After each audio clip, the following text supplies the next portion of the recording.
petrify.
EWC Play is your all-in-one platform to compete in fantasy, pick'em, and quests for a grand total of $300,000 in prize pool. Build your dream fantasy team in 5 different games and track your score with live results tables.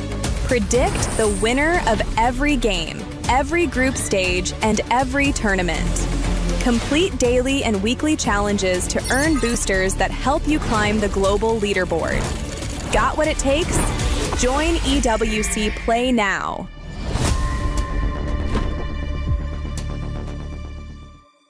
Do you genuinely believe that you are the greatest MLBB player of all time? Do you believe your teammates let you down at EWC 2025? Do you think I'm overrated?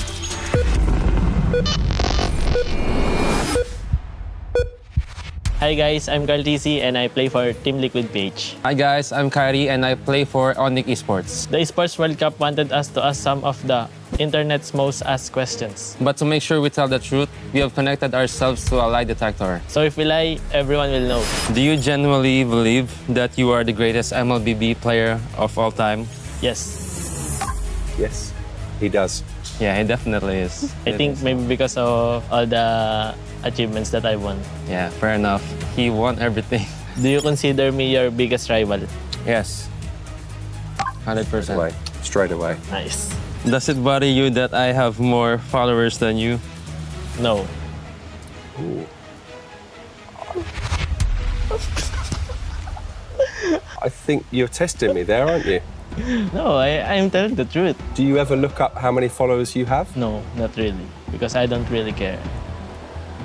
I think he does care about how many followers he has and his fans. Do you believe you are the best player in Onyx? No. I think you are the best player. You believe you're the best player. I think I am one of the best players. I mean, I think I am one of the pillars of Onyx. Is there anything I do better than you? Yes.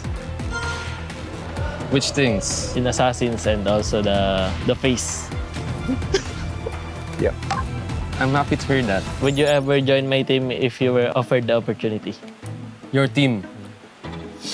Oh no. No. Why would you wanna join Team Liquid? Yeah, I think if I play with you, a lot of things would be much easier. Yeah. Good. Yeah. Who's the weakest link on your team? No, I have to answer that? Yeah, you have to. I think right now You is can just lie. Teddy. Okay. He's not lying. He's telling the truth. Sorry, Teddy.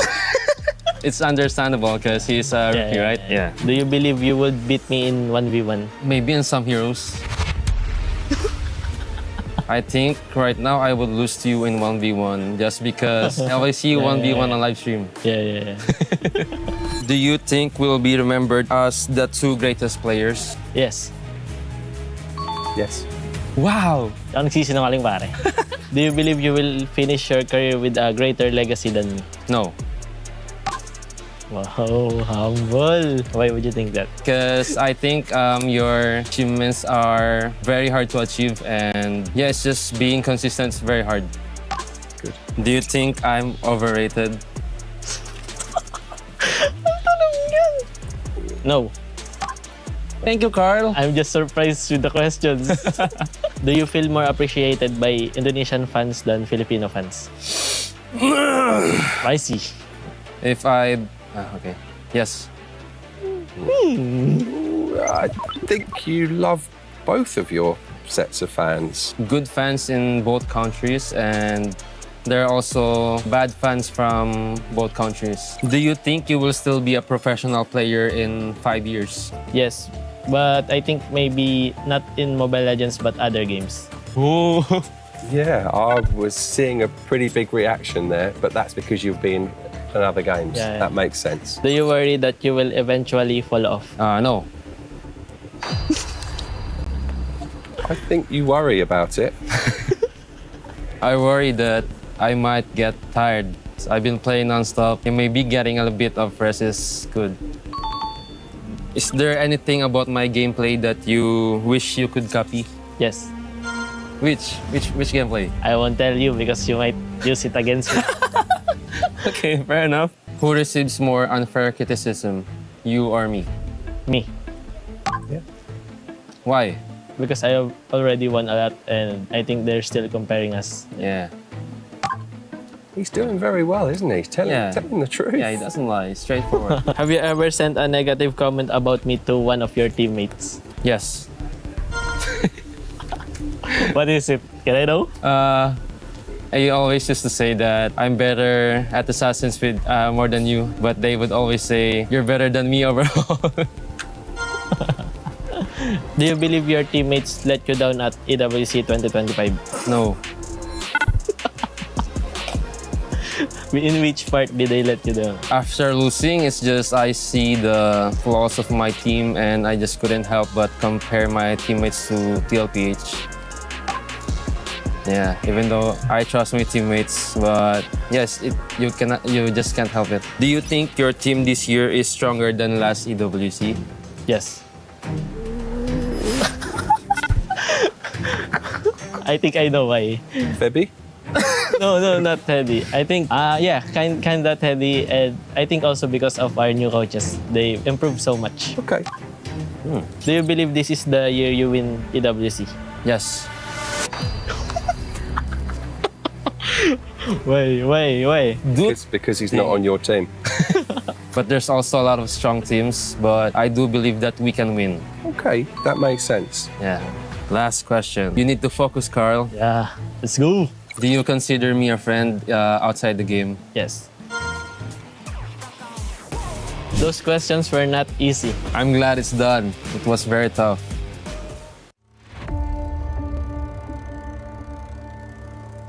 Bloodshed, tears, and glory. The Land of Dawn calls for contenders once again. Against all odds, GK Esports is here to win MPL MENA Season 9. Guangzhou Gaming! They go straight to the main stage. Ignite Gaming! MPLSG Season 11 crowns a new team. True Rippers are your champions. The place where a new chapter begins. The newcomers. MSC at the EWC, Paris.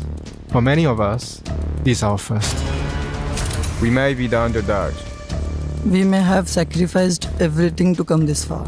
We'll prove why we belong here.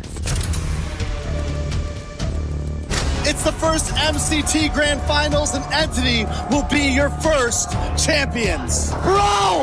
Esports is the reigning champion! Team of Falcons will push forward to the main stage of MSC. Congratulations! Vamos, as you punched your ticket to France for EWC!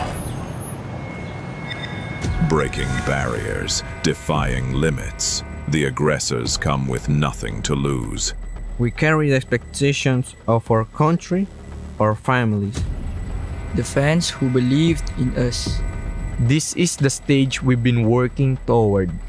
Maybe this is where a new Dutch house is born. Aurora Gaming have wiped the Young Gun Galacticos out. Megatron have not merely joined the Kings, they have become the Kings! And the Dragons of the North defend their Empire spirit! Challengers of the throne, the Titans stand ready. We have already achieved what many thought was impossible. Whether it's defending our regional title Or taking down the champions of our region. We're here to break curses and set new milestones. Falcons AP Runner moving on through the Grand Finals. Slangor Red Giants are your new champions, MSC 2023 champions! Honor! Team Liquid is your grand champions! The names that shaped history, the kings and legends. It's been a while since we stepped foot onto the world stage. It's been a while since we brought home an international title. Our fight continues because our story isn't finished. Our legacy awaits. The journey to rise above begins. play is in our DNA. Whenever we let it out, it becomes our superpower. Now imagine an entire city being built to supercharge it. Kadir City, powered by play.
What you doing?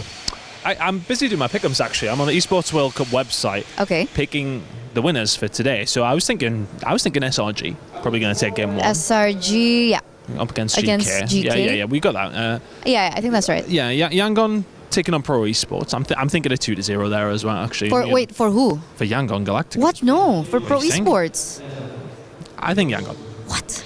I think Aurora take down Onyx. I think it's an Aura matchup, but I'm thinking Aurora. I'd like to say it's Onyx, but seeing their performance, I think I have to agree. I think 2-1. I know you've been doing this a while, but just listen to me. 2-1. Last game, it's Liquid. I'm thinking Entity. 2-0. There's no chance. Did you see how Liquid played? There's no chance. They learn so fast from their mistakes.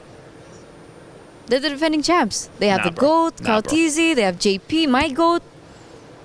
There's no... Trash. No. Trash. What? Did you just... No. Change it. Did you just submit it? You're not... Chris, what? Chris! It's day 4 of EWC MLBB. Chris! Let's get into it before she kills me.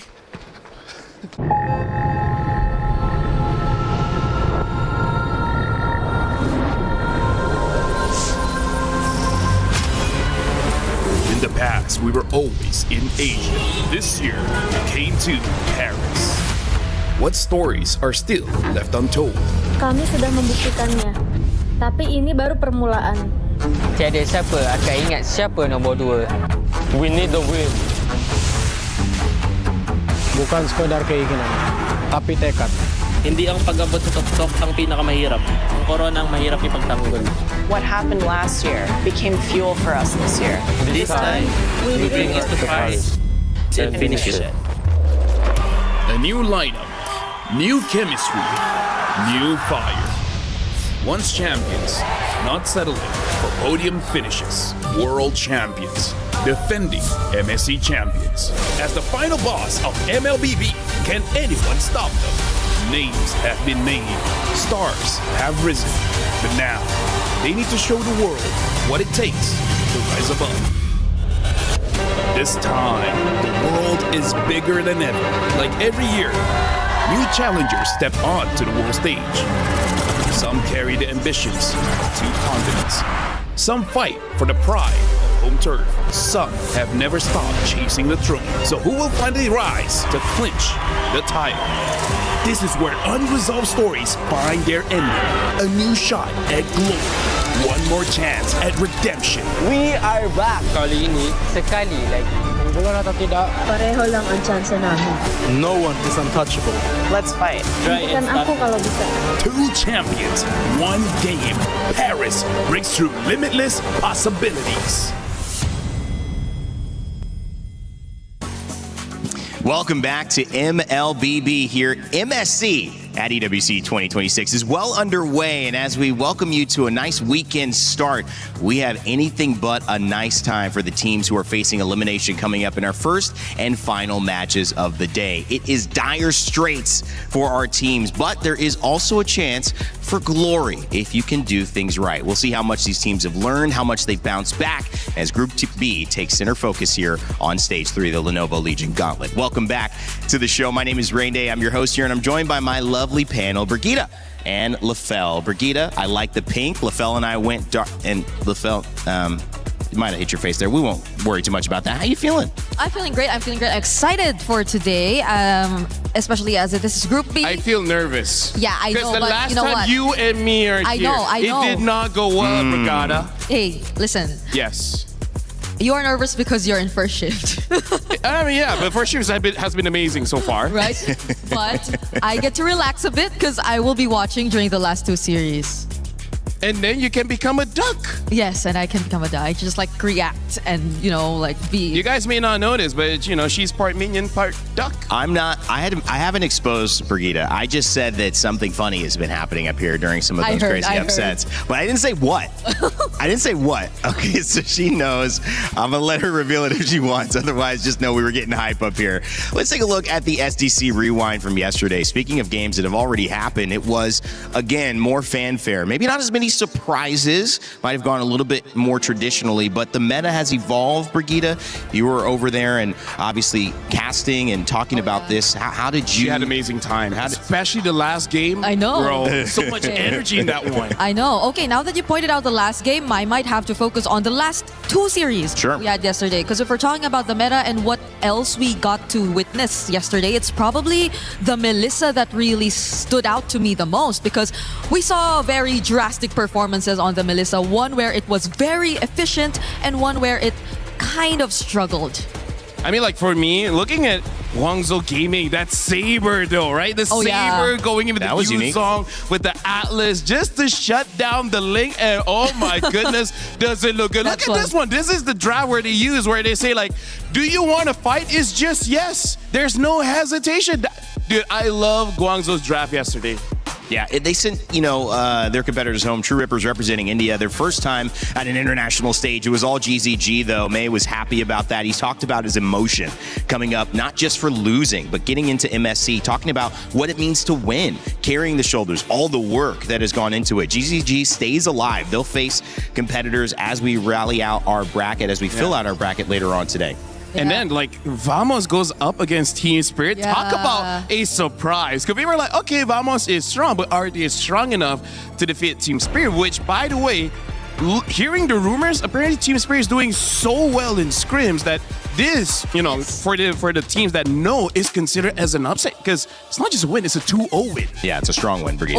Yeah. Even our casters were dancing, that's how hyped up our games were. But I agree, it was a very shocking result for Team Spirit going up against Vamos.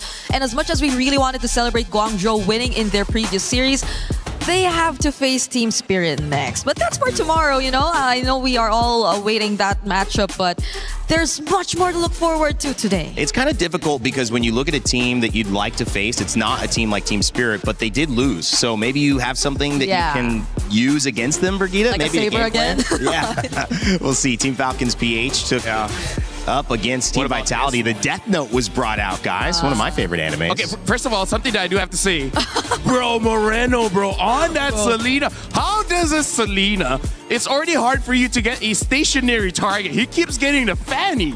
Yeah. How does that happen? I also could not explain everything, and the fact that we wanted to really focus on the mid lane matchup, but I think that series was just all Moreno. We barely got to see anything from the KDA machine, at least in terms of the mid lane matchup. And this final one went all the way, the distance, 3 games, but Team Falcons Meta was able to move on. It'll be a Team Falcons matchup in the next set of games, so that'll be exciting. And again, it's kind of bittersweet because at least one Falcons member moves through. They have a chance to, add more points to their club championship defense, which they've won 2 years in a row here at EWC. But taking a look at the top side, we've got Yangon Galacticos and Pro Esports coming up. Onyx and Aurora Gaming are set for a matchup. Those will happen today. And then the other matchups happening, GK versus Selangor Red Giants. That's an elimination match, meaning the loser goes home. Their MSC is done. And then you've got Entity 7 and Team Liquid, the GOAT, Carl Teasy, playing for a chance to go back-to-back in terms of MSC wins. But if they lose, again, they are going home. The stakes are about as high as ever, Brigitte. I know, it's feeling like probably the longest day we're actually going to have, just based on the upper bracket match. If we were to focus on that, because I still could not believe we're actually seeing our previous grand finalists in the lower bracket. I like the fact that we color-coded so that it has nothing to do with any of the teams. I do have to say you are close because pink and red are pretty close. But honestly, Rainy, when you were talking about Selangor Red Giants, Brigitte looked at me, elimination match, and then when you said TL elimination match, I was just looking at her and be like, because here's the thing, because the meta is so crazy, it's evolving, I really don't know whether the grand finals of 25 can actually adjust and adapt, because it looks like the fundamentals have changed just a little bit, right? Because before this, you scale up. This time, you might not have the chance. That's a great point. Malaysia and Philippines representing MLBB so well over the course of their tenure in this competition, in this game. Recent grand finalists here at MSC, now both in the loser side of the bracket. I mean, what does that do, Brigitte, in terms of changing the way you're approaching this tournament? Because obviously things haven't gone well with how you started. Yeah, it's I hope something that will not really pressure them as much, because I believe these two teams aren't really new to lower bracket runs, especially SRG. I believe they've been through this also in the previous year, and having to go through multiple elimination matches is something that they pretty much are used to. But you can't take away the fact that they probably have a slightly more challenging route towards the knockouts. If ever they do get past this series, then they will have to worry about the loser of Onyx and Aurora next, which I feel isn't an easy task. That's not an easy task. No, you've got to keep your energy up, especially when you go through a gauntlet like this. So that's the situation. Just get ready. Everything's going to be a battle from now on. And that's the benefit, though, because now you realize that any game can go any way, which means if you're right about guessing which ways those games go, you deserve something. Earn your share of $300,000 by participating in our EWC Pick'ems. That's right. You get to let us know who you think is going to win the matchups today. You saw a great cold open with the Turna and Chris there talking about a 2-0 Entity 7 against Liquid. I'm not sure a lot of people will put that as the pick, but crazier things have happened. I mean, maybe not. Rain Day, I feel like if I can give any advice to the audience, whatever your intuition says, go the opposite. Go the opposite. So far, all the predictions have been pretty wrong. So, don't trust yourself, basically, little Jimmy. Don't trust yourself. Yeah. For everyone that it's a lesson of life. Be yourself. Don't listen. Whatever you think, it's wrong. Exactly. I love that. Just giving the youth. Have self-doubt. Yes. Listen to the haters. At least for this. At least for MSC. At least for MSC, we got to clear it out. Well, doubt is welcome at MSC. You got to have at least like 9 days of your life where it's okay to doubt everything. And I think this is what Paris has given us in MLBB. Now, as we walk into the camera shots following GK Esports and Selangor Red Giants, the Giants of MENA qualified as champions from their league and able to now face off against what many would consider the ultimate champions, 5-time Malaysian champions in SRG. Unprecedented success from this team. Brigitte, both teams have a lot to play for.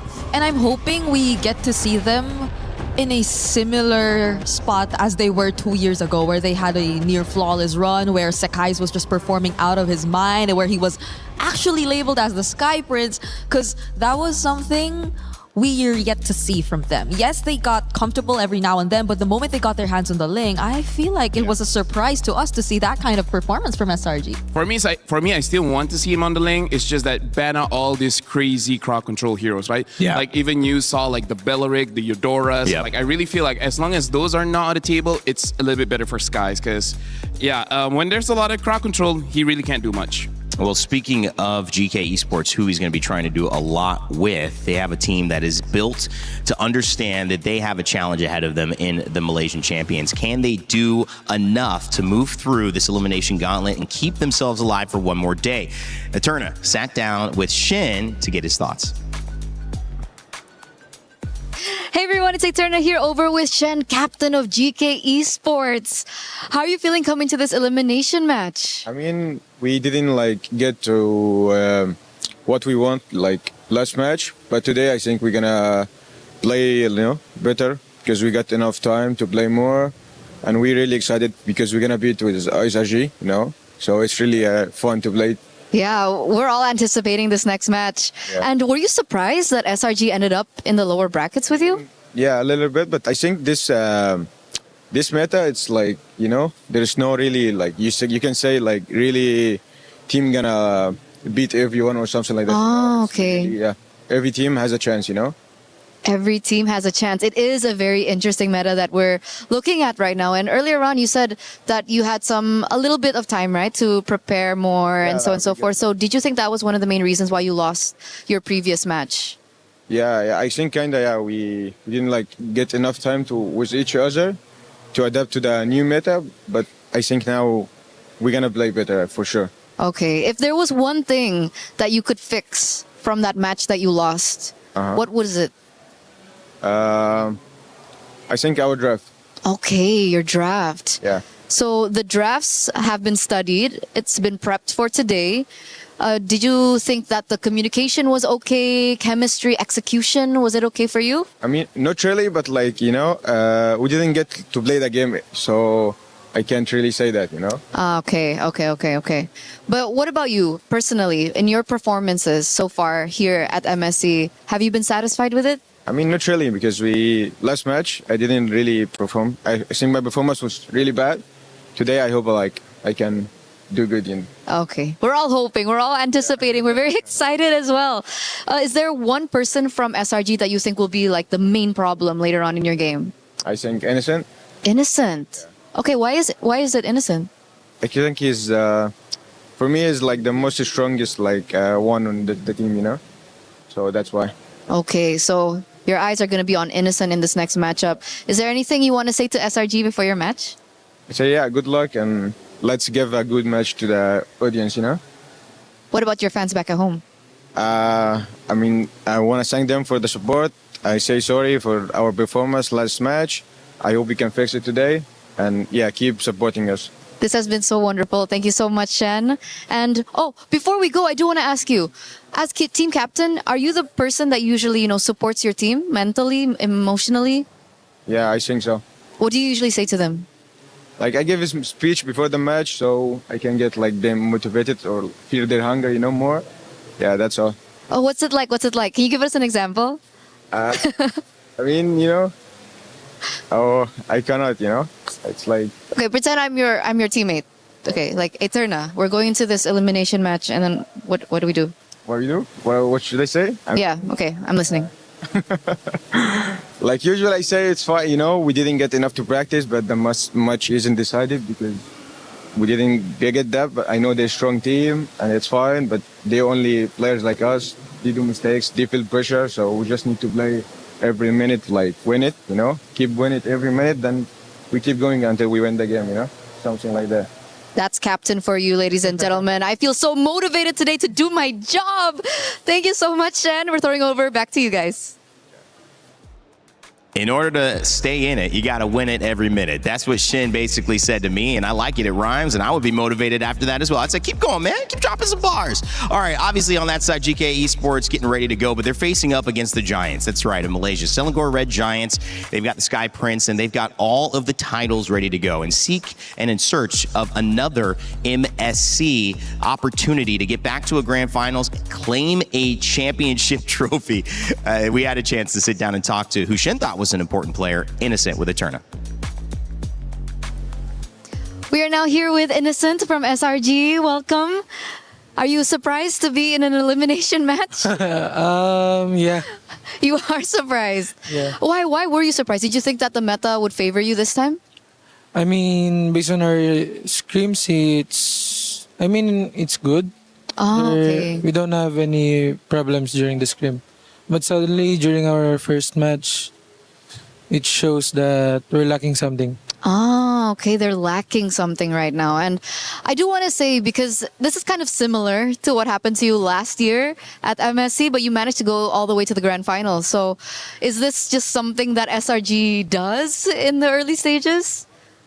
I don't know if it's normal for us, but every time that there's an international tournament, we really have this kind of problems during the early stages, and we just need to talk and fix it. Okay, so can we talk about these problems just a little bit? You can be general about it. You don't have to go into detail. Is it more on execution? Is it communication? Is it adaptation?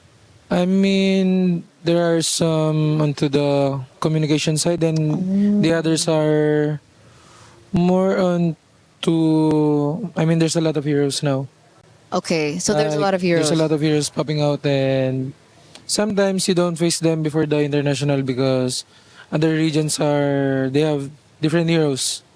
Yeah. Okay, so some heroes are popping out, and we did see an interview with Sakai's, and I think he mentioned as a jungler that he was really annoyed by the Eudora. Is that something that you share in the gold lane as well? Do you feel like the Eudora is annoying? I mean, it's more annoying for the jungler because they need to dive inside, right? And the Eudora will just press second skill and then it's over. Yeah. At least I can use Purify or what. That's true. Yeah. So if you could name one hero that you don't like in this current meta, what would it be? Eudora. So still Eudora? Yeah. Oh, okay. Because he's kind of annoying for Sakai's. Because it's annoying for Sakai's. Yeah. Okay. And we're talking about heroes right now. We've mentioned the Eudora, but what about the Melissa? It looks like the Melissa is rising in popularity. Do you think she's the #1 prio in the gold lane right now, or do you think there's still other options? I mean, there's still other options, but Melissa is kind of safe pick for gold lane right now because her laning is kind of strong compared to other heroes in gold lane. And during team fights, you got your ulti to protect yourself against assassin because it's assassin meta, right? Right. Yeah, that's why he's good, I think. So we're not going to see Claude and Carry anymore? Is it over for them? I mean, depends on the team on what they want to use. Because the other heroes are not scared of diving and they have a lot of mobility. But Melissa is kind of positioning kind of hero. I love the insight. Yeah. I love the insight. Thank you so much, Innocent. By the way, if you could go back in time, and we're going through to your previous match where you unfortunately had to suffer that loss, is there anything that you would do differently in that match? Just personally? I think it's fine that we lost that match because we learned a lot of things and we adjusted a lot of, on our playstyle because of our loss. Champion mindset right there. We're excited for your next match. Once again, thank you so much, Innocent, because we're going to throw it over back to you guys. Thank you so much. A little bit of an interesting thought on the meta, guys. You guys are having fun with it as well as we welcome you to the desk, ready to get going on the stage soon. Brigitte, quick thoughts here. How do you think this first game is going to go? Yeah, I think that just proves how we are really not decided on what the actual prio and metas are. It varies per team because even the Brody was rising yesterday. I don't think we've seen it as much as the Melissa, but there are a lot of new picks coming out here and there. Whatever she said. Whatever she said. I double that. I love that. All right. Well, guys, in France, they have a saying, it's c'est la vie. But when your life is on the line, is that enough. I think you're going to have to fight a little harder for it, especially if you want to take down the MSC 24 champions and the back-to-back finalists in 25. The Selangor Red Giants go up against GK Esports. Somebody's life is on the line and someone's going home. Let's get it started.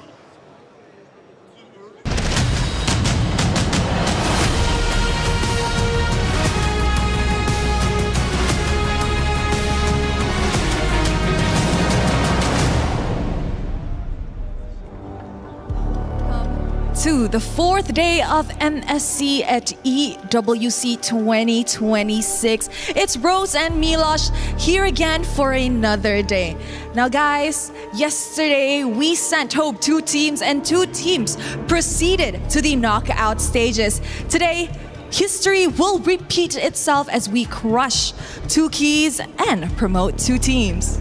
It's always a lot of fun to crush keys. It's a big part of what we do here at the Esports World Cup, a part of MSC's trajectory, I guess, the history here. Now, as you said, Rose, 2 teams advanced. That was Group A, our focus. There are 2 that went home, and we're going to continue doing that today in Group B. Though, our first matchup is elimination. So a key to crush. It's the thing I love in the morning. Let's welcome our first competitor to the stage, GK Esports! 1-minute representatives survive to fight another day. Can GK make their own dream come true? A rough ride in day 1 against Yangon Galacticos gave a big set of lessons to learn from. Can they apply them when the pressure is on? Yeah, that's definitely the toughest part. Being able to perform with pressure and, of course, their opponents. It is none other than Selangor Red Giants. The champions of MSC 2024 are on shaky waters after losing in their opening match of the tournament. Have they got what it takes to keep the Giants in the game and attempt to reclaim what was once theirs? It's crazy that already champions from 2 years ago are standing here on the cusp of being eliminated. And by whom on the other side? GK, the Plucky Mana team that's looking to make a story of their own at MSC. This is what you watch MLBB for these sorts of storylines and international games. And I don't think it's time to push us too far. Please, Selangor Red Giants. Please, GK, my friends, you may place your keys. Take your seats, players, captains. You may shake hands because this matchup, once more, is about who stays at MSC 26 and who gets to go home. Let's break it all down and get ready for their desk.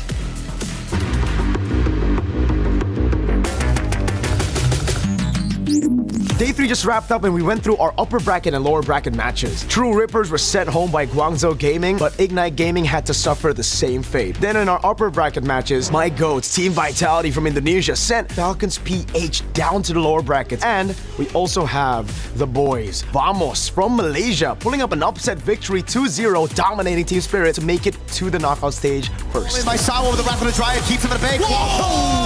Deficit Blade Seal gets him away, error! As the first team yang lepas ke knockout stage, kita orang rasa bersyukur dan juga lega lah. And at the same time, kita orang rasa bangga juga sebab kita orang adalah tim pertama yang wakil Malaysia yang lepas ke knockout stage. 2-0 for Team Vitality as they secure the knockout stage! When we make it to knockout, we're so happy. I hope this is the chance that Team Indonesia and Team Vitality to win this tournament MSC. Team Vitality winning 2-0 against Team Falcons Philippines. I'm pretty confident that Filipino teams can survive the lower bracket because we are so confident and at the same time we know how to bounce back and we can handle the pressure. And there you have it! Day 4 will continue with another brutal 2 eliminations and 2 promotions to the knockout stage for top 8. We'll find out as Aurora and Onyx, Pro and Yangon also face off for that top 8. Somebody's key is getting crushed after this one. We start the day with drama. We'll end it as well as Entity 7 later on will take on Team Liquid PH. But for now, GK Esports or Selangor Red Giants, their life is on the line. I gotta say, Randy, me and Brigida, we are at the edge of our seats. We're super serious for this one because here's the thing, like Slangway Giants. You want to start off with a lie? They That's were. how you want to do it? They were one of the favorites, Raina. You don't understand how sad I will be if they get eliminated now. Yeah, I think it's just his way of trying to distract himself from the reality that we're actually You're a facing. distraction. Oh, sorry. I'm sorry. I'll say you didn't get a chance to see it, but these two were shadow boxing during that warm up because they were so excited. That was our warm up. I could tell you guys were hype. You were getting ready for the draft, and I'm hyped too because we saw the meta develop over the course of these last 3 days. It's developing still, but these are the moments where you really get to test your ideas. You get to see what they're worth. Everyone has a plan coming into this, but we get to see which ones are prevailing, and slowly but surely we're putting the puzzle pieces together of what's working. Yeah, I think for one, I don't know if SRG want to go up against a Balearic again and again and again, because that's exactly what happened in their first series. That's we right. saw that, and it was very effective against them and their playstyle as a whole, because as much as they wanted to split things up, when it came down to a point where you just had to deal with the fights, the Balearic just made things very difficult for them. I mean, like, that is one of those things that's like overlooked because when it comes to like the draft, you really want to pay attention to like the win conditions, right? But sometimes there's just way too much win conditions. You can't ban them all, so you gotta ban out these activators, you know? Well, if you want to pick your dual champions and win 50,000 diamonds, you can do that. Pick 2 champions and 1 big prize. A grand diamond prize of 5 winners, each getting 10,000 diamonds each. You can get some exclusive skins, and you can scan that QR code with your phone, your tablet, or whatever device you have that has a camera and get access to it right away. The event ends July 27th. It's currently live right now, so go check it out. Let me just say, Rainda, I feel like this has gotten more and more difficult. Like, before the tournament starts, I'm pretty sure a lot of people said, oh, Team Liquid is going to win. Vitality. Oh, I thought you were talking about the My Champions pick. But now they're like, wait, hold on. After like 2-3 days, and this is just groups, and already like I would say the power rankings be damned. Yeah. Right? Everyone's power rankings has just scrambled after 2 days. Yeah, I mean, you saw the intro. You saw Eterna and Chris. They had a mini debate over there. What a team is trash. Mini debate. We're not sure what much You guys the agreed, majorities right? feel. Trash? Oh, Trash? wait, what? Oh, no, it's just Brigitte. Oh, okay. Oh, Just hey. Brigitte, right? Okay. Oh. That makes sense. I was like, what are you saying, bro? Wow. But that was me, you know? Yeah. I was supporting them. But either ways, jumping into this draft, the interesting thing, it really is, if you have an identity, that's good, but at the same time, your opponents will know how to counter you.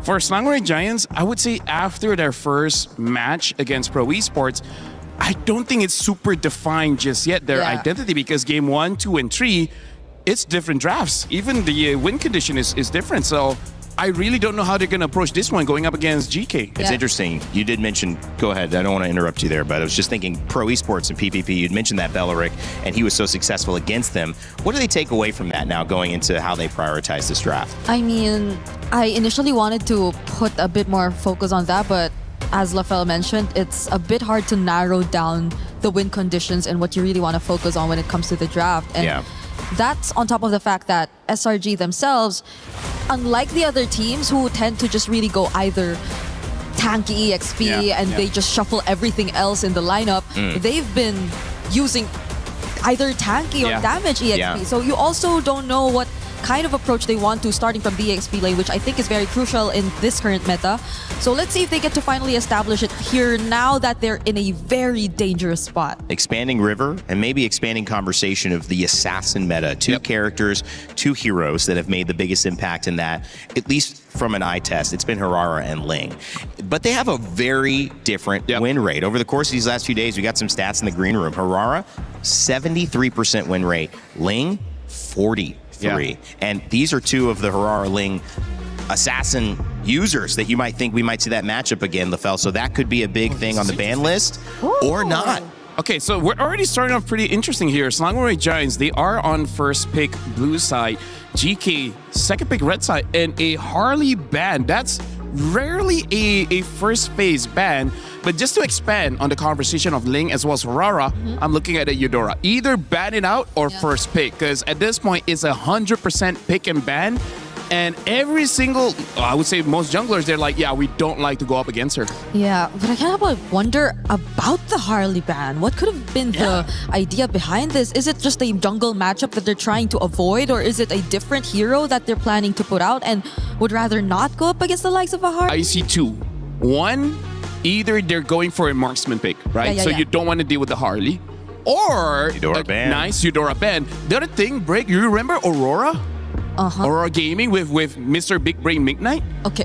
Yeah, when he used the Harley, he just paired up with both side laners that are like very strong and a jungler that's also very strong in the early game. So maybe Harley is also an activator for a pre-10-minute game kind of draft, you know? So I think Slangoray Giants right now, get rid of Eudora so that Sakai's has free time, get rid of the Harley so that Innocent has free time, and they just want something that skills a little bit better into the mid. Don't try to, I would say, gamble it in the first stage of the game. Yeah, and GK maybe sense that it could be a setup for a Fatty to just have an easier life overall, but you mentioned even a potential marksman that just probably doesn't want to deal with the likes of a Harley and a Eudora.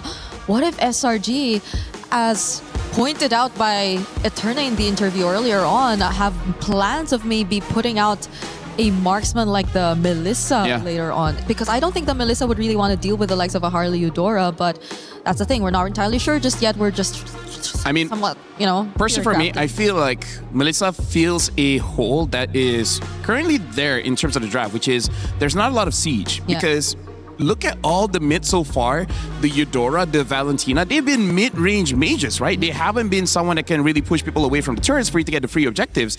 And even the Atlas ban. So this really is just saying Slangoray Giants, they don't want to deal with any crazy instant crowd controls kind of thing. I think that's smart because we've seen Atlas punish teams quite a bit. And I think you also need to even consider leaving Eudora open if the bans don't go that way to make sure that Atlas is banned, because I think we've started almost see some things that can deal with it. We brought up the Vexana as well mid that was okay against the Eudora. Maybe there are ways to deal with that. I haven't seen a lot of answers for Atlas, but there's the Freya.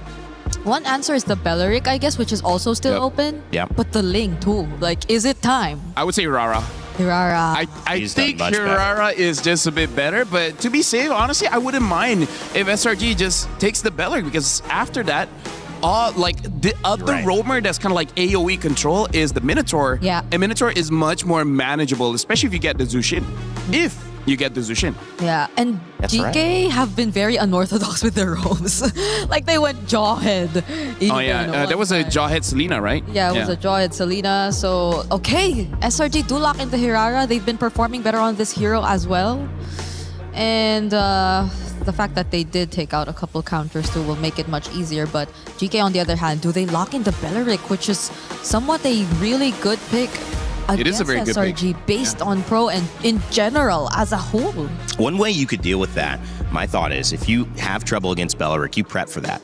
Teams are going to pick it against you because they've seen, oh, that gives them trouble. But if in these days, SRG have kind of found an answer, LaFell, and I don't know what that answer would be, maybe give that to you, it could be a nice setup because they're like, we know teams are going to bring this out against us, but we'll have the answer now. Oh, do they consider the Valentina or... I honestly don't know, because I actually prefer something with a little bit more range to deal with this Zushin, because Zushin, both Zushin as well as Belleric is very good against melee heroes, so I feel like you need just a little bit more range to counter them before they become a problem, right? But we've seen when Stormy picks up a pick like the Farsa, which theoretically should do good here based on those first two picks.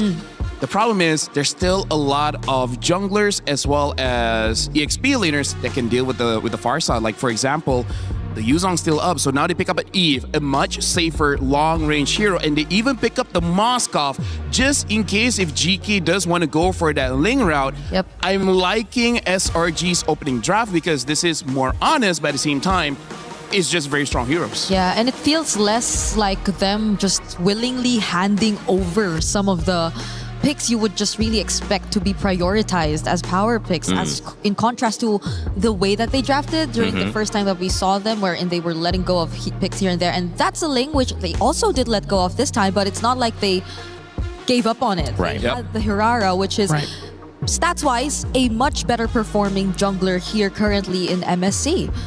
So now that we're on to the second banning phase, XP lane matchups. This is gonna be crucial. We don't see both XP lanes from both sides just yet. And everything's open. Esme is open. Paquito is open. It's only just the Freya. So at this point, I feel like for Selangor Giants, they're hoping for GK to show their EXP pick on 4th, just so that Cram has a winning matchup, right? Because I feel like that's also something that SRG is trying to do. Get winning matchups, secure the first 2 turtles, and then try to expand from there. Yeah, one winning matchup is a way to win the game. We've seen 2 kind of set them up really well. A gold lane that can push and have an impact, and also an EXP lane where you get off to a good start. I think the Phobius is an interesting ban because I feel like they already have the counters for the Phobius. Personally for me, though. Personally for me. And they themselves could have used it.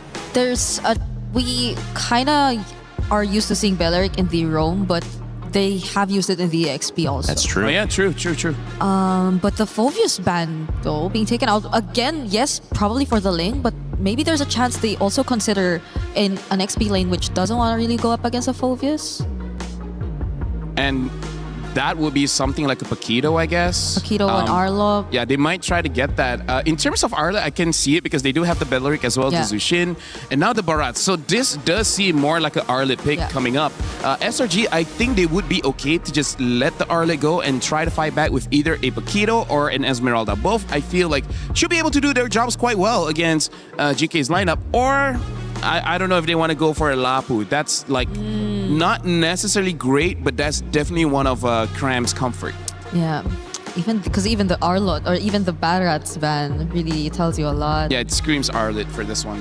So Harith is taken out too. I wonder if SRG won't want to consider some of the more recently popping out marksmen or gold laners as well. Like Melissa? Or Claude? The Brody too. Yeah, there goes the Claude. Yep. And expert Rain Day. Hey guys, I'm learning from the best here. Oh, wait. Wait, so they show up the Uranus. This means that SRG, they can get an Esmeralda and basically have a nothing lane. Yeah. Or again, just pick up the Paquito, win that lane, and then just establish pressure. Because as we saw, if you're going up against a Ling and the Ling does not have a good time getting those farms, it's going to take quite a while for the Ling to really be effective in the game. Yeah. And honestly, you don't know the roam yet. I mean, I would have considered Hilda, but the fact that the Belleric and the Juicin are just too good with melee heroes maybe might make you think twice about picking up the Hilda. So other roam options for Yums at this point. I wonder if they want to try a healer. You know, something like Matilda. Matilda is open. Yeah, it could be Funky. Yeah. Yuzhong's Funky. Yuzhong, what about him? Oh, Yuzhong. Oh, Yuzhong is also very good here. Cram used that. Used that. And into he lost, but he used that. He used it. He used it, you know. Oh, Hylos. Oh. And Paquito. Okay, so a little bit of a different strategy there. And I feel like the Hylos is just a good combination with the Eve. There's a lot of slows there, making it so that the Link can get away. Everyone else, nuh-uh. Yeah. They're just going to stay there. And they're going to be okay with unique hero. Okay, what's this Hellkurt mean? Who wants to talk about it before we throw it to stage? Wait, is this going to be Hellkurt Gold? No, it's Rome, right? I mean, wait, no, gold. It's gold. I mean, Belly could go EXP Uranus. It's gold. It's gold, Hellkurt. Well, so Hellkurt burst, and then he can make the map dark. Burst, and then Vision Deny. Ooh. We'll see. I love it. We rarely see it. It's kind of cool. Reminds me of my old Xbalanque days back in the game. That's very similar, but this game, there's nothing similar to this feeling of under the bright lights, your life on the line. You're playing for hundreds of thousands, maybe millions of dollars if your journey continues, and one team is going to have that key crushed after this. Let's begin game one, SRG versus GK Esports, and over your casters, Naisu and Trex. Thank you so much, Rain Day. I'm here with Naisu on the desk. Just a reminder, this is an elimination match between SRG and GK Esports. How are we feeling, Naisu? And you know what? It's weird to start the day with an elimination match, man, but that's been the course of things for the past couple weeks for all the journeys that we've made it up to this point. And now to think about a Hellkurt being placed in the gold lane. If I haven't been vocal enough about how much I love the meta right now, man, this is why. Because we're seeing even this come to play in an elimination match. This definitely makes things interesting, and I gotta say, the past couple big upsets that we have seen throughout the past few days have been because of picks like this. Now, The Hellcurt in the gold lane, not something you normally see. A little bit of action in the mid, though. First blood over to Stormy, Naisu. Wow. All right. Already burning a couple revitalize there to keep him up. But yeah, I was so surprised that was that early on that you're able to get a kill on Shen. A little bit of a misstep. Yeah, definitely into this Hellcurt, though. Nothing too crazy as far as emblems go across the map. We do have the pull together on Quanok. Overall, though, I'm excited to see how this plays. Are we going to see the Hellcurt roam around quickly? Normally, gold lane doesn't get too much action in the early game, but because of the speed, once he hits level 4 as well, getting the Dark Knight Falls might be able to help GK in terms of getting some of these first turtles. He hasn't hit level 4 yet. May be able to get it before this turtle. I'm wondering if SRG is going to want to rush it because they don't want to have to deal with that Dark Knight Falls. Because even when he's on the opposite side of the map, his team can still capitalize from it. So it's something we definitely have to watch out for, especially with the range, with the possible surprise of Shen hitting a Wrath of Dryad, something of that nature. So I'm excited to see how they utilize this pick. Oh, Eisenburn in the flicker too. Yeah, you're right about that. The utility that a Hellcurt can bring just with, you know, darkening the map with his ultimate, that Dark Knight Falls, is great, but still, I think that's the main thing. Can he get out of the lane? Can he join these fights? It looks like he wants to do exactly that. They're going to force a fight anyway. Beacon already used. Shen able to flicker out for now. Dark Knight Falls comes through. They collapse on Sakai, so able to pick up one. Turtle still for the taking here. So for this, you got the numbers advantage, and there you go. Yaga's making it work. Gets another.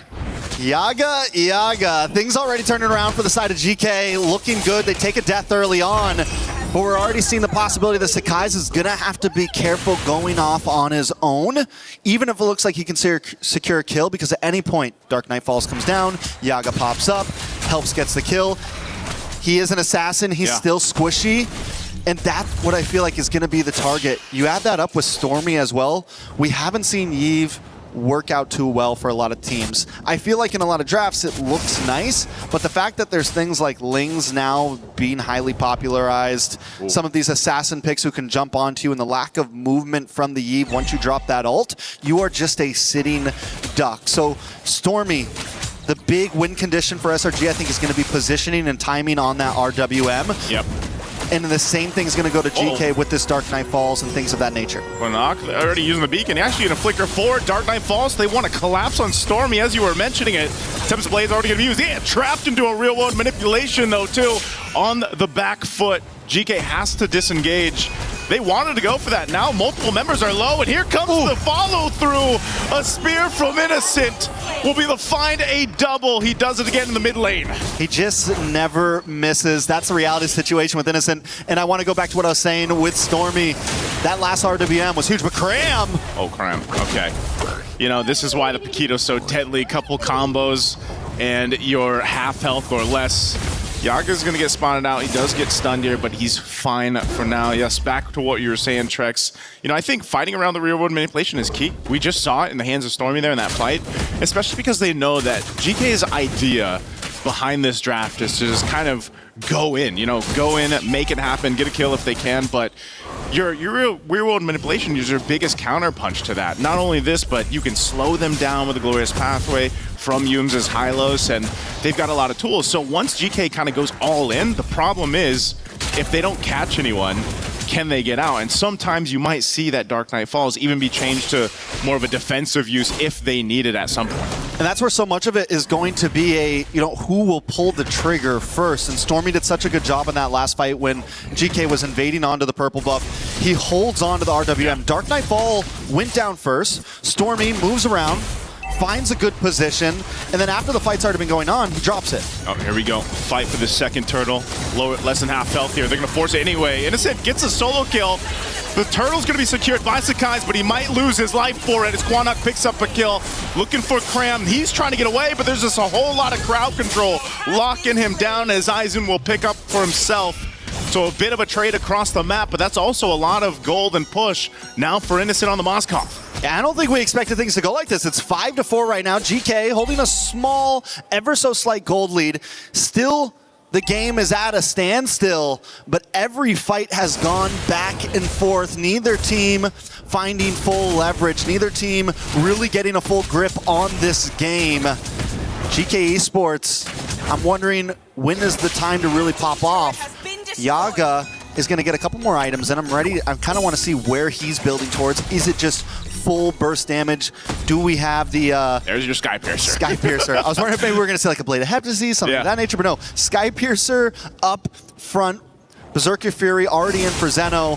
On the opposite side, Innocent having a great game. 3-0-0. He's already got 2 items in, looking for that third. We're talking about a possible 8-9 minute third item very early in this game as long as he keeps on this path. Yeah, Innocent's going to be a problem for GK, and that's why, you know, at some point, Yaga's kind of his game plan will be just to lock down Innocent, you know, try to go in. Of course, he's got the execute there to work with too, but you know, that's the problem with the Hellcurt is you are very squishy, but that's, you know, the price you pay for this kind of kit and the ability to go ahead and darken the map. But now Aizen spotting things out. Even as a Uranus takes quite a bit of damage himself, GK wants to fight this. RWM already dropped down too. Dark Knight falls to follow through.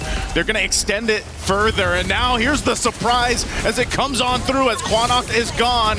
Wrath the Dryad won't be able to help save them as Shen falls next. Now Yaga, there's some low health bars here, but it's too much of a risk to follow through. Patience is key in so many of these fights, and for a second, GK felt like they had the advantage there. Cram should be okay here. They wait for the RWM to come down, and that's after that comes down, Yaga drops the Dark Knight Falls. But what GK doesn't know is you've got Cram hiding out in this bush. Everyone's just waiting for the Dark Knight to end, and they all re-engage and get the win out on that Tim fight. SRG stealing away the lead. Okay, fight. Last turtle here. Aizen jumping on forward. Sakai's takes a ton of damage, but he's still going to be fine to be able to secure the turtle. Yume's left to his death as he goes down, but Cram looks to capitalize on a kill. And SOD won't connect though, so they fall. Aizen falls here. Dark Knight falls once again. Cram will go down. Yaga able to pick up another here. Good push though down bot by SRG. Sakai goes in with the combo, gets his own revenge, taking out Yaga. Zeno's not going to try to commit to it. Yaga goes down. I feel like at this point, though, Yaga can die. He's always going to pack a decent punch. He's going to have utility. When will that eventually fall off in the lack of a marksman, though? Innocent going to try to get away. Still has a Purify. Should have room to work with. Picks up the DHS. He goes and tries to target Quanok. He knows the rest of the team might try to make their way here, but Yumes is going to be too late. It's a shutdown. Quanok gets the kill on Innocent. A beautiful shutdown at that, going into the hands of Quanok. After taking the 2 deaths, he's going to need some of that gold to kind of pillow some of the losses he's had. On the bot side, though, GK losing so many towers, already down to the inhibitor, top side as well.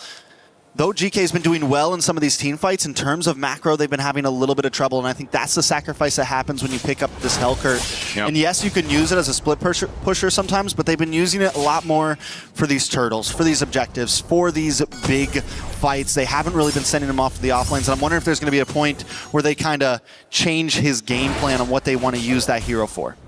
Oh, 100%, especially once we get to this Lord fight here in about 30 seconds. GK's done a good job at keeping Xeno, you know, in that kind of groove of just on the ling, doing your thing, getting the jungle buffs and the camps that you need here. You know, it's not like he's far behind or anything like that against Sakai's, but he needs to win that Retribution battle if they're able to set up for that first Lord. That would give a big favor over to GK to work with.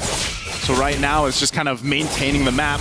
Cram will take a couple shots. Xeno and Shen are up on this top side. Sakai's going to go ahead and join this, and the rest of the team isn't far away as they try to hold on. 1 HP on that top turret, just barely away, but the Lord is up, so both teams will get centered around it. Yeah, Yaga tried to make a quick play down to the boss side. I was wondering if he was going to hang out there before this Lord, maybe get something cheeky off. But right now, GK is trying to salvage towers. So much pressure on the top, so much pressure on the mid. And this is going to give SRG a chance for Sakai's to get this purple buff and then make his way down to the Lord pit. And just SRG overall securing a decent position on the map. A slow push at the bottom, but action in the mid. They're going to go for it anyway. Aizen is gone in an instant. Tempest of Blade's already used too. A disengage from GK. Even with the Dark Knight Falls, right now SRG is still in a good position to transition from this point. Shen flickers forward with Wrath the Dryad, locks down Stormy. A decisive play. Cram there, couple punches on the tree will take him out. Shen's gone, Lord is up. Cram alone is zoning out the rest of GK with Yumes. They should be enough, but Xeno is up. He's gonna grab his purple and potentially try to steal the Lord here if he's able to. Half health on the Lord. They're going to blitz it down. It looks like they give it up as SRG will take the Lord. SRG with a very clean lore taken, though. GK is doing well at finding some responses here and there. Cram himself right now is just putting so much pressure onto Yaga, so much pressure onto Quinnock. Every time a fight starts, Cram finds a beautiful angle and just stops GK from what they want to do. In that last fight, Yaga was looking for an entry in. Cram was waiting for him. Got a couple quick punches off, and Yaga can't do anything. It completely nullifies the strategy that GK wants to bring to this fight. Cram's basically like, you got to go through me, if you want to get to the team. And even these off angles like this, he's a threat alone. Glorious Pathway to slow down to GK. They take down the tier 2 turret. Wrath the Dryad Shen just deleted again. Not tanky enough on this Belric pick. Lord charges into the bottom turret, into the base. Sakai's goes. He does get away. Aizen jumping on forward. Might get locked down here, but the rest of the team will clear it out. Shields pop in mid and bot. Oh my lord. Again, Cram just showing the amount of damage he has, but can he go 1v3? He flickers defensively. Dark Knight Falls comes through. Yaga on the hunt. Not sure if he wants to follow this through. It's a bit too much of a risk. He sees Sakai's though. He's gonna go for him. The pitchers, they come through. And that was probably worth it for Yaga, but not for the team. I mean, there's some value there. When you're getting pushed on, when you have a 4K deficit, a trade is a trade, especially if it's on the opponent's jungler. GK got the best that they could, honestly, out of that big defense. A little bit of action with the purple buff. Whoa, Zeno, so close. Whoa! I'm not sure why he went there. Another SOD. Here comes Innocent. The Spear of Malaysia again lands it. Finds Quinnock. Aizen's tanky enough, but the turret, it'll get shredded down a little bit further here. They don't have the waves pushing in up top just yet, so they'll clear him out. A big play from SRG off of the interesting decision there from GK. Yeah, Zeno should not have gone for that. GK definitely choosing to pick fights at a lot of the wrong times. The fact that they were able to keep their inhibitors was good. All right, they've only got a few guys left, but they're gonna lock it down. Shen trying to keep them at bay, clear out the minion waves. Top base turret's gonna go down here. Bottom one is left. They're gonna go focus on this next, but everyone from GK is up. They should be able to clear out the minions. That they do, and SRG has taken pretty much what they can for now. Yeah, the fact that SRG still ended up getting those inhibitors is because of the huge mistakes done by GK. And SRG's been capitalizing on every single one. Fine, you want to come too deep? We got an answer for you. And that answer has been Cram. That answer has been Stormy and Innocent. When it's time for GK to run away, somebody always gets caught by the Spear of Destruction. Somebody always gets caught by the RWM. And this is what we were looking at from Stormy. This is what we were looking for, at least, to hold on to those RWMs and make sure the timings are correct. And instead of using it as a big team fight mechanic, he's using it as the net, right? He's using it as something. Whoa, Yaga. Oh, Dark Knight Falls, but Innocent, he spots him out. It doesn't matter. Innocent picks up another, and the team fight is getting decimated in the jungle. Another SOD.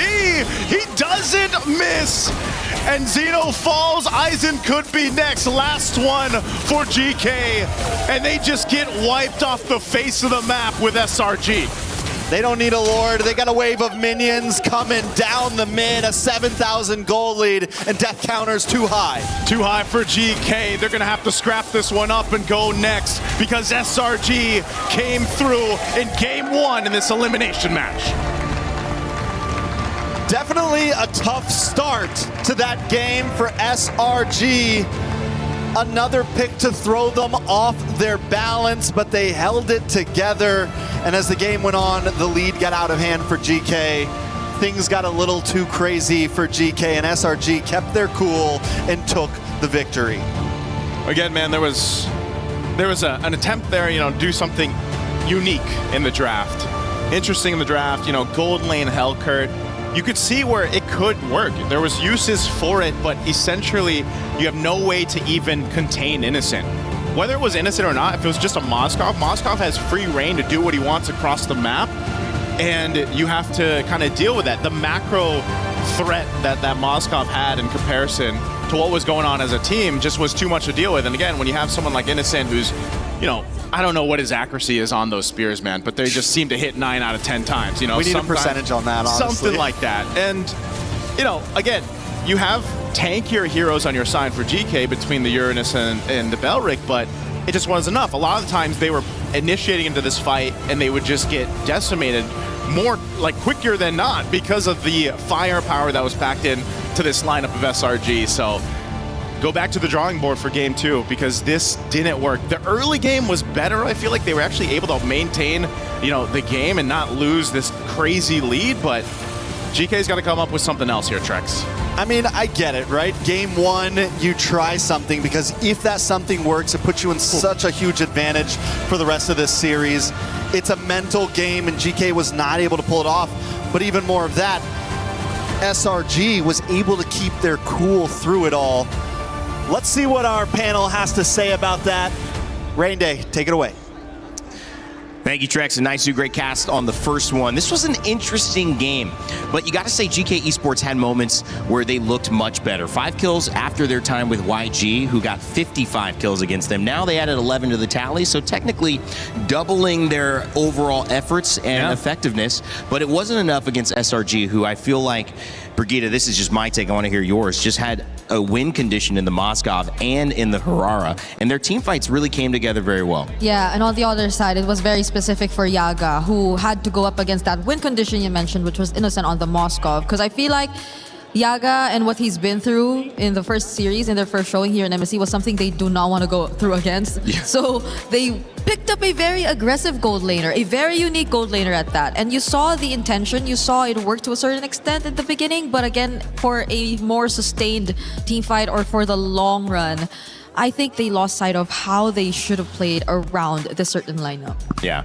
LaFell, I mean, when you go to that matchup specifically, it is kind of tough because, Helkert wants to get in and wants to stop Vision and kind of reap through the chaos. But Moskov, if he's your person you're trying to shut down, one knockback and now your whole plan is like delayed, and that delay could be it doesn't work anymore. I mean, the crazy thing is we'll have some time with the Telestrator later because in this game, funnily enough, the thing that I got to talk about the most is actually the map because that's what Selangor Giants used to defeat GK. And here's the thing, it's not that GK does not have ways to stop it.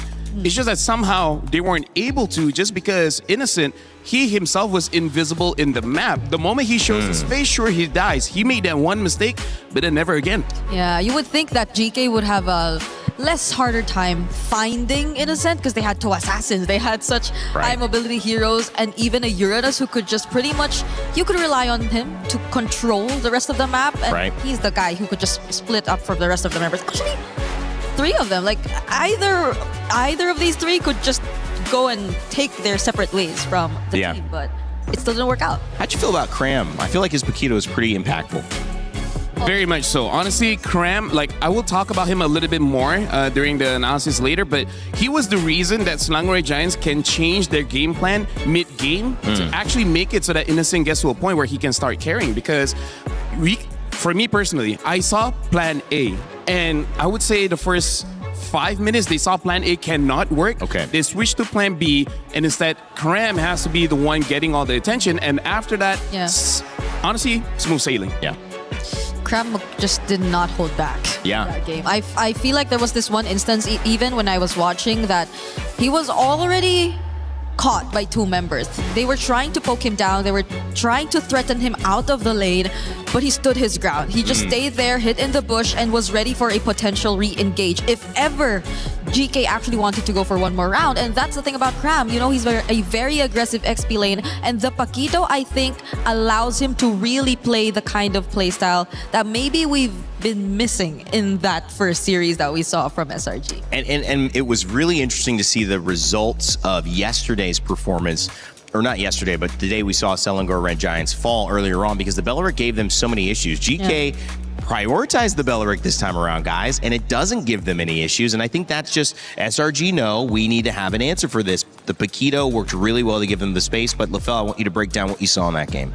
All right, Brigitte, I trust you for this one. So we're gonna be looking at it. I'm just gonna stop. We're gonna look at the draft here, and I'm gonna take some time because we're gonna be looking at GK's draft first, where the idea of this Helkert was to shut down the Moskov because based on previous matchups, they know that the Moskov will win against Ling. So they need an immediate answer, and that answer was this Helkert, which this is why we're gonna see in the game how it really changes. But before that, we gotta talk about how Selangor Giants approach the draft because they have 1, 2, and 3 independent laners, meaning to say that when the game goes above 5 minutes, you can have them solo lane, and then that can attract a lot of teams. But in this game, Sakai's was not a solo laner. He was the one actually starting the fights. It was more on Cram as well as Innocent to be in that lane. We're going to be looking at some clips here where in the first clip, we'll talk about how great the Yaga on this Hellcurt is, which by the way, it's a very toxic Hellcurt, you know, with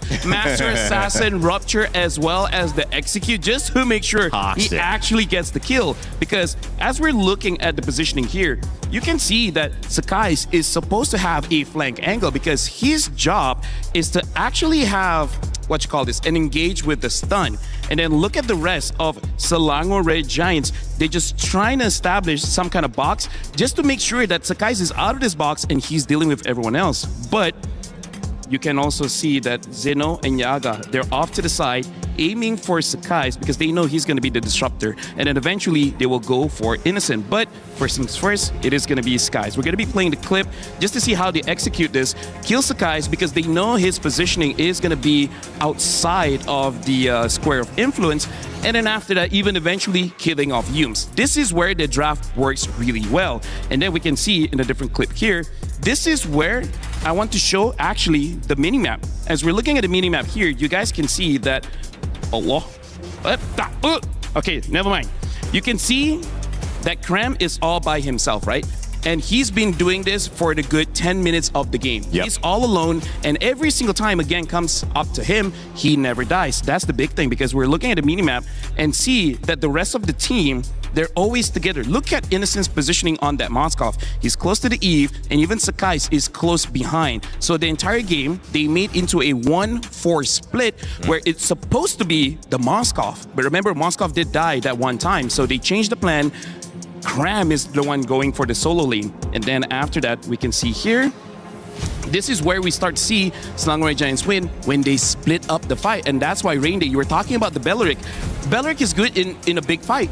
So don't have a big fight. That's right. Separate it. This is where Innocent had that lucky win where he found Yaga before Yaga was able to take him out. And then we saw in the team fight, things got much easier. Look at this. Already the Wrath of Dryad already been used, but Stormy is already out of the way. Even though Aizen is chasing him, but this is the position that Stormy wants. As long as he's not captured, he is not chain CC'd, he's able to deal the damage because in this position, he's the one with the most amount of damage in the team.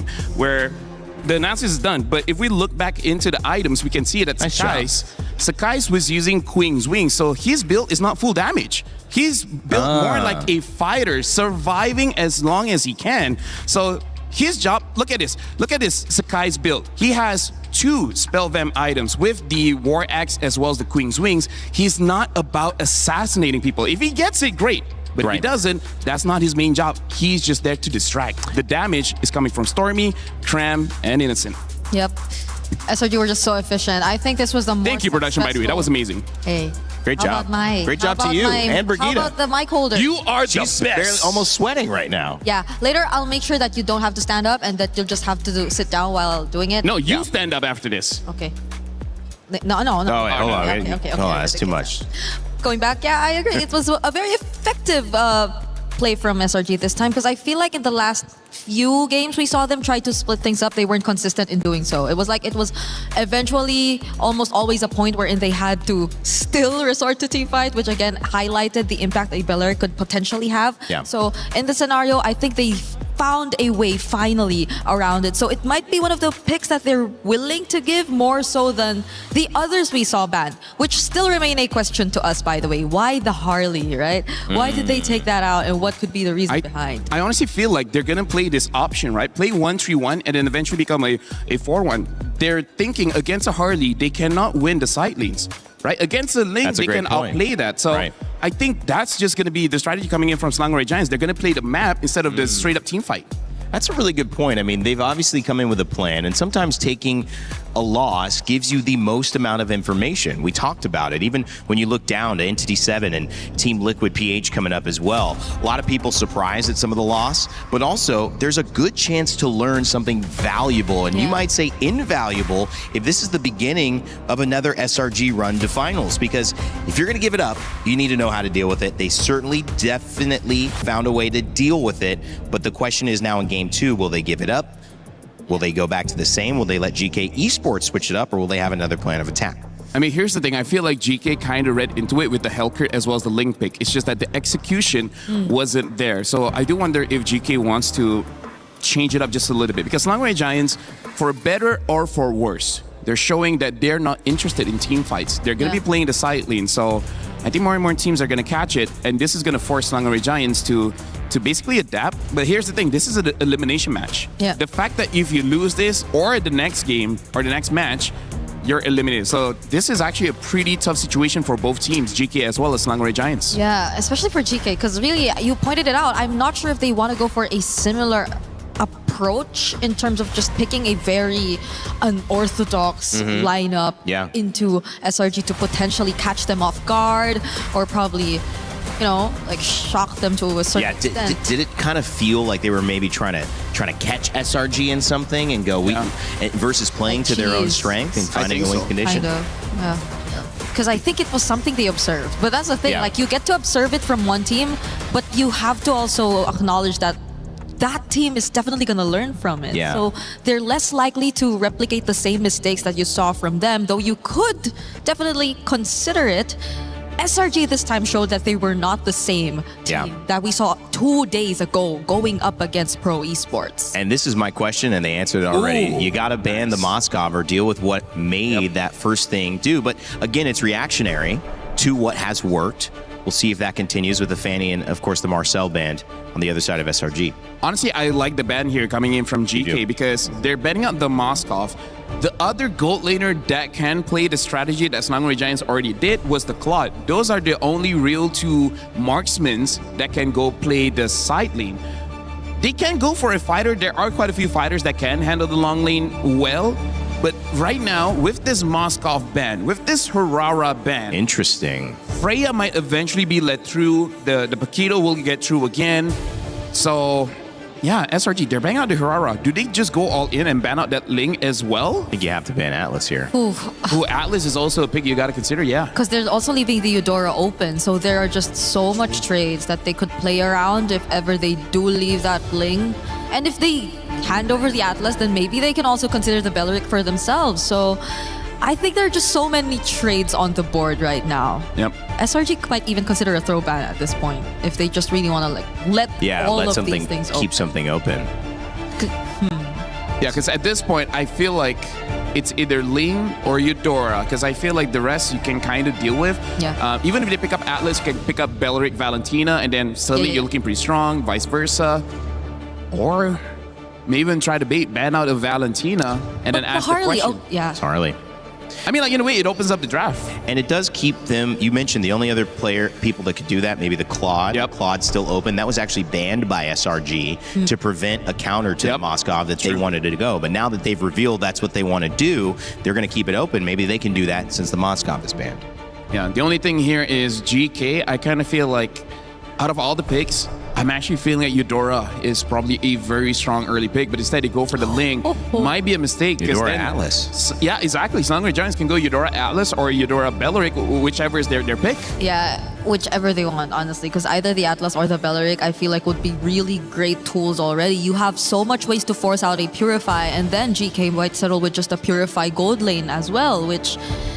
We're not entirely sure if they will revert back to a marksman gold lane either. True. Earlier, again, you already saw them going for an execute Hellcurt in the gold lane. So. Honestly, the fact that Innocent was able to survive for such a long time is actually a, I would say, proof of his skills as a marksman gold laner. He just doesn't miss the SOD. No, I was saying that immediate play that we saw, I was like, that was amazing. They skipped the Eudora. They go Valentina instead. I'm not sure how much I like this. And I'm guessing I don't. Why is that? Because nothing to steal? Or does it stop something from being picked? It's the Occam's razor. Sometimes the most obvious pick is the right one. And the obvious one here should be the Eudora. Right. And the fact that they did not pick it up is very interesting. Because as of right now, they don't have a real way to stop the Ling. I mean, like Atlas, if you can catch him, sure, but you can't. It requires skill and luck. Are they opening up something on their side? I mean, how the glue comes in. Must have a plan in mind, right? 'Cause Yeah. I think if the Eudora does get locked in by GK here, which they don't, okay, Take then the that's when clock. they might have to change something. But even GK just let go of the Eudora entirely and say, we have something else in mind for our mid lane pick. This is very interesting because GK right now, they're drafting in a way that Selangor Giants wants to play. So they're asking Selangor Giants, do you want to fight fire with fire and play a 1-3-1 comp? Or force Selangor Giants to play a team fight comp, which they have been avoiding for quite a while. But no matter what, they at least need one. So maybe the Paquito gets picked up again, handle the long lane, either deal with the Ling or deal with the Moskov. Deal with the Claude. Yeah, because I think it will enable whichever option SRG wants to go for. If they want to go split, if they want to go team fight, the Paquito works Or both pick up ways. Nolan. Barats is available still too. Yeah, to help out in. Yeah, they pick up the Paquito. Makes sense. Because again, they need someone to deal with the silent. Because if Paquito gets banned, I think the only other option might be a Benedetta, but that one has so many room for errors. Like, it's very easy to mess up that lane. Could get punished real quick. So now we at least get to see the XP lane for SRG, and they again have not revealed to us the jungler yet. So GK might want to really focus on narrowing the hero pool here for Sakai's later on in the bans. But SRG, what mid lane picks do they not want? Eudora. You know? Yeah, ban out Eudora probably. I have a thought here. We saw that build. I mean, it was Assassin pick, but it was pretty utility. Yep. So is a utility jungler a thought here for Sakai to kind of mix it up? I was considering that if the Eudora was locked in for GK, but they didn't lock in the Eudora, and honestly, maybe. Yeah, honestly, that's a very good insight coming in from Ring. They might opt for something like an Akai instead. Yeah. And letting Innocent to perform. And I feel like GK, they're reading into it. That's why they're not becoming the Eudora. They're even betting out the Brody. So, hey, you might be onto something here. This could be interesting. We saw Barat's jungle once, still not banned. Akai was used really well also. Yeah, though there isn't a Mathilda really, but I don't think we're seeing the Mathilda as a requirement to the Barats anymore. And still Melissa. Oh yeah, Melissa is also there. Surprisingly, again, like I said, we had a 13-minute game where the Melissa did over 100,000 damage. Yeah. That's way more than I would ever anticipate. And they're still not banning. If they don't ban the Eudora, Okay, now they ban. There's Eudora. Maybe they're just messing with the head of Costa Rica. Be like, hey, we may pick it, we may not. Because they are on the red side. They have last pick. Yeah. They can really play with the minds of GK here. Yeah, so do they take out another safe gold lane? Oh, they let the Melissa Harith through. Instead, they decide to pick the Melissa. Well, in the words of Innocent, he already described the Melissa as a very safe gold lane anyway. So, And I think there's no more safe gold lanes unless you want to consider a Bruno with the House Claw where your healing is just enough to survive. But even then, that's not a guarantee. yeah, so it's that's not a probably guarantee. another Harith carry option here for SRG unless they want to go something unique or want to flex the Paquito in gold. It could. If they do that, they go for the Yi Sun Shin. But going up against a Ling as well as a Claude, I don't think the Yi Sun Shin will have a good time. It is an option, just may not be the best option. Yeah. Because at this point, it's just the Yi Sun Shin left that you could really consider. So, wow, great call there. Yeah, they go for. Yeah. This is looking to be a Paquito Gold given this Yi Sun Shin pickup. Yeah. I mean, again, going up against the Ling as well as the Claude, how Selangor Giants can win this one is they need to have mid prio and then hope that Sakai is on this Yi Sun Shin is able to get one level ahead of the Ling and secure those turtles and then try to snowball off of there. Because when the Claude has 4 items, when the Ling has even 2 items, this Yi Sun Shin needs a lot of help for the Paquito as well as the Atlas. Yeah, but you're already stuck with an Atlas Valentina, so GK might have the upper hand here in terms of determining what the matchup is going to look like. We don't know if the glue is going roam or EXP, but they could flex that too because they... Okay, they flex it. Oh, they even have the unique Valir. hero.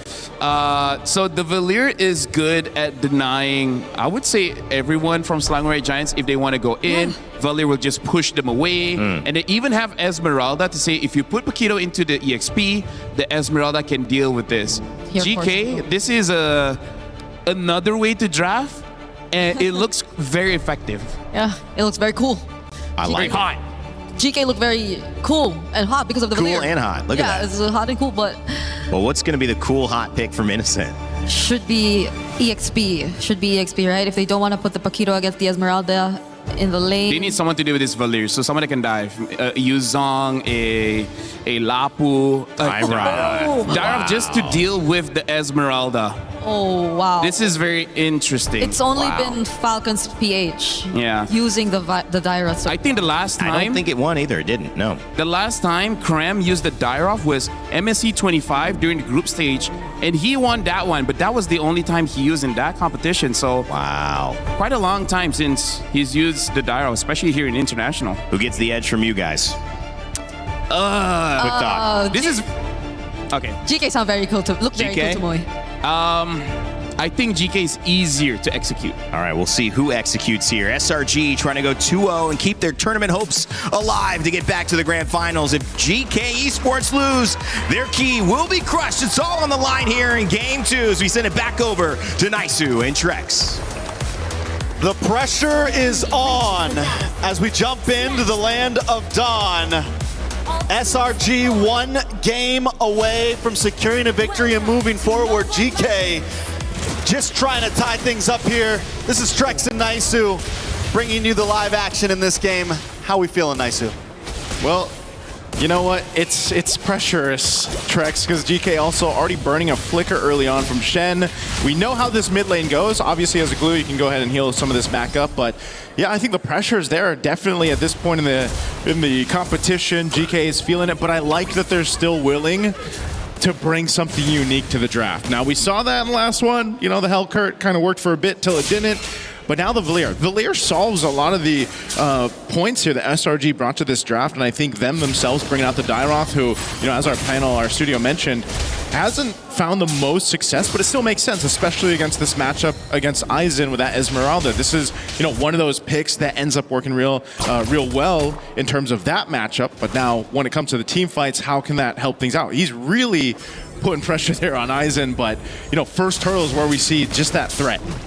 Yeah, what's going to be big for Kram is keeping this pressure up, maybe securing a kill in this early phase. First, second turtle, going deathless, and making sure you get that scale on. Kram has to be careful on a hero like Dairath. We've seen it before. If you start to take a death or two too early on, you fall off quickly, and at that point, you're just a useless hero. Yep, little check here in the mid, but again, because of the nature of the compositions, you're not going to see too much action until the first objective comes up. It's really big for SRG to have that Fatal Links. They make an attempt here on Aizen, but again, as an Esmeralda, really difficult to take up top. Kram, though, has level 4. Tempest Blade's already going to be used. Shen's low. Again, doesn't have the flicker, so he's got to go to the turret. It's Kram that does get punished. Aizen gets a double off of that. Yeah, a little too deep for Kram there. We saw what he was going for. He even gets almost all of his health back, but then still taken out with just a massive burst of damage. And literally right after I say it, you don't want to take too many deaths early on. It happens. Luckily, it's flying clouds, so you're not going to lose too much from an early game death like this. Yep, and SRG still has really good control of, you know, the map, the presence that they can give with this lineup, and as you mentioned, flying clouds. So even after that, they do end up getting the objective. They secure themselves the turtle. Looking at the replay here, brought to us by STC. Again, this was an attempt under the turret. Kram buys quite a bit of time here, but it's, again, Aizen's very patient. Mind you, on this Esmeralda, he's able to just kind of sweep in there, get that first blood, get that double kill, which will really help him now in this lane against Kram for now. So Kram might need this help just because of that 2-kill lead. So they're going to go for it. Aizen brought to half health, but popped the Purify. They want that kill on Aizen so bad right now. In the past 3 minutes, they've gone up to that lane twice now just to put pressure down. Back on that replay, I gotta highlight Zeno real fast. The guy drops the Tempest of Blades. Instead of going for all the swords, he backs off for a second to sidestep the Dairath ult. and then re-engages, hits 2 swords, gets a bunch of damage. Aizen gets the final blows, but Zeno definitely very mechanically gifted in that last team fight. Now, SRG's been making plays across the map. Up on the top side, Cram. Oh, they're going for Cram. Now he picked up the blades there, Trex. He gets them this time. Good punish up top and a whole lot of gold going over. I was just about to say how GK wasn't playing the off lanes too much, playing a bit more defensively against SRG, but now they're finally finding their movement across the map. Quinnock and Shen stuck down in this mid. Fatal Links able to pick one. Shen very quick to take out here, and that's what you're going to expect. Every time that Fatal Links is up, maybe even the flicker for Yumes, he'll go make a play, and that's about what SRG can play around. As they were mentioning, throughout the draft, they got to build that lead over on this YSS for Sakai's. Now, bottom side, Yaga's going to be the focus, popping the blaze and duet. There's 3 SRG Giants here, though. Innocent will pick that one up, but Sakai's gets punished. Zeno able to find one. Flicker from Stormy. Safety to the turret, and now Innocent should be able to get away here. The ultimate's already popped. He had to pop the flicker, though, and Yumes, he'll have to be there for safety, but this is going to be a turtle fought for GK. Yeah, without that flicker, Innocent may not be able to do much to help out. Zeno will get that turtle. Right now, both teams just looking for pick-off after pick-off. Oh, Shen. All right. Shen's fine. Be good. Yeah, he's going to be fine. He burned the battle spell again, though. Yeah, so a lot of battle spells down for the side of GK. SRG, with only 2 kills on the map, still applying pressure, but GK with almost 2,000 gold lead, even after losing second turtle. It has dropped a little bit down to 1.4, but still the pressure is on. But this is similar to last game. SRG sometimes needs a little bit of time to get things going. They like to look for that 6-7 minute power spike. I'm also excited to see how Innocent plays in the Paquito. It's no longer Cram on it. Yeah. And it's so normal to see Innocent on these marksmen, right? On things like the Moskov, things that he can dance around. So seeing him on the Paquito this time, I'm excited to see if he's able to apply the same amount of pressure that Cram did last game. Yeah, Cram was able to do it last game. I think so far, one of the best gold lane Paquitos we've seen. Hold on, Innocent, speaking of, okay, he gets away. Was from Sigiboom, right? From Aurora Gaming. They really made that work perfectly. And so Innocent being up 2 kills, he's got that momentum going on the Paquito. That's going to be great for them, but they got to control the map here as that tier 1 down bot gets taken down by Zeno. This is what you expect with a Ling. He's going to continue to push the map. Quinnock popping the flicker himself. Some more action here in the mid. Whoa, Innocent got solo killed on the bottom side. Good play there from Zeno, man. Now picking up the Haas Claws off of it. As Zeno has been on fire, even in the last game that they lost. Zeno still made some amazing plays. A couple bad ones too, but here in game number 2, he seems to have gotten some of the rest off. He's finding solo kills. He's able to lock down Honest Innocent on the top side. Cram, not going to be able to escape this one. Yumes, too late to the party off that flying cloud. GK has found the footing in this one, Trex, for game 2. They've got a composition that's really hard to play against. SRG looking to lock down Shen, popping the flicker. So he's still going to be fine. This last turtle's up, though, and right now GK will make their way for it. Conceal's already going to be used now from SRG to push them off the turtle. Looking for this engage. Stormy holding on here, too, up on that front side. They'll just face off for now, though, as buffs are going to be secured by Zeno. Man, GK, like you said, just looking for plays all around the map, but here at the turtle, little action. Oh, they're gonna go for it. Again, the setup, Quinnock gone so quickly. Yaga firing off the backside, though. It's a split fight. Now Sakai's trying to get some work. He falls, and Zeno gets another kill. He'll heal back up with the Haas Claws. Rest of the team still going at it. Now Cram looking for Zeno. Can he catch him? He's quite slow, but he gets retried. So Zeno should be able to get away. Zeno gets away to safety. More action on the mid side, though. Blazing Duet. Blazing Duet already used here. Looking to take out another. Yumes falls, and GK further building the lead that they have. Forget the turtle. We'll take the bodies. Giant after giant tumbles right now. It's 9-3, 5K gold lead, and GK are looking at securing another turtle to cement their advance in game number 2. Last time SRG was able to keep things at a minimum, but this time the Turnip is gone. They're bleeding out.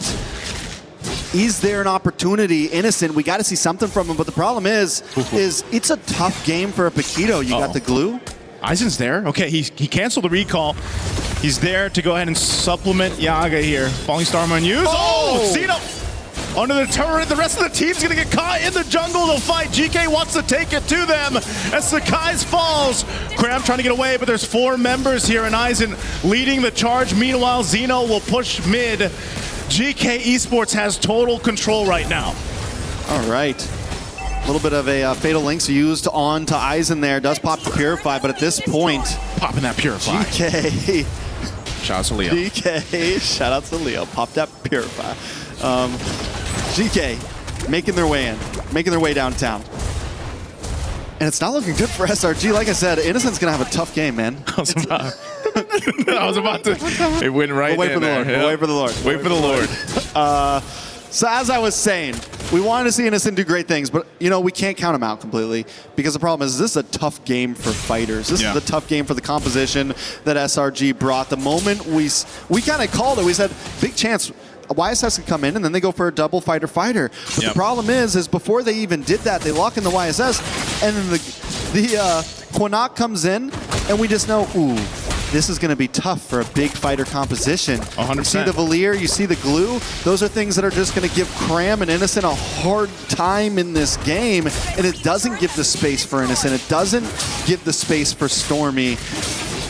And at that point, how do you even counter this? And every time that someone's been on their own, GK has been all over the map. Zeno's been finding the 1v1s. And the rest of the team is finding pickoffs as well. So SRGC is getting slowly backed into this corner. This has been amazing kind of recoup that GK has done in Game 2. I mean, they really had to go back to the drawing board after Game 1's win with SRG. Now for Game 2, this is a bigger lead than what SRG had in the previous one, and GK has total control. Now, if you're looking at this 9,000 gold behind, if you're SRG, you're almost in that attempt where we just got to go for it because it continues to slip through.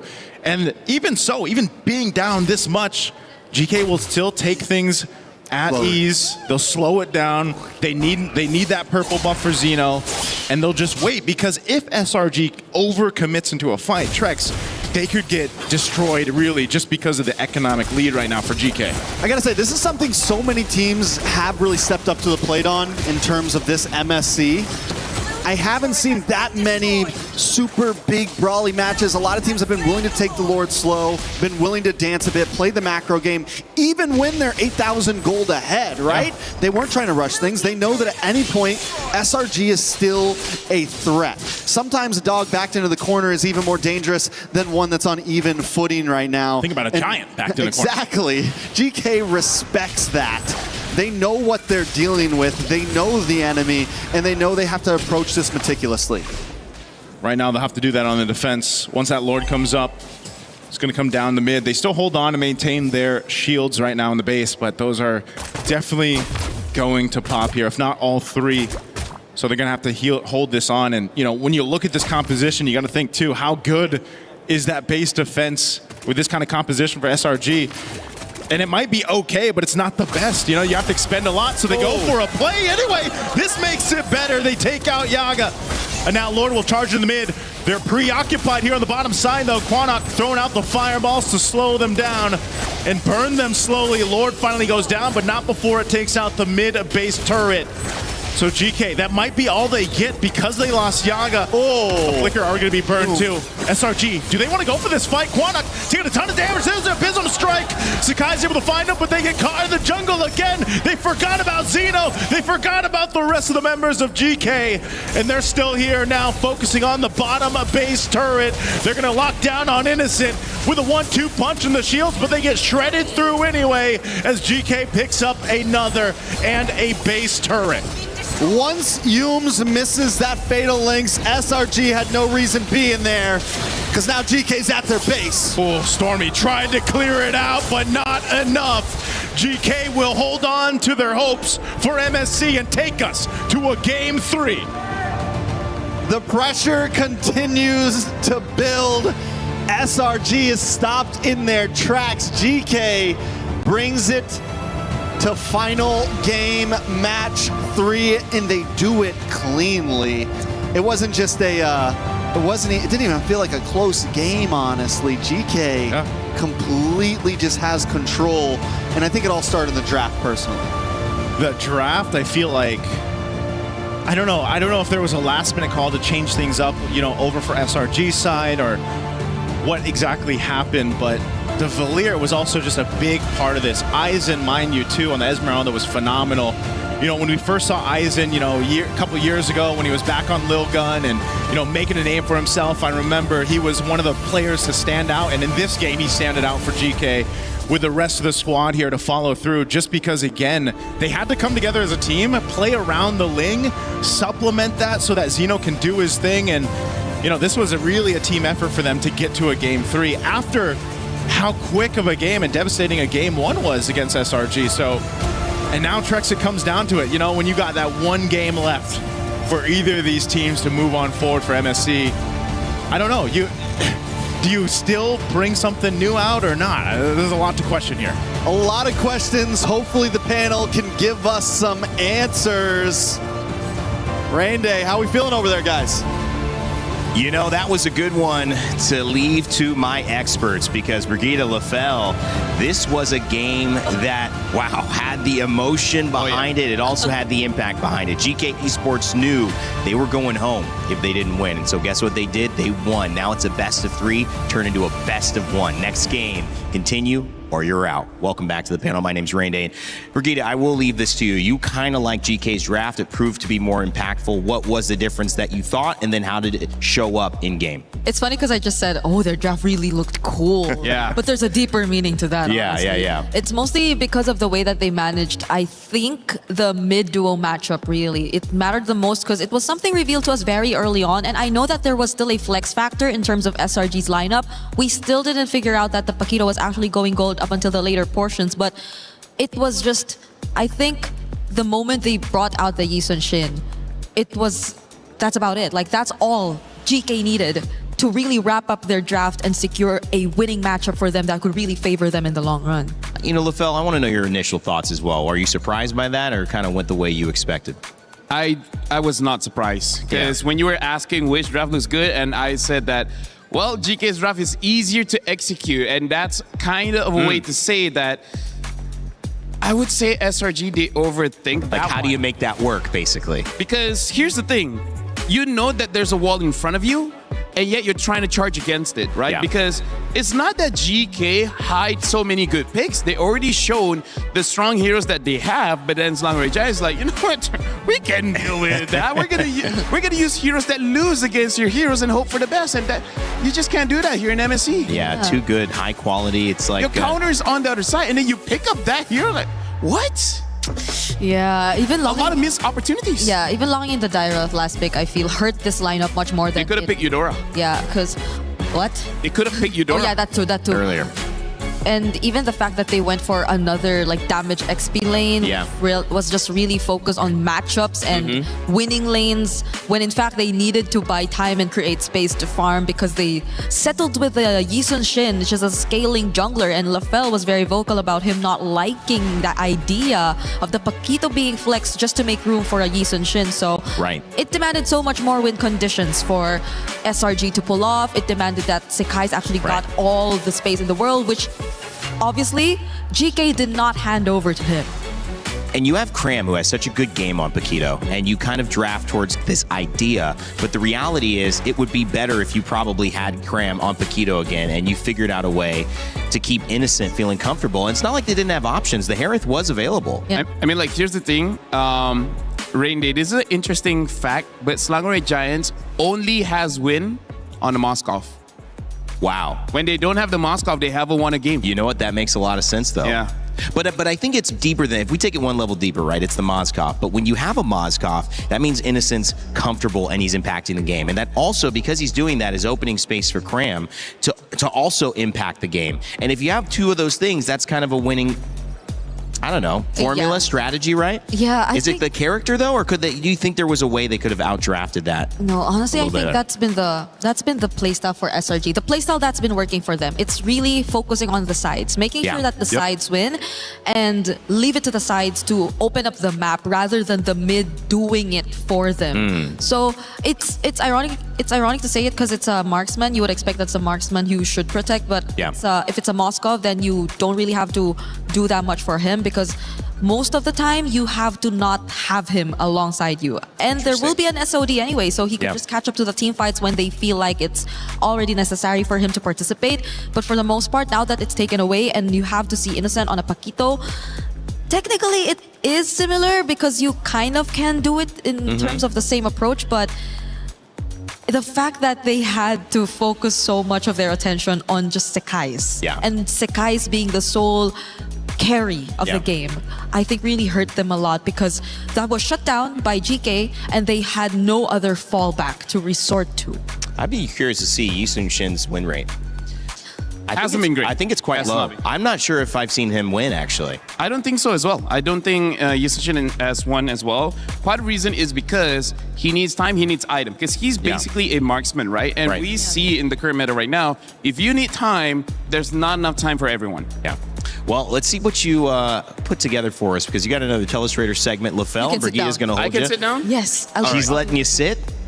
Well, I'm at the edge of my seat anyway. So, yes, we have to pay attention to this one because I agree with Trex where he said, this is one true to draft. Well, let's see here because let's remind ourselves what are the first picks for GK Esports.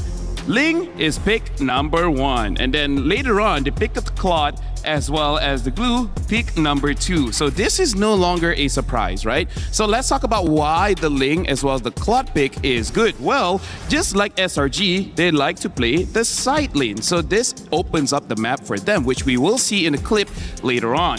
But also what is weird here is that we see this Yi Sun-shin, we talked about him earlier, but he was picked number 4, meaning that you've already seen the Ling, you've already seen the Claude. Now, why does the Ling as well as the Claude counter the Yi Sun-shin? Well, great question. Is single target. He can only hit one person at a time, right? And the thing is, he has also one dash. So he cannot escape that much when you're going up against opponent that is basically much faster than you. And, you know, lo and behold, Ling is much faster than you, and the damage of the Yi Sun-shin can't kill him before the Ling kills him.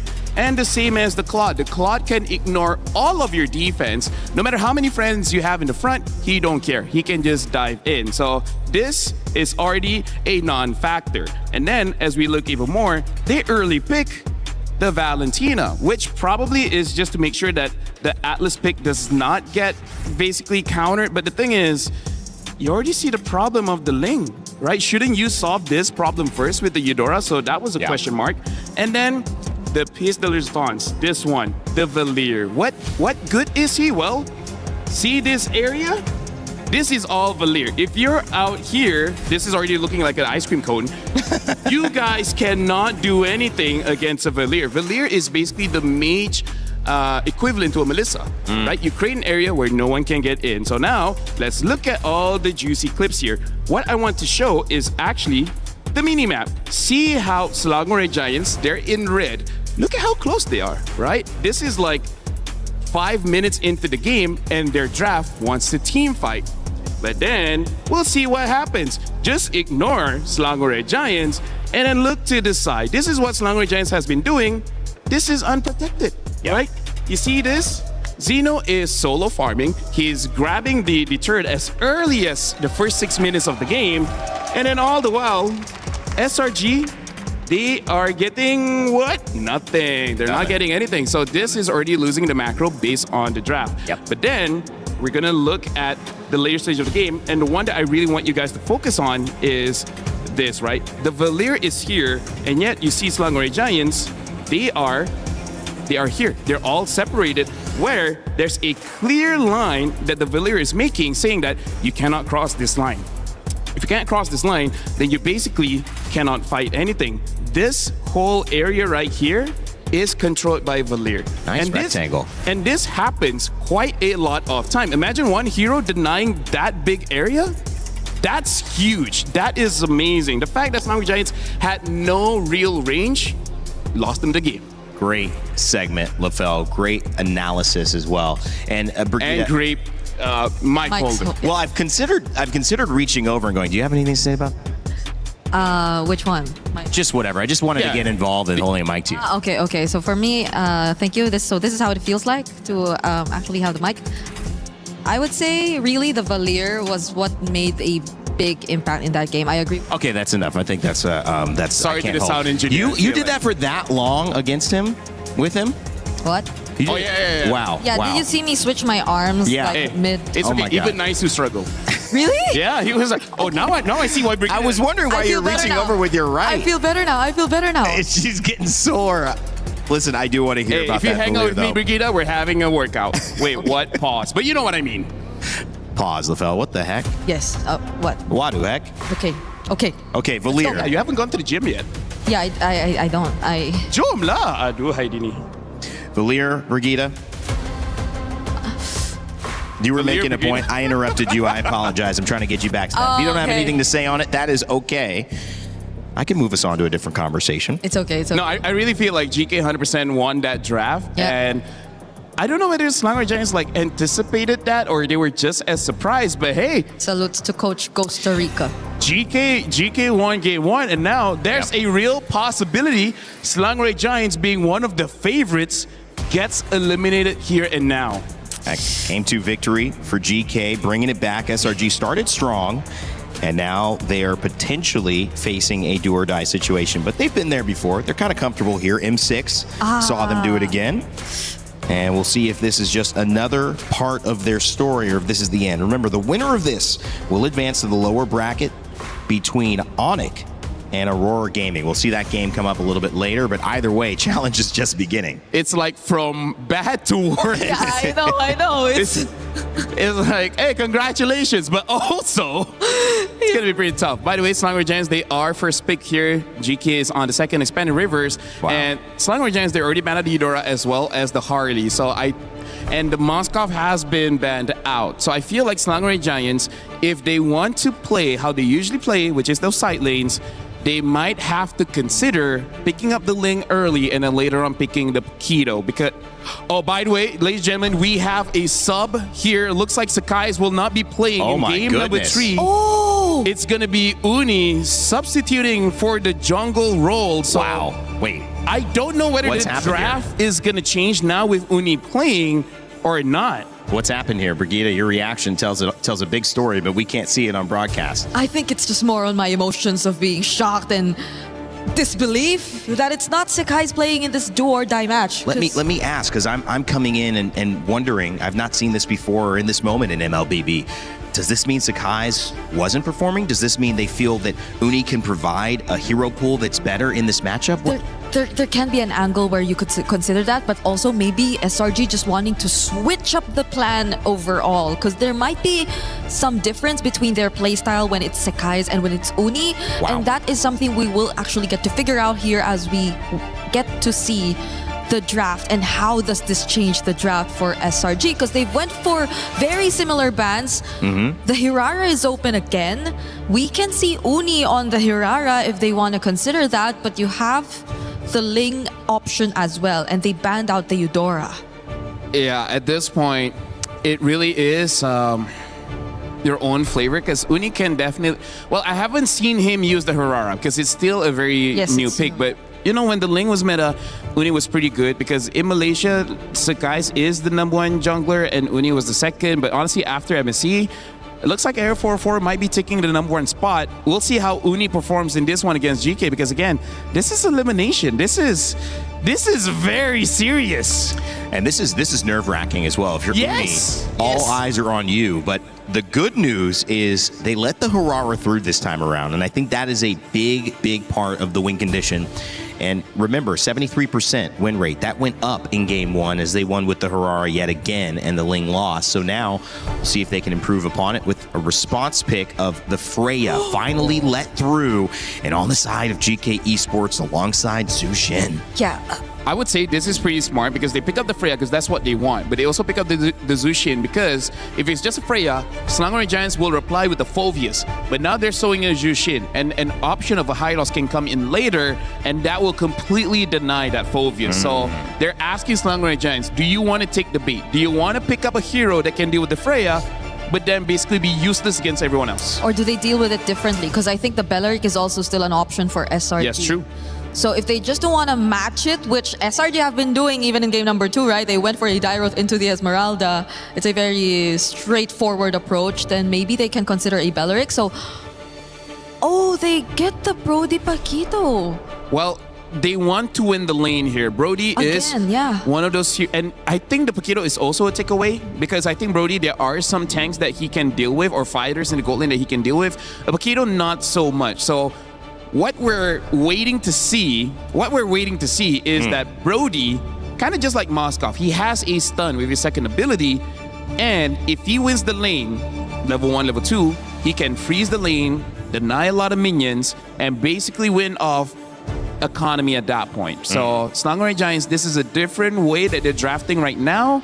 Yeah. But still with the identity of having very strong side laners. Yeah, still playing around their sides, I feel, and Uni might just change it a bit because we haven't really seen his playstyle yet. Yeah. We don't know the kind of jungler that he is. We know for a fact that he's on the Hirara, but how does he activate the sides, right? That's something we are yet to see. At least SRG now saved their mid duo for last, so they can also really capitalize on that.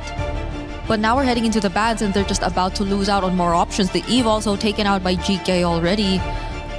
But SRG can respond too. There are still roam options they probably don't want to go up against. The Belleric we also mentioned, they might want to consider that taken out. But they focus on the Esmeralda. Yeah, you don't want to add more counters to your lineup. Valentina, most likely not. I mean, my thought is, I haven't seen Valentina have the same impact that I think the players have been hoping for. I haven't seen her be the win condition. She's a good pick, and she's good on paper, but I've seen so many other picks be the difference. I'm curious if they let her go. Both teams, she's been picked before in game 2. I'm curious if they let her go here and they look for a different mid option.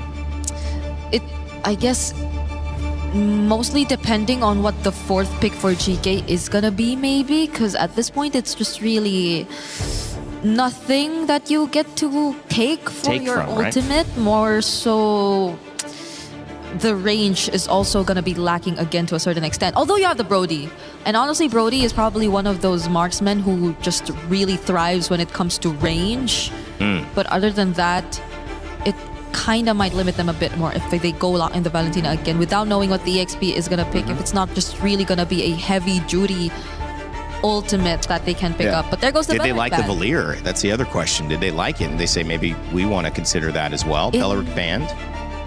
Into this lineup, I think it'll be... I think it's usable. But I wonder if they want to go for something else because right now, Selangor Giants, they have the damage, right? They're not lacking in that department. They just need utility. They need some kind of crowd control. And ultimately, you want a mid laner that can survive a Ling as well as a Freya. I think that's going to be the more difficult puzzle to solve. Like, you have picks like the Valir, which can honestly help you against GK's lineup. But once you use your ult early and you don't have your flicker, then most probably you will die. I agree though. It might be one of the safer picks, like the Valentina against the Ling. But I think there should be much more considerations other than that.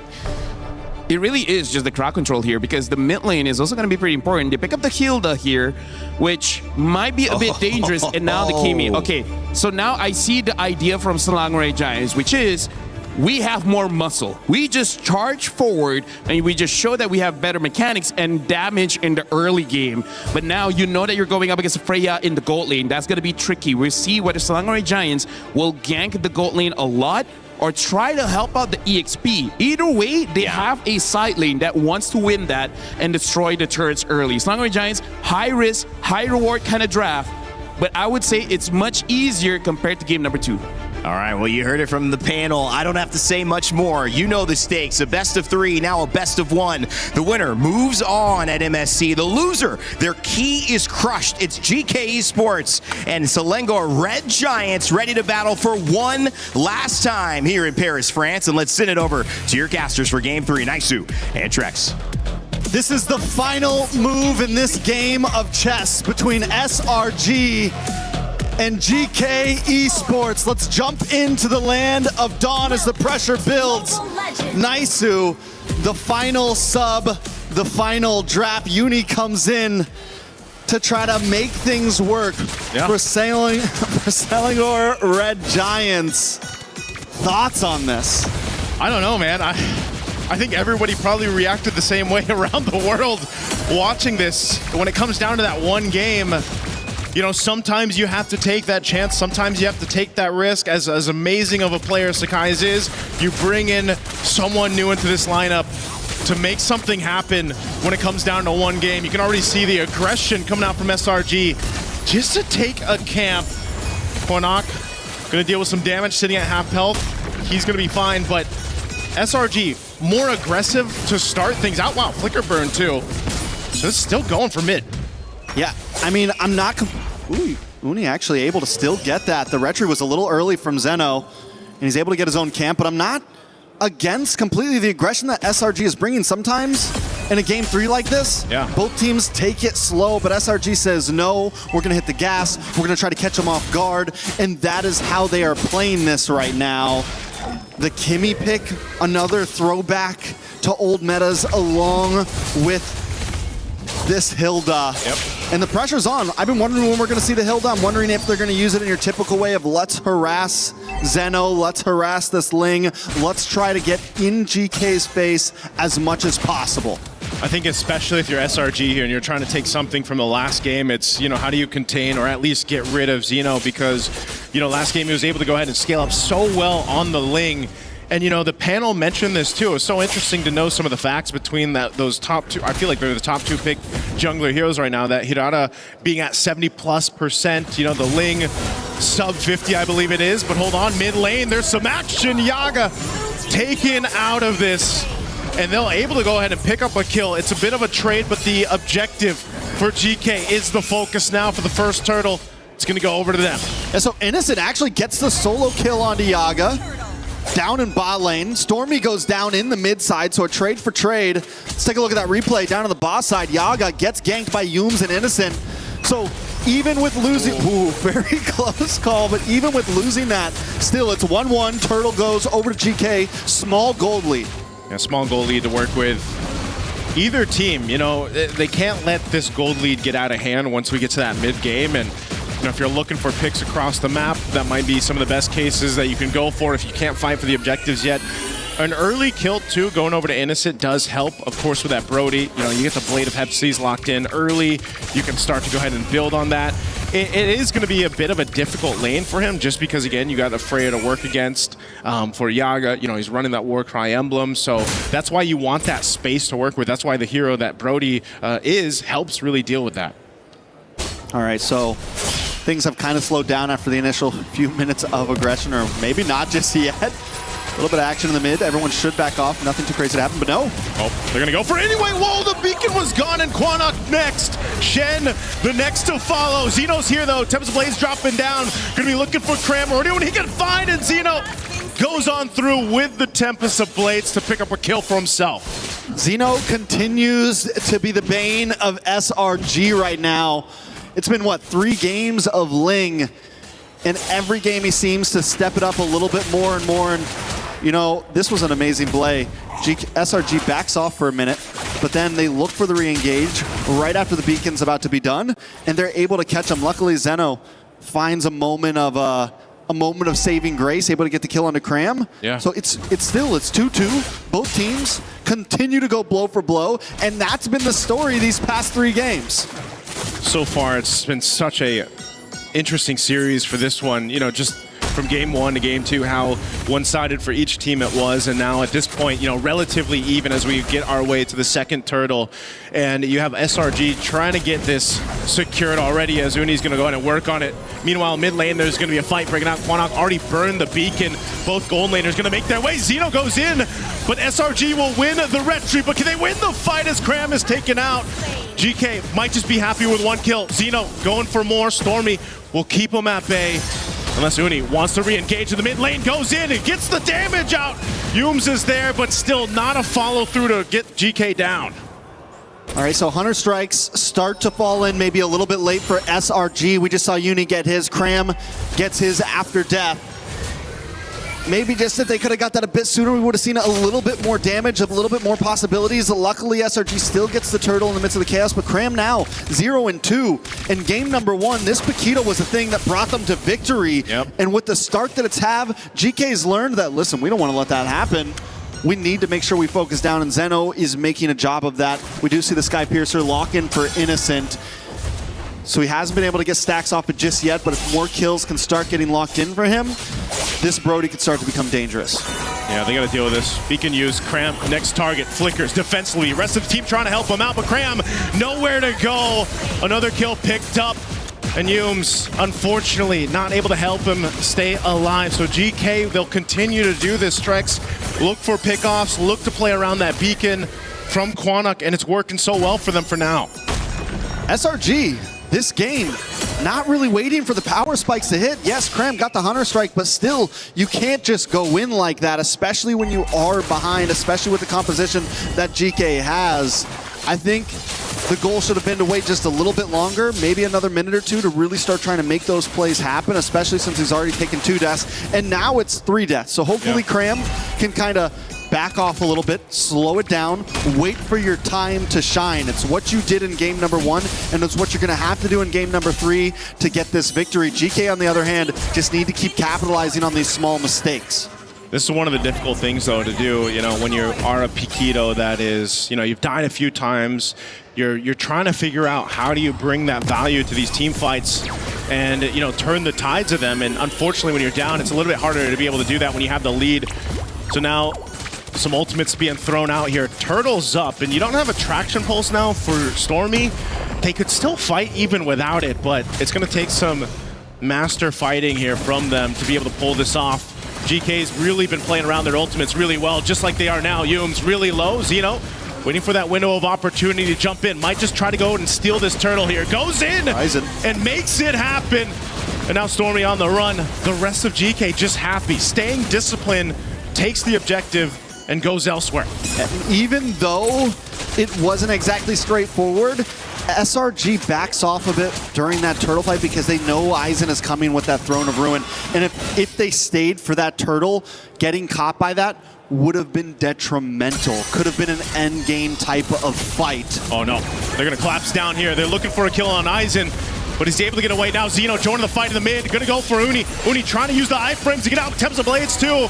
He's on the run, and now mid lane, Cram finally will take one down, and they get a second as Shen falls. SRG finds some breathing room. SRG right now is just the perfect example of punching your way through your problems. Even, I mean, seriously, they're behind. They take that fight. Exactly, they take that fight, and I'm like, guys, what are you doing? But somehow they just keep on hitting and hitting and hitting, and eventually they do come out on top. This fight didn't look good for them at first, but Innocent is now involved. They're a full 5-man, and that's what they needed to win. Back on the main screen, another fight, and they're coming out on top. They get the kill onto Yaga, and GK is finally getting pushed back. Oh man, SRG off of one team fight somehow find a swing in their favor. They're now approaching these tier 2 turrets of GK. It all happened so fast too for GK to deal with, and now they're trying to scramble here.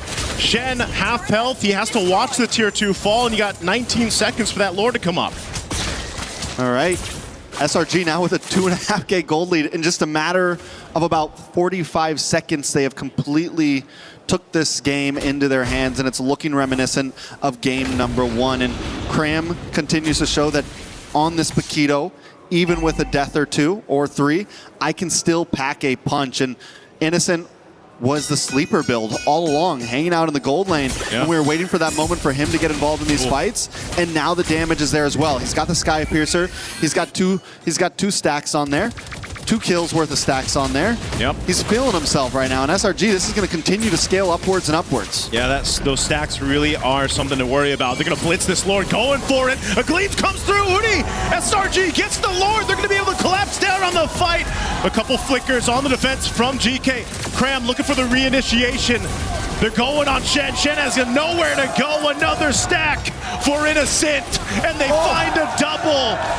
Add another one to Innocent, Sky Piercer. 5-0-1 on Innocent. Shen sacrificed himself to make sure that Zeno can get the purple buff, but the fact that Quinnock falls after that might be a little bit too much for GK to hold on to. It's a 5K gold lead, and a Lord is coming soon. Oh, this was worked so well. Again, they blitzed it. They tried to go in for an attempt. They're knocking on the base turrets now, too. Back in the live cam. Traction pulse already thrown out, sending GK back to heal up. They're going to defend this Lord push. SRG with a swing in their favor. Uni jumps in, bringing down half health bars for GK. They're going to collapse down anyway. Cramps in the base, punching, looking for Yaga. Finds him as well. Takes out Aizen. SRG, they brought out a new Titan. No, a new Giant to the mix. And they move forward for MSC, keeping their dreams alive. SRG continues to brute force their way through this bracket. They take some losses, but today they move forward on to their next opponent, GK Esports. They put up a great fight. They tried their best. They brought the Giants to game number 3, but with a quick change, a quick flex, SRG take the victory. Hey man, that was a risk in itself, but it paid off. And it felt a little dicey there in the early game, mid-game. GK, hats off to them, man. They really put up a fight against a team like SRG, you know, who's accomplished so much. And again, a lot of people probably question the switch in to bring Uni, but hey, it ends up working out. He played this Harara really well, allowing the team to shine, allowing Innocent to get the stacks that he needed on the Brody. And you know, it just ended up working out so well for them. Sometimes that's what it takes to move on to the next stage of the tournament. You know, when things aren't clicking, things aren't working, where do you go from here? I mean, this was such a great initiation too from SRG and the team.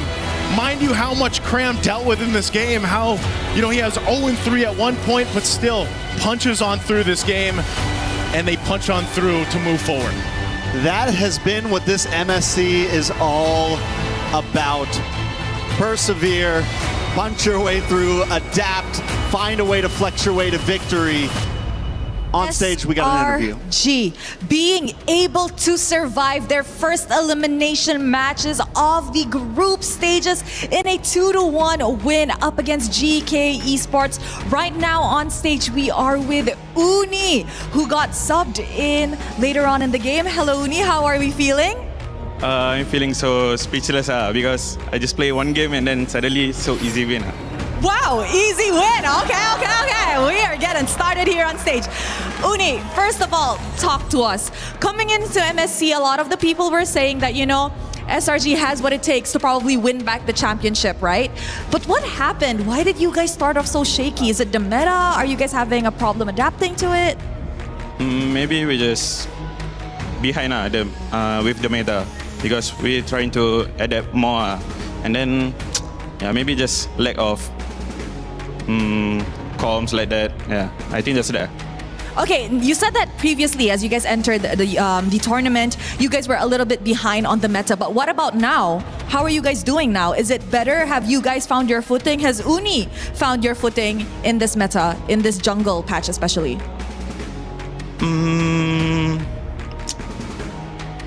I'm also not sure about that because I rarely play in training, and yeah, I just keep learning with the team, and we all the teams trying to adapt with the meta as fast as possible. Yeah. I agree. All the teams here in MSC are definitely trying to adapt to the meta as fast as possible. But let's talk about your next opponent. Now, your next opponent, I'd like to think it's going to be a tough one because you guys will be going up either against Aurora Gaming or Onyx. Whoever it is, it's definitely going to be tough. So how is SRG going to prepare for that matchup? I think after this, we're just going to go on our training back, and then we just focus on our enemy. We don't care our enemy, who is them. Yeah, we just play as a team. Just play as a team and just play your game. Any message to the Malaysians watching at home, Uni? Thank you for our Malaysian fans that keep supporting us. Whether we lose, whether we win. Yeah, thank you guys. Now, I'm pretty sure a lot of the people were on the edge of their seat watching this first series of the day. But with that, boys, come join me up on stage. I have a question. Who wants to crush some keys? Uni? No. Okay, let's go. Come follow me. Let's go. I guess Uni is going to be doing some key crushing. on his first MSC tournament. All right, come on in, boys. Are you excited, Uni? This is going to be your first key crushing moment. I don't know. Okay, only one way to find out. All right, Uni, you may head to the front. Go on, go on, go on. The key is already in the key crusher. And Uni, all you have to do is press the lever. 3, 2, 1. There you guys go, ladies and gentlemen. Selangor Red Giants has officially ended GK Esports' journey in the MSC at EWC 2026. All right, pull the lever back. Ooh, that was a cut. Let us show it to the camera. There you guys go. That is GK Esports hopes and dreams at MSC shattered. That's it from us. Throwing it back to you guys at the studio. Well, SRG continue their run in the elimination bracket, and it's GK Esports for Meta who will be going home, but not after a valiant effort. In Game 2, they turned it around, sent us to a best of 1. You got to say, it's still not over for Meta. We still have Team Falcons representing the region, but overall, GK Esports, they did well. Just not good enough against SRG, who found their answer and maybe that little bit of momentum or spark that they needed in the substitution in Game 3 for Uni, a story that many, I'm sure, are already talking about, will be talking about for the rest of the day, maybe the rest of the tournament if he continues to play. My name's Rainday, joined by Brigitte and Lefel here back on the panel. Lefel, you got to talk about this because this is a huge moment that we just witnessed. I mean, first of all, I feel like me and Brigitte, we both share the same consensus when we say, like, sometimes in interviews, it's okay to lie, right? You don't have to be so honest, It's you know? okay. It's okay to hide a bit more. Yeah. You know, be like, oh, I just came in, it was so easy. Oh, that's some shade disguise. But also, I would say in that game, that reminds me of a beautiful quote from an amazing reporter called Eterna, where she says, isn't it great when you don't have to use your brain? And that's kind of draft game number 3, where it's all we just go forward. And that's the best plan we got. And then just keep on pushing. It's nothing you have to overthink about. Exactly. Nothing you have to overthink about. Just go. You see bad guy, you hit bad guy. You go bad guy. You see friend, help friend. It started with Stormy on Kimmy as well, which was super cool to see. I mean, here's some stats that are pretty interesting. When you look at Paquito, 2-0 when Cram played him. 2-0. Won both games on Paquito. The second game they played Paquito, it was on Innocent. And Innocent, when he's on a marksman in that gold lane, he's 2-0 as well. So the fact is they found a way to, I think, change what went wrong in Game 2, get everyone comfortable again in Game 3, and that ended up making a big difference. Another win for Harara as well. Yeah. Oh, by the way, let me just very quickly, Selangor Giants has to hope so hard. Yeah. They're not going to fight against Aurora because we see that their early game is not there. Yeah. Right? And they, like Team Liquid, like to scale up. That is Aurora's specialty. Their early game is the best in MSC so far. Yeah. So if somehow, some way, Onyx wins, Aurora goes down, I don't know whether SRG has enough time to get their early game the same level as Aurora. Because at this point, I feel like no team can have the same early game as Aurora. Yeah, I agree. Although Uni did say that they're not really going to pay attention to who they're going up against. They should. More on, it's more on them just focusing on themselves because, as you mentioned, I think based on their first 2 series, we've observed which works for them and which doesn't. And it's mostly on the draft, which we kind of see a pattern that it's really just the marksman working out for Innocent here and there, mostly the Moscovs, and then Cram on the Paquito and stuff like that. But now that we have a change in lineup, which we don't know if they'll be sticking with this throughout, then there has to be some work done to polish some things here and there because you, again, never know what to come up against. They put themselves in a really interesting position if they don't keep Uni because you solve a problem and maybe it's matchup dependent. We don't know what the conversation was between Sakai and the coach and who made that decision and how, they said, well, maybe Uni just needs to come in for me. Maybe Sakai volunteered. We don't actually know. However, I do think that when things work, you have almost, in my opinion, the onus of responsibility to try to keep it working. You don't want to stop your momentum after you found it. And it feels like they did have a very easy time on the Harara back when Uni was there. So if that's the meta, if that's what you're going to be playing, it may be nice to see. And as you look at these damage stats as well, I mean, no wonder, second in damage, I believe overall in the game, only to Stormy, who was on that Kimmy. I do have to say, like, outside of the game, the difference between Uni as well as Skies, I would say Uni is a better shot caller. He has a very good idea of how the map looks like even when it's dark. And then in game, Skies is the guy that's willing to sacrifice himself to get 3 kills. But Uni, he will play it more safely, which we saw in that game where there's multiple times GK went all in onto Uni and he was able to escape death multiple times. And maybe that's where GK really like, wait, hold on, this is not what happened in game 1 and 2. The jungler dies here, but this time they don't die. And then you're like, wait, what's next, right? That might be just enough to throw GK off. Yeah, because honestly, I think at least for the lineup, SRG might have read through what GK wanted to do every single time. Like the approach that they had during a T fight more or less started with Aizen. Yeah. It always had to be off of a really good Throne of Ruin from Aizen and then the rest of the members eventually going in. But if it's not for that, then they more or less have been read by SRG, I feel, because I think it's been Uni who's been a bit more creative with the angles. Again, with the Hirara, I think it's something you can really afford to do because you can just go in and out and also through very unexpected corners as well. But I guess GK was also able to read through that and prepare for this potential switch up that SRG eventually showed us. When you have moments where a team has your game plan, typically, and I relate this to the football world, the soccer world, I played that growing up in my life, and that was football. Yeah, just sure. Want to let you know. Sure thing. Football. All right, football. Especially in France, how can I not? I think the interesting thing is you need a little bit of creative individual brilliance to break through it. And at the same time, when a team is packing it in and they don't want to let you score, and that's their strength going for a tie, the second you do score, that changes what they have to do. They've read you, but now they're struggling because they have to play offense when they wanted to play defense all game. I think Uni might have come in and had a little bit of moments getting in, getting out just barely with individual brilliance, and then that opened up this team fight that maybe shouldn't have been opened up with SRG's lineup. Yeah, bowling is amazing, man.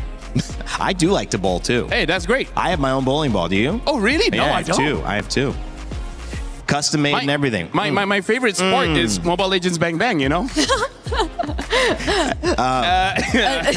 More pay, please. Guys, is that a sport? I mean, it's e-sport. I'll say that. Yeah.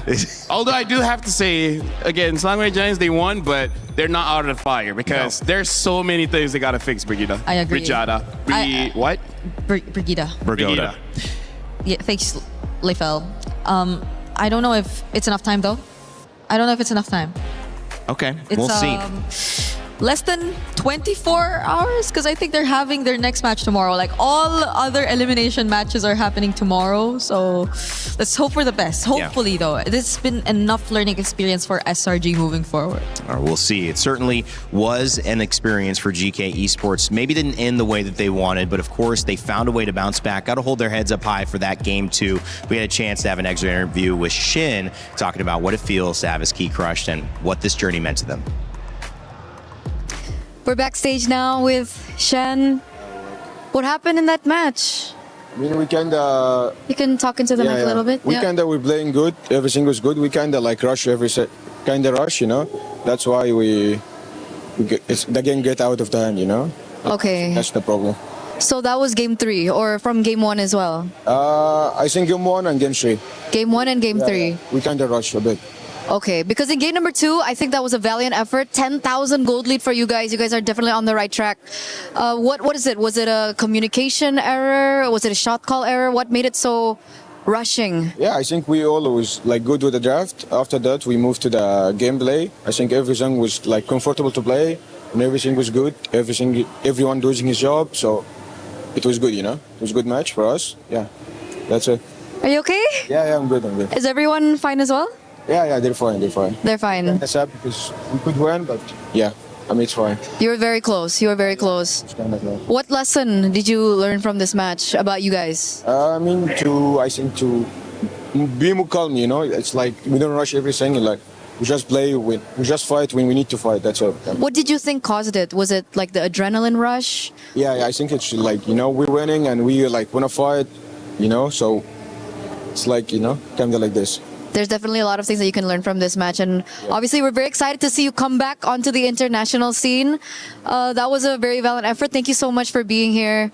Is there anything else that you want to say before you leave? Sorry for today, guys. I hope you enjoyed the game. And next time we will do our best, to make you feel better, Okay, once again, thank you, and we're throwing over back to you guys. We appreciate you, Shin. Not easy to do those exit interviews. Obviously, you're feeling the emotion. You haven't even had time to process it. Then Eterna is making you nervous when you're in there, so I understand it. But thank you so much. GK Esports, they go down. Sillinger Red Giants continue. They'll have another match, which will be elimination or their chance to be promoted into our knockout stages. Coming up next, Yangon Galacticos take on Pro Esports. Nobody's going home here or with Onic and Aurora Gaming. These are the 4 best teams in Group B so far, and they are looking to prove who are the best 2. So there'll be a lot on the line just on the other side of things. A win in these games means at least $100,000 going in your pocket after MSC. So you could be happy about that. Again, Entity 7, Team Liquid, one of those teams going home. Lower bracket game to end the day. Gosh, it's going to be a lot of fun, guys. I cannot wait. Make sure you get your pick'ems in for what you think is going to happen in this next matchup. Yangon Galacticos, they've been playing really, really well, but can they stall? Can they change? Can they outdraft Pro Esports? Because they have been one of our top teams also. We'll find out a little bit more on that after these 2 dance. We'll actually give you a dance break because this is what they're like off camera. Now you're finally seeing a little bit of it. Thank you, Jib, for catching that as well. I've got some fun people on the panel. We've got some fun coming up in Acecraft. If you love the game, well, guess what? There's a new way to play in co-op. We fly together. Check it out. We'll be right back.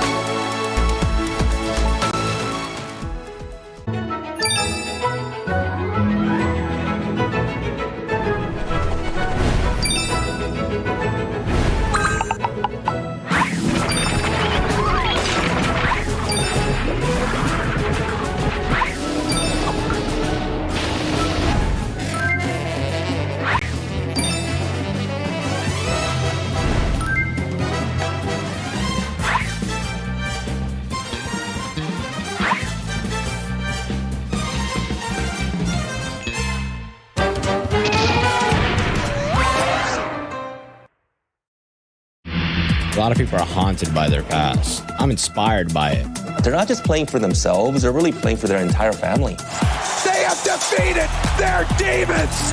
They have crushed the curse! He thinks he can come in here and play my game! He knows nothing! Let's go! Tyler 1, you're done. Raw energy, half for puff and blow the house down!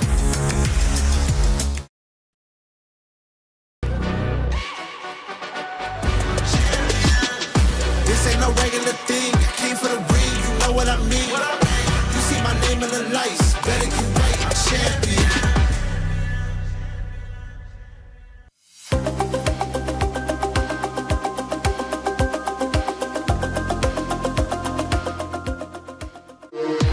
We were there.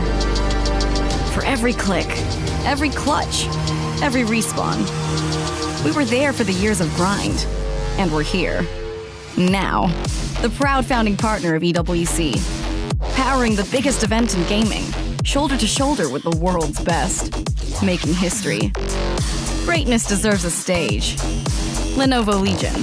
Reach your impossible.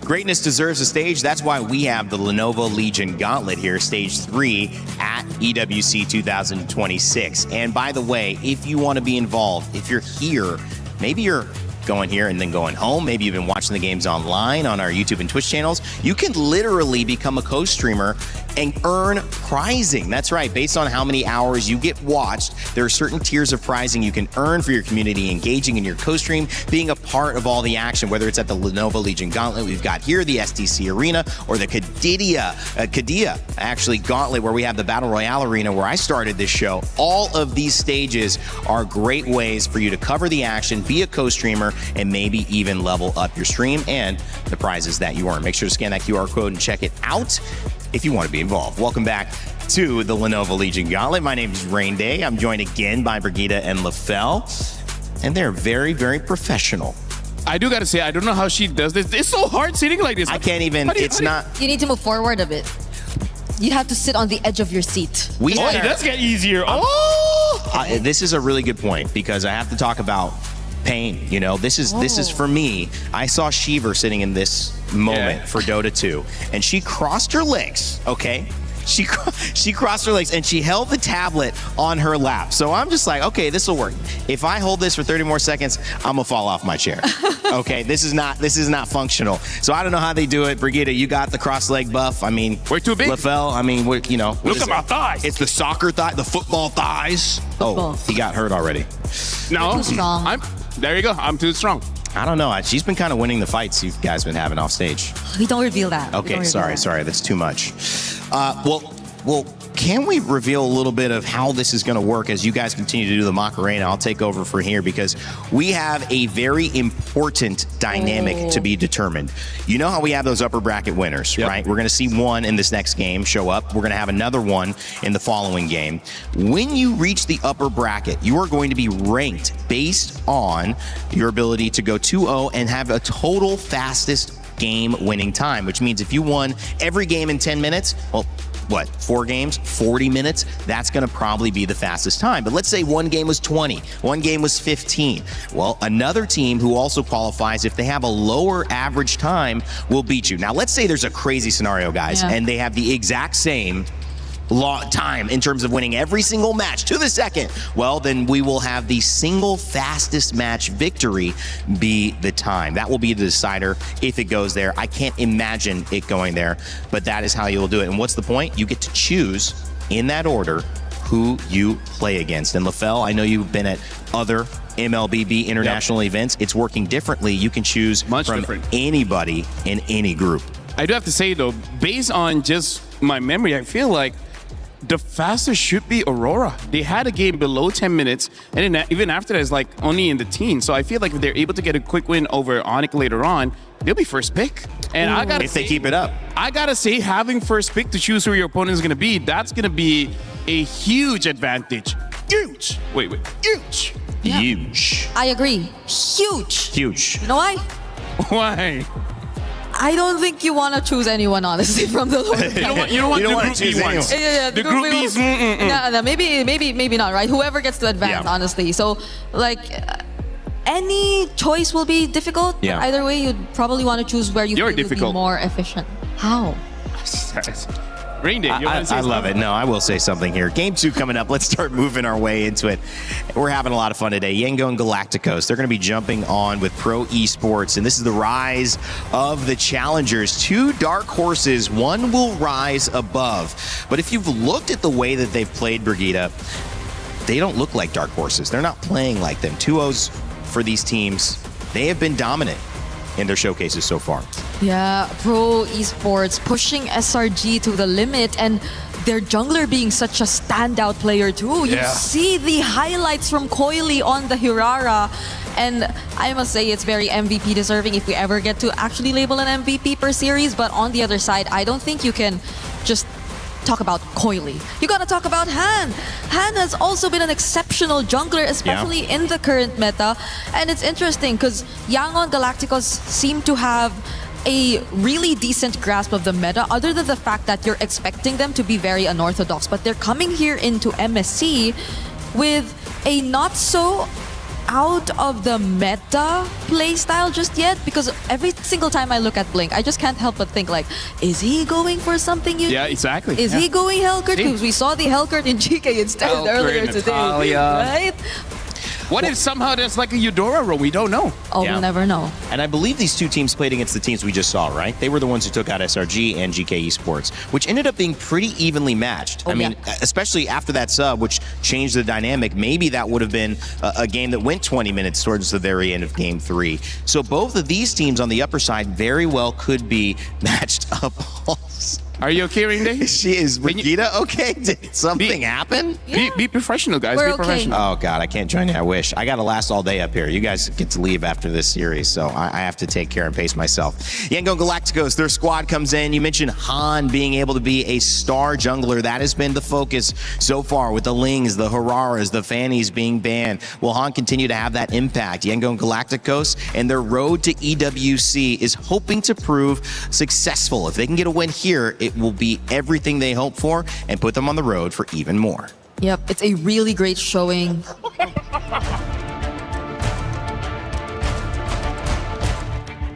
We start Young Galacticos on MSL Season 1. After we lose in M7, all of us, including the player and the coaching staff, decided to do better. I think we can win this one because of the mindset we adjust and the maturity of all the members of Young Galacticos. They are expecting to be a champion. If we achieve top 4, it's mean a lot in terms of the pride of Myanmar, because back then on M2, Myanmar is one of the top teams. As now, Bournemouth scores! Have they done it? They have done the unthinkable, and now they make history. The first Myanmar team to make it towards the grand finals of the M2 World Championship. Bringing the Myanmar back on the top 4, it's mean a lot to the people. As a foreigner, what makes me decide to stay on Young Galacticos is because of the dreams of the players. After losing on M7, I think I am accountable for their dreams. I really want to show them that esports can change life. I feel like such a great showing for Myanmar, honestly. If you take a look at the performance from YG so far, why are you laughing? Oh, no. Okay. No, because honestly, right? You see the games that they've played, they've all been very dominant. On top of the fact that I need to take off my glasses. Ying and Kaize. Yeah. Still deathless. You know what? Yeah, that was a really good point. We love you, kind of a long point, Never too. change. You might not have caught all that on broadcast as well, but I said a lot. It was special. We do have a chance, though, to talk a little bit about pro esports as well. This roster setting up Coily against Han, but you've also got Sorry, I'm Felix, which I love that one. He says sorry before he jumps in and has to kill you. That's a great matchup. We'll see. Their road to EWC also was lit with fireworks, and it's landed them here at one of the biggest tournaments in MLBB esports. We'll see if they have what it takes to move on past their opponents. You want to say anything about this?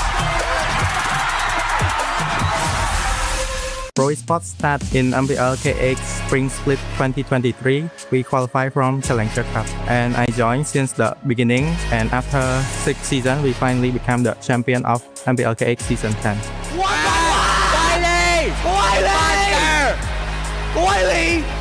Triple kill though, Lin! Maniac! The grand final!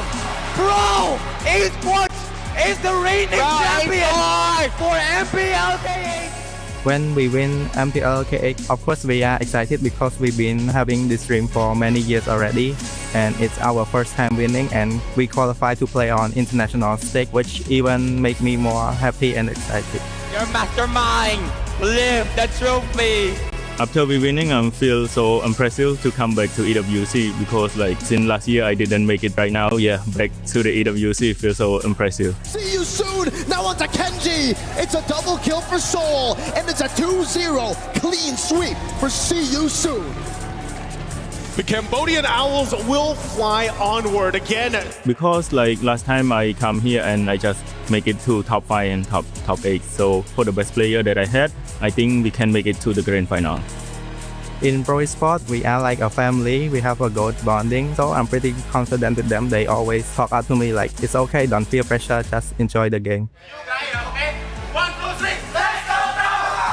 For us, it's like a dream to represent our country. Not many get the chance to do it, and when we have the chance, we gotta do our best.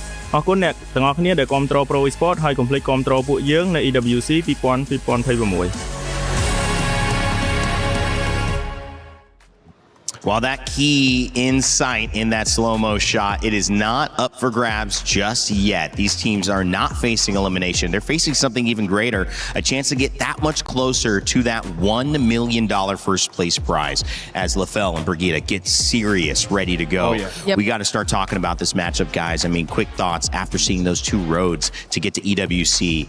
You know, Cambodia representing their country, Pro Esports said. I mean, that's a big deal. I agree. I think for the longest time, we're so used You're to a big seeing deal. Thank you. CFU on the international stage, but it's always been a struggle for them to make it far. Though they did get some upsets and on very close to getting upsets a couple times in the previous internationals that we've seen them. The confidence and the way that you hear Pro Esports talk about their team and each other, I think that says a lot about the amount of practice and the amount of connection that they have already established. Because I know this is a new lineup for them, but the fact that they're quote-unquote family, like they have really good bonding, and you see that reflect through in-game, I think that adds to what makes them a huge threat here in this competition. I mean, Yangon Galacticos in Myanmar, again, you talk about the regional representation. It's not just your team, it's not just your organization, which you have a lot of esports from the same place. You don't really have that here. You have maybe one or two max. LaFell, this is a huge opportunity to say, well, we got at least $100,000 in top 8 if we win. And again, this is where there's a lot of layers when it comes to the motivation of all the players. Because just like you said, Rain Day, there's one for yourself, there's one for your friends, and then your family, and then your organization, and then your country, maybe even region. Like every single win gives you more motivation than the next. And as we're gonna jump into this, I can't help but talk about the comparisons of their day one, about how Yangon Galacticos was able to have a very strong game against GK Esport, where we saw Pro Esport had to try to defeat SRG. That was all 3 games. And SRG also struggled against GK. So based on this square, it does seem like Yangon Galacticos, at least after day 1, are the stronger team.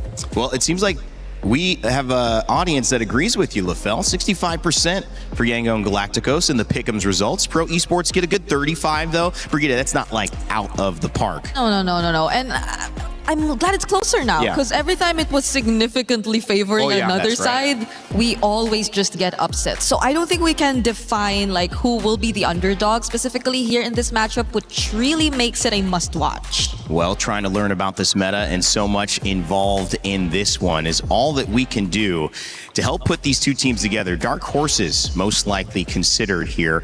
But will they continue to be? After a performance against each other, they may just find themselves in a position, as you get a little double Rain Day up in here, to support the dream that they come in. Myanmar and Cambodia about to take stage. Thank you very much, my friend Rain Day. I mean, double Rain Day, that sounds like a good day to me, but we've been having a great one so far. SRG surviving, they continue on. GK's run has ended here. What do you think about that game, Rose?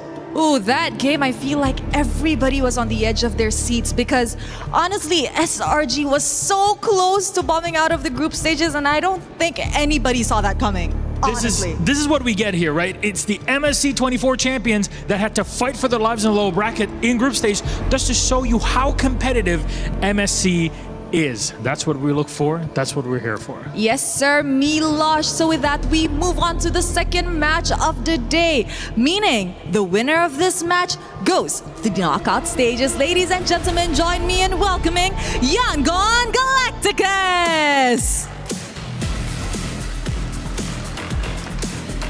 This is a team that wants to bring the glory back to their region. Will this matchup keep them one step closer to making their dreams a reality? 2 teams and 1 ticket to the knockout stages in this matchup. Who doesn't love a dark horse race? With 2 generational junglers, one on every single one of these 2 squads. So let's just bring out their opponents, please. Welcome, Pro Esports! The crowd has said it, you can hear it, and it's from one dark horse to another. Let me tell you, their stable is stacked, and they showed it versus SRG. Add to their talent the fact that this is a perfect storm for a Cambodian team to make the knockout stage once again. I think the recipe for success is all laid out. Ooh, Milosh, this is going to be a very spicy matchup with that. Boys, you may actually place your keys. And of course, to the captains, don't forget on that little handshake, a fist bump. Or heck, will it even happen, Milosh? Just whoosh away. Oh. Who knows? Fist bump. There we go. Once again, this is the battle of the dark horses. One advances to the knockout stages and one falls for a tighter shot at the knockout stages. That's it from us. Throwing it back to you guys at the studio.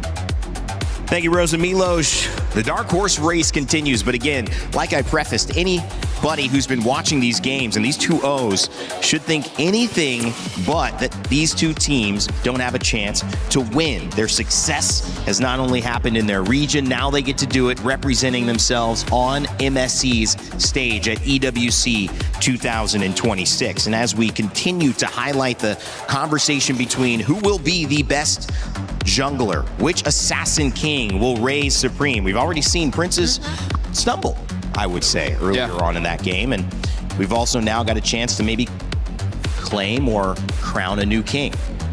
And honestly, after game number 1 of Pro Esports going up against SRG, I can't help but really root for Coily, because it's one thing to do good. It's another to actually have a tough game and then clutch it at the end and then closing out the game. So I'm really looking forward to both these teams, especially because personally, I don't consider them dark horses anymore. At this point, they're contenders. They're actual contenders. Well, coming up in this shop, you have a chance to grab that new interactive effect. Rhino Day is live. Make sure to grab your cool stickers. What do you call these guys? Emotes? Emotes, yeah. Emotes. So emotes in the shop.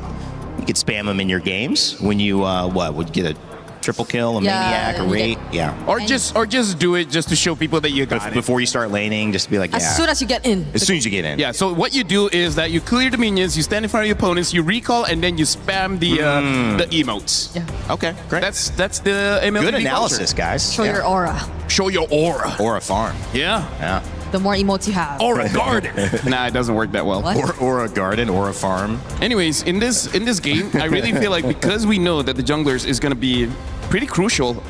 Funny enough, I really feel like we got to look at the roam matchups, because both the Belleric as well. I mean, like, as much as we want to build by saying that the roam is, I don't know, expanded, because honestly there is quite a lot of heroes you can use in the roam position, but just by how good Atlas and Belleric is, there really is no reason not to pick them up if they're open, right? So much roam heroes to expect, especially if you're talking about Blink, but at the same time, he's just only been on the Atlas and the Cho.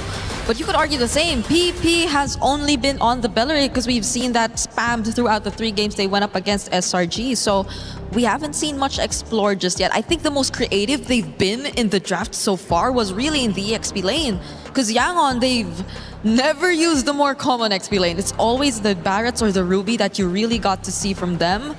So that's maybe something we're looking at. We know for a fact that Yangon can be creative, but where and until or only which heroes are they willing to be creative with? Yes, that's a sentence. And it was a sentence that I liked the first part of, which was that Ruby was a hero we did not see involved in this last matchup whatsoever, because they were really focused on the Moskov, and they were focused on what was working in terms of banning the Harara, the Ling early on, the Fanny. But maybe we do see a different priority here, especially when we start to get towards the later phases of the draft and ban, where the Ruby does either come out or it gets taken away, and that opens something else. Well, we're looking at the map here. So far, I feel like for both teams, Flying Cloud should favor them quite a bit because they like to fight, but now Dangerous Grass. And this is what I bring up every single time we're in Dangerous Grass. Sometimes you go autopilot, but where you forget that there's a new grass on the map in front of you, and your opponents might be waiting in there. But LaFell, realistically, for someone saying, hey, what's going on? This is cool. What's some MLBB? They're in Paris. Let me check this out. Dangerous Grass, like, what does this really do in terms of changing your draft or your pick? Do you ban around it, or is it just something that once you get what you want, you play around it? It's something that you can utilize an advantage in the draft. For example, you have burst heroes. Since there's more grass, that means there's less vision. With less vision, some people might forget that someone's hiding in this bush, and you immediately kill them all. So picks like the Eudora is good. Picks like the Hilda, where she gets advantages when she gets into a bush, also does pretty good. Catching heroes like the Saber, the Chos, the Kadidas. Pickoffs. All of these pickoff heroes love dangerous grass. I love that. Ling and Belleric banned, Freya and Atlas banned. Do you feel like YG say, PP, what else do you got? Because they take the Belleric away right away. Yeah, they no saw, Atlas and no Belleric. Yeah, they saw how comfortable they are actually with these picks. So it's great. I think now that we're in dangerous grass, it's all the more reason for them to just go more creative. Go crazy with the picks. There are multiple options out there and potential for pickoffs. But the Valentina... Interesting ban. Maybe just to open up the draft, trying to force Pro Esports to ban out the Harara, because if Harara is let through, you know that's going to be first pick. So it's both the Belleric Atlas and the potential Ling Hirara banned out. Actually, no, maybe YG just picks up the Eudora first and be like, yeah, I dare you to pick up Hirara. That too. That's a good way to do it, but I feel like this sets up a good thing for YG, and this is where you want in this part of the pick. Because obviously, if you get the Harara, great. If not, you get the Eudora, most likely to counter. So they feel pretty good. I think that the question is, if you give Han the Harara, you still have a Fanny you could prioritize. Oh yeah. Oh, I forgot about that. On the side of Coily. But that was Yangon who also used the Fanny recently. Oh my Mars. God, we forgot. Forgot. I mean, rarely picked up, right? So now they can pick up a Eudora +1 plus the Fanny. Oh. And the Phoveus. That's very interesting. Didn't thought the Phoveus would get picked up this early, considering that there's quite a lot of EXP that can fight against a Phoveus. Yeah. Like the Alice, Uranus. You just probably be a bit more careful with the gold lane pick, given this. You already have a Phoveus and a Fanny to deal with, so... Wow. That takes out probably a Harith option here for YG. Or play double fighters. But they can do that too, honestly. Right? They can play double fighters if they want. But if they go double fighter at this point, then the jungle options are...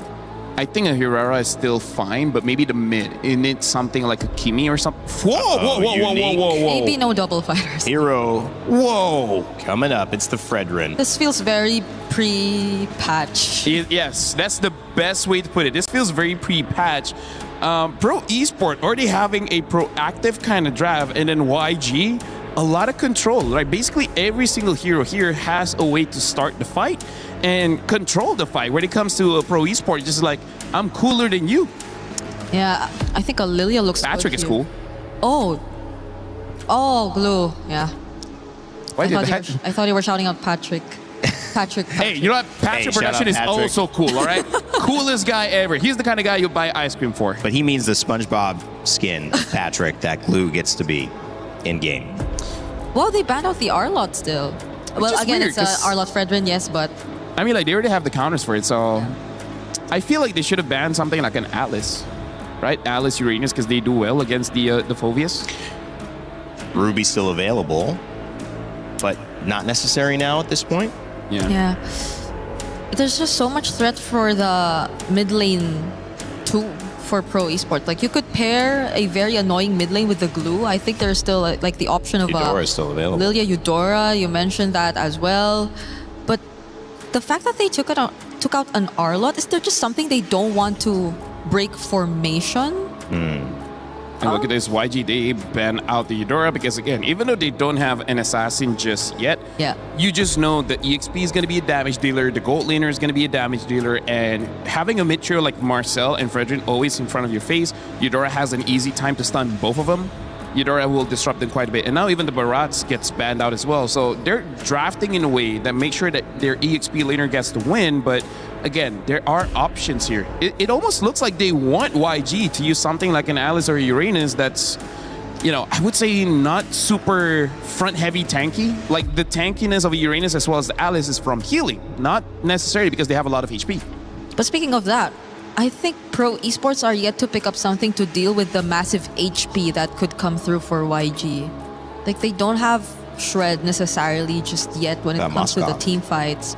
The Moskov you pointed out is still going to be available, yes. But since YG are not going for an assassin, might they be a bit more comfortable to pick up the likes of a carry again?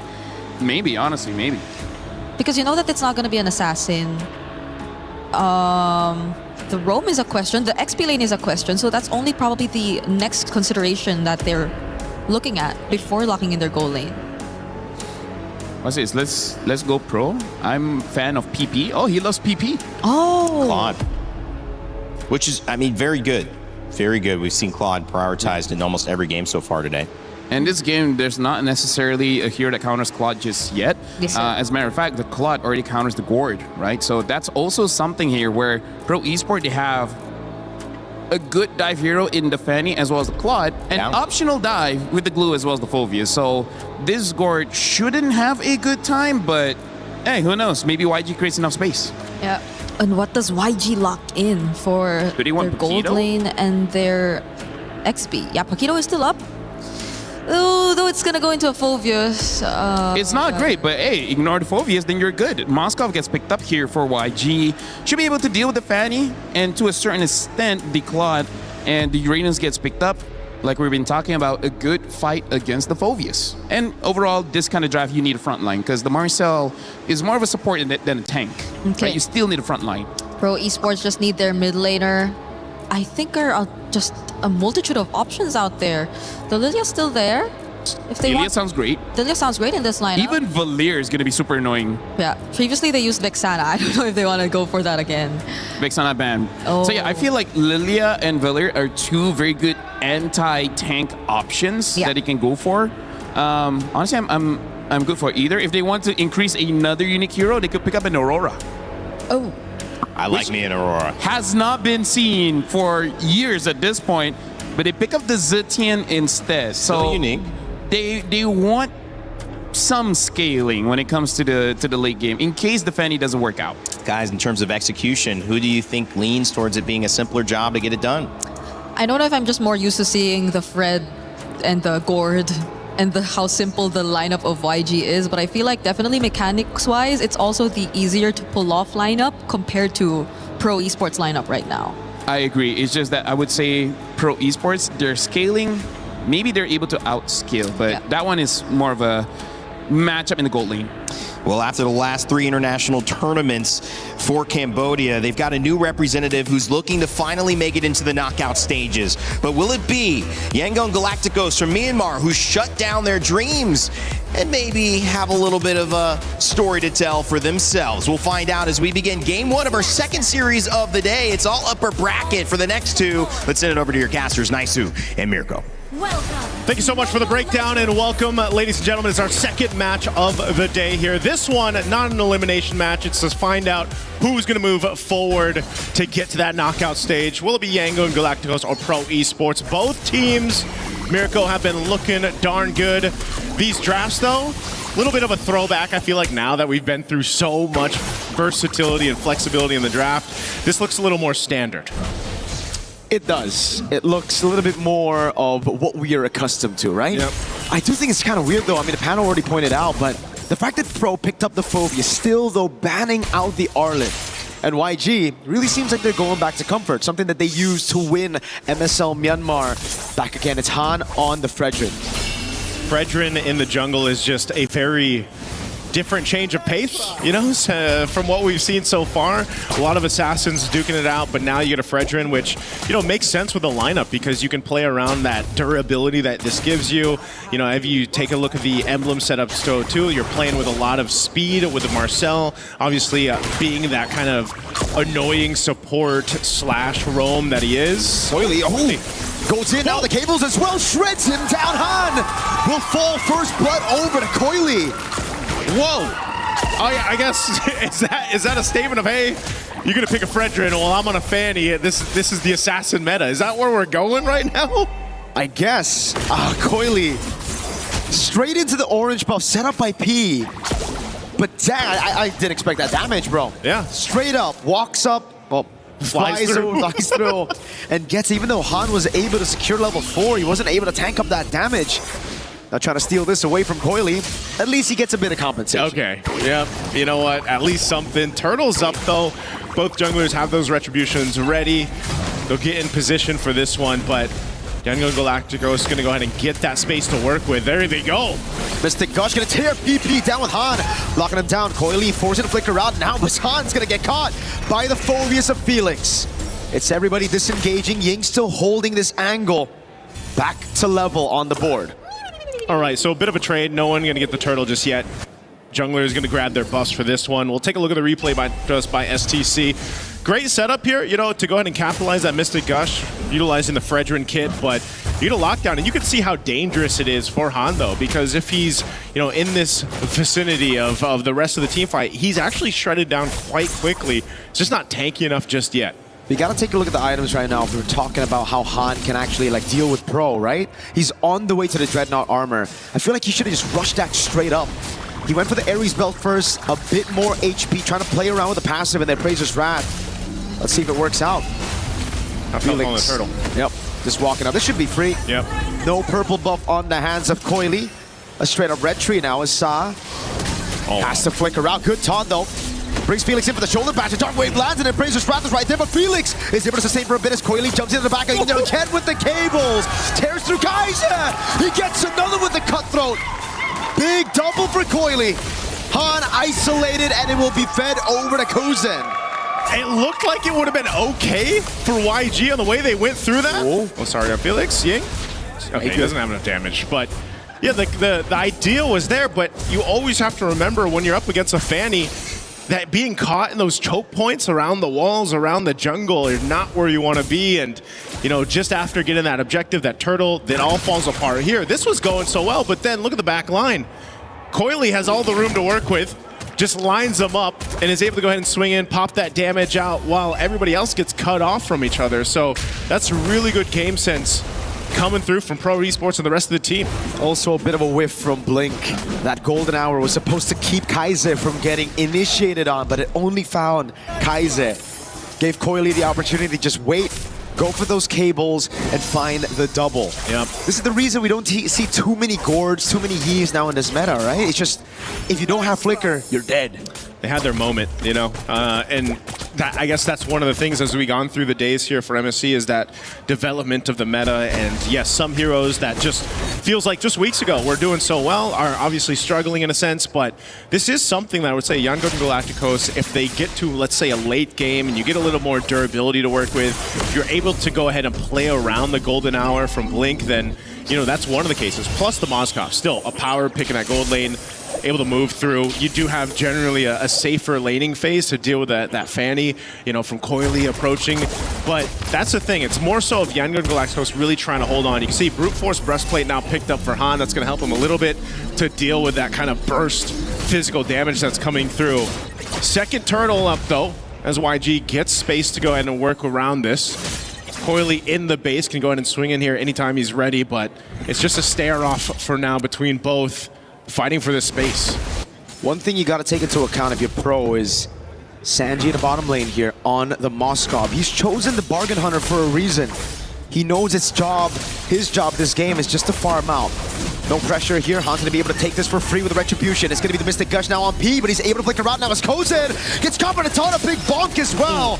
Great Fury of the Phoenix in the bottom lane's a 1v1, and it will be Coily to pick up the mega kill to stop Sanji from scaling on the Moskov. You got to give it to Coily and the rest of Pro Esports. They know that, okay, objective, Turtle's going to go over to YG. We might as well find something else.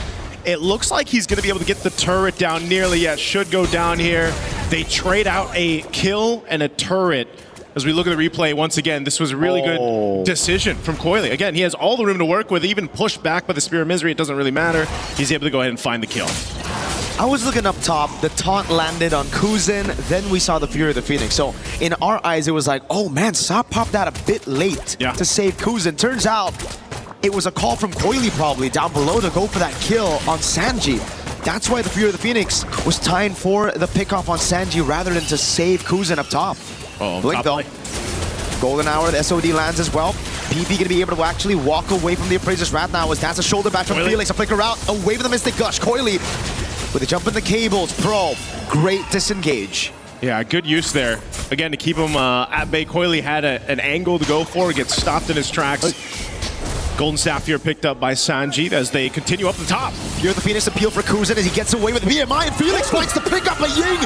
Dives on the turret, picks up the kill on Kuzin. Now he's taken very low, still able to sustain. Again, the missing projectile saves him, but Coily walks up, finds the unstoppable now with the cables onto Blink. It's Han with the flank on top. It's a big bonk, and that's going to be 2 for Han.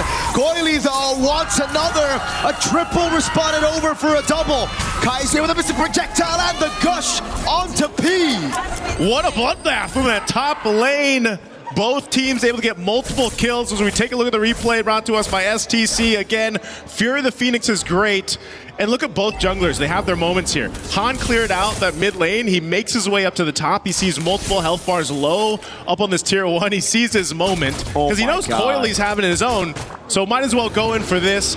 Gets that double, but essentially will go down. And also really good response from Kaize to come back and get P down with that Mystic Gush. So this trades across the board, which will all ultimately lead up to setting up for this first Lord here now that it's up. So this is, again, just a fight to see who has that better team fight. And you've got one jungler on the side of YG who's pretty stationary, you know, more of this bulwark front line, while Coily is everywhere. He's 7-0-1 right now. And pretty much if he finds one of the backlines of YG, it's almost an instant guaranteed kill for him. So they have to play around with that in mind. A little bit of focus here, knocking down some of the tier 1 turrets up top. Coily. Dude, against a Moskov, usually you'd see Fannies hesitate a bit, you know, like kind of think twice about going in. Coily, against a Marcel and a Moskov, walks up like that, or again, flies around like that. Again, it's different in the hands of junglers like Coily. Again, he makes his way through this team fight. Coily! Oh my god, the lethal ignition! What a god on the Fanny! Coily again with the cables. No fear in his eyes.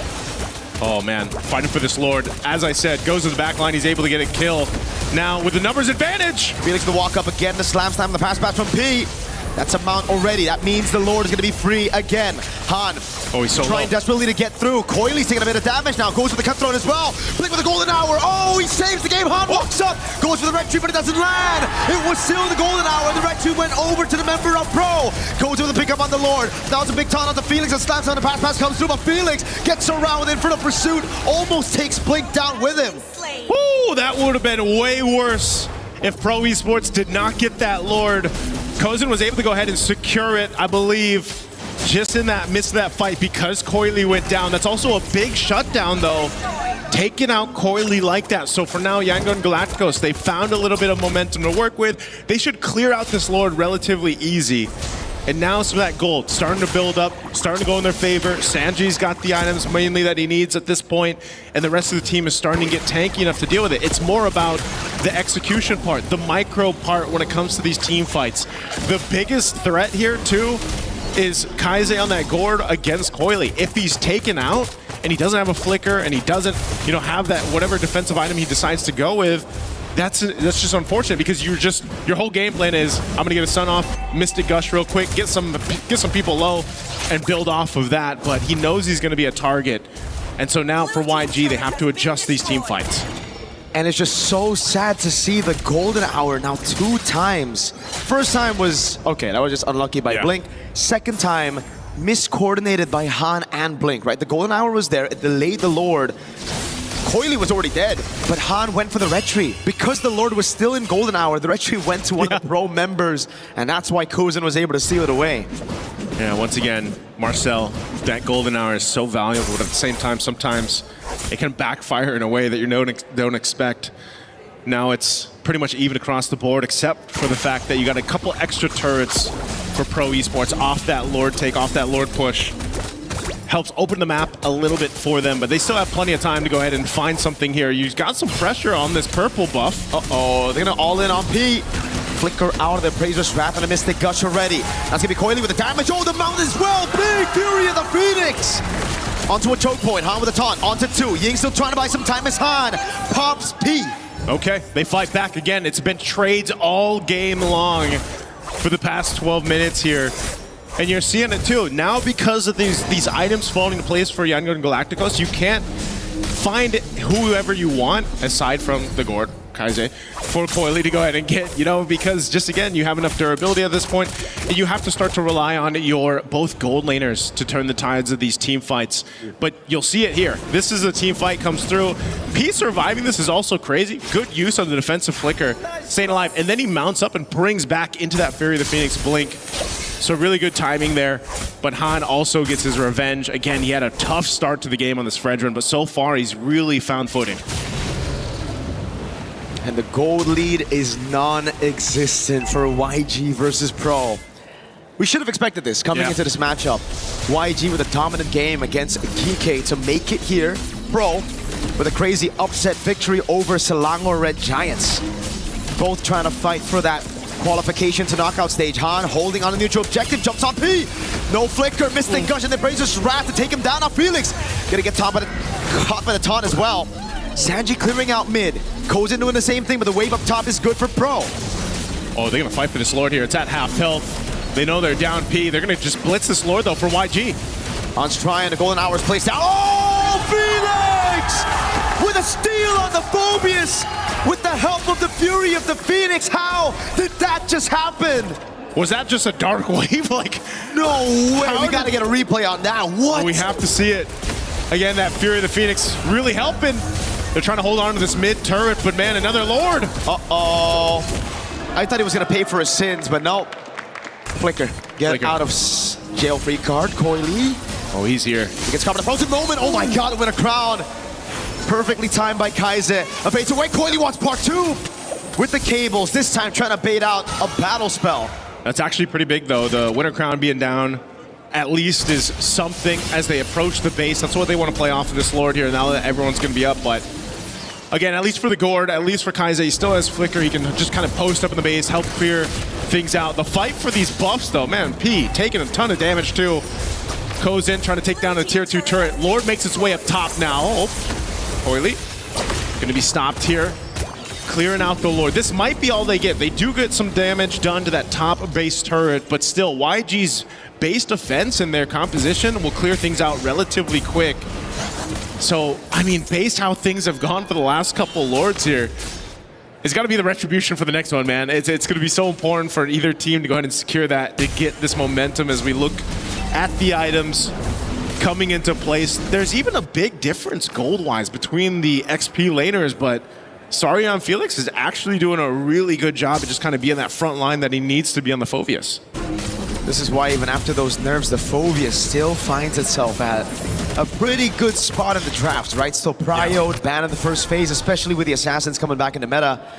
Felix, though, he's had a tremendous game on the Phobius so far. That Phobius steal, it shouldn't even be possible. Again, I would have loved to see the instant replay there. How did he get his hands on it? Because it didn't really look like Coily was in a position to steal. Han had a free retry, it almost looked like. Yeah, again, at this point, that retribution battle needs to come down between the two junglers here for this next one. But both teams have been showing that they will go for pickoffs if they can. It's a bit of a tough game, I'd say, for YG too, just because you got to keep tabs on Coily. Where's he pushing? Where is he going? As you look at the difference here between the XP laners, what they've been able to go ahead and secure, of course, for each other. But Ying can essentially do the same thing. We saw that in the earlier team fights, you know, being that front line for them. He can help kind of give that vision too. Phobius, though. Whoa. Oh, hold on. Trying to cut him. Nice try. Yeah, he's able to get away just fine. Again, you got to keep tabs on Coily. Any Fanny like this is going to play that move, but YG has the same option with Sanji. That's the thing. There's still so many ways they can play this against YG. It's not like they're going to lose out on that far lane. They have a Moskov and a Uranus to play on those far lanes to match the Fanny. Heck, I think they might even be able to clear it out. Oh, wait, Kozin can't be standing behind those minions like that, man. The piercing damage of Sanji starting to hurt. Yeah, it does. Mystic Gush already dropped down too. Wait. Okay, that's some key ultimates down for YG. Did Pro Esports just get the upper hand for this Lord take? They're going to make their way. Coily already got his buff. They're going to try to zone out the rest of YG. He already pushed in the bottom lane. So now it relies on Sanji to land at SOD. PP in the back, trying to zone him away. Coily with retribution again as PP was able to zone him away as the golden hour comes through, but the SOD landed. There's no way he takes it with 4 members corralling over that landed SOD. Han mounted on, now brought back to the team. He's still able to escape for a bit, but the pass is right there again. A big bomb lands onto Coily, baits out the rose gold. Pro should just be happy with the Lord. Blink wants a bit more. Ying now walks up Kozen, trying to punish Flicker out from Ying. Okay, this just has to be a disengage. They got the Lord to deal with. You're seeing how much of a push and pull it is for both team compositions now at this stage of the game to really execute it properly based on the ultimates they have, plus those battle spells. Once again, with that Lord coming up, again, this isn't the evolved one, so YG shouldn't have a problem potentially even holding on to their base turrets. Maybe they lose one on this, depending on how Pro Esports plays it as they clear these waves out. It's a little troublesome for Pro Esports on approaching this because, again, when this Lord is dealt with quickly in those waves, those powered up waves, you might even just get a tier 2 mid lane off of this. I mean, they're looking for their own window of opportunity, but it's even difficult for Sarion Felix to be the one to jump in or P. And it looks like that's just going to be it. The Lord is cleared out easily. That's one advantage that YG have, right? Like, when it's outside of the base, Pro definitely have the advantage. They can go from different angles to attack this front to back, to break the formation. But when YG are defending, there's no chance you can break that formation. They're playing under those turrets, right? And that's why with Sanji and Kaize, as long as these two are still alive and those frontliners can just hold in front with the towers, there's no way Pro can actually siege them down. They're gonna have to win it through a team fight. Yeah. This one, Coily, get a couple hits off. It might be the best thing you can do, you know, just playing around Coily, get a couple hits on the turret, do it on the other side of the map, because they both know they have to just play around Lord. The pick-off potential starts to come down to, can we use a conceal? Can we actually find someone out? But then the teams have been doing such a good job at just gonna be in there for each other, answering the call if some pressure comes through. Good little take on that purple buff though, Coily. Ruthless on the fan. Use the cutthroat to secure it there. And yeah, it just seems like Han's been losing out on these red tree battles. Nice to on the Fredrin. Hey man, at least if he can get it for the Lord here, it's going to be 30 seconds over quality. Yeah, exactly.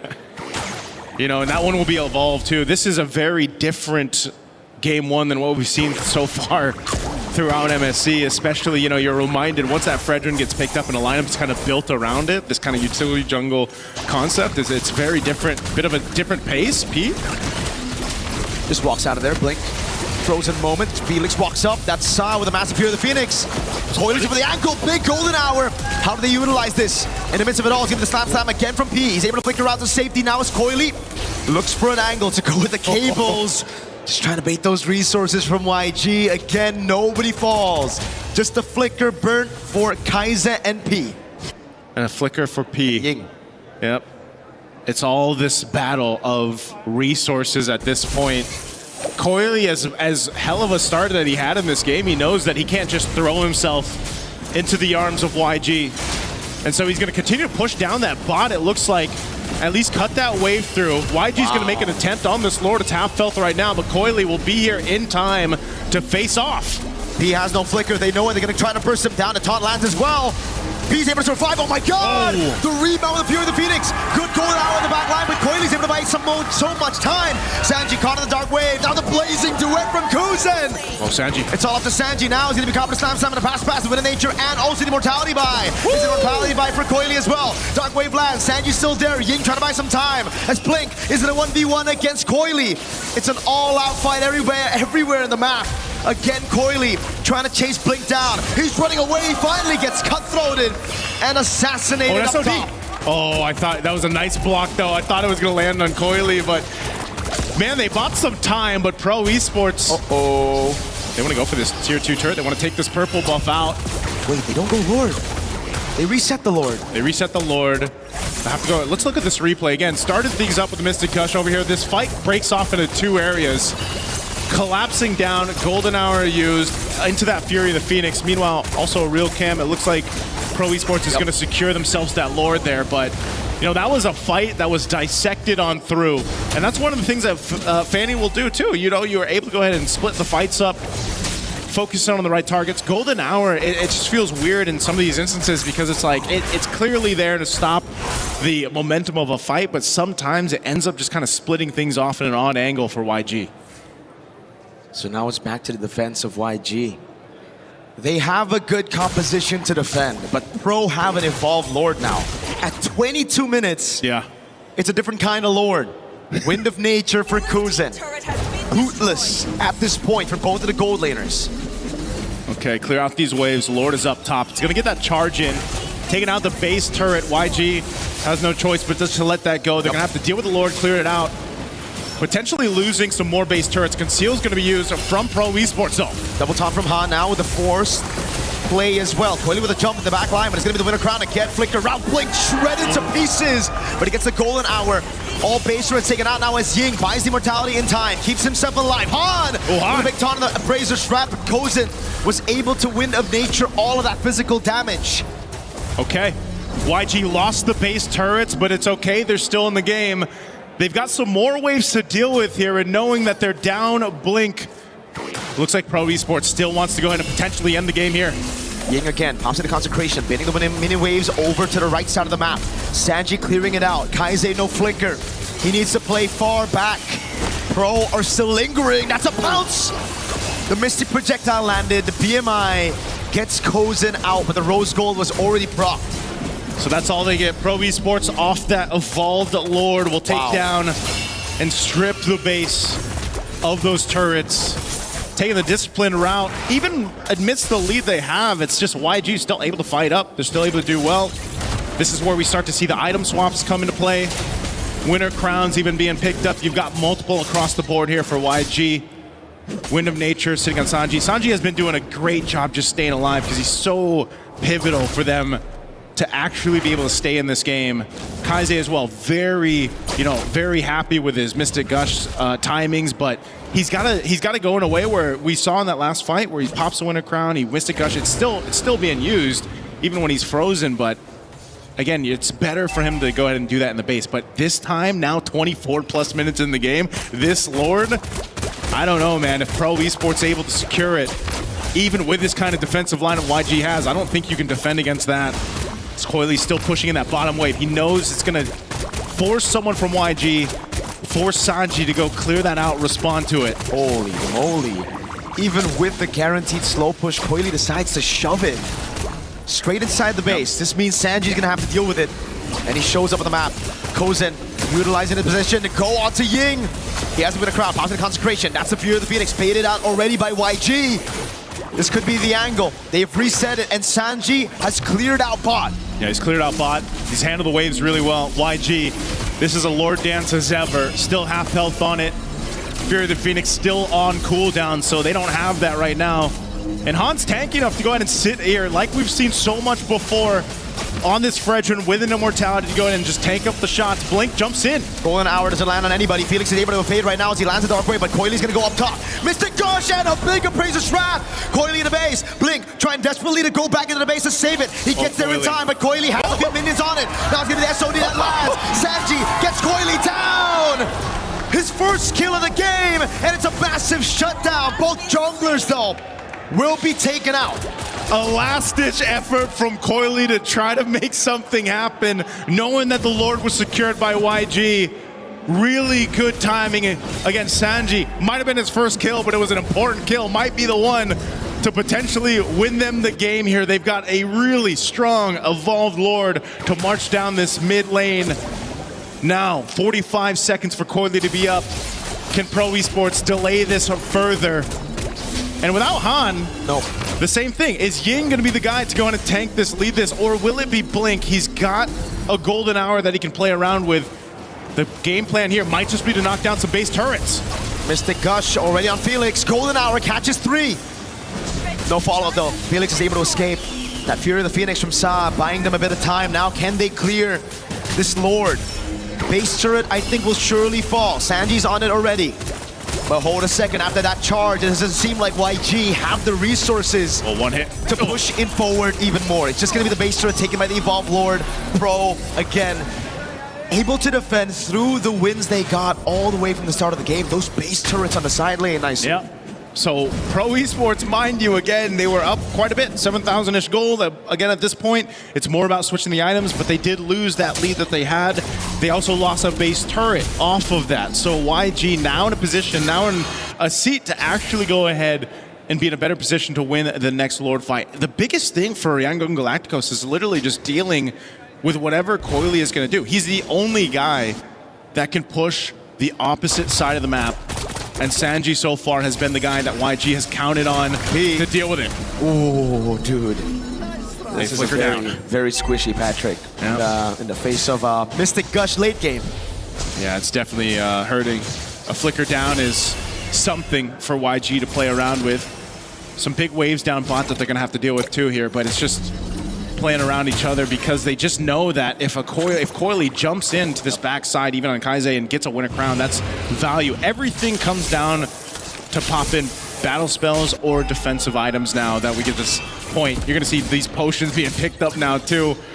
28 minutes, man. This has to be, if not our longest, one of the longest so far for MSC groups.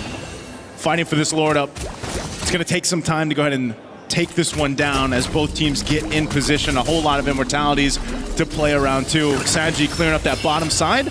Conceal's going to be used. Pete pushing out Han here. And just fighting for this space right now. Pro Esports trying to control this space around the Lord, but it's just too much to hold. That wave bot is just so annoying for YG. Constantly gonna have to send someone down below. SOD nearly lands. Blink was the one to give him vision for that attempt. And that's where the mechanics come through. 28 minutes. Yeah. It's the macro, obviously, but you have to be clutch in these moments. You have to be the one to make the play to win the team that game. This is like the most macro game we've seen so far. I feel like one of the biggest ones too at this point. Well, Coily. Game one, Coily is just gonna go ahead and sit down to that bot side, but look who's rotating down. Sanji and Blink. Mystic Gush already used. Lord's gonna go for a bit of a reset there. Oh, that is a big whiff. Coily stays for a bit too long, gets caught by the Spear of Misery from Sanji. It had to be also that snapshot, right? I mean, they got him on the wall there too, that spear. That is a huge pickup, and now without Coily for 60 seconds, a whole minute, YG cleared out the waves, and they know they have the space to work with for this Lord. But Mr. Gush. All in onto P. Fear the Phoenix. P. Immortality down already. Blink now coming in as well. Good taunt and the pierce from Sanji. Ying taking very low. Cruising to look for the play. Flickers in the Blazing Duet and the Wind of Nature as well, but Blink is able to get out of the way of the Blazing Duet. Felix, 3-man Dark Wave, has to flicker out. Big bomb with a missing projectile. Goes in as the Immortality, but he's going to go down to Ying. A big bonk sends Han, or rather Felix low, but now it's Sanji with Wind of Nature. That's an Immortality already down. As Sal's going to get flickered down, but he buys the Immortality in time. Wind of Nature, everything with the Wind of Crown as well, but it won't be enough. It's a big wipe for YG as they come back in game number one. Talk about a defense from Yangon Galacticos to hold on strong even when down for the majority of that game. A composition built around base defense. Well, you see exactly what that can pull off here. Really good timing, really good game sense to make that play in the bottom lane, find Coily, and then make something out of it. They knew that they either had an option. If we get Coily out, we could probably just get the Lord, and if not that, then we could just win a team fight. Not having that threat anymore, and so Yangon Galacticos knew what they had to accomplish. They did it perfectly with this lineup. Took some time. They really had to buckle in for as we look at the highlights from STC with this one. Again, very strong showing though from Pro Esports. Coily on this Fanny, phenomenal, but eventually it kind of falls to a different point of the game. You know, you're not able to go ahead and just swoop in like this, get kills. Han really held on, built up that durability, and you know, you got to give it up to Yangon Galacticos to hold on together. YG winning this game with an unorthodox composition. Yeah. We have to say this. This is meta. A few patches ago, this was the best composition you could go for. But in the current meta, we've seen more assassins in the jungle. Coily had an 8-0 start to the game. Yeah. Yet it was the utility jungle of Han. Yet it was them coming back through crazy steals, honestly, crazy mistakes as well, but then adapting and downloading the pro movements as the game got to that late stage. we knew this one was going to be a good one, man. You know, I'm expecting it to be a 3-game series. Both teams just have each other's numbers. They're playing so well around each other, whatever they decide to draft. You know, and again, it's all about that execution factor, and it was executed really well by Yangon Galacticos. So let's go ahead and throw it over to the panel to see what they have to say about Game 1.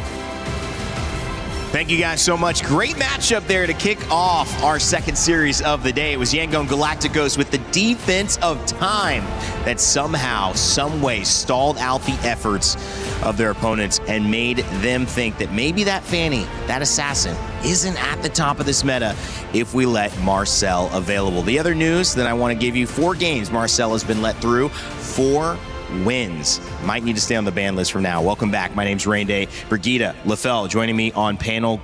That was the longest game of the tournament so far. Yep, it was. And it was off the back of a really good defense. It's a Moskov and a Gord who was just always defending until the very end. And I think I really want to credit a lot of it to these 2 players just because of the fact that I don't think this was Han's best game. So it's amazing how they're able to stall. That's the word. Stall it long enough. I mean, you mentioned Han.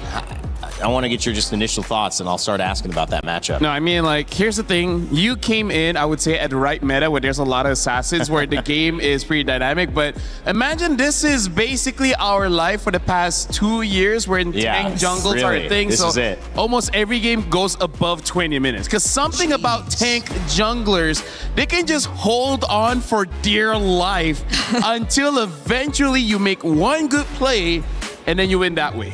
30 minutes and 2 seconds. I said the longest. Well, it says 1 on there, but maybe it was like, 1 and 59 or something, hundredths of a second. I think this was really a good showcase of the matchup we highlighted with Coily and Han. I think Coily actually played quite well, but also I think there was, like you maybe had mentioned earlier, just this meta's past, a glimpse of what your life used to be.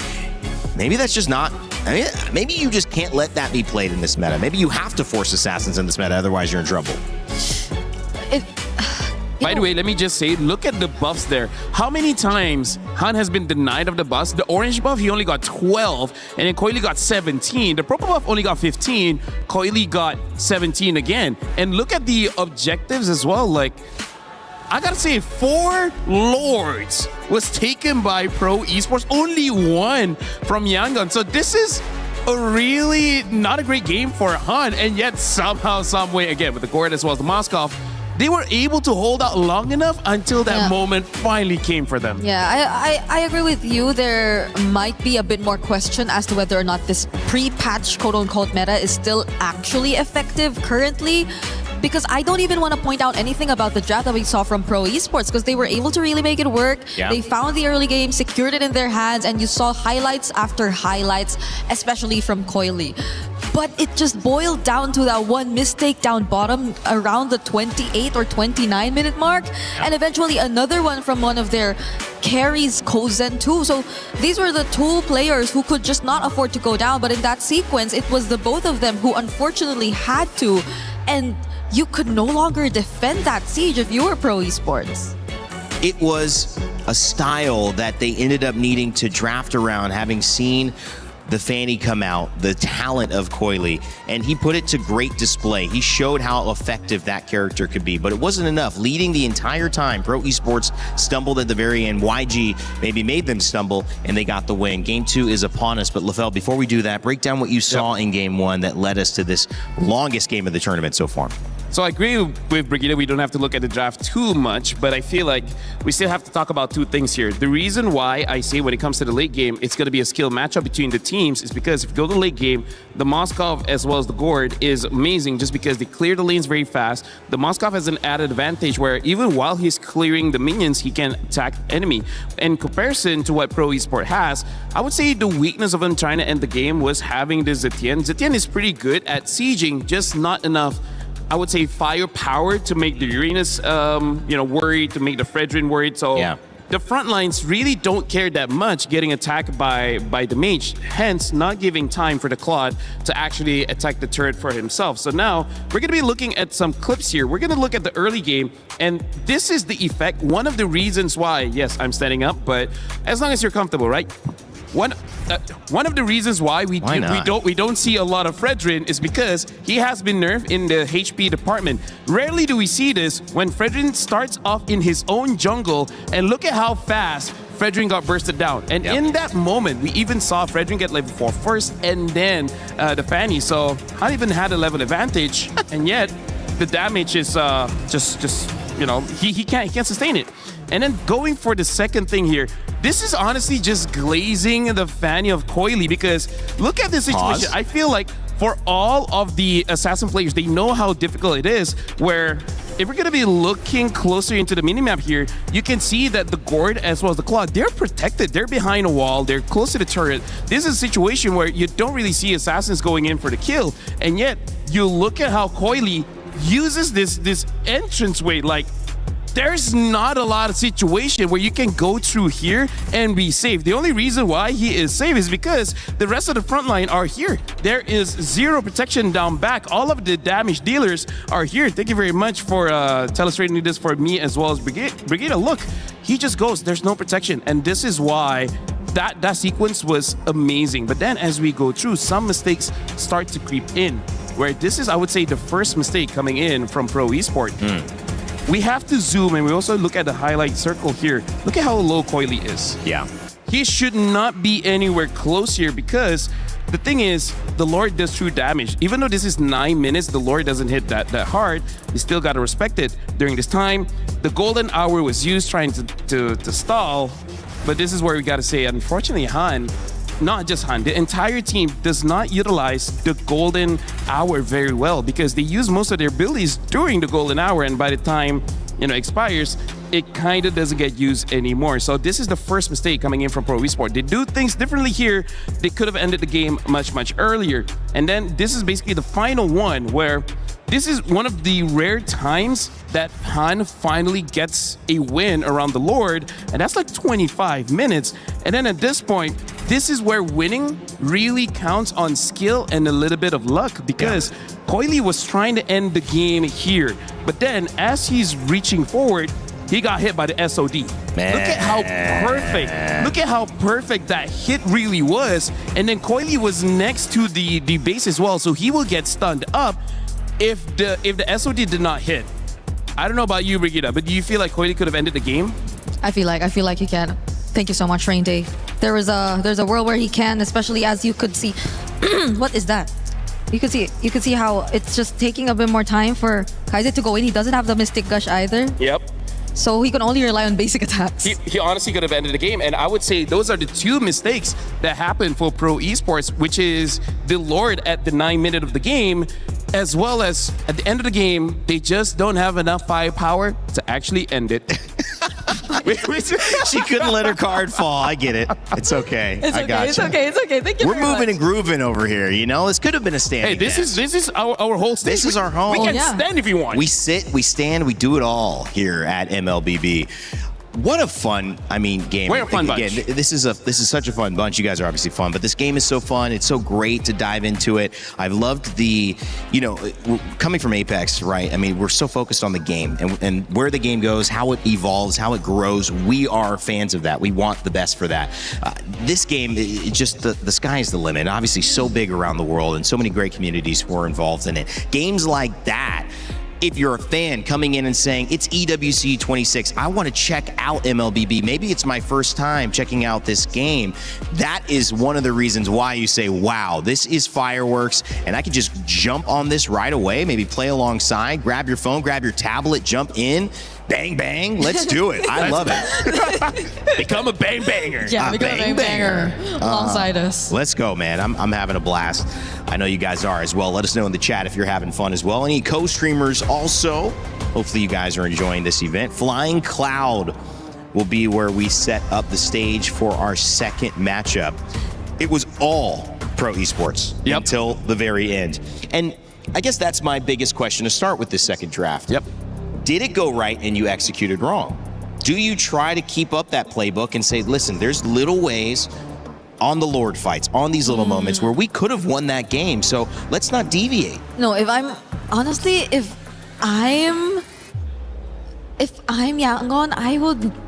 really get a big takeaway from that game. Even if I didn't, even if I won. Yep. Even if I won, I wouldn't want to put myself in the same position because you worked too hard for that one win that was the longest game of the entire MSC too. And I think that's enough to show you that it's not going to work against the lineup that Pro Esports could potentially put out. But this Look at the change. Yeah, well, you're still seeing respect from Pro Esports nonetheless. They would rather not have them pick up the Fredrin again. Yeah, but the thing is, there are other tanks. I mean, not that I want to see it, right? I want to see the assassins. Yeah. But also, I do want to say, like, for Pro Esports, in terms of answering what Rainday is saying, it's kind of like the only mistake they did was not ending the game. Right. Everything else was perfect, right? Right. Where personally for me, I would just say, you know what?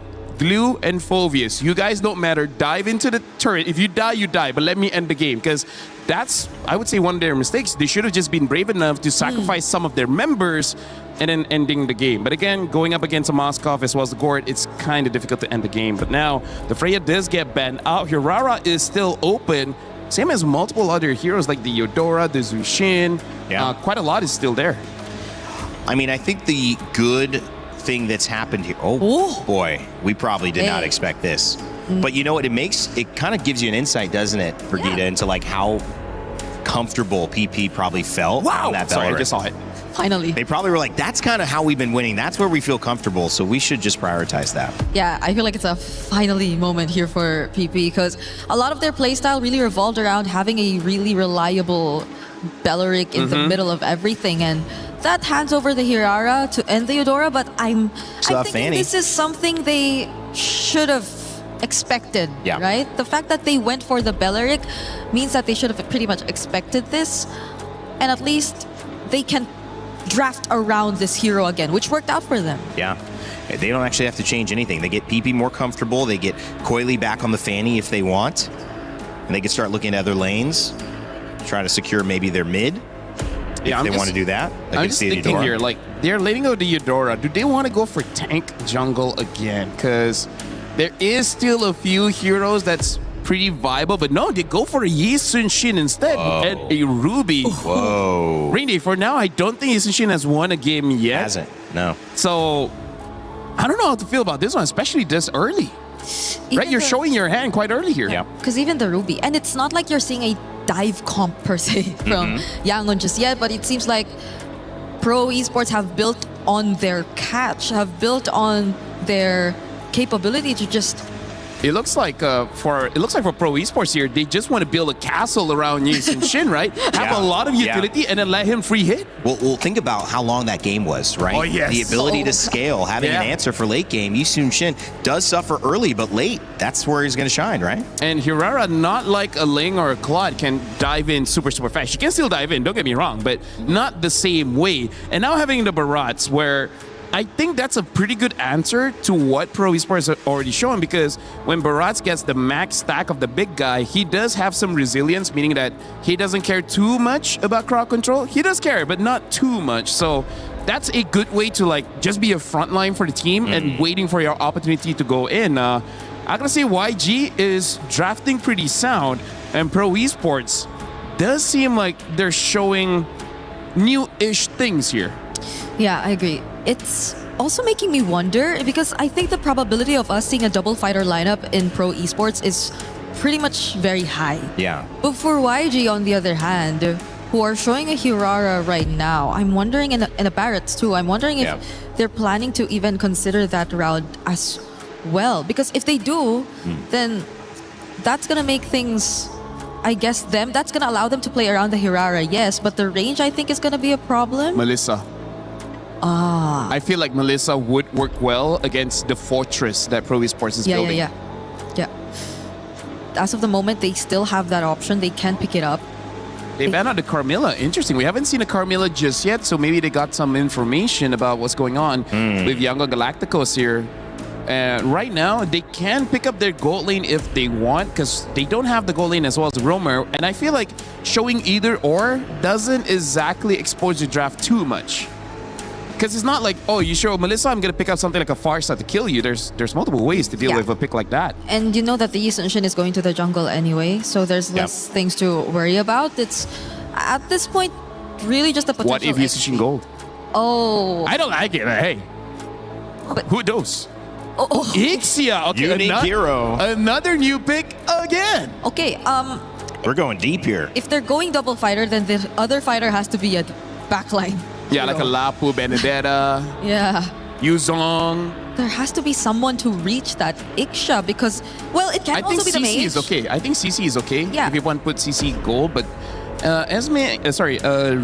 EXP against Barats may not be a good matchup there. Or if they don't want to do that, then maybe the mid lane too can compensate for the range, for the reach. Eve probably is the safest. Yeah. We don't see much Farsas currently, so. We see one loss, but we seen one. So let's see. Oh. All right, they pick up the Vexana as well as the Uranus. I feel like Vexana. I like this. Vexana has one win. But do you remember how I was mentioning that she is pretty tough against Eudora? In my limited experience. I mean, you're not wrong. You're not wrong. But I'm just saying it's like a matchup that does okay, which it means you're not going to get behind and you might be able to pressure her out so she doesn't get ahead. Another element to the fortress. Just add a Lord as well. Right? This is a clear fortress for Yi and Shin. This is a, I don't know, walking battalion? Walking? Not all of them walk even. It's a strong vanguard for sure. Last pick coming in from YG. It's all for Coily now.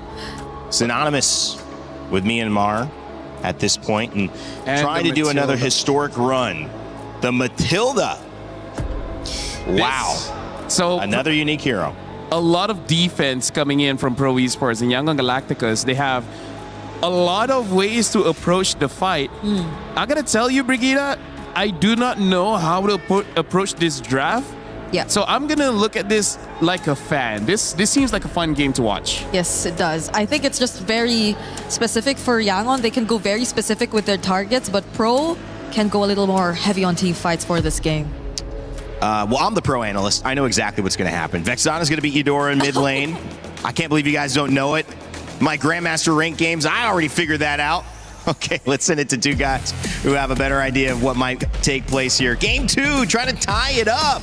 Nice, Mirko, what's going on? 5 seconds till the enemy. Hey, we appreciate that, Rain Day. You know, I see you climbing the ranks there, but let's go ahead and jump into this one. It's me and Mirko to bring you the action right now. Again, it's interesting drafts across the board. Another unique pick. Yangon Galacticos, last game paid off with patience because they turned the game over on its head, got the victory. Now, Pro Esports, I like it, man. This is all playing for your Yi Sun-Shin. Maybe that's what it's going to take, Mirko, to get him a win because, yes, the YSS hasn't really won anything. Nope. Been used twice already. P already has to use a Revitalize early as well. At least there's one thing, right? YG technically only have one frontliner. So if Pro want to go front to back, they technically don't need to deal with too many tanks. The thing is, it's a barrage with the help of Matilda, though. I was gonna say, you know, it's one thing to have one frontliner who can just go anywhere. You know, that's with the help of the Matilda. And even so, if I recall correctly, the Matilda can also do some interesting things with a Nixia pick, man. Yep. You know, drop down that full barrage and soar on through.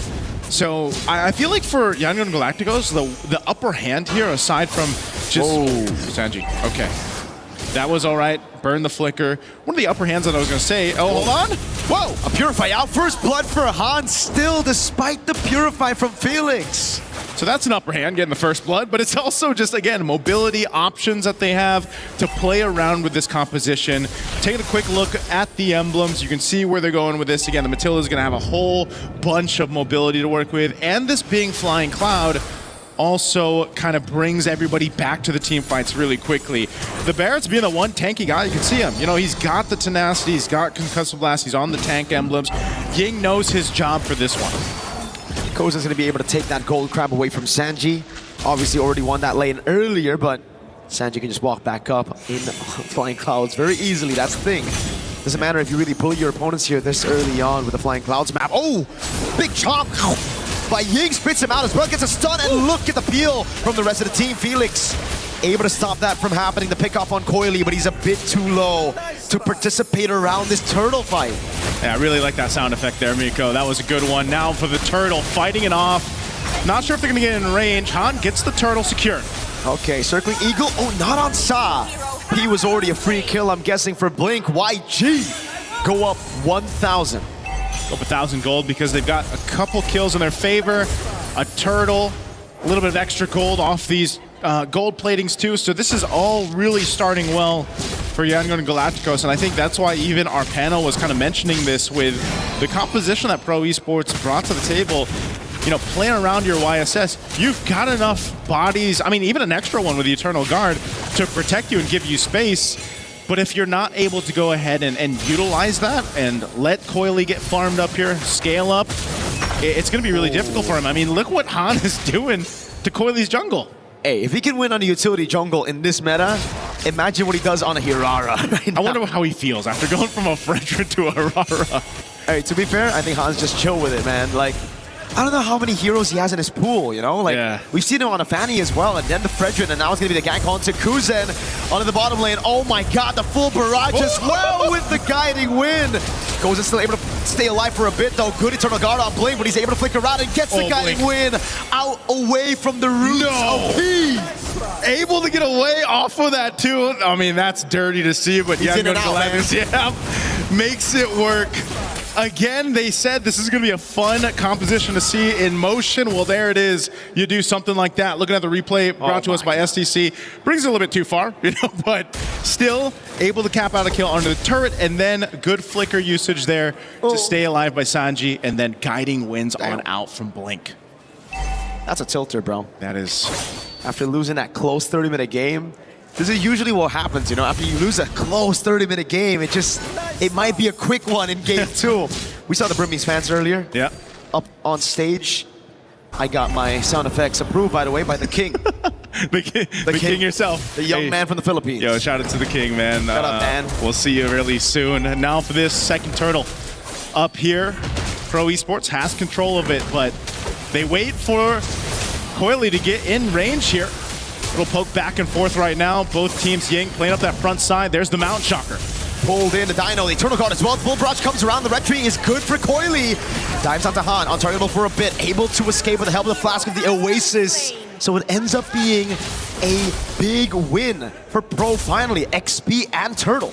Yeah, that's something they needed. At least get the objective secured. You don't want to let this scaling happen even further for YG. Up 2,000 gold at this point. That's a Sky Piercer also picked up for Han. They're going to go ahead and just keep Kozen back here.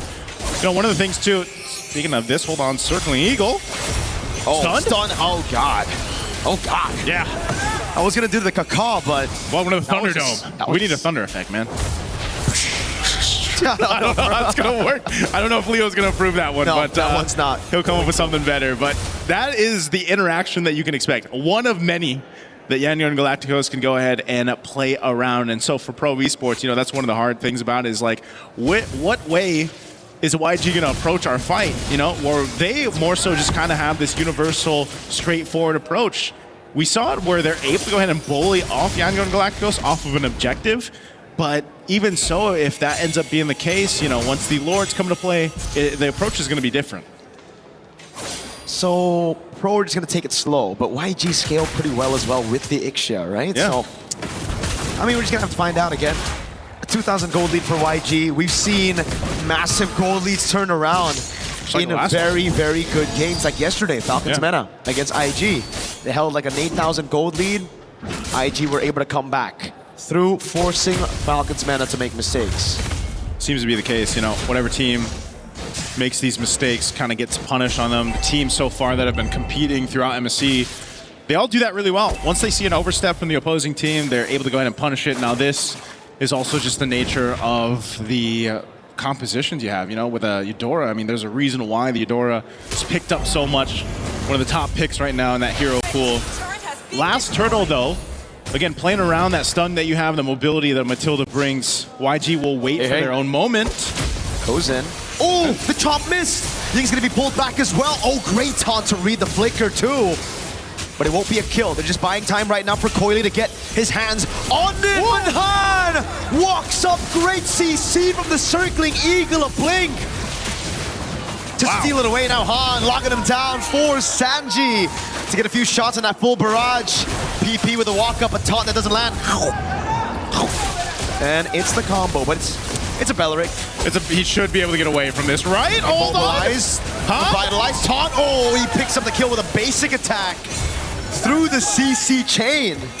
How many stacks does Han have right now? Can we take a look at that? I mean, I know he picked up the Sky Piercer, was it a couple kills ago? Let's take a look at the replay here. This looked like it would be so good for Pro Esports, but Blink with that Matilda coming through on the circling eagle, and then Han able to swoop on, get that, and then capitalize a kill.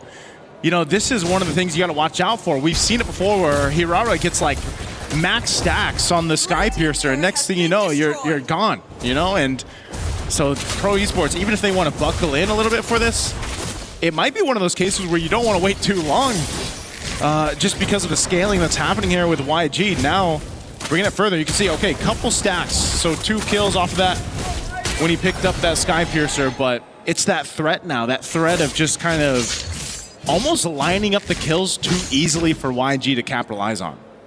Even then, when they're trying to buy some time for Coily to get his hands on a neutral objective, it's just so difficult because they don't really have CC on on Felix. So all he can do is really just stand up front and hope that YG get intimidated by the aura of a Uranus. All right now too, look at this pressure. Ooh, again, no CC from Felix, he can't chain it. So I can drop down as much CC as he wants to. Yeah. But as long as it's not going to be followed up by a Mountain Shocker, an I'm Offended, or a Don't Run Wolf King, Han's going to be good, bro. Yeah, Han's got a lot of space to work with, just by himself, basically. Han. Yeah. And Han can do this. Han can do this. As this Lord comes up, they get in position. Again, some of the ultimates were used in the previous fight, but they should be back up for this, depending on how Pro Esports stalls this out. Whoa. Oh, Mountain Shocker used. Oh, good usage. Son is welcome. 1v4. Oh, spins him out, gets on top! I'm Offended coming through as well. Response over, Kuzen able to clicker through, but Han's able to pick up the kill. Now he goes back in. Onto Kuzen! A double for Han as he outplays Pro completely. Oh, man. Sorry, I'm feeling it's going to survive P as well, but 2 members going down for Pro Esports, and Yangon Galacticos will make their way to secure this Lord. A little circling eagle here to keep Coily back again. There's still an attempt, it looks like, from Pro Esports. How do they want to play this one? Kuzen is down. Coily doesn't have enough damage. Han gonna go in. Wait a second, Han. Oh, he baits him everybody into the full barrage. PP taking a flicker in from Sanji. And Han with the red tree now as he walks back up again and he picks up the godlike YG up with 5,000 over Pro. That was such a good bait from Han to go ahead and utilize that. They know they have a full barrage in the hands of Sanji. And so just line up Pro Esports into it. And you know they want the Lord. I mean, look at this replay here. Again, Han popping that winner crown. What a bait. And just following through the full barrage and then comes in, help clean up. After getting the Lord, that's a whole lot of value for YG off of that fight.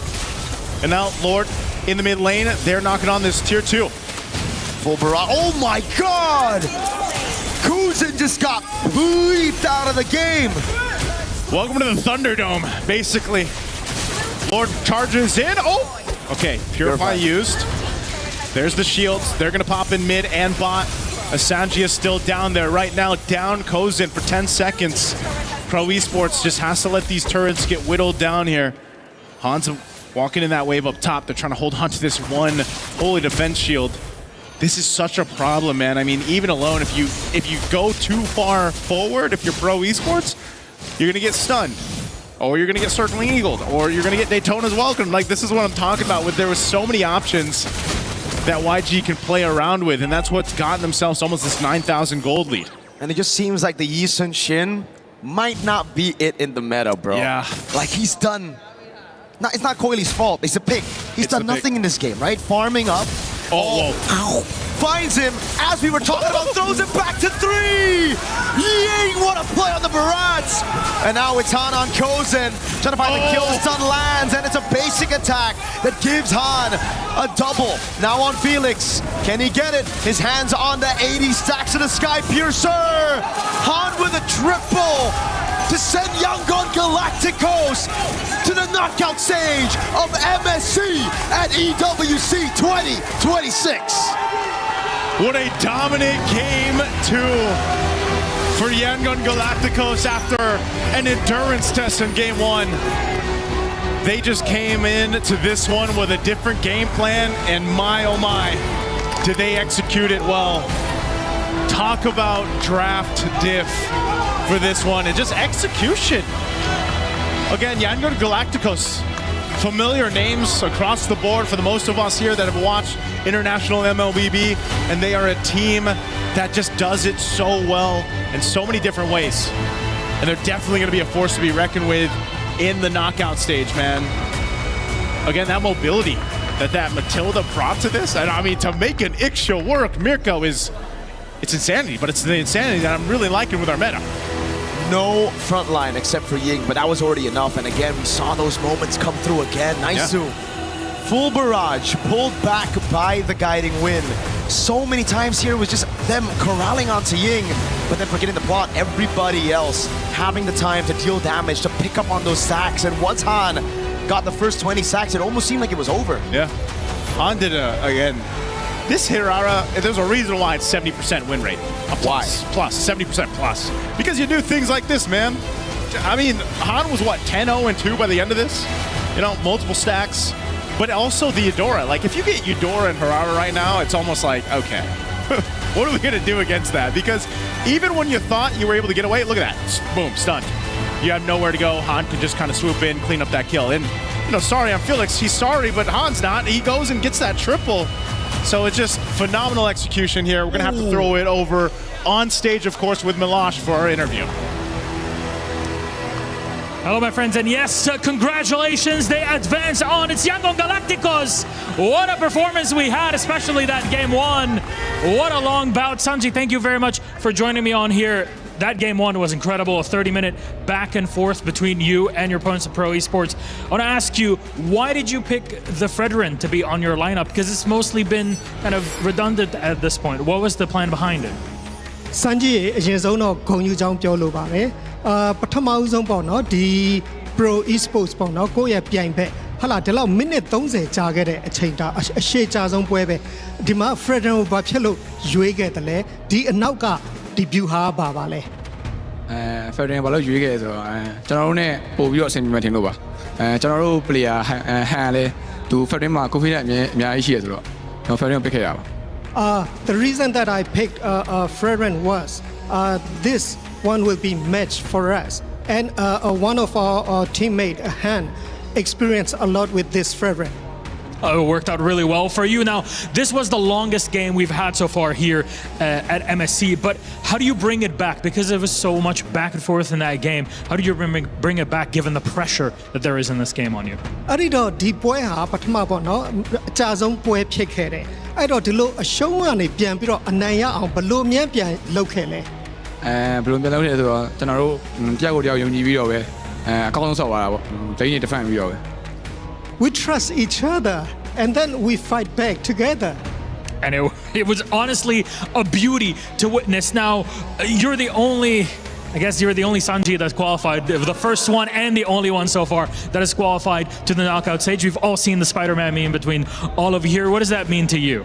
အဲ့ဒီတော့ဒီ Sanji တွေရှိတဲ့အထက်မှာပထမအဆုံးပေါ့နော်ဒီ qualify ဖြစ်ခဲ့ပြီးပြီအဲ့ဒါဘလို့ရှိပါလဲဘလို့ရှိပါလဲအရင်ပြောပါလေ I'm so happy. Should be, definitely. And on top of that, you're the Myanmar representative. What does that mean to you also as a representative of the region? အဲ့ဒီတော့ဒီ data အတွင်းမှာ Sanji တွေရှိတဲ့အထက်မှာဒါမြန်မာတဲ့ပထမဆုံးတစ်ယောက်ဖြစ်လာတာအဲ့တော့ဘလို့ပြောချင်ပါလဲဘယ်လိုပြောချင်လဲဆိုတော့ကျွန်တော်တို့ကအခုနှစ်ပွဲနိုင်သွားပြီးတော့အရင်တက်သွားတာဆိုတော့ကျွန်တော်အရင်တက်သွားတဲ့ပုံစံမျိုးပါပဲအဲ့လောက်ပါပဲ I would like to say that we have won 2 games already and then so I'm the first one who is in the next match. It's a great thing. Is there anything you'd like to say to all the fans that are watching you right now and also for all the teams that you'll be facing off against in knockouts? အဲ့ဒီတော့ဒီ knockout team မှာပေါ့နော်အစစ်မှာဘာတွေပြောချင်တယ်လဲနောက်တစ်ခါဒီကိုကြည့်နေတဲ့ fans တွေပေါ့နော်သူတို့ကဘာများပြောချင်ပါလဲနောက်ဒီမဲ့ knockout stage မှာလည်းကျွန်တော်တို့အကောင်းဆုံးရှင်မြန်ပါမယ်ကျွန်တော်တို့ဆက်လက်အားပေးပါအောင်လို့ပြောချင်ပါတယ် I would like to say in the next match on the knockout stage and keep supporting us. Thank you. Thank you very much, Sanji. Once again, qualified into the knockout stage, it's Yangon Galacticos. Congratulations to you, Sanji. Thank you very much, Coco, for joining us on our interview. We'll send it back to our desk. Have a little chat. Thank you so much, Yangon Galacticos. Make it through, and $100,000 at bare minimum for them as they advance to the knockout stages. That's going to be a fun one, but we'll see who waits to join them as we have another one coming up in just a moment. Welcome back to the desk. My name is Rainday. I'm joined by Brigitte and Lafell. Brigitte, that was a game very different than game one. Very different. But Very. the same result for YG. Yes, I'm happy to see and hear from Sanji. Because I can still remember your joke about rumor has it still goes on. It's still going on. It was that funny. She's still thinking about it. Yeah, I still think of it. And it's great. It's a great showing. I think whatever we were thinking in game number 1 about YG and them probably struggling or having a slight misunderstanding or being behind of the meta, I could just disregard all of it now. At this point, I'm just thinking it's mind games. I told Lafell, I think it's just mind games. Yeah, it might be, Lafell. Yeah. Fantastic analysis. Thank you. Anyways, honestly, like, it's nice to see Hein going on that assassin again. Because on that Predator, I think even he was like, Coach, no more. First time, last time. And then the barrage though. Let's talk about the barrage though. It was so good. It's close to a quack. It's close. It's close. Hey, you know what? Technically, it's a giant chicken, right? Oh. Because it's a dinosaur. Yes. Dinosaurs are giant chicken, and chicken are like ducks. Is that how it goes? He always does his research. Wow, that must be proven. That's got to be proven at this point. Because the T-Rex... Distant ancestor. Yeah. Because the T-Rex doesn't have skills. It has feathers. Oh, well, we just figured something out. And at this point, you can hear the crowd excited. Yes. I think that's a Kelra excitement as Onyx takes the stage. He's... Mogging is a word that was used to describe him, and certainly I would agree. This one, though, maybe mogged in game. YG 17-2, a 12-minute game. A big important thing about this, guys, that we have to consider, that's a short game. That's going to help them get a higher seed in terms of picking. And, if they... Obviously, however, guys, I think it's also balanced out by the first game being 30 minutes from now. I don't think it's going to help as much. One of the shortest and also the longest, so it's moot. I mean, like, here's the thing. I feel like something to consider is that you don't want to be like number 3 and number 4 in this selection, right? Because number 4, you don't have a choice. Yeah. Right? Number 1, number 2, I feel like you still have some solid choices. But then number 3 and number 4, you will have like champions for sure there. Yeah, but that's if it comes down to the shortest single game time. Yeah, exactly. Because if there's no tie, with that 30-minute game, with that 30-minute, I don't know. There might be 3 or 4 after that one. I'm like looking at it, 30, 20, 47. That's like 22-minute average. That's not so great. However, that is an indication that maybe these upper bracket games, we're going to see another one here. You saw Onyx, you see Aurora about to take the stage. That is going to be another tight contest with 2 metas, 2 ideas, 2 strategies that maybe lean towards longer games themselves, Brigitte. Yeah, we've had long series. The first one, game 3. That's what she said. This one, not necessarily game 3, but it feels like we had a game 3. Yeah, it does feel that way. Yeah. 30 minutes. Honestly, like, this is going to be such a good game to watch in the green room on the sofa while having lunch. Eat some lunch. Right? Come on. Or together with the audience. No. No, green room, lunch. That's going to be good with Aurora, though, can you... I mean, it might be 9 minutes. What? You can eat lunch? With like a Raphael Amid again? Maybe, who knows? Can we eat lunch? I saw someone. Did you see that? You know what I want here? Guys, you know what I want at the venue? I'm just going to say it. It's personal preference, ice cream. Oh, that would be so good, bro. If there's any way we could like have an access to ice cream. Yeah. I mean, that would cheer me up. Speaking of ice cream, Aurora Avalanche, though, I don't know how Onyx can deal with that because Aurora, they finished the game so fast. Like, what do you have to look out for? Rafa mid again? That's right. Something like that, something crazier. He said they weren't done. There's still more. Yeah. Brigitte, but what could there be? I mean, we've seen these meta changes happen so fast, but also it feels like in the sets they're happening very slowly. The one pick is trying to counter this other pick. We're really getting to that point in this tournament so far that chess is being played, and we're working on just your approach to the game, not really understanding the pieces. For me though, I feel like it's mostly really on Rosa that we're seeing all these surprises. I mean, ever since it's always been Rosa. So if they actually The Selena. go for an upgrade and show us something new in a different role as well, then that's gonna make things a lot more difficult for Onyx. Shoutouts, I see Coach Yeb right now. A fighter in the mid. Let's break down a little bit, guys. I think maybe a learning lesson there. If you are pro, you do get to go ahead and play again, and that is a benefit for you. You don't have to worry about being out of the tournament yet. But yes, I keep going back to that Belleric first pick and leaving Hirara and Eudora to YG. Yeah. I feel like although it was a comfort pick, that was probably letting too much go. And in hindsight, it seems like it was. Yeah, I really feel like that Eudora is very pivotal to deal with all these assassins. Like, do it with me, No, yeah, you can go. No, I was doing this and then you follow. You gotta commit now. Okay. All right? Yeah, there you go. So I feel like Eudora really has to be respected, even first pick. Like, you may not have a good Eudora game by having a lot of fighters as well as assassins jump onto you, but you kind of don't want to fight against Eudora. I feel like that's the biggest problem. Not that you don't have it, but more like your opponent has it. Yeah, and imagine they were too free. They brought out an Iksha. How come everything turns into a dance move with you two? Yeah, I'm suddenly starting to become a choreographer. After You all are. these You're both learning This very is a well. weird brother-sister situationship, you know? Yeah. Situationship. Hold on. All right. Well, I think it's time to move on to today's schedule. We're getting wacky up here on the panel, as we like to do here at EWC. Yangon Galacticos take a 2-0. This was the game Brig was talking about earlier, saying, I think this is the one that can go 3 games. It kind of did. It kind of did. It kind of did. But the one before actually went 3 games, and that was Selangor Red Giants and GK Esports. Well, we see another surprise here.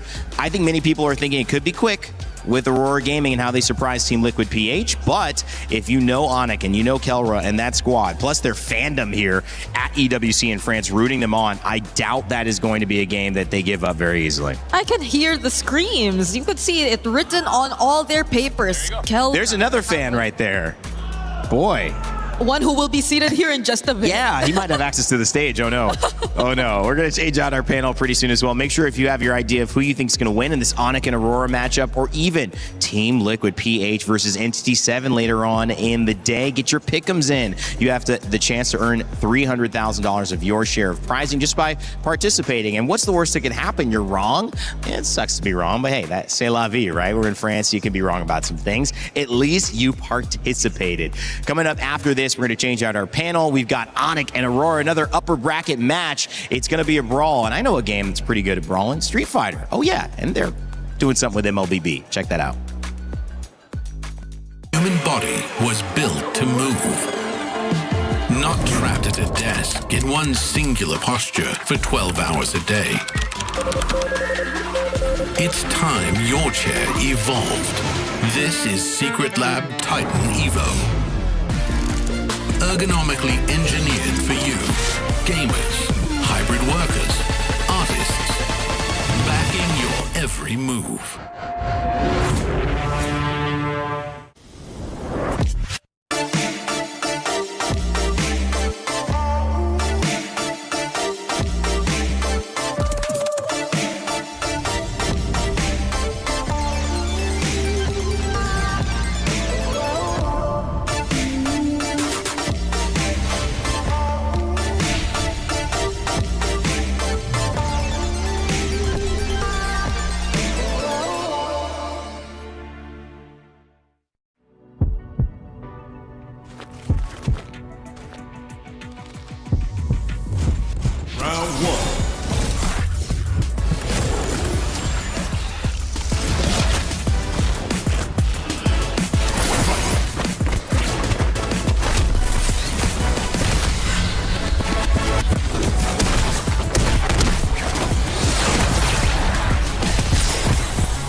come in here and play my game. He knows nothing. Let's go!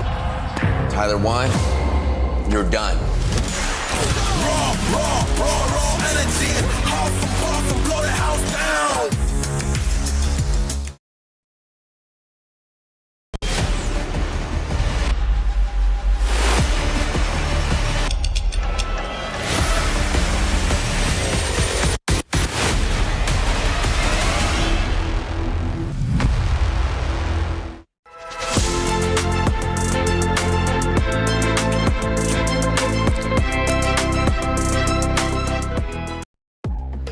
Welcome back, ladies and gentlemen, to the Lenovo Legion Gauntlet here at EWC 26. We've got MSC action all day long. 2 series down, 2 to go. And this one's another upper bracket match, which guarantees the winner of a spot in the final 8 and also $100,000, something that you can be very happy about leaving Paris, France with. For the loser, they're still alive and they will face off in an elimination match later. But of course, I'm joined by 2 amazing panelists to talk about all the storylines that'll be developing. Renmar and this time, Gideon, my man, off the desk, joining us on panel.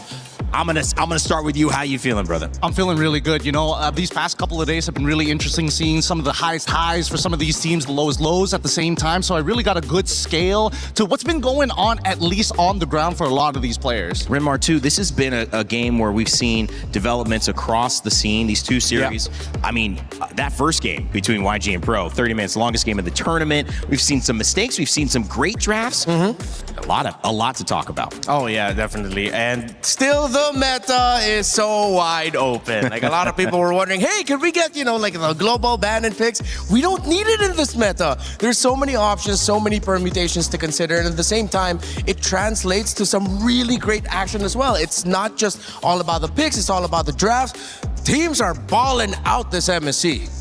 Yeah, I mean, this is honestly a tournament that to me has given us a little bit of a surprise, Gideon. But it's continued to kind of balance out, in my opinion. Have you felt that we've like caught our footing here, or do you feel like there's a little bit more to go? I think there's a lot more to go, actually, because especially when you're casting the first couple of days, you're expecting a lot of these teams to come in with their comfort picks first, put their best foot forwards, make sure they get the games that they're looking to win, and then solidify their lead. However, I think we've seen that as of right now, the meta is way more open, as Renmar mentioned, and a lot of the draft starters, they're not linear anymore. And I think that's the biggest problem. A lot of these teams here today are still adapting from the day before. We've already seen 2 different variations as we've seen the past couple of 3 games. It's great. Adapt to the adaptation and just keep going. We'll see what mutation of this meta shows up. And speaking of what mutation shows up, because that's benefiting certain teams that are ahead of the curve. If you are ahead of the curve in terms of your win, the upper bracket is not settled once you get there. It's settled how you get there. So if you are one of the teams like we just saw, Yango and Galacticos making it to our upper bracket, you're going to have a total time that it took to win your games. That total time will be compared against the other 4 teams that make it 2-0 without losing a game. And the fastest total game winning time will have the first pick of the other 4 teams that qualify, having had a loss, 2-1 in our elimination matches, who they want to play in the knockout stages. So essentially, you get the fastest time, you win the fastest, you're going to have your first pick of who you want to play in your quarterfinal. The lowest time is going to be given their quarterfinal in the 4th position, which Renmar means there's another layer of drama, spice here in France for MSC. Yeah, and it fits the meta so well because teams are encouraged to go faster. Teams are encouraged to not really wait for a certain point for their winning condition. They want to get their winning condition as early as Turtle 1, as early as the first few kills in the first 3 to 4 minutes of the game, and then you snowball from there. All right, well, it's time to bring up our Crunchyroll story of the day. And of course, when you take a look at it, this gives us some nice highlights, but this one is done with the GOAT, now with the Sky King. We've seen Carl Teasy and Team Liquid, the GOAT, find their way into an elimination game. Maybe something that they'll be able to work on. We'll find out in just 1 series from now. But it is up to the Sky King here on this stage to prove that he has maybe the main narrative in this tournament. Yeah, because now people are looking at TNZ based off all of the rumors and the scrims, quotes from the players. They're all looking at TNZ as the best jungler right now at MSC. Well, you can ask Niall. Niall would say, well, I'm number 1. Yeah. But a lot of other players would definitely say TNZ. And yeah, it's interesting in the in a meta in an MSC where you have Carl TZ, Sekais, Kyrie, Kyle TZ, all these fantastic junglers around the world. TNZ, who's always made a name for himself every international, now it's much more obvious that you really have to watch out for TNZ. He might just be the hitman here. He's already found one headshot already on Carl, and I mean, luckily, you know, there's still a second chance for Team Liquid side, but I think against the Sky Kings, until we see Kyrie on that Boxia, he might have a shot, he might not have a shot. I want to see how they force it in a meta like this that's so rigid.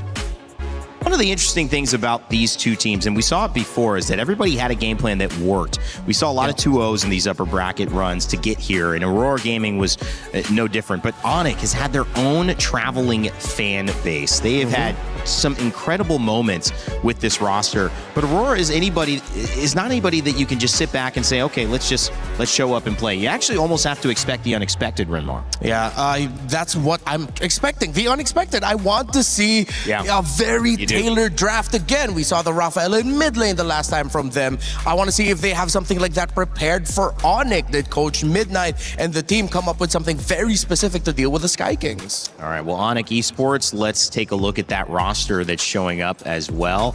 We've got a chance to see Lutpi, we've got Kyrie, and one of the main stars of this, Kelra. I mean, Mog is an understatement for that guy. Had a great interview. The fans were cheering for Onyx. Let's hear a little bit more about them before this day's match.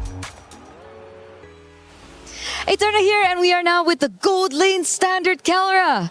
Hello, everyone. You're still the Gold Lane Standard, right? No. What? What do you mean, no? For me, the real gold standard is OHEB. Still OHEB. Okay, still OHEB. Still OHEB, all right. But you know, you are still a very strong gold laner. I think a lot of people still consider you the gold lane standard as well. And you're up against a very tough opponent too as well. Yeah. I heard in scrims they're very strong. Is that true, or is Aurora strong it's in scrims? 100% true. True. It's 100% true that 100%. Aurora is very strong in scrim.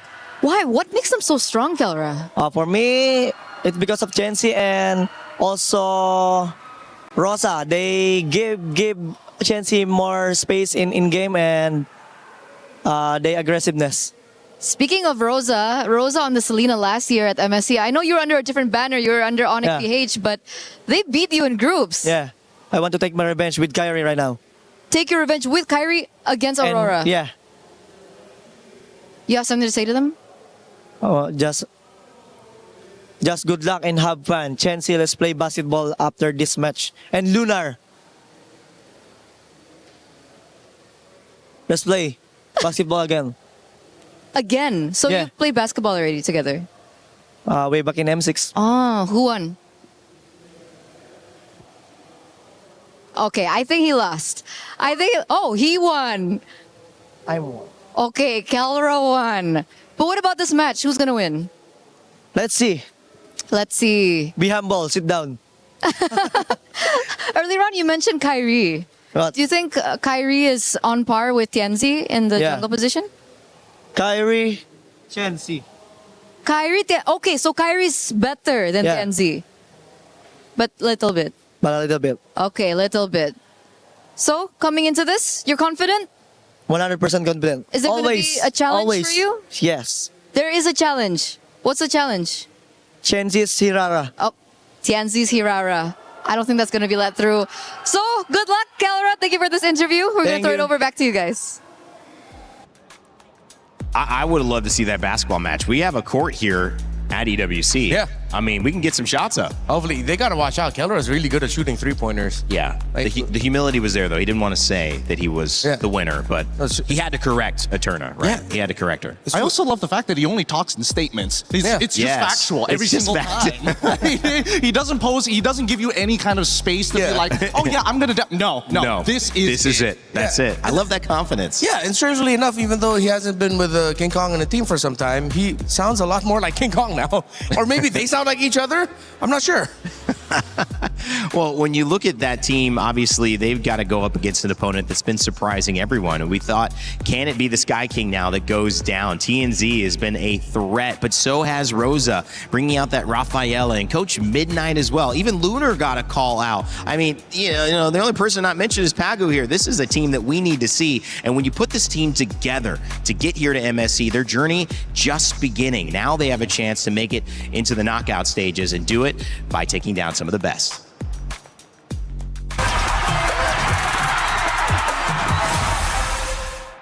gece sezon 7 Türkiye şampiyonu Aurora Esports oluyor. Daha fazla. O zaman şampiyon Aurora Gaming. We are Aurora Gaming, 3 times champion of Mobile Legends Turkish Championship. Selangor Red Giants throw Aurora Gaming down to the pits. Bu zamana kadar katıldığımız tüm turnuvalarda birçok güçlü ekiple karşılaştık ama açıkçası beni en çok oynamak istemeye teşvik eden ekip SRG şu anda. Çünkü yaklaşık 200 senedir sürekli onlara kaybediyoruz. Hiçbir şekilde win alamadık. For us, it's hard to beat SRG because they used to adapt a bit better than us. I hope this time it will be different.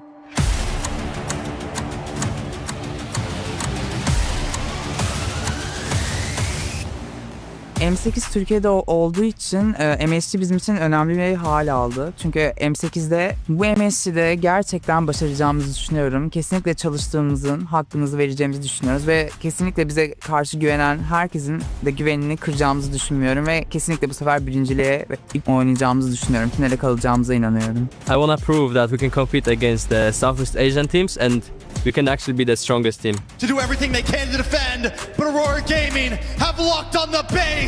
What can they do against this force of nature? The upset of the day happened. The champions go down. To all the fans around the world, Aurora fans, we want to prove that we are very strong and we want to make you guys proud. So keep supporting us, guys, and keep watching. Well, Turkey very, very happy with that result. Aurora Gaming looking to continue. Rinmar, with everyone knowing you're putting up a surprise, I mean, can you keep surprising people? I still think we can, and I still think they can, but for a lot of people, I feel like if this was at any point in time, it would be very unexcited. But I think it's one of the first rare times where we've seen Aurora Gaming is leading a prediction against Onyx.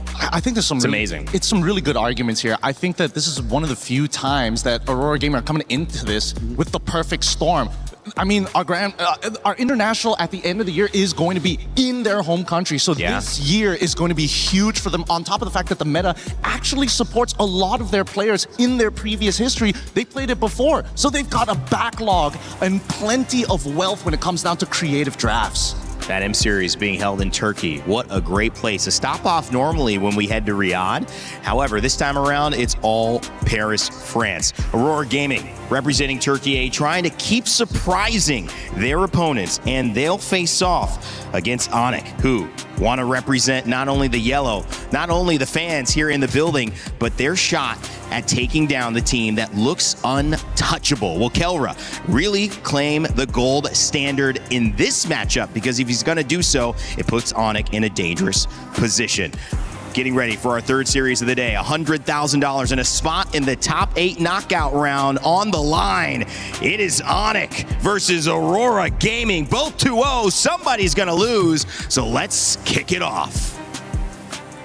Thank you very much, guys. And oh, wow.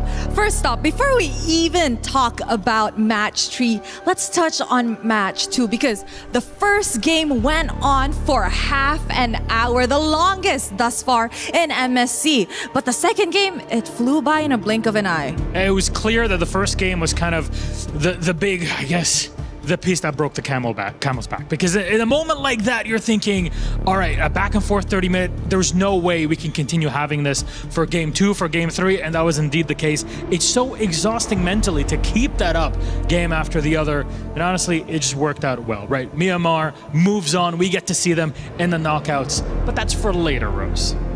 Because now, in the present, we are gonna be watching the third match of the day, where we will see the Sky Kings going up against Aurora Gaming. So ladies and gentlemen, join me in welcoming Onyx!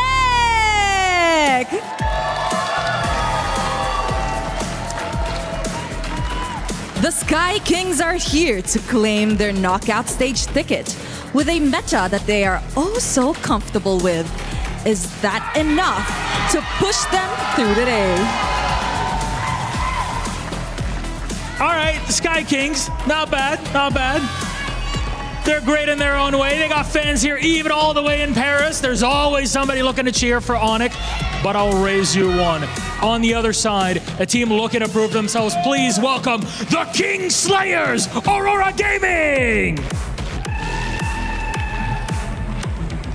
Word on the street is that these guys are an absolute menace in scrims from how we saw them send the Liquid Cavalry packing. Our current MSC champions, Aurora, are not slowing down anytime soon. A win here isn't merely a spot in knockouts, it's proof that they are a contender to be feared at MSC 26. This match will be a menace. This match will be chaos, and oh boy, will it be fun. That's all we're looking for here, so please, Aurora, please, Onyx, my friends, you may place your keys, take your seats, and captains, remember, quick handshake before getting into this one. Rose, if you ask me, this could even be a final in its own right, and we're gonna get here. There we go, respect between both of our teams. Let's see, will it be the Sky Kings? Will it be the King Slayers? Our panel, break it down. So exciting to be in a moment like this at MSC where the fans are ready, the audience around the world is ready, the players certainly ready, and I know my panel is ready. Rinmar, Gideon, it's time to break down this draft, start talking about what these thoughts could be, what else could catch us by surprise. Could be a performance, could be a lineup. So many different ways. I think first starting off with Aurora, you have to look at the gold lane in Sigiboom. Great on the Freya, great on the Paquito. That's one thing that Onyx needs to look at. Next, of course, you're going to be trading around the centerpieces in the center of the map with the Romid trio. But then you also have to consider, wait, what are they fielding for Rosa? Are they really gonna go on with the rumors that we've been hearing that there are some teams still considering fighters even in the mid lane and then just shifting around there? Is that a knockouts thing? Is that gonna be a group stage thing?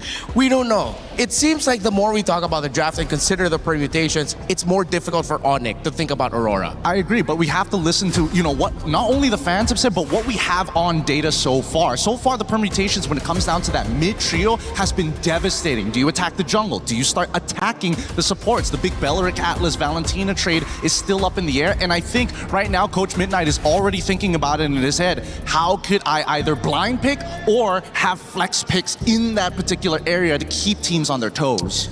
2 champions, 1 pick. Make sure to grab your My Champions pick in-game right now. 5 winners, 10,000 diamonds each. Scan that QR code. Events live until July 27th. Good points they're getting in as well. I mean, talking about that Atlas and that Valentina conversation. Also, I think it's just a matter of how far do you go into the assassin pool, because we started off with Hirara and Ling, and then we started getting Hirara Ling bans, and now we've gone into sometimes Marcel's, which has a 100% win rate after being let through 5 times, to the Fannies being much more allowed versus they were banned earlier on. And we're even seeing YSSs which have a 100% loss rate every single time. So Gideon, I think, still trying to figure it out on that backside of the assassin bans too. Well, I think the backside of the assassin bans, it really just boils down to whether or not Hirara is in play or not. I think Yishin Shin into the Ling has been a matchup that a lot of these junglers have faced off before in previous metas, that it becomes somewhat a little bit more comfortable. And honestly, the matchup hasn't really changed in terms of item progression or even power spikes. But is it tempo? Is that the problem?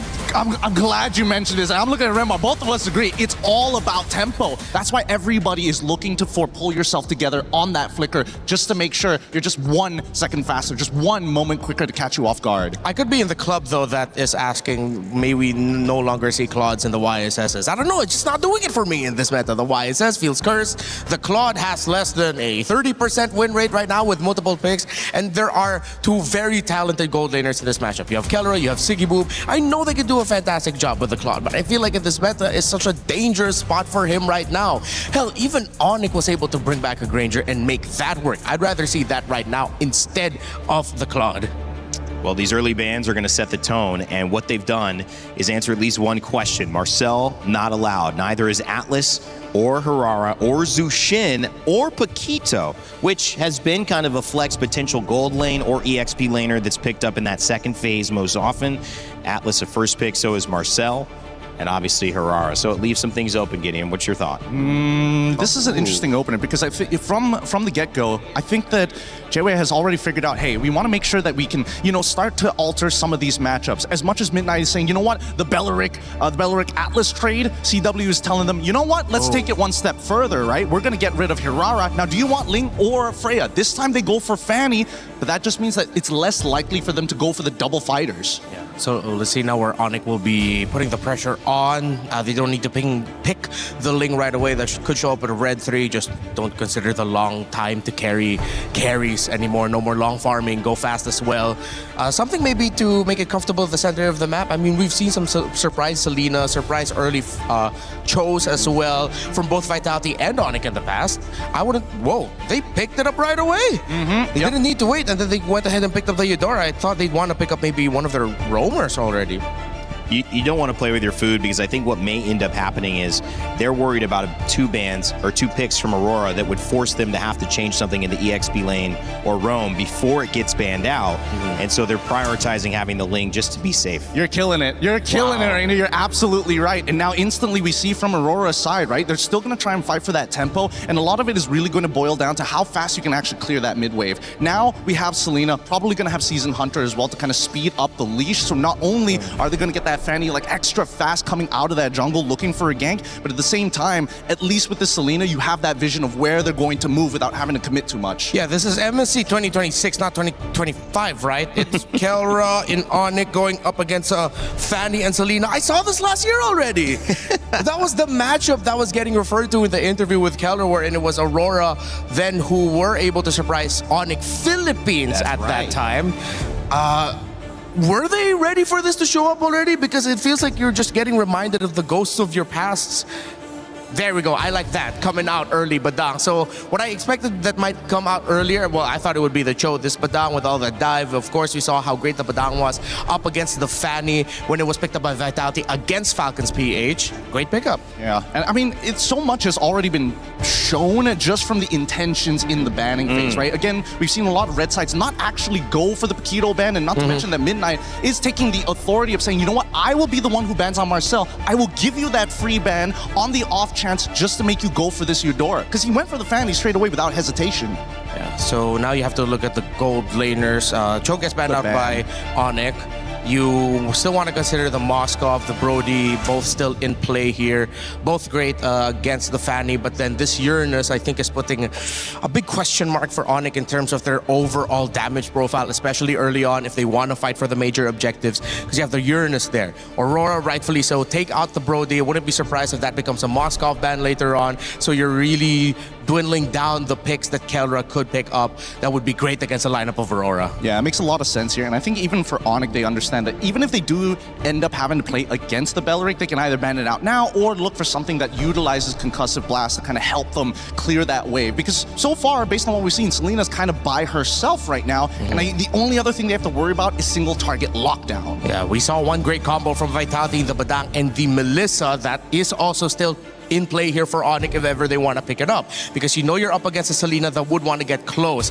Once that arrow gets hit on the Melissa, if ever the rest of the team is going to collapse and they have the Badang with it, we saw that a team that's just rolling through with a Fanny up against a Melissa might not be enough. They will leave that open. They take out the Esmeralda instead.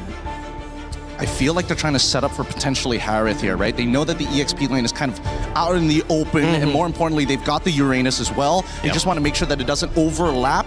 I do want to see this Melissa, though. I am interested whether they want to go for red for Melissa or they're going to wait up till the very end once they got the final confirmation. Could be until the very end. They could also be thinking of damage profiles and considering, are we crazy enough to pack a Granger up against a Fanny? We do need someone with a Sky Piercer, if ever, to start giving difficulties for that Uranus. But can you even start snowballing kills around that, considering that there is a Fanny? That might be one of the conversations that Onyx is having right now.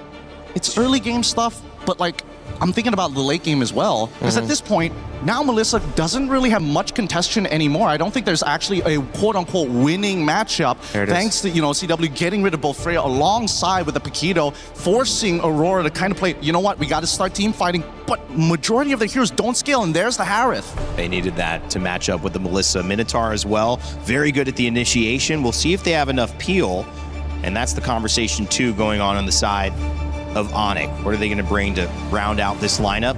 I'm thinking maybe an Alice would be their last best bet. Alice versus Uranus in lane, and then you also have the AoEs to mess up with the Harith.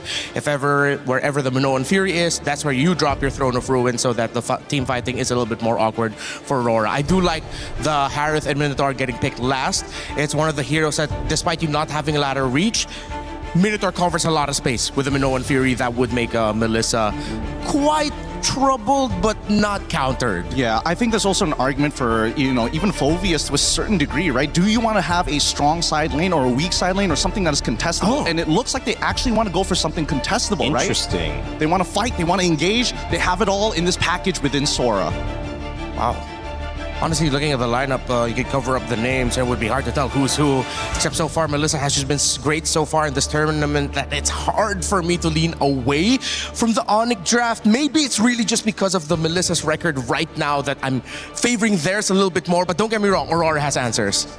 Well, this is going to be a matchup between the jungle and really between all the roles here, whether it's Kyrie or TNZ or whether you got Kelra and Siggy Boom. It's a matchup of even coaches and minds and maybe just the leading edge to MSC. Who knows what to play a little bit better than their opponents. Both teams have knocked anybody who's challenged them back down to the floor. One of them will take their first blow today. One will move on into the knockout stage. Let's get it started and send it over to your casters.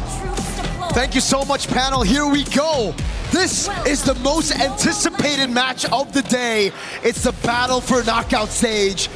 One whole match. Could be 3 full games of this incredible matchup to send us one team to the top 8, the last one. I mean, Aurora has just shot into the limelight, and now they're going up against another huge, fierce opponent, Onyx. Another favorite for this event. Can Aurora take them down, or will Onyx show that they are still champions in their own right? TNZ early on already. Trying to go in. Whoa! A lot of damage. TNZ falls. First blood over to Kyrie. Maybe biting off a little bit more than he can chew. That was very much TNZ-esque, but not the TNZ you would expect here after that match against TLPH, where we saw such a clean TNZ. Getting a bit too feisty early on could work, could also bite you back in the butt. Emblems though, we gotta take a look at the checkups here. Bargain Hunter already to pull yourself together for both Minotaur and Melissa.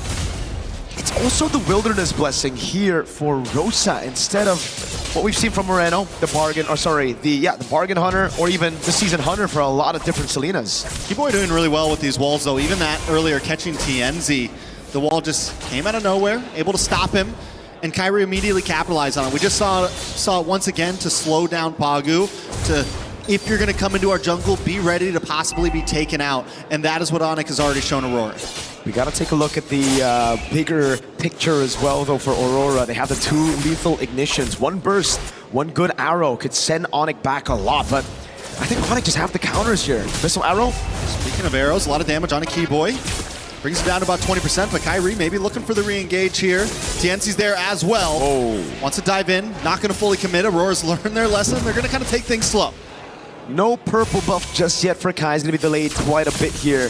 TNZ should be able to get it before Kyrie, and you can already see Rosa here trying to maybe force out a retribution, but knows that it's a bit too risky to go all in. Arrow lands. Oh! Rosa takes the purple.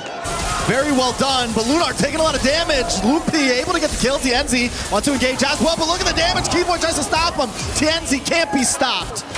Gets the kill on a Loopy, but now Pagu in a little bit of danger under the tower. Kyrie doesn't want to let him get away. Tempest of Blades does come down.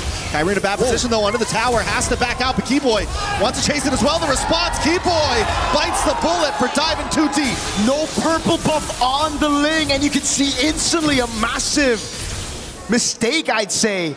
In those blades, he couldn't catch all 3, he even couldn't catch 2. Caught 1, and that was about it. We take a look at the skirmish again. Early on, it was TNZ going in a bit too aggressive down the bottom lane. Live view. All right, TNZ doesn't go for the kill. But then it starts off with the purple buff being stolen away here. Keyboy as well wanted to go for the pick, but this is why the Minotaur is so good at making you miscalculate. You can see a bit of frustration there for Keyboy. The heals from the Minotaur, it gets bigger as you get lower. All right, so each team has now made their small mistakes and recovered from it. Gold at a standstill, and it's still first turtle. We're almost 4 minutes in, and the first turtle has not been taken. Blade does get locked in for TNZ, gonna be able to see a little bit more damage before this turtle. The thing is, Strex, and I think for a lot of the viewers, man, we are so used to seeing tank jungles that they usually just don't retreat for their buffs. For Assassins, I think their buffs, purple mainly, is more important than these turtles. So as Kai, I think you gotta be a little bit more concerned about your purple buff. You need to take it away. If it's getting threatened, retreat. It's all good. Aurora, though, with those 2 kills up top, will be able to pick up the neutral objective for free. And now it's back to a level playing field. Oh, what an arrow there. Crazy angle. Sigiboom and Kelra have been going head-to-head. The range on Kelra is almost matched, honestly. Sigiboom's, even with being outranged by the metals, he's still able to kind of keep up in this lane. Lunar. Down on the top side. Lunar may not be able to get away from this. Tempest of Blaze does come down. They're able to collapse onto him. Loopy gets the kill. Tienzi's got to get out of town. Over to safety. Another kill into the Book of Onyx. Onyx are just playing it so slow, trying to read out Lunar's movements, and so far they've done a good job at doing that. Abyssal Arrow lands again for Rosa. Just a bit of poke onto Keyboy, but it's all about that right now, Onyx. They know there's only one lane right now that they can really punish, right? In the mid lane, it's just the Minotaur and the Selena way too good at escaping. Did Tienzi get that one? I believe Tienzi did with the Retribution. Kyrie's Retri was still off, and now he goes for yet another invade. Tienzi. Sans though. Nice knock up, a lot of damage. Sans goes down.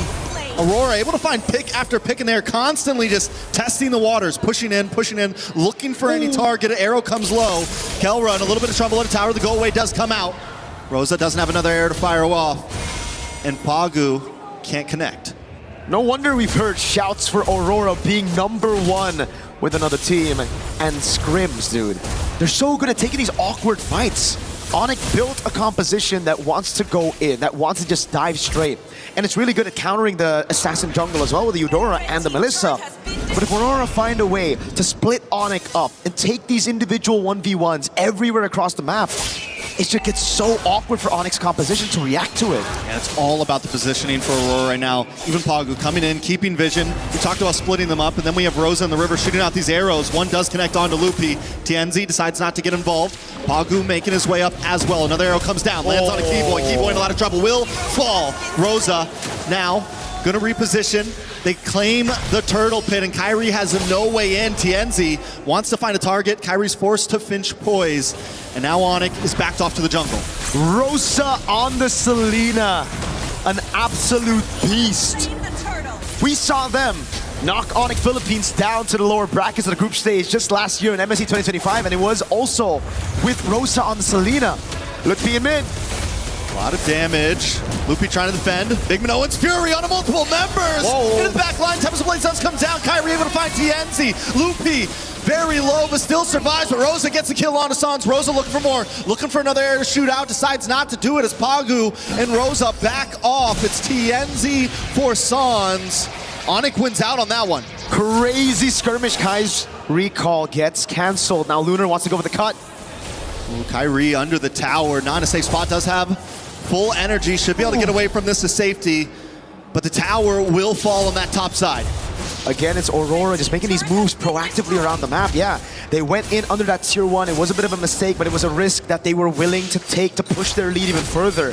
They didn't lose too much. You gotta remember right now that even if Tienzi dies, Lunar, or even Sigiboom, they're not gonna give out any bounties. It's all about Rosa. He needs to stay alive, but the others can dive. They can pull out these gambles.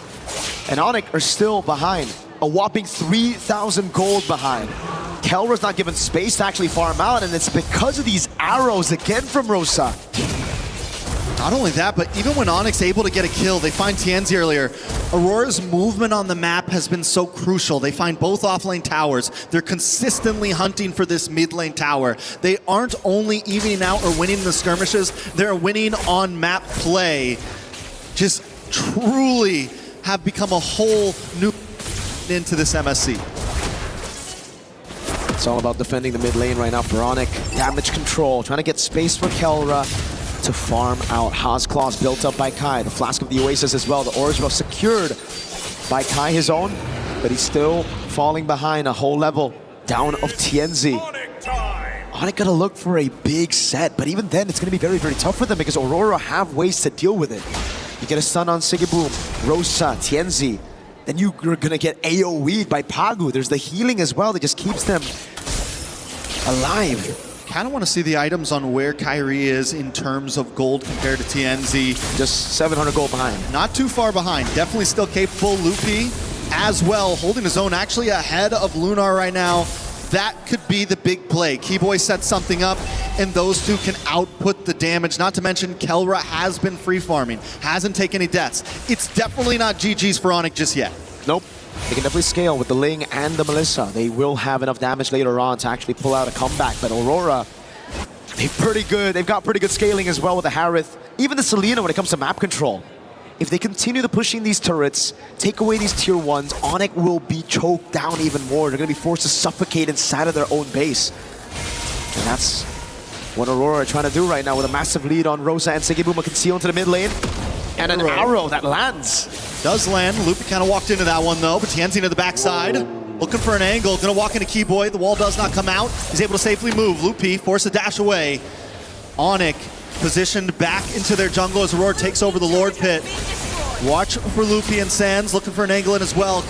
Kyrie forced up to the top side to try to defend the tower. This could be the play for Aurora to burst down this Lord. TNT will get caught by the fist crack. A lot of damage. Everyone piles on top of him. Ooh. But he's still able to get away. Onyx now in a little bit of trouble. Sans to the backside, taken out by Sigiboom. Zmon's forces dropped, and now Loopy will be shredded down as well. Rosa finding that kill for himself as Kelra tries to pop off. Doesn't have to go away. Caught in the midst. Kyrie able to find Sigiboom. TNT finds Kelra. It is hell in the land of Dawn as Keyboy tries to get away. But Aurora comes out on top once again. Tienzi goes back to base, and the Lord is still up.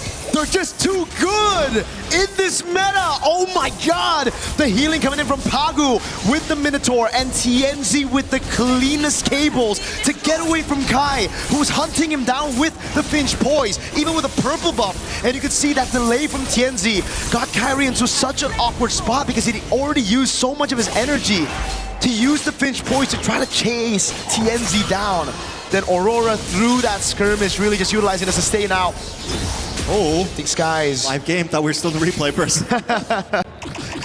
These fights have been phenomenal. Great steal by Kai though.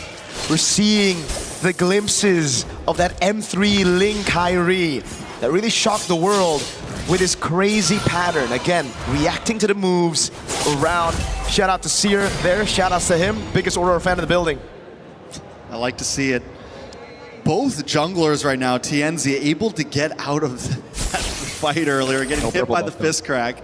No purple buff, this is true. Ooh, maybe we get the anime battle right here. Kyrie, Tienzi does not have vision on him. He's gonna go back to safety. Kyrie's not gonna force it, he's just, I mean, they know. They know. Either one to probably, oh wait, no, Tienzi's like, let's do it. Back in the mid side, a little bit of damage, they're able to take the tower. An intense game of MLBB with the Lord still up top. Aurora taking things slow. Abyssal Arrow lands onto Kelra. Not gonna bait out any of those battle spells just yet. Kyrie sent into the bottom lane again. 2 holy shields. Oh, it's down right in the 12th minute. Very well done. Loopy takes a lot of damage, forces dash back. Pagu comes in with a big Minoan's Fury. Able to get the pop off. Tienzi finds Loopy into the backside. Kelra and Keyboy also taking a lot of damage as Sigiboom drops in.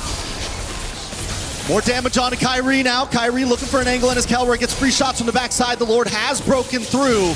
Aurora decides to back off. Lunar still keeping vision as the rest of the team moves back, waiting for the next wave. There's no mid side. They're waiting for that minion to drop. Onyx has lost an inhibitor as another wave comes crashing down the mid. These arrows are landing like it's a point-click stun. Sans! Tianzi takes him out. Kelra forced a dash back. They've broken through. Still 2 towers on the bat side, but Aurora doesn't want to let up just yet. Lunar backs off. Rosa keeping an angle, waiting for those arrows to come through. And this is what I was talking about, man. Aurora, they have the scaling when it comes to map control, especially if they get these turrets. Another arrow lands on Kelra. Mans has no damage on minions right now, and the Abyssal Arrow will just constantly keep on coming. And so they're gonna have to react to Pagu Lunar up front, and then the arrows. Loopy. On-Sports does drop. Sigiboom wants to go in. The arrow puts out a lot of damage on Loopy. Another arrow drops, and Keyboy drops as well. Sigiboom with a double kill. Tienzi under the tower. Sans has no way to escape. It's Kyrie against the world, along with Kelra. But the damage is just too much. Rose into the back line. He wants Kelra. The go away comes out. He dashes back. Aurora not done just yet. They got one more inhibitor, and Siggy Boom finds Kelra. Aurora Gaming under the tower.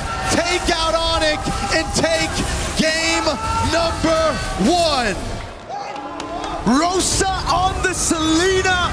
An absolute masterclass from Aurora Gaming. We've heard the shouts. We've heard the rumors of how strong they were in scrims. And they're doing it, they're pulling it off on stage. Clearly the number 1 thus far. Aurora Gaming just looks better and better every game we see them play. Dude, it looked like Rosa was playing with Eudora's second skill with the range of Selena. It's definitely disgusting at this point. And every one of them, you've got Rosa, Siggy Boom, played an amazing game up against the gold standard. TNZ, even after taking deaths early on, was able to pull through and still be a menace. Midnight Parating Handa. We're gonna throw it back again. Towards us. Yeah, towards us. Towards maybe a few words from our boys. What do you think about the early game though, right? A few mistakes. TNZ went in a bit too aggressively onto those waves, onto the creep up top. They took a fight under tier 1. But then everything just fell in place. Aurora continues to surprise us. And I think after this match, we can no longer be surprised. We just have to know that Aurora is the real deal at this point. They are aiming for not just a top 8 finish, they're aiming for a finals right now. Still 2 games to go though. Onyx played a good start, honestly. Keyboy was able to do well at a few moments. Everyone kind of had their moments. But Rosa on that Selena, even at the end here, just hanging out, knowing that even if I don't get the kill, I am a nuisance with these arrows. Is it crazy to say, but this team gives me vibes that I haven't seen in a long time. Prime Onyx Philippines of M6 vibes, no? Okay. No? I see, like M6 Onyx Philippines when Kelra was on the team, finally gets the world championship. I think Aurora Turkey, though, still has like so much of their own identity. Like, they do. They really do. Rafael Amid. Rafael, that's what I'm saying. They're still able to pull some of these crazy picks. It's the same Aurora that I feel like we've always been seeing. It's just more polished and better. That's crazy to say, right? Because all this time, it always just feels like Aurora, they've been good. They've been kind of like creating the meta here and there. They were the ones that started the Harley as well at M7. But they were always so close, yet so far from being a top team. By top, I mean top 2. Because clearly, I think in the world, they're always going to be rated as like a top 4, top 8 kind of team. They will always be the ones to make it to knockout stage. But now they look elite. They look like monsters. I'm speechless, honestly, by it, because I think a lot of us came to this day wondering, was the other day just a fluke? No. I mean, we heard good things about Aurora, but can they keep it up, right? Can they take out not just a Filipino region dominance, but also a Indonesian dominant team? And they have now defeated both. Damn. I mean, I'm stoked to see it, man. I always love to see these new regions, pop off earlier. Yangon Galacticos off of a disappointing M7 run, doing a really good job and now making it to the knockout stage already, being one of the first 4 teams to qualify into that top 8.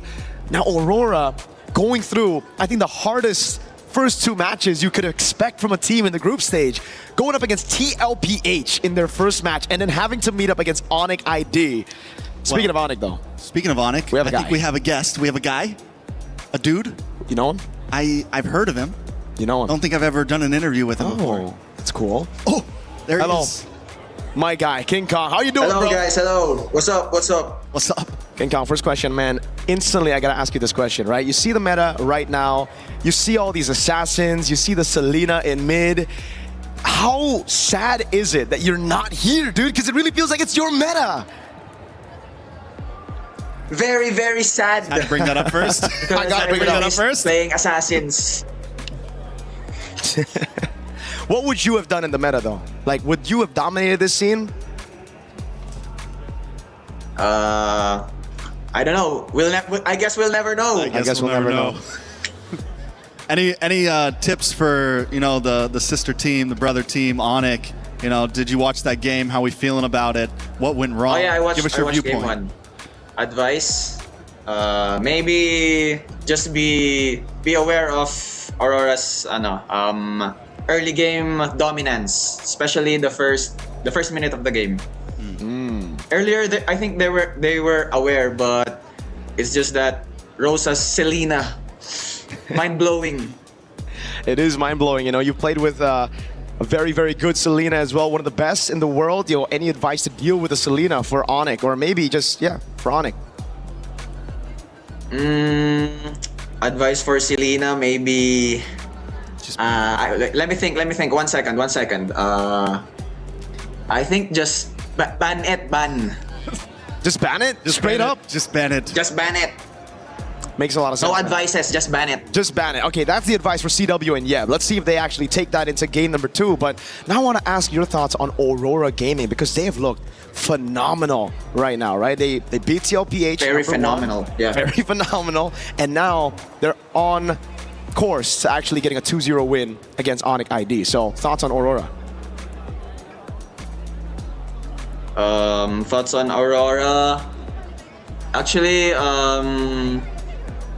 our preparation for the next season, every time we have a scrim versus Aurora, our scrims convinced me that as of now, TNZ, best jungler, TNZ. Whoa. Mechanically. Best jungler. Best jungler. All right. Better than you. What about you? Yeah. Would you better than me? Wow. Better than me. Yeah. If I will base on our scrims, because we don't do scrims with Team Liquid, Team Falcon. So for me, TNZ. All right then, man. Thank you so much, King Kong. It's always a pleasure to have you on the mic, man. Always great, always charismatic. Thank you so much. Nice hair, by the way. Good Oreo hair. You call it that. Thank you so much, Sir Mirko. Thank you so much, King Kong. And with that, Trex, I believe we're gonna throw it over to a segment. Yeah, Brigida's got some confessions. What confessions? Let's see. Play is in our DNA. Whenever we let it out, it becomes our superpower.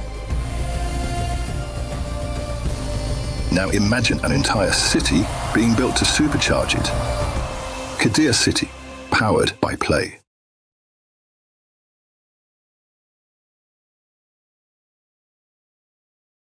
This is Confessions with Brigida. Brigida, I have been told that you are the nicest member of talent, so I've got to go easy on you. Is that just is it all just a bit of is it fake, or are you actually? I don't think so, or it's probably because I'm a bit quiet, honestly. Okay. So they probably associate it with being nice, but at the same time, I think I'm nice. You seem nice to me. I've known you for 3 days, and you seem lovely, which makes this even harder. Okay, I need to use my hand for this one. What does this mean to you? This means a little, like when you try to use body language, right? You say, oh yeah, it's a little. But does it not have reference to something in particular? Yes, it does. It does. It's, I think, referencing a birthday greeting photo I made with someone. Yeah. So I was making a pose. That's the reference, Chris. But what did I don't understand why. What did this have to do with anything? Same question. I don't know how it got so big. It was just a birthday greeting. Right? Right. Right. Right. Right. So I hear. I heard Khalid has a new name for his ultimate as well. What is going on? Where are these questions coming from? No, he did not change his ultimate name. It's still Raging Sandstorm. Check it again. Make sure you got it right. Raging Sandstorm. Okay. Who's your favorite minion? This is so... Okay, my favorite minion right now... it's See, Bob. I don't know them. You're going to have to explain. Bob. Or maybe Henry. Or James. Since the new movie just came out, guys. Please check it out. Wow. We're not promoting movies, okay?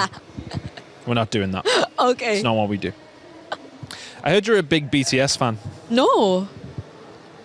I'm not. I like girl groups. I like Twice. I like La Seraphim. I like aespa. I like ITZY. I like Eugene's. Says that you look like Momo? Do I? I probably hasn't checked. I don't know. Yeah, but that's an honor to be considered someone who looks like her. She is my bias. So I probably try, or my makeup is probably inspired from her. I maybe need to start redoing my makeup to make me look like somebody. I can do it. What kind of thing do you think what would work? Maybe eyeliner? Bit eyeliner, yeah. Eyeliner? That's for the next one. We'll try. We'll do that for the next one. Do you normally open the MLBB chat on stream? No. I don't. Whoever made these questions, I am going for you, I swear. You will have your chance at revenge, don't you worry. Okay. You will have your chance. Thank you. Brigida, thank you so much. Are you still going to be the nicest member of talent after that, or? I still am. Good. We always stay good, we always stay nice. Nothing can change that. Good. Keep it that way. A lot of people are haunted by their past. I'm inspired by it. They're not just playing for themselves, they're really playing for their entire family. They have defeated their demons. They have crushed the curse.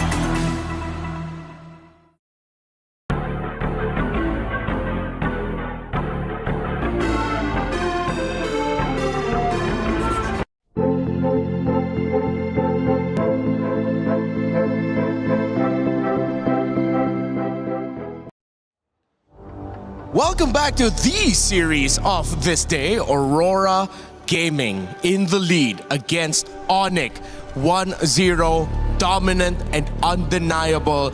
The force of nature that is the Northern Lights continue to shine bright. Let's see though if Coach Yeb and Coach CW will have something ready and in store to answer what has been a very problematic Aurora for the teams that have faced them. They look too damn good. Renmar and Gideon still here to call over the draft. The baseline of what everybody's expectations have been shifted. I am sure the pick'ems are going insane right now, and not to mention that this map reveal might actually be extremely important to what the next plan might be coming from Aurora. We get dangerous grass this time round, and luckily it wasn't the flying clouds. Yeah. But maybe we might have something new. Yeah, for sure. If it was the cloud, then I think it would not have boded well for Onyx, because I think some of the more unique picks in the metagame does arise out of flying cloud because of how fast you can quickly come back into the fight and into the map. So I feel like maybe it's really just because I have a lot of doubts about the hero. But I think it is warranted to deprioritize the Eudora. Because when you rush it too early, you end up going up against a Uranus that you won't have enough damage for, or you're lacking reach. And the problem for Onyx, they didn't have enough damage for Lunar's Uranus. Look, I think, of course, Lunar's Uranus was going to be a little difficult to get through, but that early game actually went exactly how Onyx wanted to go. But this time around, the adaptations are starting to come on in. They're still going to get rid of the Paquito, but of course, they're putting Selena as a priority here on blue side. Yep, that is a very worthy ban. I think Rosa's impact in the previous game was undeniable. Arrow after arrow, and you were pointing it out to me behind the scenes, the trap placements were perfect. Constant vision reading. And I think maybe that's why Onyx just couldn't get a footing in the game 2-3 minutes into the game. After the first minute where they got the kill on Tianzi, good. After that, it feels like their map movements were just red nonstop. Exactly, and that's why it's always important, because information allows you to make better decisions at a faster rate. And Aurora will always able to assess, well, or at least assess exactly where they need to be. Oh, hey, top side, we've got 3 traps there. We just saw Fanny Abaddon. We got to immediately start moving over to the purple buff side and start stealing away resources. But this time round, at least for Onyx, a lot of respect is put on Aurora. Getting rid of not only Selena, they make sure that Fanny is out of contention. This means the Ling and Herrera trade is in effect. And Aurora will keep it open. Which one is it going to be, Onyx? Are you going to get the Ling or are you going to get the Herrera? Because you know Aurora will get the other. It's the Herrera for Onyx. Yeah, knowing Kyrie, I think Herrera makes a lot of sense, especially considering that they're working a lot on the early stages of the game against Aurora. But then we jump back, right? What is going to be the next opener? Because now that we see the Atlas go away, a lot of teams have thought, maybe, all right, if we go the Eudora, that's one way of playing it. We've already discussed how we don't exactly want to kind of lean into it just yet. Maybe wait for Red 3, maybe arguably even Red 4. But Belleric has been a guarantee every single time. I'm okay with the Belleric. I'm gonna pause on my dogging on Eudora for now, but let's see how they'll be able to translate that in game. I think I wouldn't mind a Uranus or Esme or something like that really early on. Something that demands a really good damage profile to give it a lot of difficulty, so that you force out some early, faster scaling heroes from Aurora. You can save your roam pick for later and adjust it in the second phase. You still have quite a wealth of options depending on which way you're going through. Uranus is the pickup, one of my wish lists. All right. See if they'll keep that up.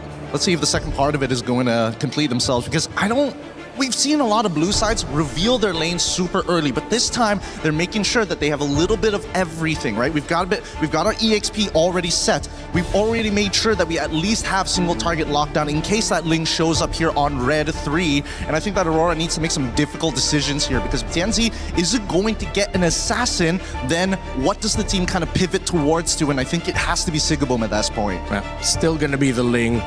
Comes in at red 3. You're now going to be looking at the priorities for the gold lane and the EXP lane for Aurora, unless they're looking to shift that Belleric into the EXP lane and then surprise with a roam pick that we aren't expecting it later on. Meanwhile, for Onyx, pretty honest already, you know that Cho is going to be going into the center of the map.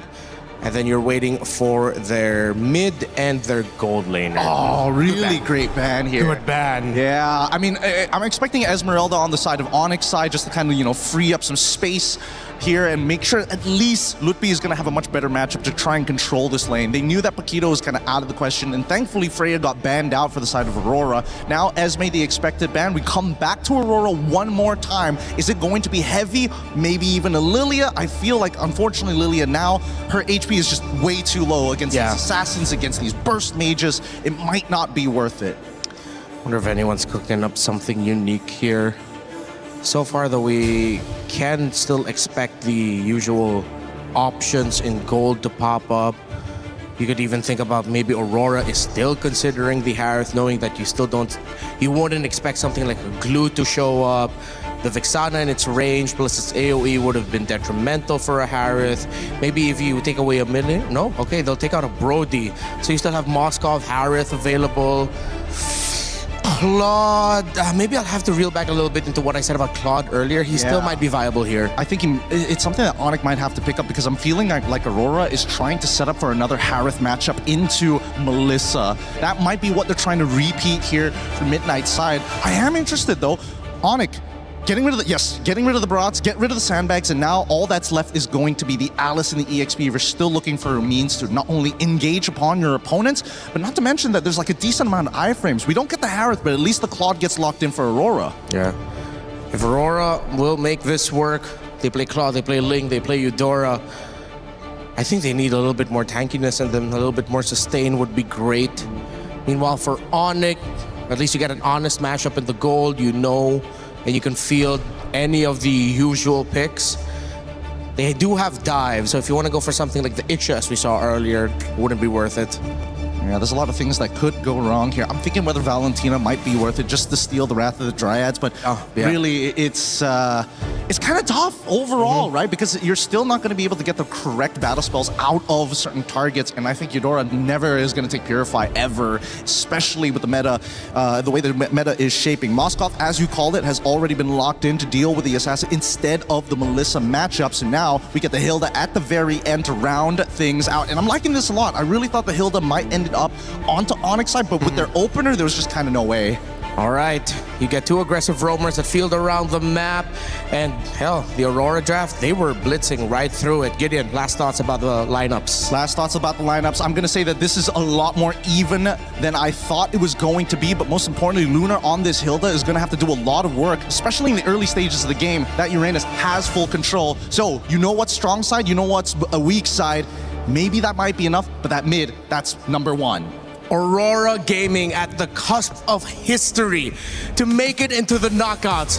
They already took down Liquid. Will they take down Onyx in a sweep as well? This is game number 2. Will Onyx force game number 3? Trex, Mirko, let's go!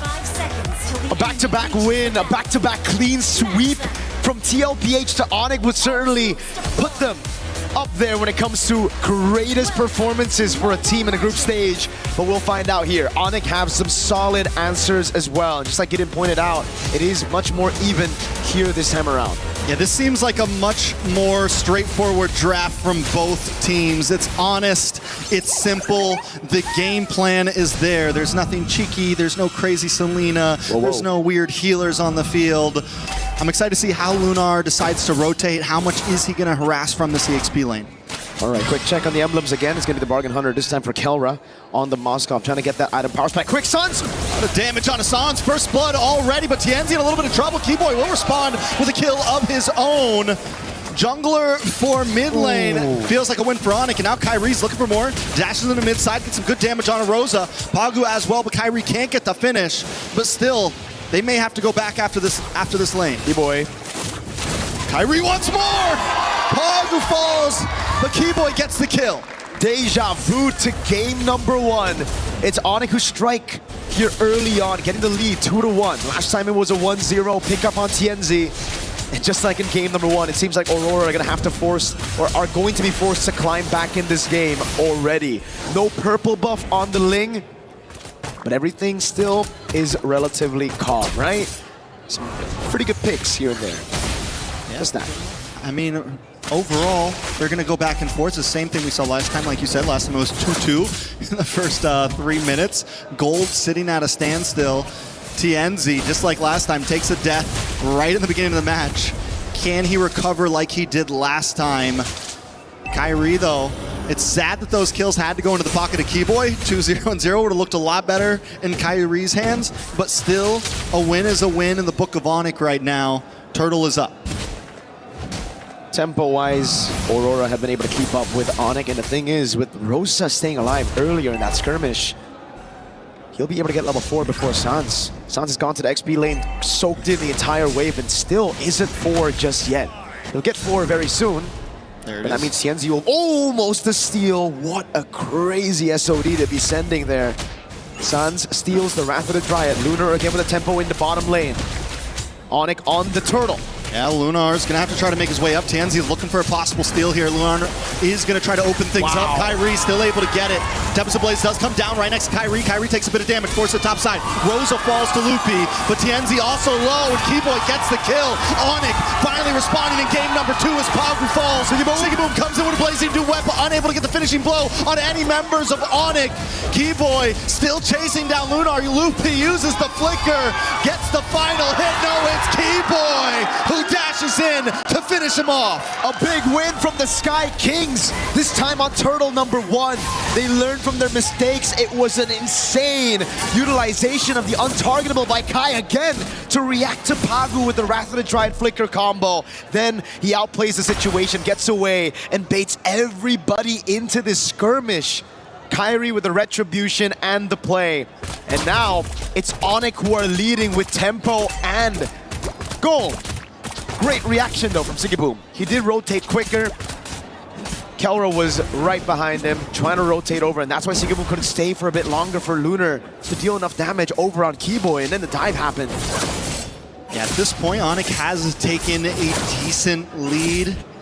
Still no kills into the pocket of Kyrie, but Loopy being 2-0 and 2 on this Uranus can be a problem. Yes, they have the hard lockdown with Pagu, they have the small stun with Rosa, but still it doesn't feel like enough to deal with a well-fed Uranus, and Loopy's gonna start harassing into this jungle. He's gonna start becoming a problem for TNZ, a problem for Rosa. Despite that win for Onyx, the lead is still pretty much non-existent, just a 1,000 goal lead between the two. TNZ still level in XP against Kyrie despite dying 2 times. And it now comes down to who utilizes the Wrath of the Dryad better. Sans has been on it 24/7, always, after getting that level 4, stealing the Wrath of the Dryad over. Kyrie with a jump up top. A lot of damage. Sigiboom might not be able to get away from this. Use the BMI, and in comes TNZ. Just to try to ward him off. Keyboy is there as well. The disengage is clean from Aurora. That's a massive win for Onyx. They were able to bait out the Purify, a Blazing Duet, and the Tempest of Blades with the Retribution as well. This should be free for Onyx, but it's always awkward. Rosa. Boy, trying to get the knock up, will go in, gets the kick, but it goes the wrong way. Well played by Rosa, but another utility gone. Flicker off the map for Rosa. Lupi now harassing them away. They know they can't fight for the turtle. But Onyx doesn't just want the turtle, they want a little bit more. A lot of damage onto Pagu. Wrath of Druid does come out from Sans. It's enough to buy time to take out Pagu. Kyrie gets the kill and Lupi continues to zone Sigiboom and Rosa away. A stack on the Sky Piercer for Kyrie. He wants a bit more now as Sans rotates over to mid, but that is a Hilda. Lunar's still going to be able to survive right now as Pagu wasn't... Oh, wait a second, a dive perhaps? No. Lunar gets away, the SOD thrown into the bottom lane, but TNZ is still able to clear it out. Purple buff gonna be threatened now. Onyx know what they need to take, but they will play it slow. Sans in mid! Sans takes a lot of damage, Lunar gets the kill, and now Aurora's gonna just, I mean, at this point, they just want their purple. You guys are in our territory, they don't want to fight. They're just trying to gain some ground on the map. And this is where you get to see Rosa and Sans be a lot more vulnerable than in previous metas against tanks. If you walk up too aggressive, which is both their tendencies, you are going to be punished. This isn't the tank meta where you can actually just stay up front and then just escape. This is the assassin meta. You get caught, you're dead. Keyboy setting up for something. Keyboy looking for a possible kick, lands it on TNZ. Kyrie gonna be able to get the final blow in, and that's another kill into the hand of Kyrie to stack onto that Piercer. In the mid side though, Lupi taking a little bit of shots. Whoa! Kyrie goes down, Sigiboom able to get the kill. As Lupi tries to move in, but Kelra with an SOD into the back line, forcing them under the base. Lupi flickers in, and Rosa goes down. Kelra getting the kill, and now Lunar's in a bad spot. Keyboy looking for the knock-up. Pagu also hiding under the tower. Onyx are moving on to that tier 3 in the boss side as they push Aurora back once again. Oh my god! It's so beautiful to watch. Chaotic MLBB, but amazing nonetheless. Aurora trying to respond over by being proactive after TNZ got picked off, but then again, it's Onyx improvising their way into a teamfight win, just playing and threading the needles over these turrets, finding those skirmishes, and literally just brute forcing their way into a teamfight win.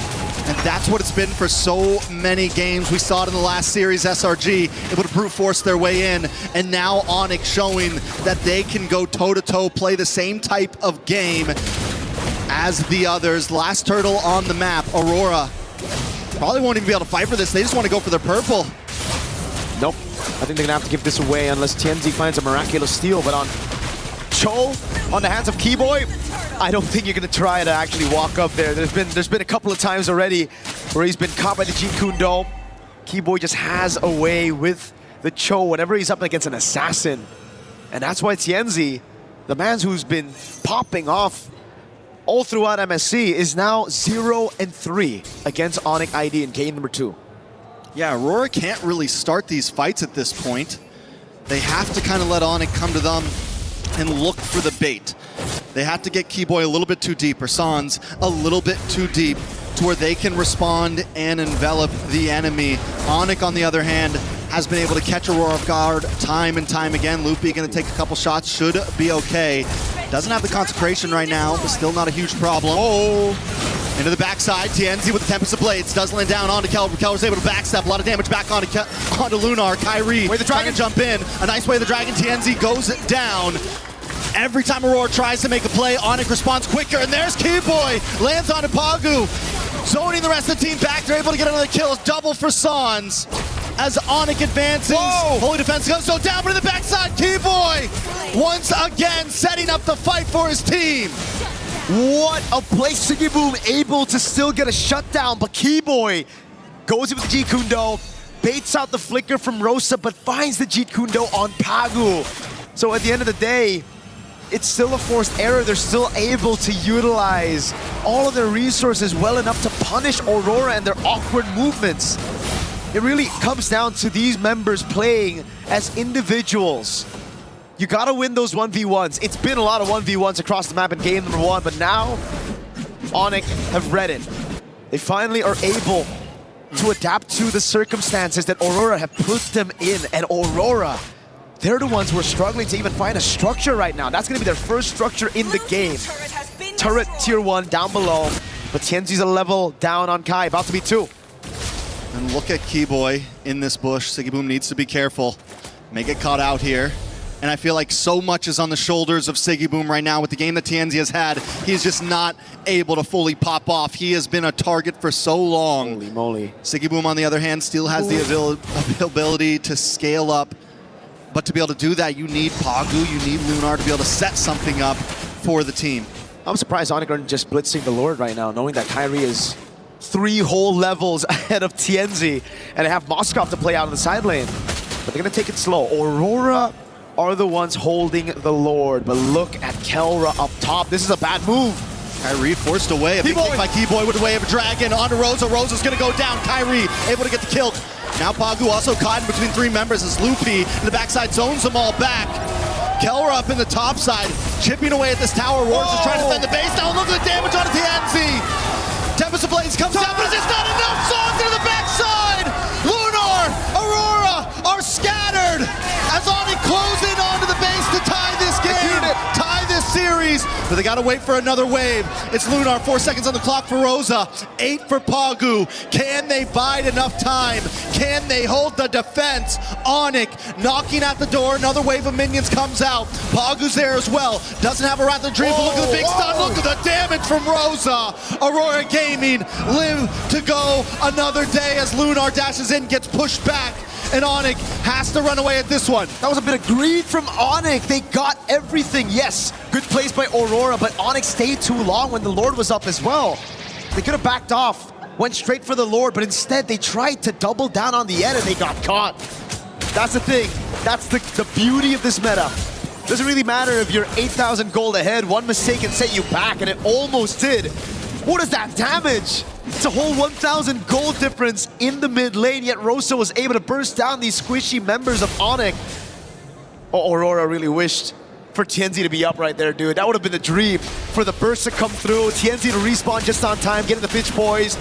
But even then, Onyx still have an 8,000 gold lead. They have that far lane control, and they're going to try to burst this Lord. Even if Pagu had the Wrath of Dread in that split second there, he was still waiting on cooldown. All it took was a couple more seconds. That could have gone horribly, horribly worse for Onyx. And I think this is why they've been taking it slow. This is why they've been careful at their approach in these fights, because at any moment, the combo play is there. We're down to 12.5 minutes, and Aurora still has some ways to respond. So now we got to talk about the wave clear. Honestly, not too good for Aurora. In a way, usually when you have a Ling, you can actually split these minions apart. You can stagger the waves just by clearing the side lane. But with a Moskov on Onyx's hands, with a 9,000 gold lead as well, don't really think that's going to happen. Onyx are going to be able to handle all 3 waves. So Aurora, they might have to lose all their base turrets if they want to survive in the game. All right, Aurora going to be able to defend down the mid. They clear the tower, but a Lord is coming down the top as Onyx moves on to the boss side wave. They want to try to crack another inhibitor. Keyboy dashes in with the G-Kundo. A big stun from Rosa. The ult doesn't quite connect. Kyrie able to phase out. Aurora defend the tower. They move on to the top Lord, and Onyx get nothing in that push. Wow. Still a stellar defense. I really thought that the base turrets would go down with that Lord, knowing that they have so much tempo in the Moskov as well, but Aurora, they've already used the Rector Keyboy! Gets the kick, but is it enough? Tempest of Blades in the backside. A lot of damage on Loopy. Loopy tries to dive in. He's forced to flicker out. Kyrie in the backside. Gets nice damage on Pagu. Finally gets the kill. TNZ taking shots from Kelra as Kelra dashes in, and Kyrie's got his back. Siggy Boom with a blazing duet on Loopy and Sans, trying to chase him down, but Loopy's on his back. He BMI's back, but not before he gets the shutdown. 2 whole shutdowns for Siggy Boom. They lose out on their 2 base turrets in the sides. But my goodness, did everything fall right on top of Aurora. That was perfect. Keyboy missed the Way of the Dragon. He didn't get the right target, didn't get the right angle. But look at this crazy move by TNZ. I mean, a tad bit of luck, obviously. The fact that the piercing spears didn't get him. Oh my God. That was a clencher for sure, even for Siggy Boom here, who had to walk past following through the BMI. Back last second, 2 members down. Onyx now on the defense. Aurora back in the game. Trex, 10,000 gold leads in this meta. It doesn't really feel like the normal 10K. It doesn't at all. Big SOD doesn't connect. Aurora getting their second structure of the game. Oh my God. At 15 minutes in and hanging on a prayer right now. But showing that at any moment they can still outplay, and Onyx has to respect it. And now it's back to that slow build. It was Winter Crown earlier for Siggy Boom. He sells it, gets the Win of Nature, knows just how much there is of a threat from Onyx when it comes to the physical damage. Kelra scaled up completely. Kyrie on the Hirara, a menace. Shut down, but still a menace. Not as many stacks on the Skypiercer, but that survivability of his. Now Aurora, the key boy. Do they read it out? Do they do housekeeping properly, right? Pagu's done it. But it's already on Rosa. He's already looking for the kick. Rosa flickers, stops him. D-Boy makes the whip, but it's an SOD from Kelra. Able to still find it in the back. But wait, Kelra's in trouble. Oh my God. Able to wind of nature, very clean. He backs up, he sidesteps, but he's still pushed against the wall, and he finally goes down.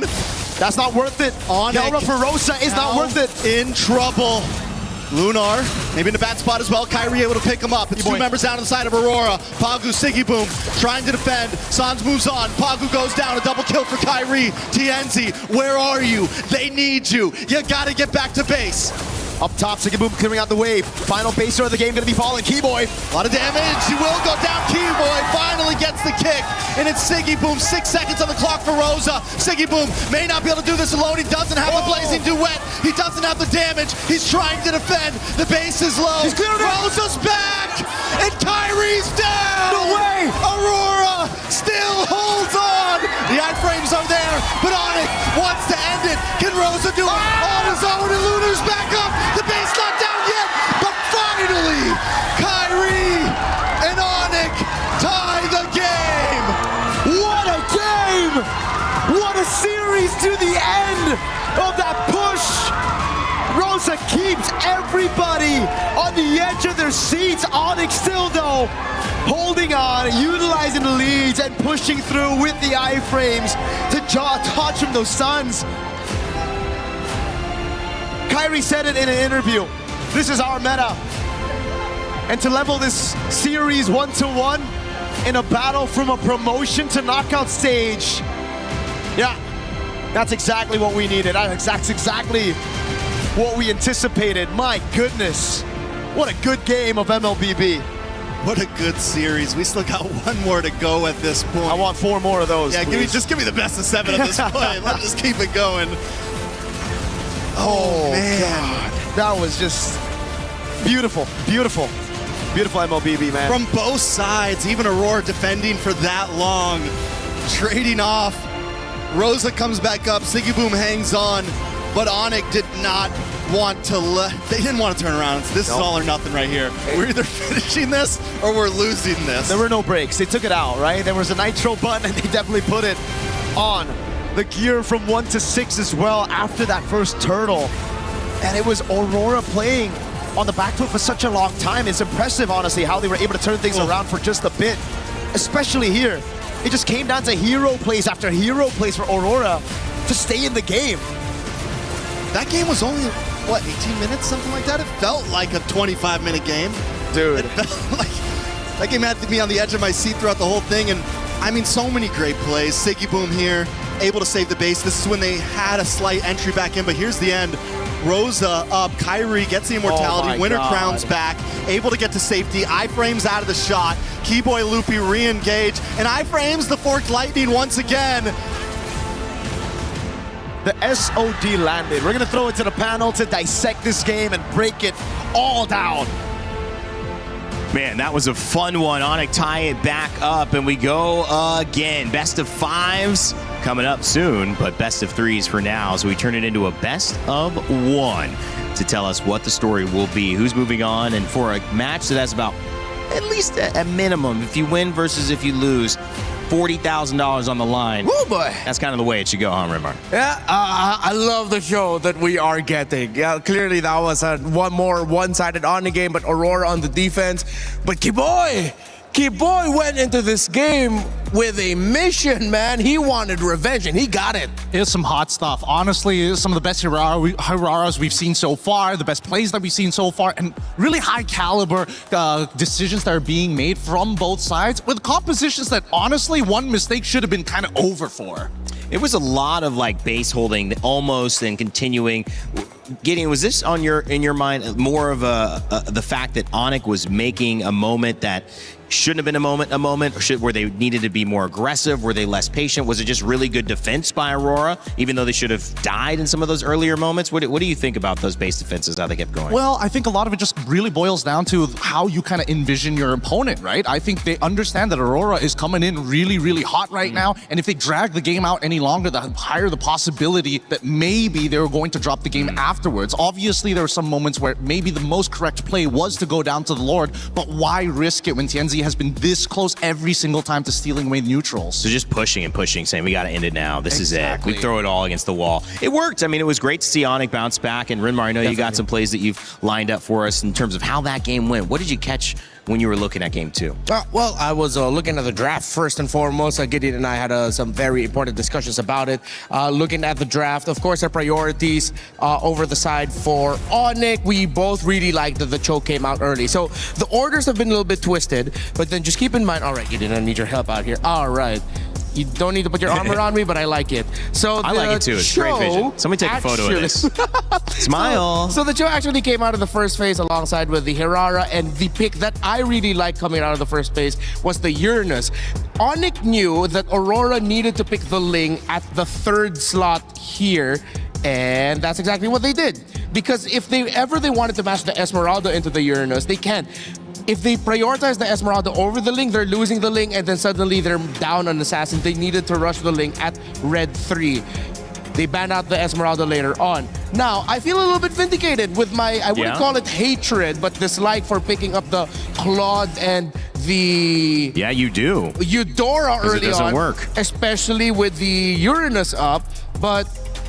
Gideon made a fair point that it was the Cho coming out early that was really good. You want to hop in real quick as to why you really like the Cho coming out? Because the beautiful thing about the Cho is that it forces a lot of gold lane matchups to be skewed in one favor or the other because of Flicker. Sometimes, especially when you're facing off things like Harith, or when you can get run down by someone like Claude, having Flicker is the make it or break it in that laning phase. So here, especially when it comes down to first phase Cho, there was a lot of value because you see Sigabum now has to take Purify. Yeah, all right. So now let's go back to the first play that I want to break down here. This was like the first big team fight for Turtle number 1, if I'm not mistaken. So this got stretched out, and you can see the difficulty here for Aurora when it comes to fighting, especially with the presence of the Uranus around. You see how much hell Lutfi is giving them with the movements that he's making in the fights, but then most importantly, the impact of Kiboy on the Cho. Those two together early on gave a lot of problems for Aurora in the team fights because of the single target lockdown of the Cho, the AoE that he has, and if ever Aurora miss their timing, miss their opening in the team fight, it's going to be the Uranus slowly punishing them with the creeping damage that he provides. And the final play that I would like to break down, if ever we don't get to see the really awesome final fight in the Siege, is this one. This was the dagger fight that solidified the lead. See, Kiboy, again, starting it out, marking TNZ, marking Aurora really well, and that forced Aurora to respond. But with Kyrie holding the bush, he would get spotted out in AoE, but watch out for Sans coming in with a Valentina ult to get the kill there onto Sigibum, and then Kelro landing the SOD in time to join the fight and deliver the dagger. That was the win that solidified the lead and the win for Onyx. I hope it was Onyx, otherwise we're here for no reason. It's a 2-0 to Aurora. Just kidding. It's Onyx. They tied it up. It's 1-1. And, that was a great breakdown, Rinmar. And also, you mentioned Mozkov, and that's SOD, and the fact that he has played such a big role in this tournament. It feels like it's been the decider in so many different games, whether it's been the main thing or whether it's been that extra thing that just pushes them over the edge, especially with the Hararas, with the Chos, as this instance you said. Valentina worked out pretty well in mid as well and kind of like stabilized for them. And, I just wonder, what do you think? The lane continues to go down in win rate.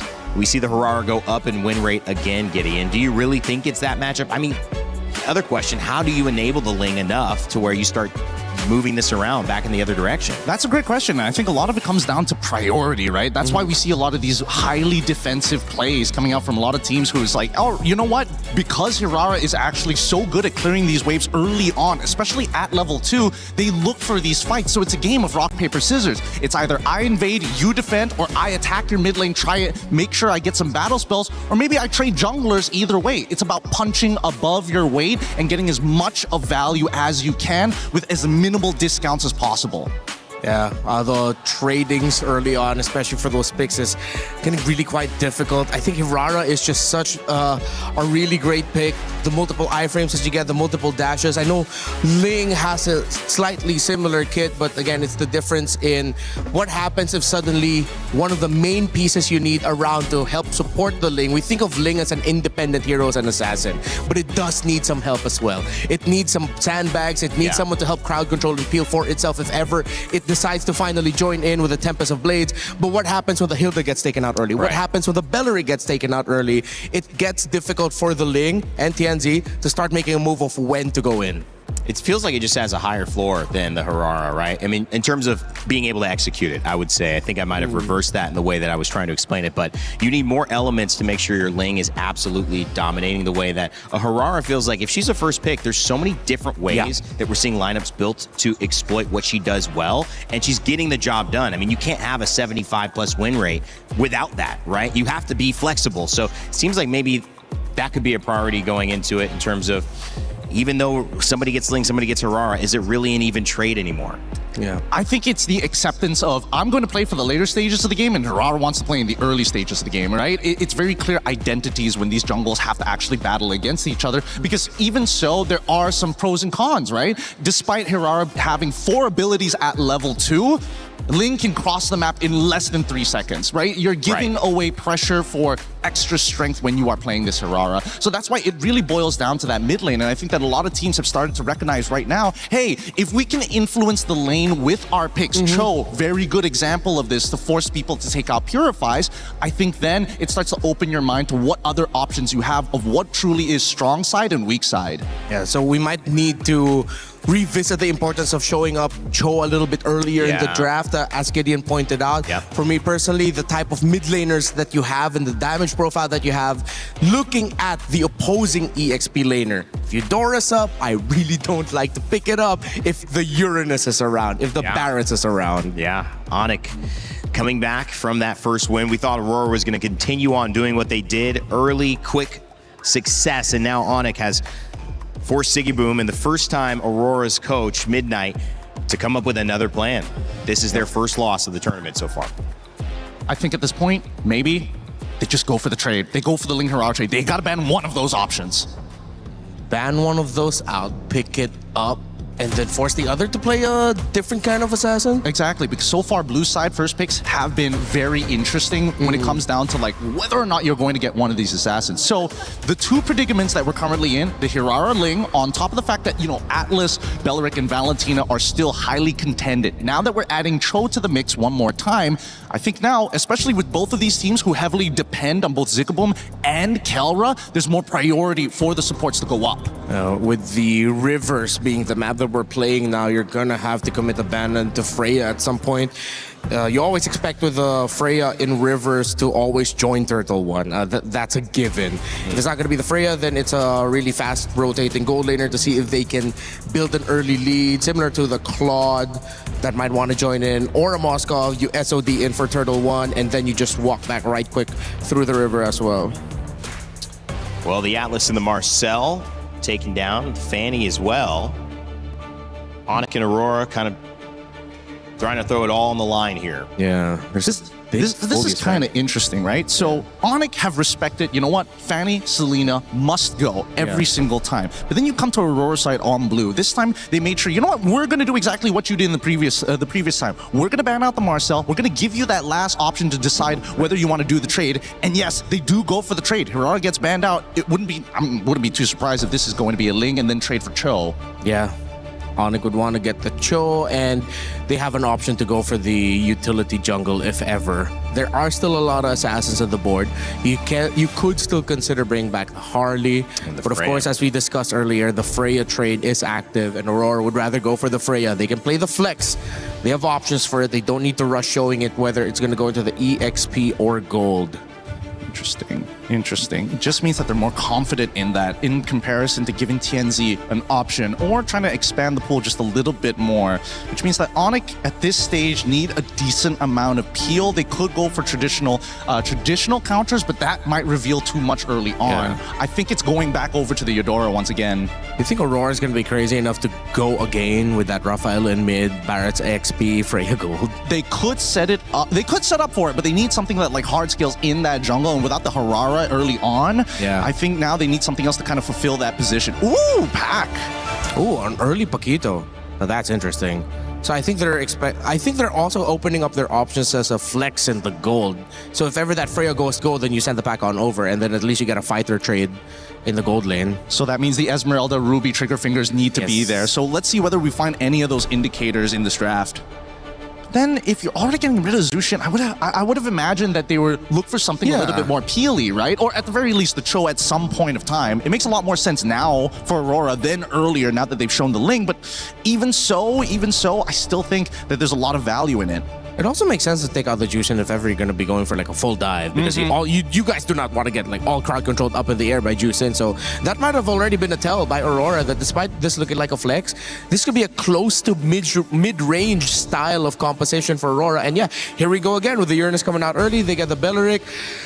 I wonder if they're trying to bait out and signal to Onyx like, hey, commit a ban into the Rafaela in the second phase. We did it before, we'll do it again. It's a tanky lineup right there as well. A lot of front line and presence. We mentioned Rivers rotating will be on the docket. Yeah. And the interesting thing is that they're trying to... I feel like they're trying to get in the head of Onyx because within the draft lobby itself, they got Rosa to pick up the Uranus. So it's like sort of telling Onyx, hey, maybe you want to consider that this might actually be going to a mid lane and then we're going to be pulling out a lot more surprises. So draft lobby in-game... Interesting. Mind game stuff going on right now by Aurora, potentially. Yeah, it's putting Onyx in a pretty awkward position because last time they didn't have to worry like too much about certain things and they were also actively banning out the Paquito. Now they kind of have to take it away to deny options. But now, once again, you get this Eudora and the same problems are going to occur. It's great when you're trying to peel away this Freya from you before her ult gets ripped, but even so, that pressure we've seen many, many times, you lose that out fast. It is a question of sticking to what is good, what is available, and trying to make it work, but also it's a question of how can we not get surprised. Eudora is certainly not a surprise, which means maybe Aurora expected this. You would have probably thought, okay, Eudora Ling available, so that's probably what they'll go to, but do they have an answer, something sneaky? I'm thinking whether or not this could be a potential Kimmy angle as well. That's another thing that I'm scared of. Yeah. Oh, they're banning out the Guinevere just to make sure that these neutral objectives are going to be less easy to contest for, especially since you have anti-CC with Violent Requiem. Esmeralda, really good ban here. And this is an admission from Midnight. It's like they recognize that both sides could actually lean into the double fighters. Yeah. So now... Oh, that might actually be a bit of a reveal of where the Uranus is already going. Because if you ban out the Esmeralda, it makes a lot of sense that the Uranus is going EXP, the Freya gets sent to gold, the Belleric is at Rome, so now you're just waiting for mid and jungle. Because I was thinking, I wonder if Aurora drafted something That would be a surprise. Yeah, exactly. Like, is it crazy flex that the Belleric could still go XP, that the Uranus could still go jungle? That's why I'm thinking, like, is Uranus jungle going to be up to speed to the lane? And then I realized, no, it's going to be way too slow. Is Uranus, Rome, Belleric XP, Freya gold an option? Uranus, Rome, a little bit kind of funky. It would but be Belleric XP definitely good. Oh, they banned out the Rafaela. I love it. I love it. This is a position that Midnight wanted them to at least say, hey, recognize me, look at me, right? Get rid of the Rafaela. And now that you've committed to it, I want to see what the conversion is going to be at the end of the day, right? Because, again, Midnight's got a lot of plans, and at the same time, he's shocked us in the first couple of days. If he's got something else in that pocket of his, I'm interested to know why. I do like this. Double Fighter's been talked about, but we'll see if that ends up becoming a reality for either of these teams. Still on that final ban phase for Aurora. What will they take away? Oh, they get rid of the carry. That thicker lineup is going to be a lot more. It's going to be real hard to get through. And now that they've already locked the Eudora for themselves on the side of Onyx, they don't even have the option of Gord to lean into after to try and deal with the frontliners. What does that leave us with? There's not a lot of good support options here as well. I mean, you can sort of go Badan just to like slow peel stuff, but after game number 1, I think that Kiboy is going to have to take a step back here as they get the Barats. Yeah. I wonder, are they crazy enough to send that Uranus to XP? You pick up... Oh, no. The Ling is throwing me off. I'm thinking if there's any room for a surprise, like Mathilda somewhere, an X-Borg somewhere, but then with the Ling, you're gonna get slowed down in your jungling if you try to go for something cheesy in the jungle. I'm gonna be honest with you, Matilda is looking real good for either side. Really? Yeah. Oh, they go for the YSS. Man, guys, a little controversial here. Oh, the Low Yi. And Wait a not minute. Unique hero. Here we go. Interesting. So they want map pressure to be able to kind of, if we're a little bit slow on the turn, the Loyi is able to teleport multiple people at once to a target location. Yes, it is reveal, big whoops, but it's still a way to kind of maintain pressure. Oh, I lose priority? Doesn't matter. I'm still there. This could be an interesting approach and a different way of thinking for Aurora.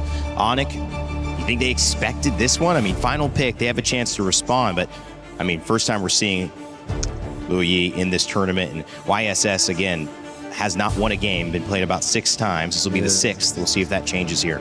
Let's see if they'll make it work.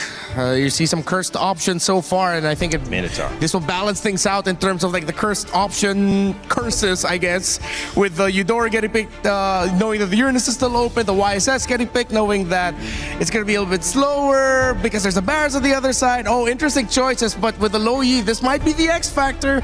Whoever flickers first loses. Yeah, pretty much. Well, it's going to be a flicker battle. This could be over in a flicker as well, because you see these two teams, how good they are, how effective these drafts can be. But only one is going to move on into your knockout rounds. One will still be alive and will join another elimination game. But for game 3, it needs no hype added. It's a big one. Onyx trying to take down Aurora Gaming. Let's send it over to our casters, Mirko and Trex. Here it is, the final game of the series. It's Mirko and Trex to bring you the action of this game 3. And conclusion awaits us. The climax, here we go. I'm not ready for it, Mirko. I'm not ready for it. We got a Luo Yi. Midnight's either cooking or overcooked with this one, but so far he has been a chef in the draft. Let's see if this one is going to pull it off, Mirko. Any thoughts on the way this draft turned out? Okay. Just against these very low-range targets, the Luo Yi makes a lot of sense, I'll be honest with you. Back in the day as well, when it comes to the utility jungles, man, like the Barat's over, everybody who wants to stick together, they kind of get countered by the Luo Yi, right? So it's AoE damage that Aurora are playing around. And they have a very good front to back. If they can somehow get the tempo, which should be kind of like the win already, just based on the composition here, on those side lanes, they can play around Rosa early on. So we'll find out. Again, it's the Wilderness Blessing with the Brave Smite Rosa. Even though he's on the Luo Yi, does a lot of good damage on Onyx composition, still got to get that safety net, man. A little bit of sustain. Tenacities across the board as well, though, but nothing too crazy aside from that. Kyrie does use the Retribution on that Litho Wander, wondering if Aurora's going to try to capitalize and harass onto this orange buff, but Onyx already smells it coming. They're going to move in, try to push Aurora away. TNZ might want to get involved in this one. A little bit of damage on a Loopy. Nice Mountain Shocker, good stun. Kyrie takes a lot of damage as well, but they all get pushed onto the tower by Loopy. So well done to disengage by him. Aurora's forced to back off. And that's what I'm talking about, man. These melee targets clumping up together, it's just so good for Rosa to find the constant yin-yang reactions on him.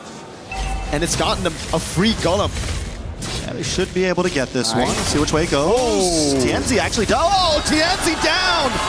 First blood, I think that's 3 games in a row. First blood's on to TNZ, but Rosa does find Sans a quick trade. Hasn't been the best 2 games for TNZ, man. Onyx really have set their sights on him. But Rosa has done a good job taking down Sans. Now it's 1-1. Tempo up top for Aurora. So TNZ should still be able to get the orange buff and make it in time into the turtle. So let's see again what happened here. It's just Sans with the flicker in, dude. Gets it, shut down, a stun. Kyrie, just Cherry on top with the Tempest of Blades. But it will be traded, so not the worst. Still really good for Onyx, but not the worst for Aurora.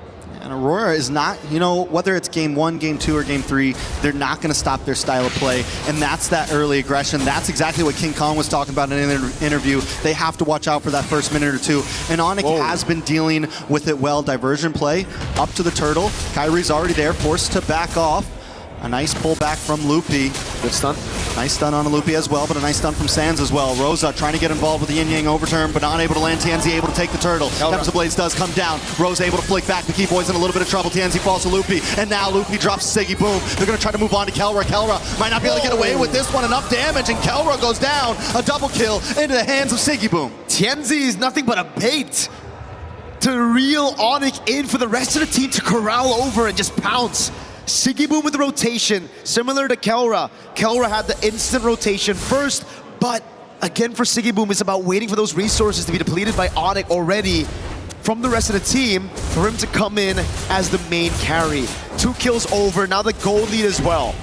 They even got the neutral objective with that turtle earlier, so man, Aurora really cooking. Maybe that's how you make the Yi Sun-shin work. Every other team, they pick the Yi Sun-shin, they play around the Yi Sun-shin. Aurora like, this is the Yi Sun-shin, he's a support. He gets the turtle, he dies, then we kill you, and that's just the goal. You know, but honestly, this has been the start for TNZ in all 3 games. Even in game 1, he got hit by Keyboy, died very early on. So I don't think we completely count him out. Yes, right now on a YSS, you don't want to have 2 deaths this early, but at least this time Siggy Boom has something. They have other heroes to rely on this game. And I really gotta say, man, very underrated member of Aurora, right? Everybody talks about TNZ, Rosa, even Pagu at M7 because he was the newest member, but Siggy Boom, just a constant growth from this man right here.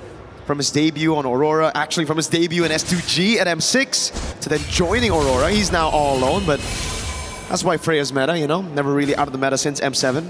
Thank you, Arfi. I hate you, kinda, a little bit.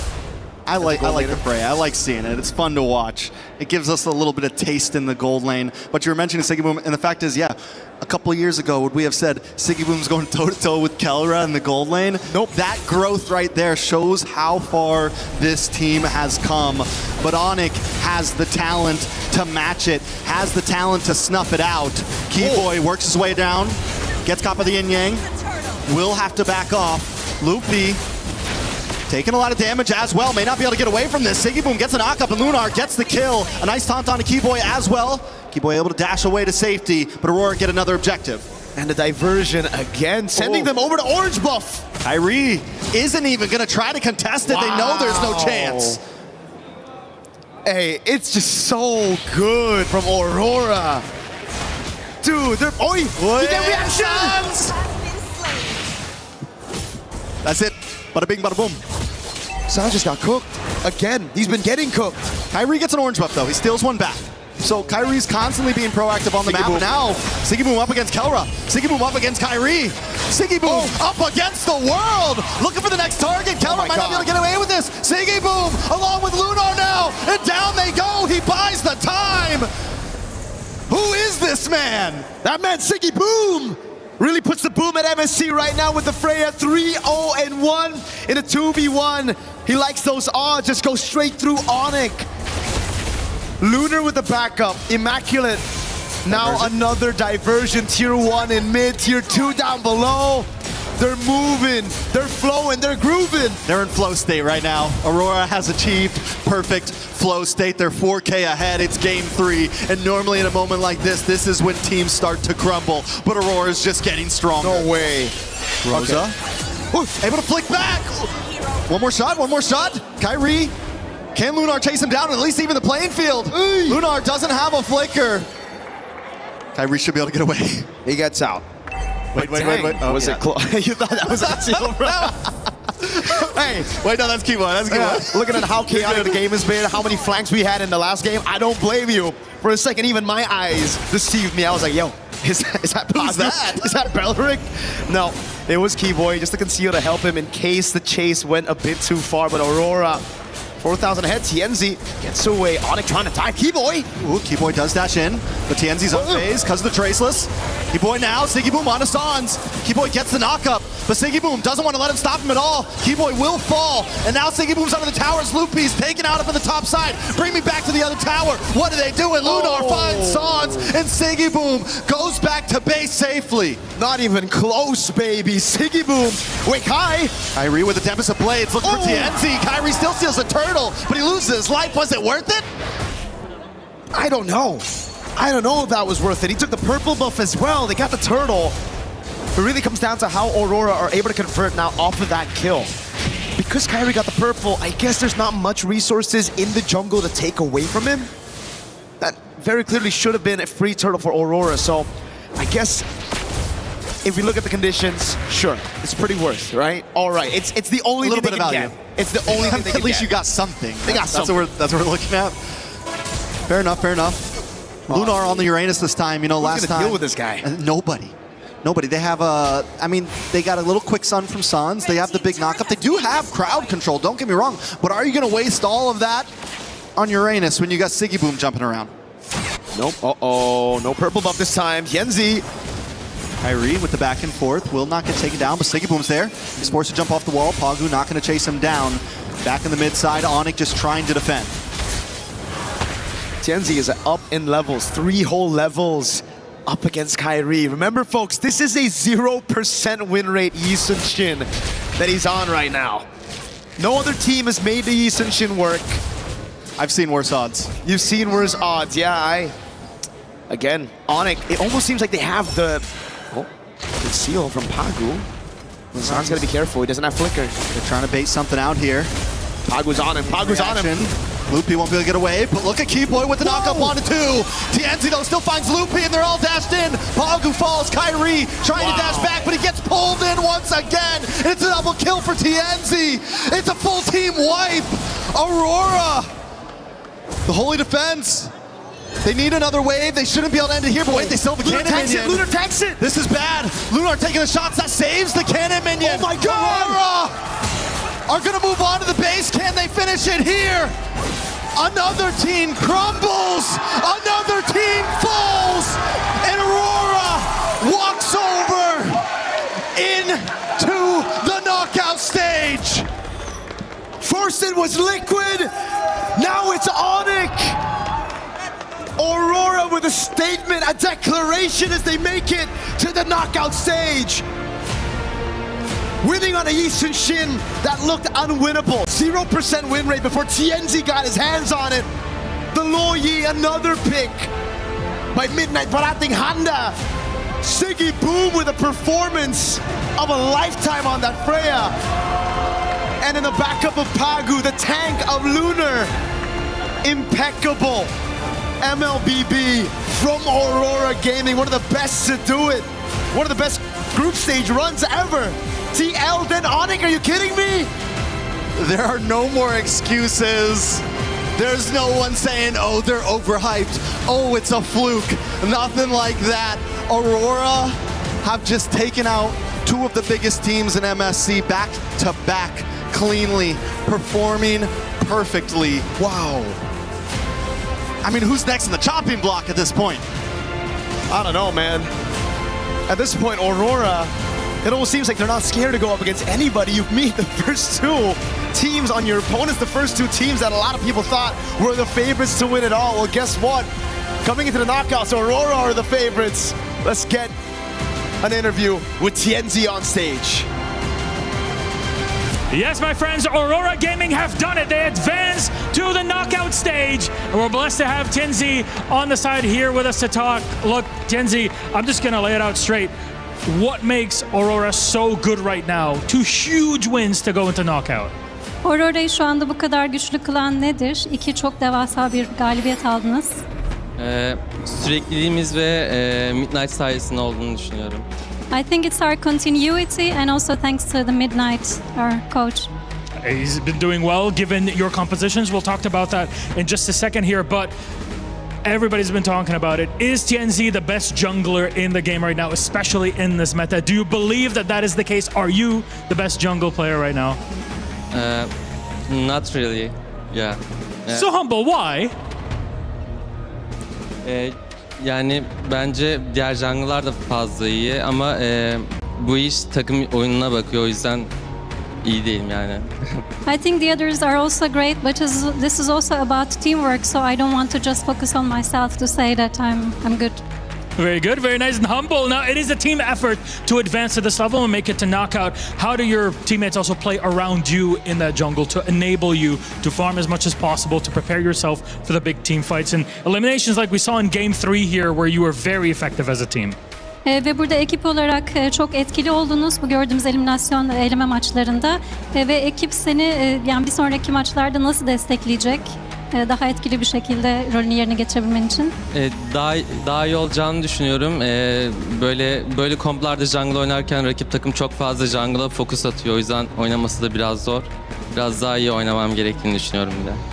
Yes, I think it's going to be better in the future in the upcoming games, and I think that it can somehow be challenging to focus as a jungler in these types of games because we get a lot of focus from the opponent team on my role as a jungler. There's a lot of focus on you. You're able to clear it. Now, one of those reactions, I guess, especially in Game 3, was you bring out the Yi Sun-shin. Was that a reaction to something that Onyx were setting up in Game 2? Burada şimdi Onyx'in ikinci maçta, ikinci roundda yaptığı şeye bir reaksiyon olarak mı Onyx'ini seçmiştin üçüncü roundda, üçüncü oyunda? Üçüncü oyundaki seçimine nasıl bir şey yaklaşabilirsin? The Yi Sun-shin specific. Çok fazla jungle kalmamıştı zaten. Ban yemişti. Oynayabileceğim en iyi hero'yu seçmeye çalıştık. I tried to select the best hero that we could play because there were not many junglers left. Very good. Very good. It works out very well for you. Now that you've advanced, right? Aurora is in the knockouts. You've took down two teams that really are incredibly tough to make it to that spot in the top seed of the group. Do you feel that you're no longer a dark horse, that people are looking at you as true contenders for the crown here at MSC 26?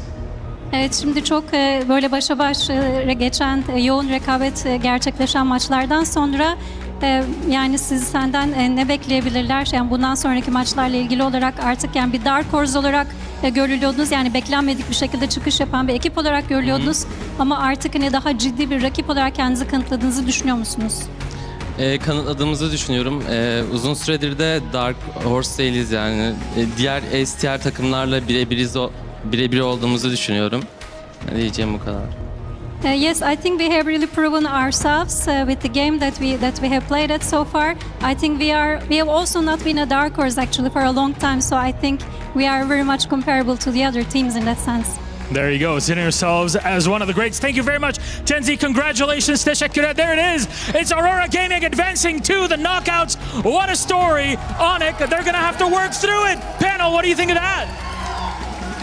I love it. The Turkey A representative getting ready for Turkey and the EM series. We'll see what happens all the way over there. But right now, we got a tournament that they just advanced the knockout stages in, and that means $100,000 at least for Aurora Gaming. That's not a bad game of MLBB. And I love the humility as well. I'm learning that that's kind of a bigger conversation here than, some, I'll say it, braggadocious pros that we have in other esports. Yeah. It's kind of a pleasure to see the difference, and also the fact that everybody is really focused not just on themselves, but the fact that this is a team effort. And yet, in the same face, Renmar, the second that the comment Dark Horse comes out, he says, whoa, wait a second, whoa. We're not quite, I think we're very comparable. And so, yes, hesitant to take too much of a leap forward, but if anyone puts them down where they don't belong, they're ready to correct it. Yeah, so something I'd want to share about Coach Midnight, he's the type that if he knows he has players that have an ego, he would want that ego to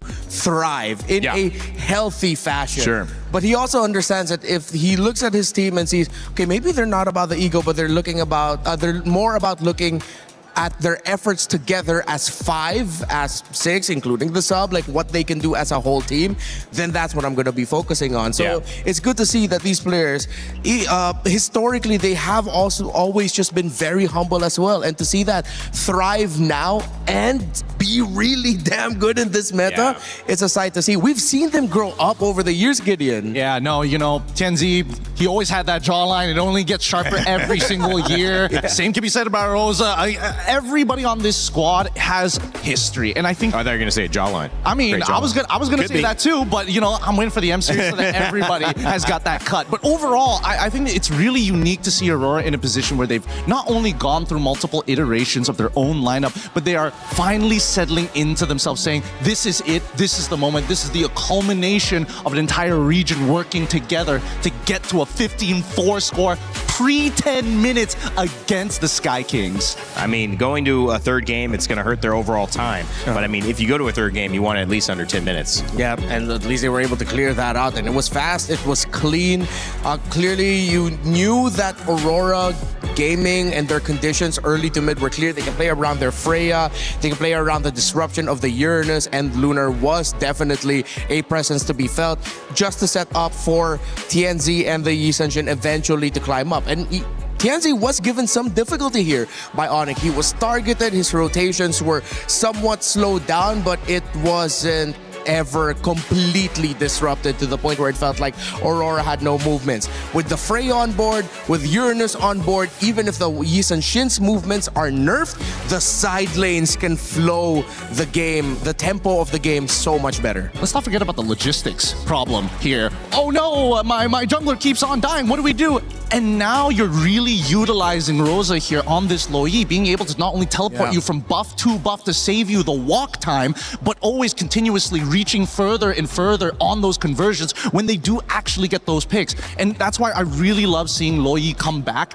in this particular game, playing from behind instead of ahead for the first couple of minutes of the game until they really started to ramp up and hit the nitrous button, because then they took everything. Gets me excited about when we start heading to best of fives. I mean, that's going to be fun, because then you're going to have adjustment after adjustment. Now, after what we just saw was a great and first time seeing Lil Yi that worked out for Aurora Gaming. Renmar, I want to get your thoughts. You've got some Telestrator lined up for us. Yeah, okay, so we're not going to be looking into the highlights of the game specifically here a lot. We're just going to go back into the draft. I marked here for you all what the first 3 picks were on both sides. It was Freya, Blue 1, and then Belleric 2-3 alongside the Uranus, and then the Paquito as the first pick alongside the Eudora, and then they picked up the Link.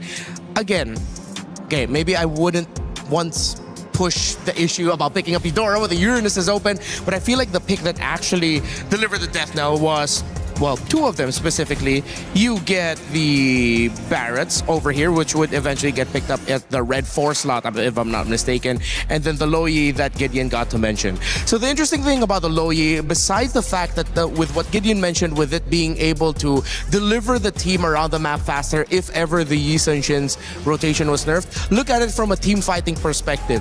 You have the Paquito in the gold lane that I feel like was decided very early on by Onyx, but then there was a reaction from Coach Yeb by the end of the draft where he realized, man, I need to pick to round this out. They picked up the Minotaur, because in every team fight, once they were all fighting as 5v5, there was so much difficulty for the Paquito to get close. Even the Barretts didn't feel chunky enough up against all that shred and the burst that the Loyi has.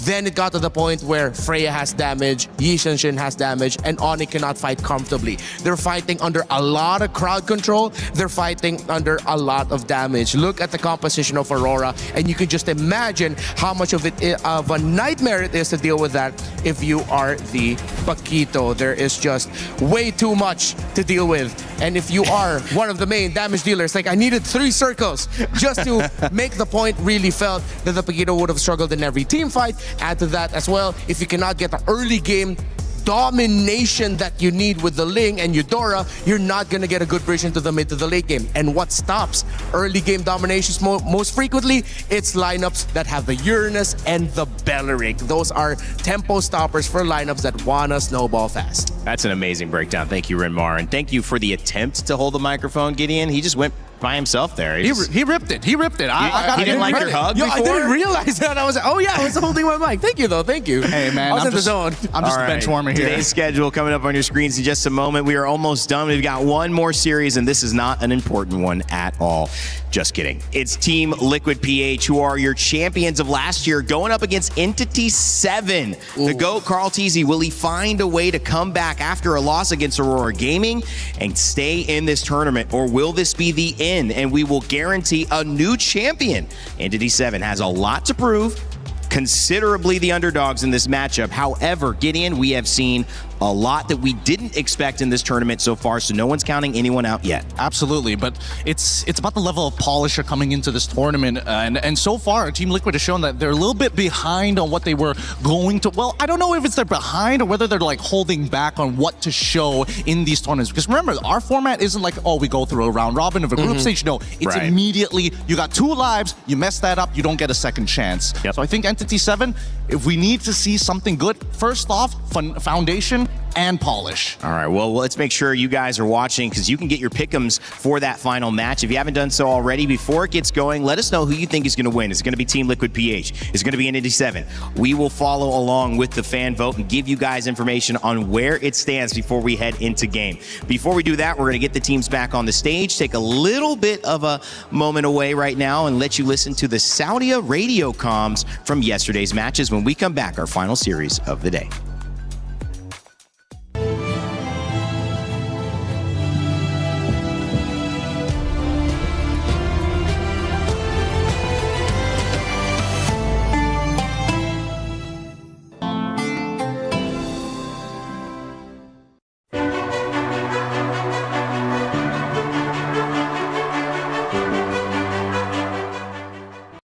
草没人啊，一个瓦伦而已。来，我把它挤出来。这龙血得看呀。可以看一眼。哎，来看我啊，我这有人啊。哎，没踩。哎，跟过。哎，等我被动结束，我可以看啊，我可以看。没了，看一下。Go eliminate。这边。Sorry, may ulti. Ada mana guys? Tolak. Bantu sana ban. Aku tak ada mana. Aku boleh sekali label yo. Tutup batas satu. Aku recall. Buruk macok. Aman. Atas aku ditutupin Uranus sih. Gua bagi dulu ya. Kau buat chestis kapan? Aku nih brute force dulu. Biar buat chestis ah. Oh anjing. Yes sure. Кайся, дальше фармите. Мид. Я засейвлю. Байдаем черепах, да? Да. Просто байтаймите, фармим. Я готов на ней. Чекан будешь? Не. Можешь пушить чекан, я зоню. Я понимаю. Я иду кит.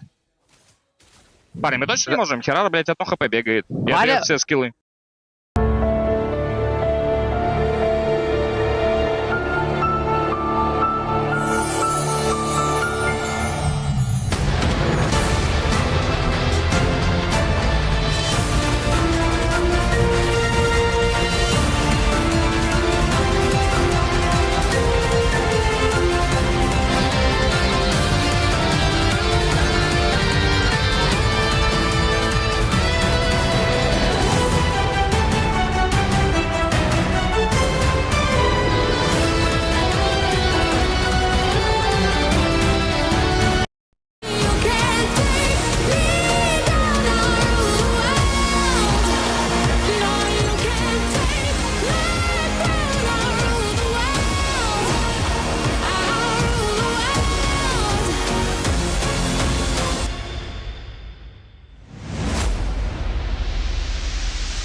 Play is in our DNA. Whenever we let it out, it becomes our superpower. Now imagine an entire city being built to supercharge it. Kadir City, powered by play. 16 games across 4 weeks, all in pursuit of one goal to represent your nation and lift that trophy. The Esports Nations Cup in Riyadh this November. Make sure to tune in and support your nation. I can't wait. That's going to be a lot of fun. Apex will be there. I believe MLBB will be there as well, right? Hell yeah. Okay, that's going to be a good time. Welcome back to the panel, guys. Rain Day here with Rinmar and Gideon. We're talking the MLBB final series of the day. We've seen 3 so far. It was Aurora Gaming who just got the victory, and now we turn our attention to the winners of last year. Team Liquid PH going up against Entity 7.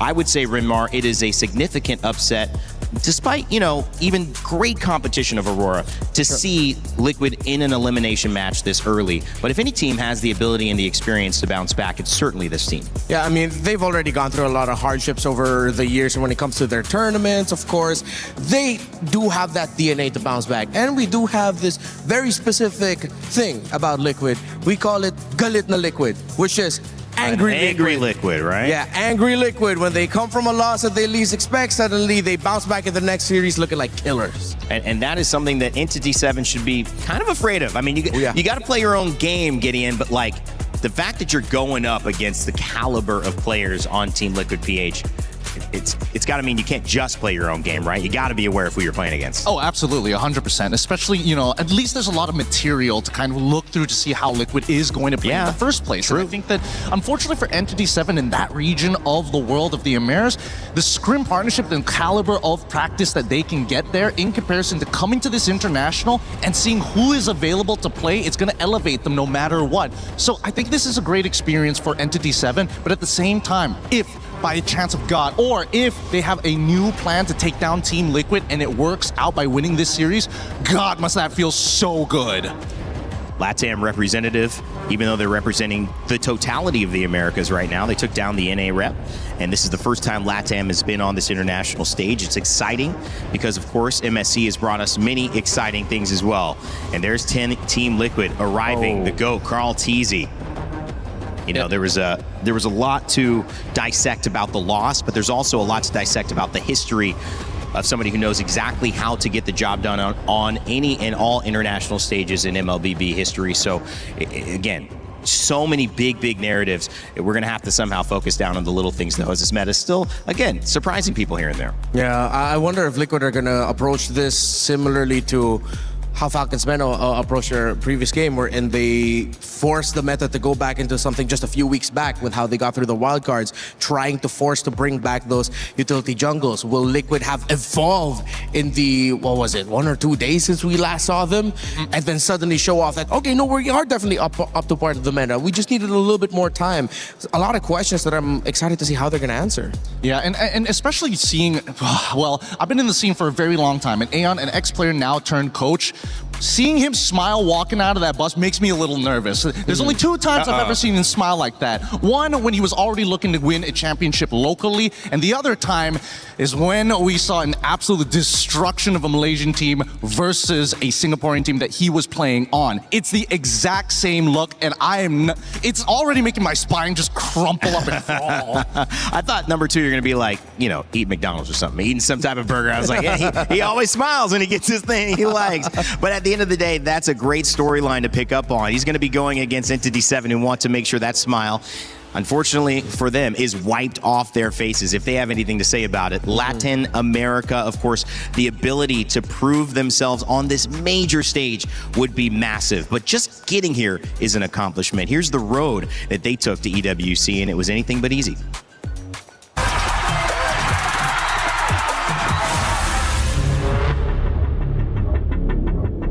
Yo me uní a Entity 7 en esta MST Amber Season 1 porque Akashi y Baggy me llamaron. Después fui con Shin y Hidden Bush. Este roster es similar al de la M7 con Black Sentence.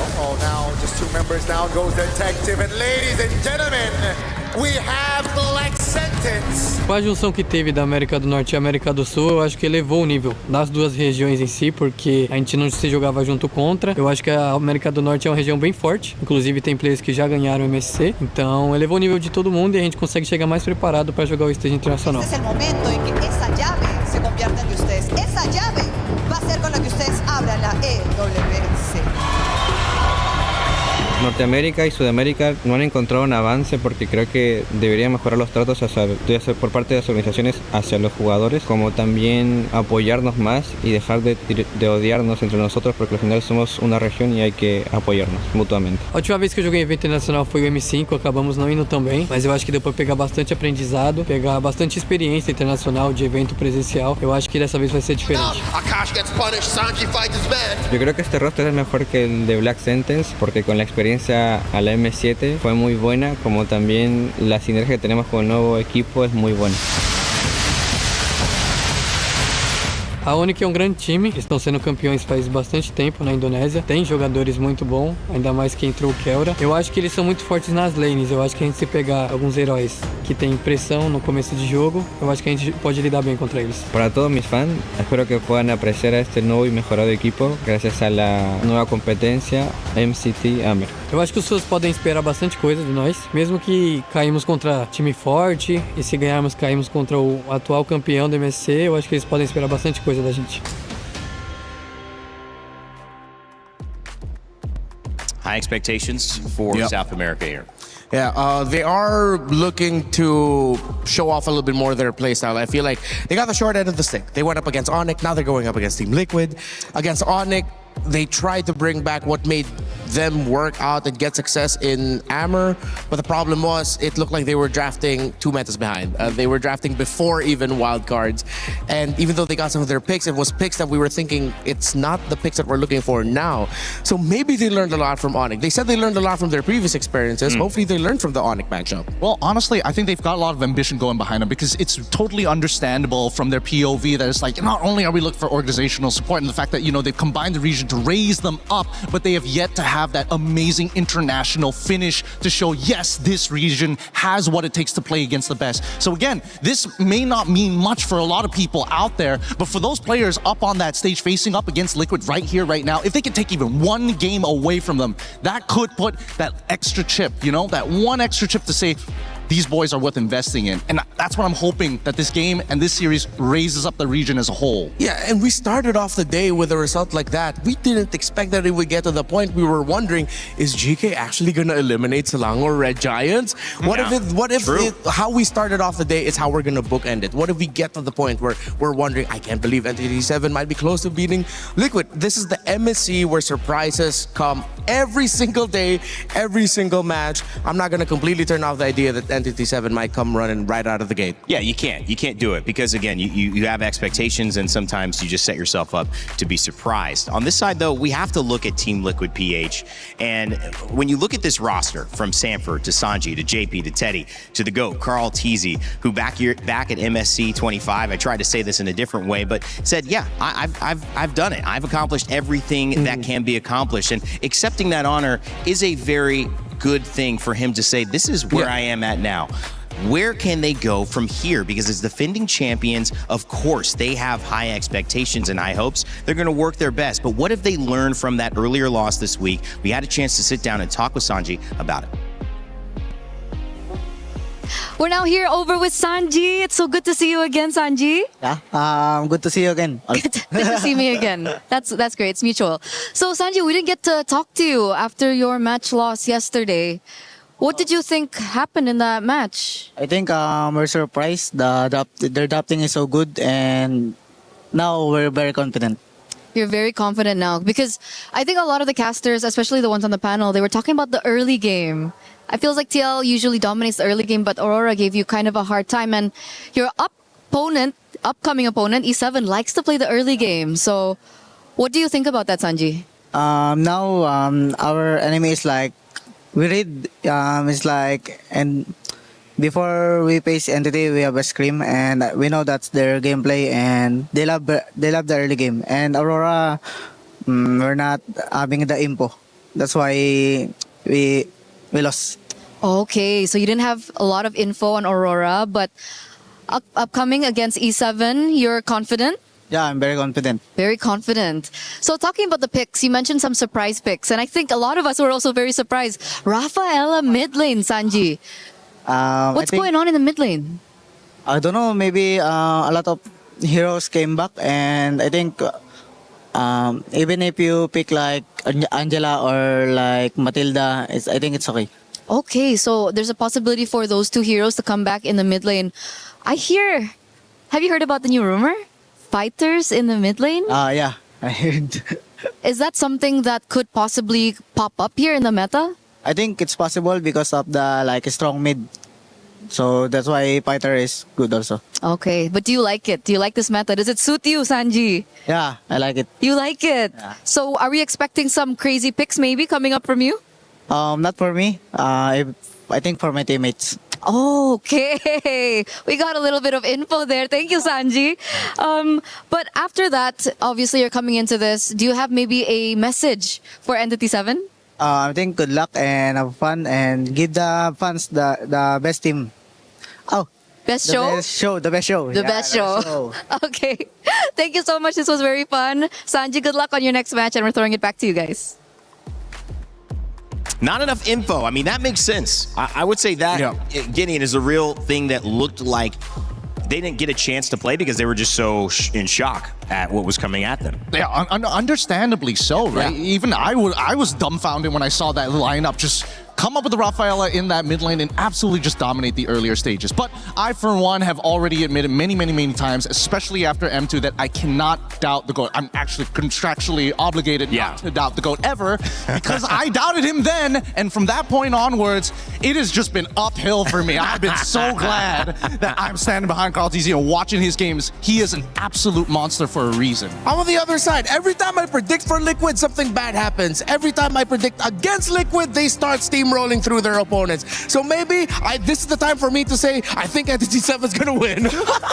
Wow. Going against the GOAT, Rinmar. That's pretty surprising there. It's just to reverse the curse. I love Carl TZ and Liquid, man. Oh, yeah. Reverse the curse. We'll have to wait and see if the GOAT, Carl TZ, and Team Liquid PH can do what they need to do to keep their tournament hopes alive. The representative from the Philippines trying to turn this early loss into some information to grant them all they need to rise up to the top of this mountain and claim the trophy, standing in the middle of the Lenovo Legion gauntlet for MSC. All of it on the line as Entity 7 do it for South America. Can they surprise us yet again to end the day as we throw it over to the stage to begin our final series? Ooh. Final series of the day. But before we even touch on that, the third match of today was insane. Aurora Gaming is on fire. A 2-1 win up against Onyx. And guys, really? A 9-minute and 41-second game? Yeah, that game 3 was something else. We got so hyped up into it. There's the comeback. Game 3 is going to get even deeper. And then there's an entire team wipe. And the game falls apart for Onyx, and that's just how the story sometimes goes. That's how Onyx crumbled at the end of it all, but that just means Aurora Gaming can advance on to the knockout stage. Sorry, that's just how it is in competition. Onyx run is not done yet. They'll continue on in the matchups in the lower bracket tomorrow. However, we still have our final matchup for the day, and this one is eliminations, which means it's fun, which means one key will be crushed in the end of it, and one team will be sent home. So please join me in welcoming our first squad on the stage, Entity 7! The luck of the draw put them against Onyx in their opening series of the group stage. And after the loss, it's out of the frying pan and into the oven. The top team from the Americas has gone through even tougher times. And this is the moment to evolve into their final form under pressure. Oh, yes, indeed. And now that they are on the stage, it is time to call up their competitors. Ladies and gentlemen, the Cavalry, make some noise for Team Liquid! Wow, the crowd goes wild. The Cavalry started their journey with a surprise, and now they are ready to charge and go for whoever is in their way. Whatever it takes to defend the title. Whatever it takes to defend their keys today. And really, every single thing matters here. The reigning MSC champions are in an elimination game in the lower bracket of groups. That's to tell you how competitive MSC 26 has been here at the Esports World Cup. And it means that things will only heat up from here. Though, it is time to kick things off here. Please, Team Liquid, please, my friends at Entity 7, place your keys, take your seats. And of course, captains, prepare in. One Sanji has already made it to the knockouts. Is it going to continue here? We shall see. The fist bumps are in. All pressure on our two teams. Who can make it out? Who will have their key crushed? We'll break it all down with our panel. Thank you, Milos and Rose. It's time to get it going. I can't wait to see whether we get a surprise on our hands, but either way, we're going to have a delightful final game that is, again, going to be great for one team and get all the emotions going in the right direction, heading towards a potential knockout stage spot. And it's going to also end with a key crush, which is tough to see. It's almost unfathomable to think that it would be Liquid PH. But, you know, when you play a best of 3, Gideon, there's not a lot of time to make an adjustment. I want to get your thoughts on just the quickness of this set, because we're not in that safe stage yet with 5s or 7s to really adjust to another secret strategy. However, happy Rhino Day, new in the shop. Make sure to grab your emotes. And want to make sure you guys are locked in on Rhino Day. Everybody's really excited. Everybody knows what Rhino Day is. Totally, yeah. It's when the season resets because we all turn back into rhinos. Yeah. every single time, and except for some people. But for the most part, I think that this game, especially seeing how confident that they're walking into this, it's already giving us information, right? Both teams have technically scrimed against each other, so they have a little bit of info coming into this. Better yet, I feel like the major adjustments coming in from Liquid is now understanding, hey Teddy, maybe you can put in some fighters for us, huh? Some fighters. Maybe let's not keep bringing up your Claude. We know Claude is your signature pick, but right now it's just a little bit too tough. Just hovering around or under 30% of the win rate is the Claude. So let's see if we're going to be seeing some new Teddy pickups, maybe a reprioritization of picking things up like the Harith, which has done well as long as it's built well around it. How will Liquid turn their drafts around? Similar question for Entity 7. Again, I feel like we're watching two teams had a bit of a similar problem from their first day of matches, wherein it seemed like they were drafting a little bit maybe like a few weeks back? Yeah. A month back? 2 months back? Would you say 2 months back, or would you think that it's comfort at this point? Because I feel definitely at some point. Oh, actually, yeah, that's a good point. For Liquid, that game 2 against Aurora, 100% we got to go about lean back into the comfort. Entity 7, they did it right from the get-go. Game number 1, game number 2, these are all picks we've seen them play locally in their own leagues. Yeah, but comforts have to evolve. You can't always be the one who likes the porridge too hot. Sometimes there's some days where you like the porridge a little bit too cold. Sometimes just the right amount of temperature. You know what? Got to evolve with the times. I'm not gonna lie, I agree with you. Right? You gotta mix it up every now and then. Growing up, we loved hot oatmeal. Now it's all about the overnight oats. You're so right. You're right. I'm with him. Gotta I don't know. evolve. Y'all sound like men without principles. That's what it sounds like here. I'm gonna go for the hot porridge now. No. It's got to be the same every single time. And I think that more importantly, it comes down to comfort, right? Yeah. The level of comfort and execution, especially when you're playing at the high level, that people don't seem to understand. They're like, oh, you could play all these amazing picks, but if the player says, you know what, out of the 3, I'm only gonna play 1 out of those 3. Does that mean your pool is limited, or does that mean he just wants to win harder than anybody else? Yeah, now talking about pools and whether or not hero pools and whether or not they're limited, I think I have to go back to what Sanji mentioned. He said like, oh, maybe no surprises from me, but maybe expect surprises from my teammates. So what does that mean? Are we going to see the surprises that Rainday's asking about through the other members of Liquid? That's what I want to know as we see the Fanny, the Phoveus, the Esmeralda band, the Marcel, the Atlas, and Valentina. Are they gonna either prioritize Freya or Hirara? Okay, Hirara over the Freya. Wow, this is a lot more standard than I was expecting, to be perfectly honest. I thought maybe a slight adjustment, but man, right on the money. My interesting awareness was Entity 7's comfort was actually not in this meta, so it kind of didn't keep up. Liquid were surprised by the actual non-meta, but like kind of counter to the meta, that it was Aurora Gaming ahead of the curve. So Liquid, they don't have a problem playing this, so they're going to be drafting as we expect. But I think the goal for Entity is to get to this meta and come present with it. So I expect that we'll see a lot more consistent stuff in this first draft without many surprises from them, because they haven't even shown us that they're playing this kind of tournament meta yet. They took away the Atlas, they pick up the Belleric. So now once again, similar to the previous one, the roam options for Liquid are kind of, I want to say gone, but they're depleted.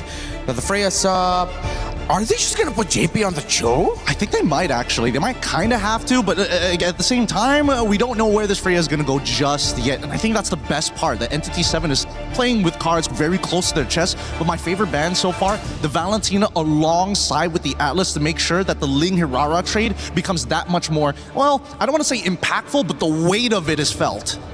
I like this too. It's really going to be a big 2-3 for Liquid. Does that mean that they go straight into their mid lane at this stage? They could technically lean back into the Eudora if they wanted to, but we've seen how that works out most of the time as well. I think they're deciding between Paquito and Uranus right now. Okay, they pick up the Paquito and they get the Eudora. So they have the Hirara Eudora together. Entity 7 can just safely pick up a... a Selena now. That's unexpected. Going back to Shin, this is a pick that he's picked up over the years, and we not only regionally but internationally as well. Yeah, which begs the question. Now that they've kind of secured their first 3, they've opted not to go for Ling at this stage of the game. I mean, the Eudora counter on the opposite end was in preparation to maybe expect the assassin. Does this mean we're expecting the pivot here? Because I feel like at least for Entity 7, they've got the guaranteed scaling from that Freya side. No matter if it's gold or EXP, we get to late game, she's gonna punch a hole in the wall. Yeah.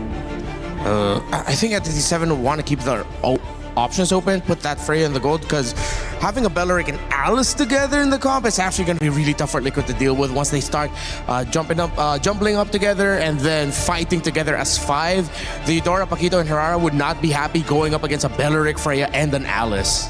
Are they trying to replicate Aurora's draft in game number 2 it's against pretty Liquid? similar. It's eerily similar, actually. Yeah. I don't think the order is exactly the same, but a lot of the picks are starting to show up here. That means if, let's assume, put the template on Entity 7, that's the lineup that they're trying to go for. How does Liquid actually adapt? And I think this will be interesting in the second half because they're already getting rid of the Guinevere. They're trying to make sure that the other jungle options don't feel as good anymore. If not, go back to the lane. We've already got the counters ready and set. Oh, the show gets banned out by Entity, so they read into that. Maybe the order could have been a little bit different for Liquid, but what are they going to end up with in the roam? Gata Kaja doesn't completely cut it anymore. It's still an alright pick. I've seen Minotaur come out. Oh yeah, Minotaur. Minotaur is not a bad idea. Yeah, you're right. But at the same time, it's one of those like trigger fingers. Do you want to like fight on a dime, or do you always just want to like wait for that big ultimate? And I think right now it's very flexible for Liquid, right? A lot of their heroes can go in and out of these fights. Yes, they can't fight forever per se, but the push and pull is a lot easier to pull off. Last ban. I mean, Liquid already said they were able to get info on Entity, but I feel like this last ban is taking a little bit too long. Maybe Harley? They took away the YSS, but the Ling is still open. Are they not worried about the Ling? Oh, maybe they're considering an Akai roam. Akai roam might be... That would be interesting. Yeah, that's why they're not worried. If not the Akai roam, then maybe the Grok for JP, because you don't have to worry about the Valentina stealing the tech charge. That might be the top 2 in their list. Yeah, that's actually a pretty good catch here. Considering everything that's going to happen, this Red 4, I would imagine, then would have to kind of reveal, the EXP lane. Baratz is going to try and lock that down. I would have imagined Alice would have been the pick, like you mentioned, but I think the Baratz more so just in case it's a double fighter on Liquid side. So it's also a precautionary tale. Yeah, sure. Still 2 picks for Liquid, as one more for Aurora and for Team Entity 7 in response, kind of doing what Aurora did earlier on. And now 3 more picks before we jump into game 1, which will set the tone for this elimination match in our final series of the day. Seems like they're going to be stuck with just one source of magic damage, and that's the Eudora. If they go either Akai or Grok in the roam, it's going to be stacked with physical. Oh, they go the Uranus? Okay. Oh, they're going to go gold lane Paquito up against the Barretts, the Belleric, and the Freya. Yeah, this one's tough. This one's really, really tough. And Rainday, he's got it right on the money. The Minotaur gets locked in here. And Entity 7, I'm looking at their composition. This last pick, they played this draft real nice. Yes, really nice. And then they end up with the Moskov. Wow. This, I don't like it, man. This looks like it's gonna hurt for Liquid. Entity 7 might have walked away with this one draft-wise. Hey, it's not over just yet. There's still a lot of micro mechanics when it comes down to like the laning phase here. Absolutely. I'm most interested in whether or not Teddy on this Paquito has what it takes to go up, especially against the Moskov on the opposite side. The good news, maybe, is that even though they're seeing some good heroes here, not a total surprise for Liquid. So caught off guard, maybe not. And for the side of Team Entity 7, the fact that they are in this meta now and not playing maybe a meta you could have seen 2 months ago, it's got to feel good for South America. It's SA versus the Philippines. It is an elimination match. It's our final series of the day. Man, oh man, MSC is only getting more fun from here on out. Let's kick off our last series. It's Entity 7 versus Team Liquid PH. And here we go. It's our final match for today. Today's been jam-packed with quality. Let's see if this one can bring it as well. Team Liquid Philippines facing elimination after, as Coach Aeon put it, getting punched in the face. Can they readjust this quick against a team like Entity 7, who, yes, I have to agree with the panel, Trex, I like the draft from them in game 1. Yeah, they are picking up little things that we have been seeing throughout this event and implementing it into their own strategies right now. Whereas on the side of TL, this is textbook for them, right? Yes, we do get to see Carl Teasy on the Herrera, but everything else is comfort in a sense. Teddy, we had a couple hiccups the other day, right? And this time we're going to get to see him on the fighter, on the Paquito. Hopefully he's able to play through, but whoa, a lot of damage on the Begin. JP, first blood. First blood going to the hands of JP, but nonetheless, TL scoring that first kill here for the game. You know, an arrow's going to land. Oh, good rockets too. They'll burn the flicker out from Sanji. A lot of damage. Shin able to get the kill onto Sanji. It's going to be good for E7, able to kind of tie things up. Okay, so E7 gets one back. JP dealing with some pokes here too, avoiding that arrow. That's going to be a very important thing for TL as they approach this. We've seen only a handful of players play the Selena currently. I'd say they're specialists more than anything. As we look at the emblems here real quick too, nothing crazy across the board. A whole lot of tanky-ness built in to the lineup for E7, even tenacity for Doom here. You know, you talk about Teddy, the struggles that he had, I'd say the same for Doom, you know, in that gold lane that he had to deal with against Onyx. So it's just the nature of the gold laners right now, and that's why back in the interviews, they had talked about, you know, for some of the gold laners out there, yeah, we like to play the fighters if we can, just because, again, this meta currently puts a lot of pressure on those traditional marksmen in the gold lane. Yeah, I feel like it's got to be a little bit relieving too sometimes to switch it up, play something that, yes, Paquito is still very micro-orientated for a fighter, you know, but it's a bit more straightforward in the amount of decisions sometimes you have to make on that marksman now. Speaking of him, Teddy will be trying to rotate his way up to this turtle. Nice knockback onto JP. Sanford in the midst of it all. Brought down to about half health. SOD does connect. Tied on Bush, able to get the turtle. Carl Teasy taking a lot of damage. Ooh. Teddy on the run. And Entity 7 is collapsing onto Team Liquid. Entity 7. They gave the call there, and they're going to take more as well. Sanford in a little bit of trouble as well. Forced to dash through. Entity 7, they get a purple. They get a turtle. They get 2 kills. They're looking good right now. Man, what a play. I was expecting Teddy to look for that opening to go and initiate that fight. I'm not sure what the call was there, but look at the replay brought to us by SCC. Again, it looks like they're in position for this, but then they just kind of decided this wasn't the fight they wanted to take because of that tankiness up in the front line that E7's lineup gives them with that Belric and, of course, even hide on Bush on the Barretts, plus that Freya. So, you know, and at the same time, Doom just got to go ahead and chill in his lane. All right, on the top side, Akashi and Sanford just having a little standoff, nothing too major. And everything kind of goes back to a standstill. I'm wondering if, honestly, this might be a time that Entity 7 needs to push in a bit. You have the Barat's jungle. You have that tankiness. You have that Ube-type strat that can bully a assassin jungle. Oh, Teddy. Teddy takes a lot of damage, gets caught up. Entity 7 just collapsing once again, consistently looking for plays across the map. Hey man, we talked about, you know, you pick up the fighter so you don't have to deal with too much of the bullying. You're still gonna get bullied, it's just you can survive it a little bit more. As we saw, even though Teddy had to burn the flicker, we'll see where TL looks to make a play. They're really centered around that top side of the map. Again, a part of this is, again, allowing that Harara in the hands of Carl Teasy to go ahead and get farmed up, get what you need to do. We've seen it also in the previous series where, Beautiful play by Team Liquid. The stun, the knock-up, and Carl Teasy comes in to help clean things up. A kill goes to Sanji, a kill goes to Carl.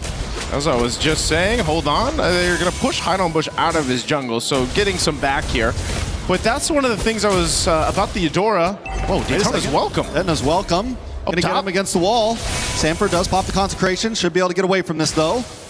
Turtle is up. Entity 7 does back off a bit as Shin fires off an arrow. Okay, no Daytona's welcome available. There is a Retribution, plus the Wrath of the Dryad, so they're still going to contest this. They're actually going to get in range to fight for this Retribution for the Turtle. Wrath of the Dryad does connect onto one. Hide on Bush able to take it right out of Carl Teasy's fingertips. Carl Teasy trying to dash back, trying to get to safety as Hide on Bush gets chased down by Sanford. Carl Teasy re-engages, gets a kill onto Shin, and Sanford up in the top side. One more hit, and Hide on Bush goes down. Sanford doesn't want to let him go, but he doesn't connect. Sanford gets the dash through, but he's going to take a tower shot and fall down himself. Hide on Bush gets the kill for that one. It's a back and forth battle, but TL does come out on top of this one. Yeah, they might have lost the turtle in that, but they definitely got the kills. And I think that's what TL wanted to go ahead and get. Again, they're scaling up Carl Teasy here on this Hirata, and Sanford goes in just to, you know, it's a bit of a sacrifice whether he went down or not, but ends up pushing them off of that space so they couldn't follow through the team fight. That's big for them.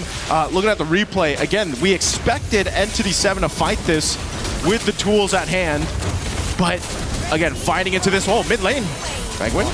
Big attack from TL here. Entity 7 just trying to defend. They don't want to force anything. Gold still at a minimum. Only about 750 into the hands of TL. Entity 7 has taken the first tower on the map. TL needs to start converting this lead into something more than just kills and gold. Yeah, Entity 7 letting Doom kind of build up on here on this Moskov like we've seen many times. That might be a play in itself that they want to lean towards, but they're going to just watch this tier 1 turret up top get taken down. It's worked on slowly but surely, but Doom, again, a play here for them is to build it up. The problem is because of you have JP on this Minotaur, and I think his first item that he locked in was the Chastised Pauldrons to go and help with some of that attack speed. His setup plus Sanford's zoning potential is what is the obstacle for Entity 7. Plus that damage that we saw, you know, with Eudora needing just basically 2 items to really pump out that damage. The stun that comes with that, and then followed through for either a Paquito from Teddy to come through or Carl Teasy on the Harara is what is working so well synergistically for TL's lineup. But still, you know, fighting for this turtle, see if they can secure it. E7's done a great job securing the 2 turtles already. As, again, playing around this tankiness. An arrow. Big stun does land on to Sanford, forced to use the Consecration plus the Purify. He is a sitting duck at this point as Carl Teasy moves in as well. Nice detonus welcome on to Sanford. Wow. But a big dive in from Akashi. But the knockup still connects and SOD as well. Doom able to get the shutdown onto Carl Teasy. Getting some nice gold as Teddy's on the run. And E7 splits up, splitting TL apart. Sanford, the last one to go down. It's nothing but JP left. A turtle, the third and last turtle, into the hands of Entity 7. Entity 7 is making it work right now. Again, give it to Hide on Bush to go and win the retry battle against Carl Teasy now. That's 3 for 3 for Turtles. And the rest of the team to fight into that team fight. Again, Doom has been farming his mind out, and then he just comes, joins the fight with an SOD, and helps turn things around. This is why they were talking about it in the draft. How good this composition from Entity 7 is, and how well-rounded of a profile for damage that it has too. I mean, the tankiness alone helps place things up. And then if you just follow up an arrow from Shin, it's almost an easy catch with the Daytona's Welcome, the Wrath of Dryad, and then to pump out the damage. Now they're going to start moving into buffs, and this is what we used to see in the days of Barat's jungle. Against assassins like this with a bulky lineup, you just slowly push forward. You slowly strangle the life out of the opponent, and that's what ND7's trying to do. They now sit at a 3K gold lead, another tower falls. This is a bit different too, just because of the nature of the lineup from TL. You know, you would think typically when you have that claw into the Moskov like E7 have, it's like, well, eventually you're gonna hit that power spike and you're gonna be able to play for that. But right now, TL's just gotta play for each other as a team to get back into this game. Entity 7 having almost a 3,000 gold lead at the 9-minute mark against a team like Team Liquid is just insanity, and it's a statement for themselves to have this kind of draft, make it work. Now, what it comes down to, Trex, in a couple seconds, this Lord is going to come up. Carl Teasy and the rest of TL have to win this retry battle if they can. Again, 3 for 3 turtles for Entity 7. It's all broken out into a team fight too, but you saw that Sanji picks up the Divine Glaive. And someone's also got to deal with the off-map push happening from Doom. Arrows being thrown out here for Shin, giving information over to the rest of Entity 7.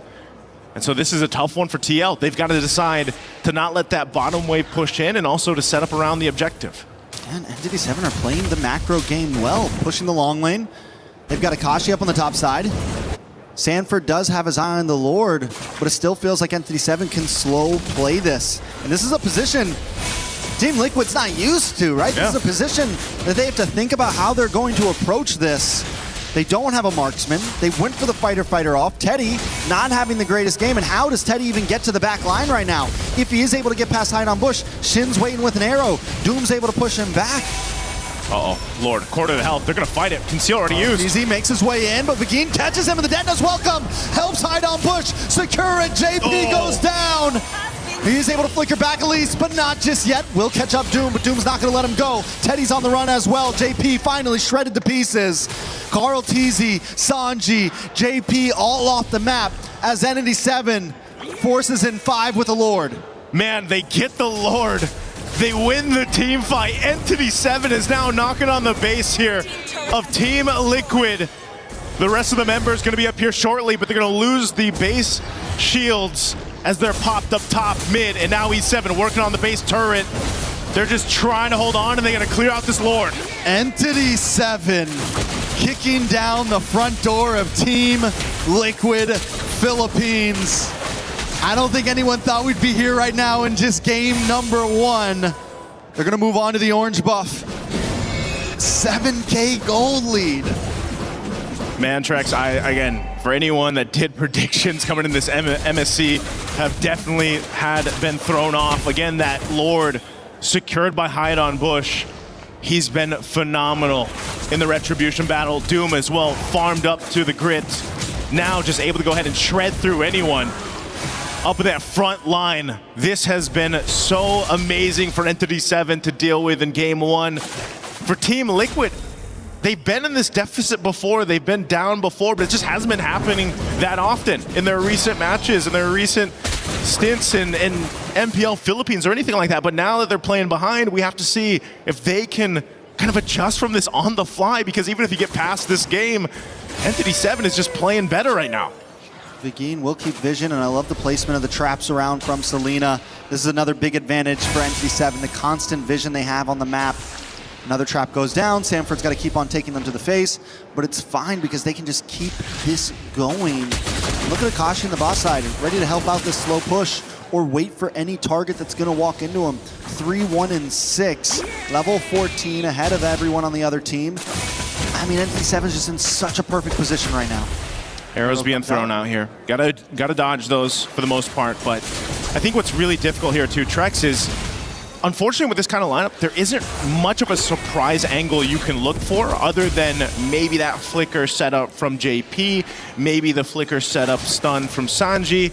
It has to be one of them, but at the same time, if they overcommit being this down, you probably are just going to lose that team fight. You know, you're not really able to go ahead and shred through for even a Barracks alone when Hide on Bush has those stacks and he's leading that front line, and then you got a Belric to worry about too. Meanwhile, how do you even catch Doom? You know, he's just been able to go ahead and free hit in the back, utilize his flicker if he needs to. Honestly, he hasn't even used it that much just because it's been such an easy sailing game so far for Doom on this Moskov. And now with Lord up, they're going to go ahead and start this one up. TL knows what's going on here, but there's a Daytona's welcome. Might have been a waste a little bit early on to Sanford. Sanford uses the consecration, able to get away. Arrow comes out. Team Liquid is forced back. Sanford going to look for the re-engage. Keep vision up. Entity 7 knows they don't have the Detona's welcome, which gives KarlTzy a little bit of freedom, but there's minions on the base, making this a forced 4v5 if TL wants to go for it. This may not be the fight they want, but KarlTzy doesn't want to give it up right here. Shin does take a bit of damage on the boss side. Akashi, along with Begin, are going to try to push TL back. KarlTzy gets a little bit of damage onto Begin. Akashi going to dive down onto Sanford, and Sanford goes down. Begin with the flicker in. Teddy's there. Looking for two, but only catches one. But a big Minoan's Fury in response. Doom falls. Teddy to the backside. But E7 aren't done just yet. They're going to move on to KarlTzy. KarlTzy dashes back. Kashi doesn't want to let him go just yet. Does he have the combo? This is the knockback. Shin, it's a lot of damage. KarlTzy still under with the iframes, but he finally falls. And now it's Akashi up against Teddy, the 1v1. But Shin shows up to help the jump. Minions on the top side. 6 seconds for Sanford. Teddy had a plan, but a boxer to a Valkyrie. The Valkyrie is gonna win, and now E7 looks to cap it out. Can they end it here? I don't know. Sanford's got the survivability. He doesn't have a consecration, but a Lord is coming soon. Team Liquid on the brinks of losing game one. Sanji's back up. I think Entity 7 has to make the call to back off. Oh, man. So they stay in the game. That was a really dire attempt as we look at the replay here. Teddy knew that this was the angle he had to go for. He's completely stacked up there on the combo, goes in, finds Doom, the perfect target. But again, because of the nature of how far behind they are in terms of items, this fight would have been very different if they weren't down 7,000 gold, but still, nonetheless, it's a good fight for Team Liquid to get some gold in their pockets. Again, you can still see some of the frustration across the faces here of TL, KarlTzy especially, but they still have 2 base turrets. I think the question still stands, can they actually contest the next Lord that comes up? Because even that fight was all just started up. I mean, they do get lucky with the RGN, right? Lord will be spawned on top side. They still have a disadvantage in the long lane, but it's not as bad as before. Yeah. Not as bad as it was before, with the fact that Inhibitor's gone on the top side. Sanford already kind of holding positioning, but again, the traps from Salida, constant vision. Akashi just combing out in this bush. The positioning from E7 is good. Man, you're looking at this across the board too, you know. There's not much of a difference too much across, except for the XP lane. but Sanford on the Uranus is still going to be that tanky guy to go ahead and do this. Again, part of it is given that vision around the objective. If he has to pop the Consecrate, that ultimate, it's fine. He can go ahead and sustain himself. Obviously, if he gets a little bit tankier, then he's able to go ahead and do that much better for TL. But still, most of their fights that they're going to have to win have to come through these weird angles into the team fights, or just a setup of the lifetime for JP or Sanji. But they'll buy time as much as they need to go ahead and kind of catch up on the itemization here. You know, across the board, 10 seconds for that lore to be up here as we look at this. Once again, you know, it might take some fancy footwork from Carl Teasy too. And Sanford getting a little more defense built in now for that physical defense. Lord is up. They have to get in position. And yes, as you mentioned, that RNG, at least it's on this top side where that turret is busted for TL. So they can clear out, manage these waves, but it's already going to be started up very quickly by Entity 7 here. Half health on the Lord. They'll still respect what Sanford and the rest of TL can do.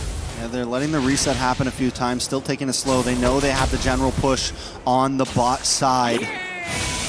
Entity 7 doesn't need to rush things, but the thing is the clock is ticking, and TL are getting more and more items. We already saw in the last fight they could almost break it even, and that is in a deficit, let alone when things get tied out. Ooh. This is still Team Liquid we're talking about, but the Tono's welcome does lock on to JP. Maybe not the best target, but it is a target indeed, but JP responds back with a beautiful Noon's Fury. Item push brought down low. Carl Teasy forced to dash away, but looking for the re-engage. Unable to connect on anyone. Doom in the backside, able to push Sanford away. JP trying to run as Entity 7 closes the space. They're going to go for the Lord instead. They don't want to force the fight, and I think it's a smart move. As you're seeing through that fight, Teddy has no option to go in.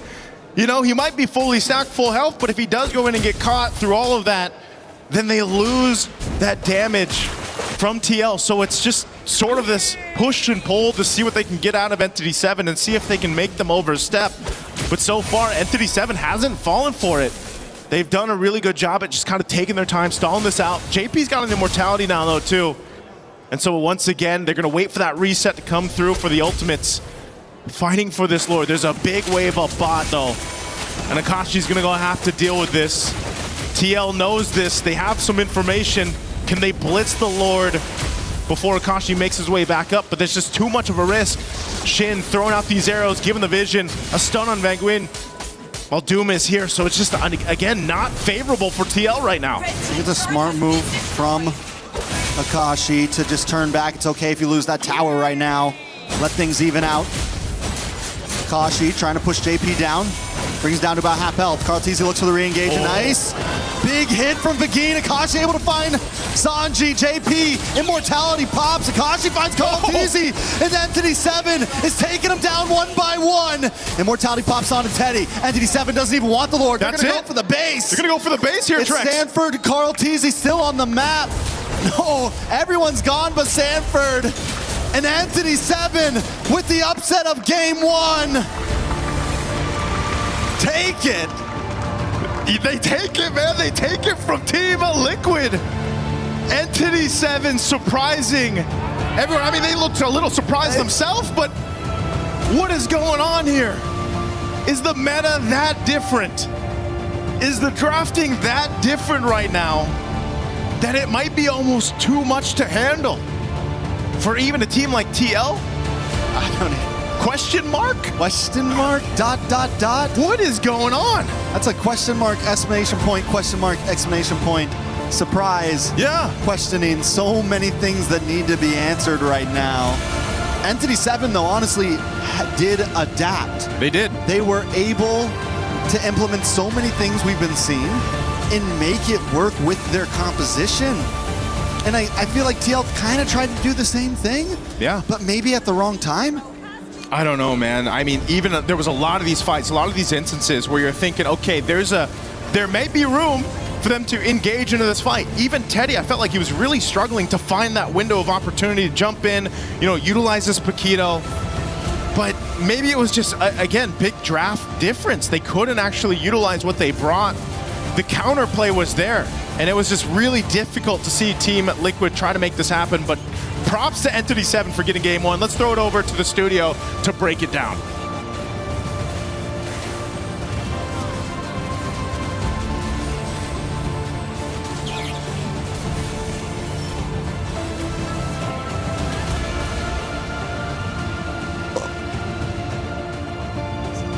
Well, with that, we see another upset. And I love how this is giving us an MSC to remember, and definitely one that has shaken this MLB world, BB world by storm. It is a Entity 7 victory in Game 1 over Team Liquid PH, and surprisingly enough, you guys kind of saw a little bit of this possibility when you saw the draft.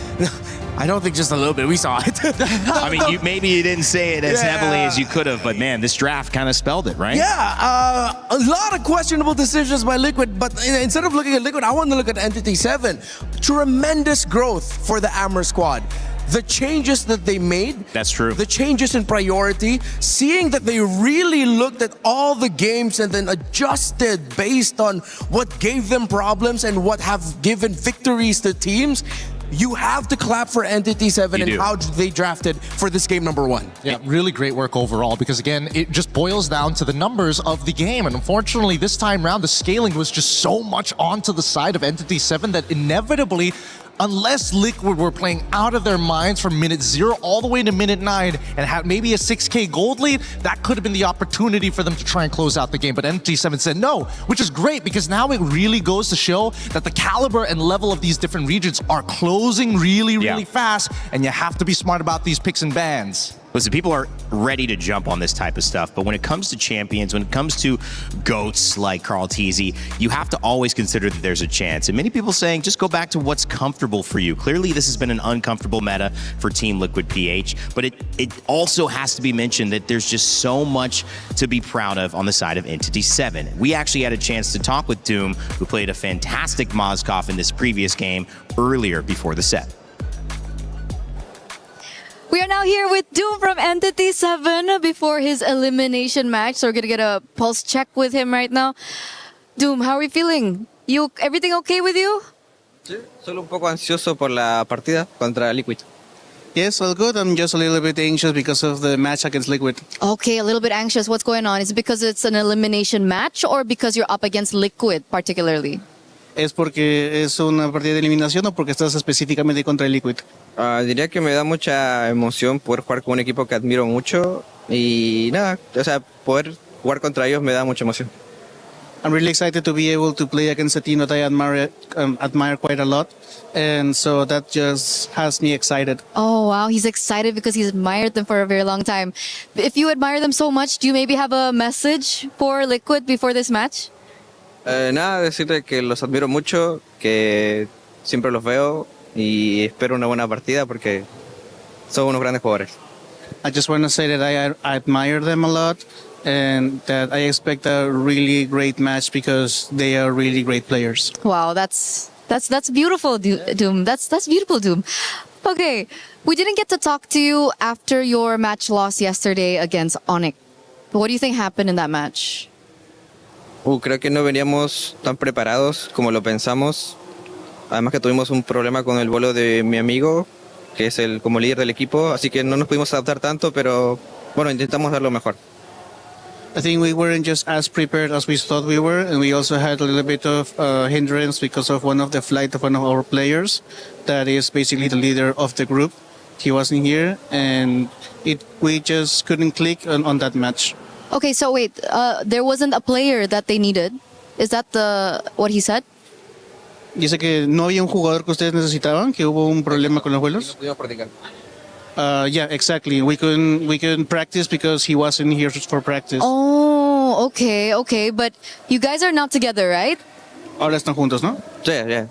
Sí, ahora sí. Yes. Okay, so what lacked in that preparation? Was it like comms that you had to go through or maybe execution? ¿Qué es lo que faltó en esa preparación? ¿Les faltó comunicación o la ejecución? ¿Qué es lo que faltaba para prepararse?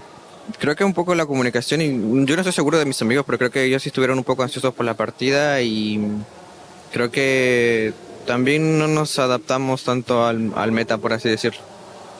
I think it's more about the comms, and I can't speak for my friends, but I think they were a little bit anxious because of the match. Okay. And I think we haven't really adjusted our gameplay to the meta. Okay, so haven't really adjusted. There's anxiousness as well. I mean, it's understandable, right? You went up against Onyx yesterday, and then today you're up against TL. So everyone is handling it a little bit anxiously. Is that correct? Es verdad, porque bueno, son equipos top, ¿no? Como uno de los mejores del mundo, ambos. Yeah, because they are top teams, basically the best in the world, both of them. So how do you reset? Like, who usually brings the morale of the team back up? ¿Cómo resetean? ¿Quién es el que regresa los ánimos al equipo? Muchas veces lo hacía yo. Actualmente no estoy de la mejor manera, pero creo que de alguna manera cada uno lo lleva a su manera, porque hay que, no todos somos iguales, ¿no? O bueno, no todos son como yo en ese sentido. Que yo sí soy como más, me adapto más al ambiente, a los temas, o sea, al ambiente en general. Most of the time it's me, but I haven't been at my 100% this time. And I think everyone takes it and deals with it in their own way. Everyone has their own personalities.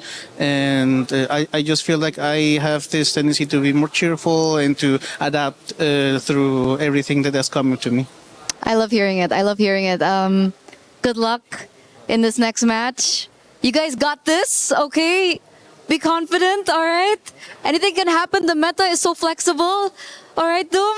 Thank you so much for this interview. Thank you so much for this translation. I'm going to throw it over back to you guys. Thank you for that conversation, Eterna. Doom getting out in front in this game, never looking back here. Obviously, Teddy still getting the damage lead, but it was all E7 from the very beginning, and this scaling, it just worked in their favor. What was your takeaway after that conversation there, Renmar? It's good to see that Entity 7, they did learn. They did grow. It seems like they finally got that practice that they needed, and you could see how it changed, again, from drafting to what they did in game. It feels like I'm looking at a very different Entity 7 from what I saw when they went up against Onyx. I have to agree with you as well. I think they've definitely moved in the correct direction for where the meta is kind of at demanding where they need to be. But more importantly, I think they're also keeping their open-mindedness of how to actually play that red side, which is, again, something that we're probably going to bring up in just a little bit about blue side, red side, because I think this is going to be a very important argument to have throughout the tournament. And for now, I think it's red side taking the dub for today, where yesterday was blue side taking a majority of the dubs. Yeah, I think coming into this series, it was about 63% win percentage for blue side, believe it or not. And that was kind of a devastating fact sometimes when you look at yourself on red side and you go, okay, what can we do? How do we play this? But that's the thing. Everyone has to answer that. The longer the series go, as we get further into this tournament, you have more chances to answer that question. But right now, best of three, it's one game. One game in Entity 7 have knocked out our defending champs at MSC. Yeah, it's shocking, really. And I feel like what's shocking to me is, again, the decisions in the draft. For now, I think it's time we look at Liquid. Entity 7, we've already talked about them. I've put arrows on the priorities. First three picks on the side for Liquid and for Entity 7. Hirara's the first pick to me. As great as she is, and despite her very high win rate, I really thought Liquid was setting up for a Freya on their side and then willing to give up the Hirara, meaning that they'd end up with probably a Freya Ling together, and then they'll build around that, see whatever they could get to pick up for Teddy. But it seems like now, looking at the Esmeralda Phoveus 2 bans, it wasn't to set up for a Freya, but to set up for a Paquito that they already looked at as the centerpiece for their draft heading into this game. Well, for Entity 7, they flowed with it. I did not see that Selena pickup come in, and it worked out. Despite it going up against a lineup that can heal through the damage of the Selena, what are you providing with the Selena? Vision and that little bit of burst. That means that you'd have to spend a skill from the Uranus to regain, or just make sure that he gets his passive up so that he can heal through it, or maybe a quick little motivation roar from the Minotaur to be able to regain the health that you lost. But Shin on that Selena, what he provided was really just the vision and that constant little bit of crowd control that would make Liquid hesitate. And I feel like Liquid did hesitate in picking up the Moskov in the end, that we felt like, both for me and Gideon, was something that they needed. After seeing the Barretts and knowing that you're up against a Belleric, you cannot double fighter playing an assassin that isn't even basic attack based into this. You have to respect your opponents and acknowledge that at some points, you're gonna need basic attack to make this lineup work. Anything you want to add, Gideon? Yeah, I also wanted to add that, the carry bank was the big indicator that this lineup was going to be so thick and beefy that you're gonna not... It's just well done, right? It's just too much to cut through. Yeah, and them banning out the Yi Sun-Shin. Liquid, they banned out the Yi Sun-Shin right there, right after they banned out the Guinevere. I felt like they did not see this Barretts at Red 4 coming. They didn't expect that a Barretts would be slot into the jungle, instantly making it such a difficult lineup to go up against for a lineup that has an assassin and 2 fighters in the side lanes, no basic attacks whatsoever.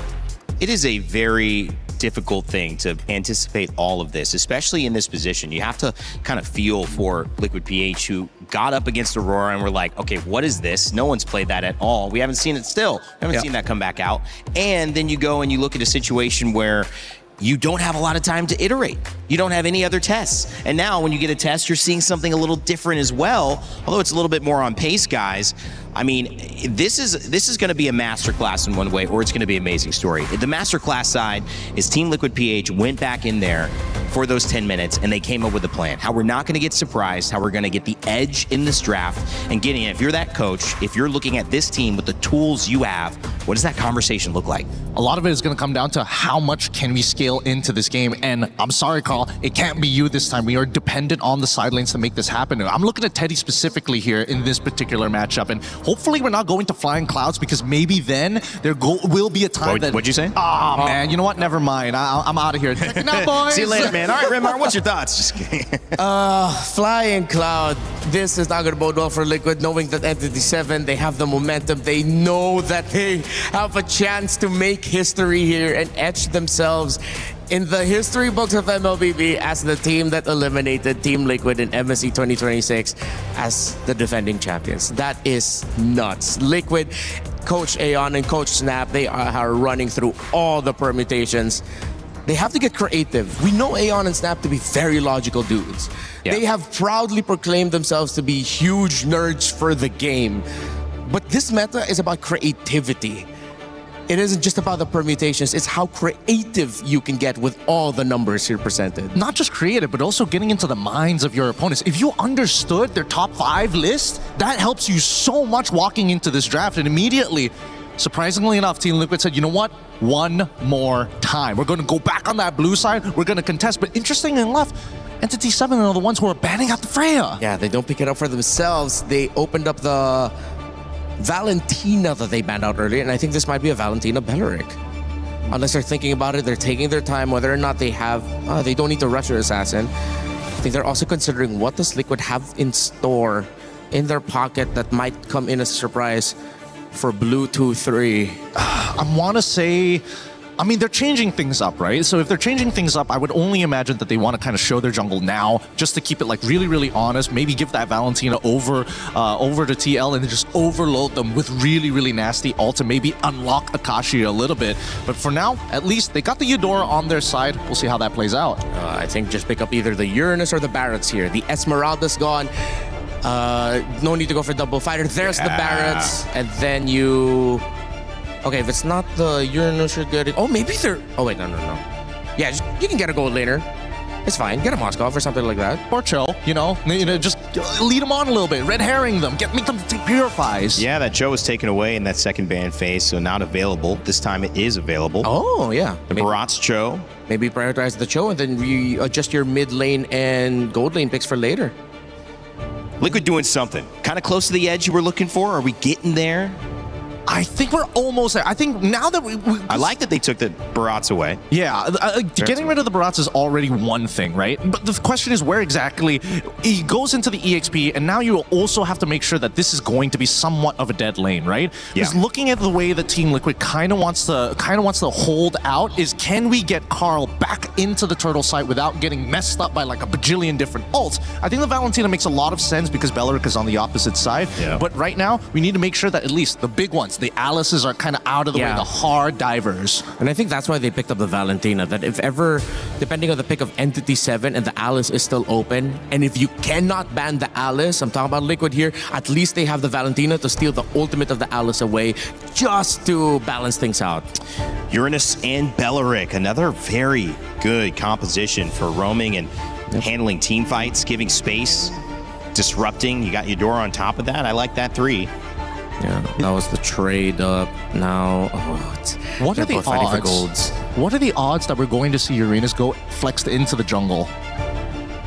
Like, we're really pushing the meta here at this point. We've seen it a couple of times. 100%. No, kidding. But even so, it's one of those picks where I don't think Hirara can actually deal with you even at level 2. Wow. Unless, if ever they decide to invade it, that could actually be really deadly. Joe taken away again in the second ban It will work phase. out. Yeah, if the problem of the Uranus against the Hirara and farming is speed, then why don't you take away that problem just by invading? You have the Bellaric and Eudora together. Okay, yeah, I think Liquid do need to watch out for that. Yeah, even a Paquito is kind of dangerous on either side.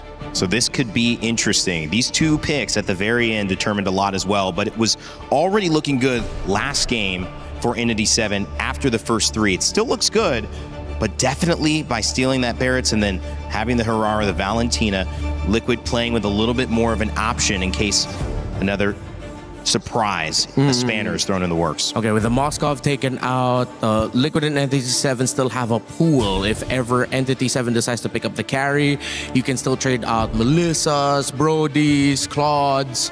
I think you have to be careful of when you pick up the Claude, because if you pick it up too early, it's going to be an easy Brody pickup. I completely agree. At this stage, I think we're now stepping on like really dangerous territory for either side as they're looking to try and make sure that they get one over the other. Chobans make a lot of sense. I agree with the Claude at the same time, but now that we're getting rid of the high loss, it will give us an idea. It feels like Entity 7 might just be leaning back into, you know what, we need that scaling marksman just one more time if we're going to have that invade, because we know which side is strong. But if mid doesn't push out, it's not going to happen. Look at that. 4 bans towards the heroes of JP. That's 4 roams taken away. It's a lot of respect on the side of Entity 7. Are they setting for a Melissa? I feel like they're setting up for a Melissa. Yeah. Melissa with an 83% win rate coming into today after 6 games. Claude, you mentioned as a counter, actually only a 33% win rate, guys, despite being the most picked.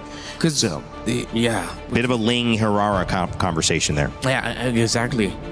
If it's not the Melissa, then it's something like the Ixia. There's not a lot of dive by Liquid, because if this Barret is going into the EXP, you don't have dive, and then you force picking up something like a God that got you for JP just to access it. But then, Entity 7 can hold off onto their gold pick for last. I think they just need to take a deep breath here. We need to see if this is going to be an assassin, or it's just going to be something else entirely, right? I think that's the one confirmation that we need, because the Ixia is 100% possible for TL side, plus they can add the Matilda on top of it to really tie this composition together. Yeah, EXP Barret's, Matilda, and then close it out with an Ixia. I think that's what Entity 7 is waiting for. They're trying to decide whether or not they show their jungle or their gold lane already. It's a tough choice for them, and they're taking their time. So they're showing their jungle. Okay. So now the Ixia should probably be off the table, knowing that Link can actually just jump into the backline and take you out real smooth and easy. That means that you would have to lean into the Claude at least. Yeah. It's either the Claude or the Brody, maybe? Oh, Harith is up. Harith is should still be up. fine, yeah. But then with the gold there, no more carry. Is it going to be Liquid? All tough choices. Deny the Melissa and then get the Hilda on top of it for the extra bit of shred. I'm okay with this. They get to roam around. So the Aerith back. Get vision. Barrett's is going to be their anchor through the EXP. You have the Hirara. This is Roman trio dependent. Very Roman trio dependent. I wonder if there's a pick Entity 7 can pick up that can just mess everything up in lane for the Melissa. It's not a lot can actually do that. I would say that the Harith probably is safest. Claude would also be really, really good. Just BMI on top of her, blaze into it, get it over and done with. With such a heavy front, I wonder if Granger is viable. But then Muddles. Yeah, Granger, Skypiercer, Muddles. They're not gonna do anything crazy like a Leslie, right? No, Claude. Claude. Play it safe, play it safe. Go past Claude. Maybe one of the points that we prepared back in the green room before this, because of the win rate, lose rate in this case, 33% when a Claude is picked up. But ironically, Teddy had been playing a lot of Claude, helping to contribute to that. Now Teddy on the other side with Melissa, who has an 83% win rate. Will this trade in the gold lane make the difference as we send it to a Team Liquid and Entity 7 Game 2, that if Entity 7 win, they will knock out your defending champions of MSC and guarantee that MSC at EWC 2026 will have a new champion here lifting that trophy. Get ready, get excited, because we're Game 2 here. History could be made. It's Entity 7 versus Team Liquid PH. History is already in the process so far with this one. After Game 1, surprising and shocking everyone around the world watching this one, Entity 7 gets Game 1. Now for Team Liquid Philippines to move forward, it starts here with Game 2. They brought a draft that I think it looks better, at least for them in this Game 2, Trex. They got to get it, and it's a Melissa, yes, that has a high % win rate right now. I like it better than the Paquito for Teddy. Yeah, definitely better than the Paquito for Teddy. It gives the possibility to defend these big pushes. It gives some range. It adds a little more dynamic to the draft of Team Liquid. Entity 7 also comes straight forward this time. They pick up the Ling, hide on Bush on the Assassin. The only game he's been able to win so far has been on a utility jungle, and that was the Barats that he played last game. So things are going to have to definitely be a little different this time. Yeah, the different factor here too is, you know, there's a way for Team Liquid to approach these fights, whether that's depending on what ultimate Sanji decides to take. You know, most likely that Wrath of the Dryad will be the biggest value for him. Set things up around the team fight. JP provides this information on the Hilda, able to go ahead and kind of slow down or attempt to slow down Hide on Bush. You know, again, the previous game, Hide on Bush was just on point with the retributions. This is a challenge now for Carl Teasy to make it happen on the Hirara, running it back, but the mid lane is also where things start. Oh, a lot of damage on a Begin there. Is going to have to go back to base. Team Liquid definitely controlling the pace of this first 2 minutes. But honestly, it was similar in the last game, and Entity 7 was able to find the big punch back. Yeah. It's when those first few turtles came up, that's when we saw the difference happening. Akashi is on this Uranus, and Uranus hasn't had the best games for a lot of teams, honestly. Can Akashi make a difference? Yeah, that's a big question. You see him at quarter of the health here. Sanford burning that flicker. He's not going to have it available. He's trying to get that level 4, so at least he's got the Daytona's welcome. Turtle's going to already be started up, though, by Carl Teasy. He'll pull off of it, though. Let it reset a bit. Some of the buffs are up. Oh, flicker. Ooh, nice stun on to Shin. Shin going to take a lot of damage. First blood going to the hands of JP. As Hide on Bush has to work on his purple buff. Team Liquid should get a free turtle here. It is taking them some time, though. If they can clean up this purple buff soon enough, maybe they'll go for a steal. No, they decide to back off as Akashi keeps vision. Yeah, better for them to go ahead and just secure the buff for now and not get a little overzealous around it. It's just the first turtle there for Entity 7. Yeah, they lose that first blood over to TL, but you know, they can adjust from it. We've seen this, especially with the Ling. You know, Ling able to go ahead and move around the map pretty quickly here. JP, again, this is going to be his job. And you can see E7's kind of dealing with it now. Whoa! Ooh, another kill into the hands of Sanji. This Hide on Bush brings down the Tempest of Blades, doesn't connect onto Andy. Now he's going to take a lot of damage, gets stuck in a double kill over to Sanji. Man, JP, he planted himself in that bush.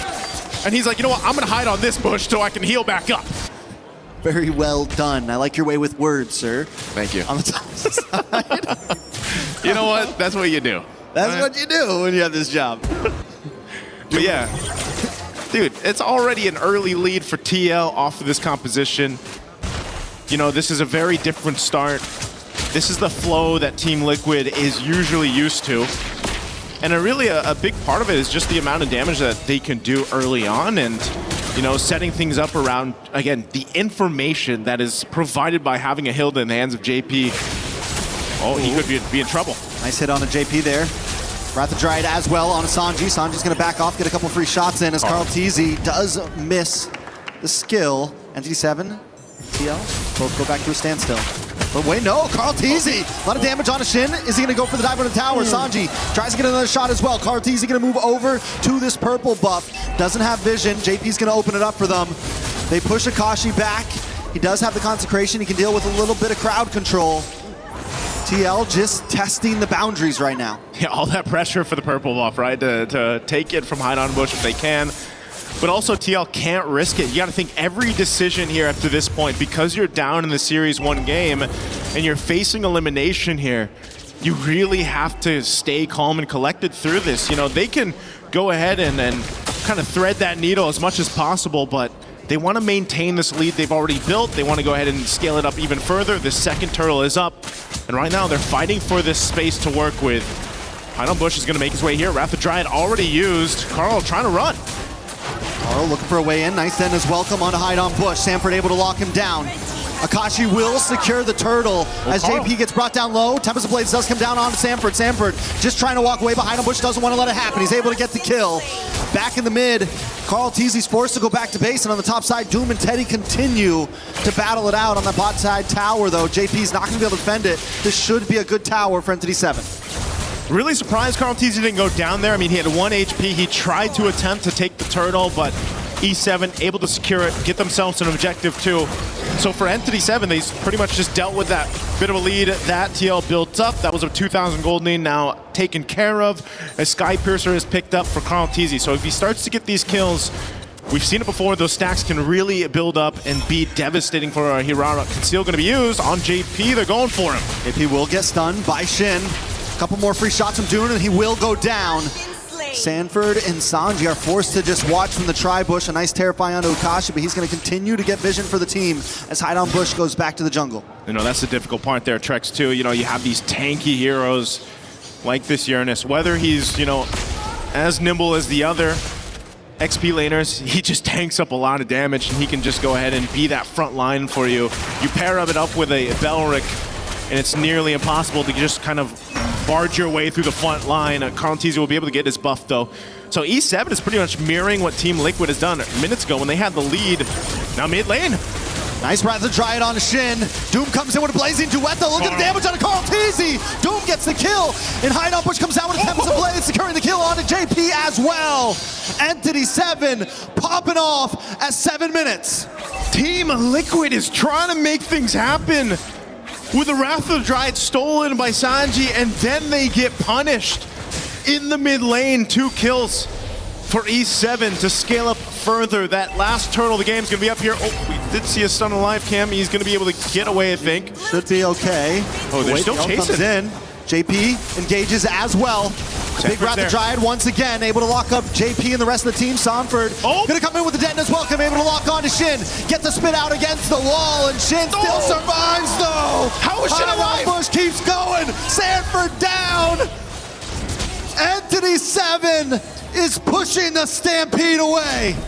How was Shin alive again, TL? They try to make something happen and they get punched to the ground off the decision. That is not what you want happening with your backs against the wall in your tournament life. But for E7, looking to make history, they're a step closer at that point. Each objective that goes down, Entity 7 is looking to make a huge statement across the world of competitive MLBB. You know, we saw them the other day, and I think everyone came in today downtied Entity 7. Another ult lands down onto Sanford. Entity 7 are controlling this game, and this is match point. Oh man, Hide on Bush. Here's a conceal. Oh, Hide on Bush, force to use Tempest of Blades, will be able to get away.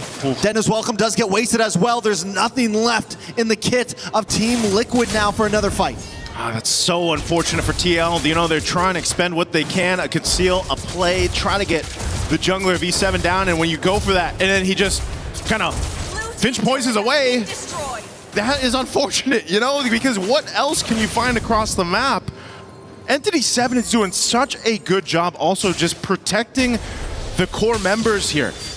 You know, again, having a Belric, having a Uranus on your lineup, you can just give so much space. Mind you, Doom has just been able to go ahead and farm up on this Claude, man. 2-0-3. you know, when he hits that Trinity, which I believe he might have already, if we take a look at the items, there it is on point. He does get the golden staff right around the 9-minute mark. So this is the thing to be cautious about now, because that power spike is available for Doom, and they've just been playing around the setup that happens here. A lot of damage onto Akashi, does pop the Consecration, will get away to safety. Sanford does have the Den as well, decides not to use it, but on the top side, Teddy and JP just try to defend the waves.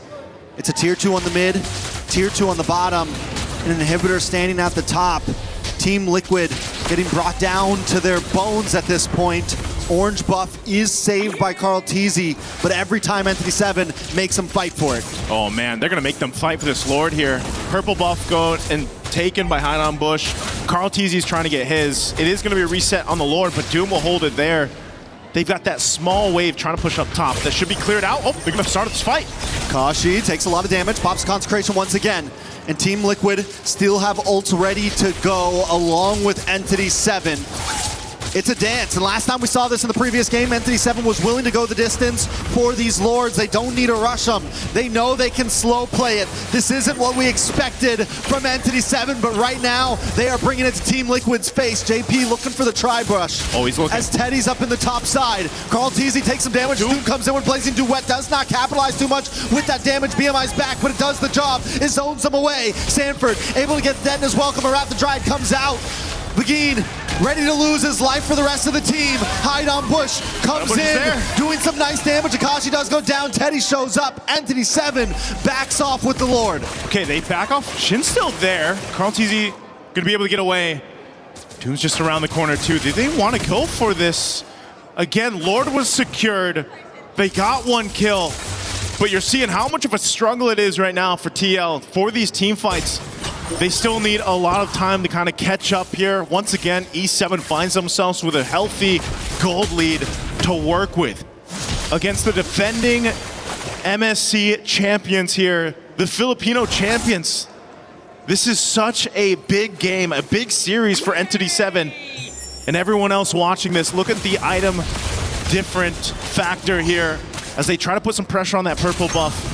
From Carl Teasy, he's able to go ahead and secure it. They do have to go ahead and slow this down a bit to deal with this Lord push up top. Entity 7 slowly taking it to them right now. A wave of minions down the mid. They're going to take this tier 2. TL on the defense. Good taunt on a Sanford. Asanji tries to come in. Sanji does have the Wrath of the Dryad. We got to watch out for that one. But there's one in the hands of Agin as well. Lord crashing in. So lockdown? Lockdown. Teddy able to get Agin. Lord does go down, and TL defend well, taking a member along with the Lord and losing no inhibitors. It's one small step in the right direction for Team Liquid. They got to go ahead and scale up here on Teddy, especially this Melissa, again, has a great win rate so far throughout MSC. But you can see, you know, he's a bit behind. 2,000 gold. That's more than a bit. That's quite a bit of gold behind. You know, working on this fourth item. He's at least got the Trinity locked in. So that's why the damage, when they're able to go and set it up, it's there. But again, you're susceptible to being collapsed down on. You've only got your go away and you've only got your flicker. That's about it.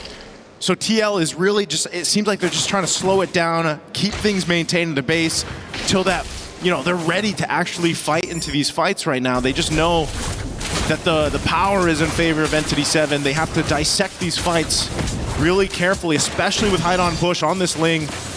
As we've seen so far, a little bit of stun here on JP. He'll be able to tank that up. They want to go ahead and secure, once again, this buff for Carl Teasy.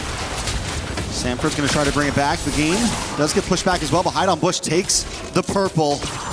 Now Carl Teasy doesn't have the buff to go, and Lord is up in just 16 seconds. It's going to be a big advantage over to Entity 7. Not to mention as well, they're sending Doom up to the top side to create a slow push on the long lane. Team Liquid has to think very clearly about this next Lord. This Lord is crucial. Approaching that 14-minute mark up to this point, Entity 7 with a 6,000 plus gold lead is in charge, just like they were in game 1. And now for this Lord to go ahead and start up, Akashi will pull it through. And Sanford, he's got to get those stacks. He's got to be that front line. And they got to allow Teddy that space to work with. And Sanji's been holding on to that Wrath of the Dryad. It's going to be crucial here. If they decide to fight, That's the main thing. Quarter the health on the Lord here. Does TL go for the Lord? It's just going to be secured by Hide on Bush, so they choose to defend again. I think that's the right play, honestly. The thing about Team Liquid's draft is they do have good protection against a siege. They can huddle up. They want to try to fight in those little corners. When Entity 7 has to come through, they'll have the Wrath of the Dryad in response. They'll have the Detna's welcome, and they'll have Teddy just getting free shots from the base. That's where they need to look for the big mistake, or that's where they at least need to buy some more time to get to this 18-20 minute mark to where gold is at a standstill. Man, again, if this Lord making its way up top, Entity 7 with a 7,000 gold lead. Maybe that's lucky for them as they approach the base. TL trying to clear this out. Again, they've got some key items picked up. Wind of Nature too for Teddy, so they can fight this if they need to lock it down here into the base. Lord's gonna charge in up top. Entity 7 looking to take out a base turret. Conceal gonna be used here. Conceal is used. Entity 7 breakthrough. TL's tournament life on the line. One more fight could end it all. Carl Teasy tries to look for the engage. Begin as well, entering through the Lord, crashes in. Doom forced back by the Muddles. Entity 7 just looking for towers. They know they can't brute force their way in right now. And with that, that'll be a successful defense for TL. Yes, they lost 2 base turrets, but given the situation, how far behind as a team they are, they hold on to 1. They potentially buy themselves a minute and a half or so to go ahead and catch up. But we've seen this before, Trex. It might be one of those cases where it's like, do they just continue to let the Lord go and then try to get that miracle-based defense? At some point, though, especially when we get to that evolved Lord territory, it's almost better just to go for that play in the Lord, you know, and not let it come down to your base defense. This might honestly be the one that they're gonna have to fight for. Without 2 inhibitors, it's a very tough defense because yes, they have the capability with Teddy now, especially having the Wind of Nature and everything. They can hole up for a little while, but it's not like Entity 7 doesn't have the dive potential either. They have the big Blazing Duet. They have Begin. They have Akashi who can harass. They have so many opportunities. And look at them now. They're just huddling outside. They're freezing lanes, but they're not giving much space. And a big threat to just stop Team Liquid in their tracks is, again, Shin. And that's why this Eudora has been so deadly in the drafts. Whether it's Shin and just playing off the Wrath of the Dryad even, or that taunt that comes through with the Balric, that could be an almost automatic kill. That numbers advantage that Entity 7 can potentially get is what's so deadly and why Team Liquid has to pretty much just stay in their base unless they're all going to go together here. JP can spot some things out. He's tanky enough, has that magic resistance too. So now that this Lord is up, Teddy goes and handles that wave a bit. Doom will start this Lord. And this could be a crucial one. This could be the game-winning Lord take for Entity 7 unless TL can somehow, some way make this happen. The stun's coming through, plus that ultimate from Shin already.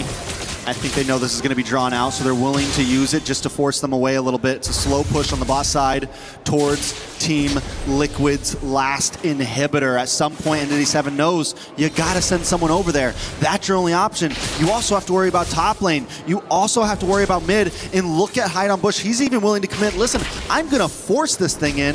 You have to send someone now, and I'm quickly going to get back to the Lord. And they know Teddy's got to go there. That wave pushed in. There's the conceal. They got to stop this here. It's on a quarter of the health. Big Wrath of Dryad, and Doom comes in with a Blazing Duet, along with a Tempest of Blades. The Tona's Welcome does lock on, but it's not enough. Carl Teasy finds Shin in the backside. Can Teddy get there? Taking so much damage, and Hide on Bush with the double.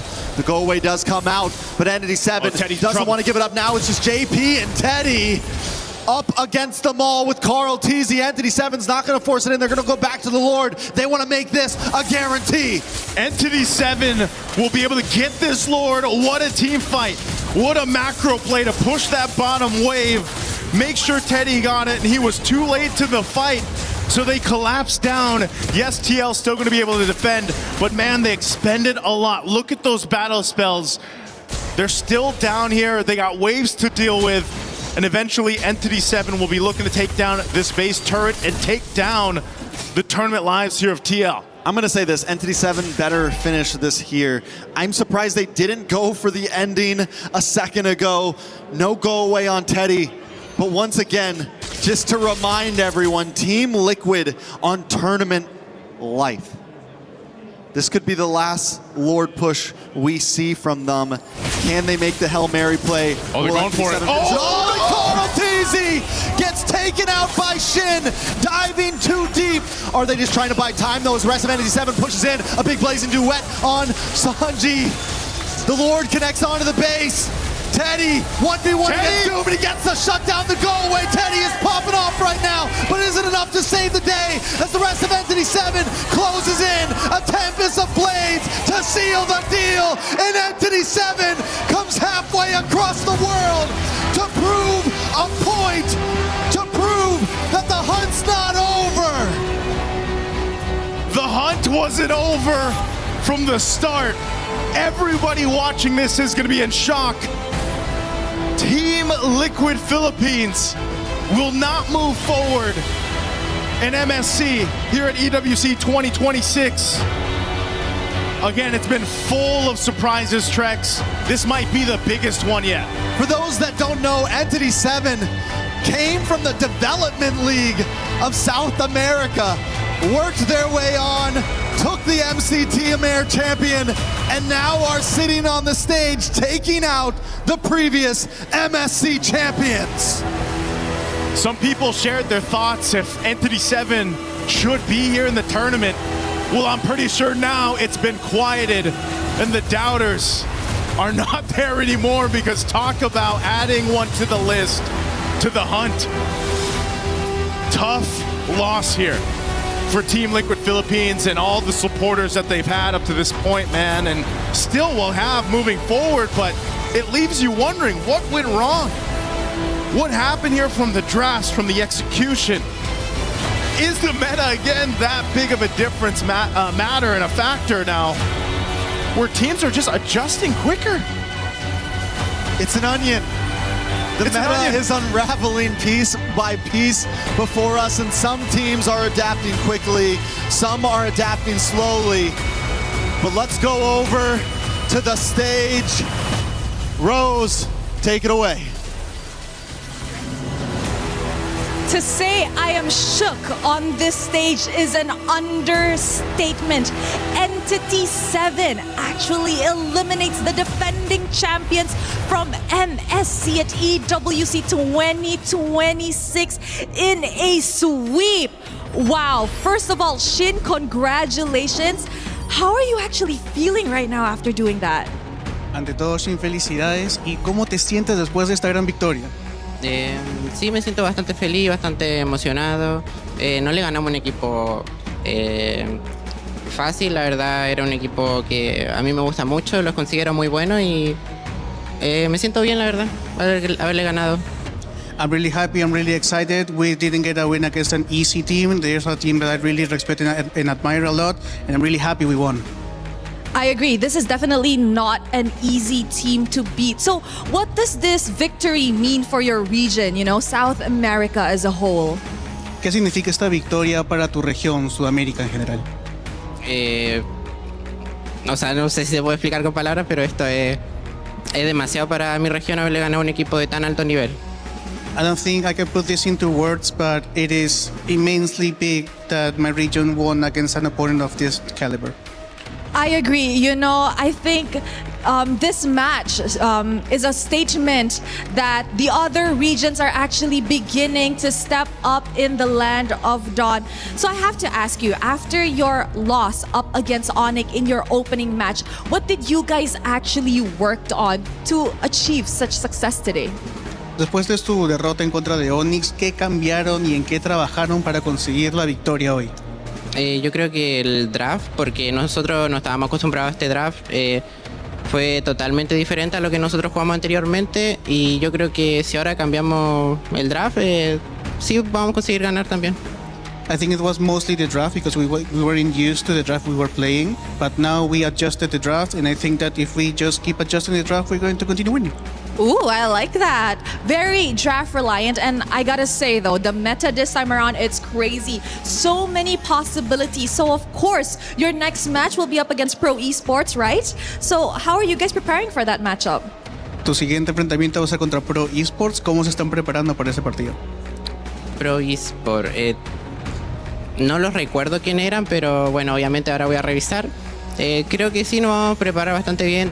O sea, obviamente vamos a seguir entrenando y bueno, a darlo todo. I don't really know who they are. I'm gonna check them out right now, but we're going to definitely prepare and study them. Okay, now perfect. Before we crush some keys and some dreams, I want you to give a message to the South Americans watching back at home and supporting Entity 7's journey here at MSC. Quieren que des un mensaje para todas las personas en Sudamérica que los están apoyando. Bueno, que nos sigan apoyando. Yo había visto cuánto porcentaje teníamos y no mucha gente confió en nosotros, pero bueno, al final dimos una sorpresa y ganamos. Please continue supporting us. I saw how much percentage we have and not many people were with us, but please, those who are there, continue supporting us. Aw, so wholesome. And you know what? Are you ready to crush some keys? Are you ready? ¿Estás listo para romper unas llaves? Yes. Yes. All right, can we please have Entity 7 here? First up, who will be the one crushing the keys? Can I have a, volunteer who wants to push the lever? ¿Quién quiere? He wants to go? Okay, let's go, guys. Follow me. Let's go crush some keys over at the Key Crusher. Oh my. They are now considered the underdogs of the tournament after beating and eliminating Team Liquid in defending their title. Can we please have the LED to open up so we could actually proceed to crush some keys? All right.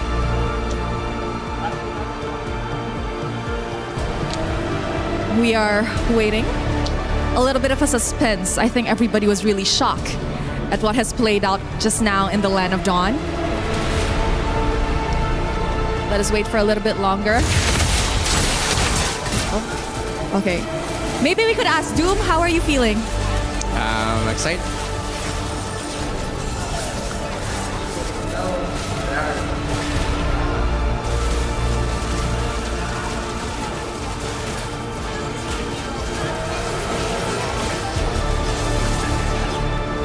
Right now. I love it. All right, guys, it is time to crush some keys. There was a little bit of a difficulty just now, but don't worry, all is set, all is well. You may go, don't worry. All right, guys. Entity 7, you can go closer and watch. Feel free. All right? In 3, 2, 1. Entity 7 officially eliminates Team Liquid from MSC at EWC 2026.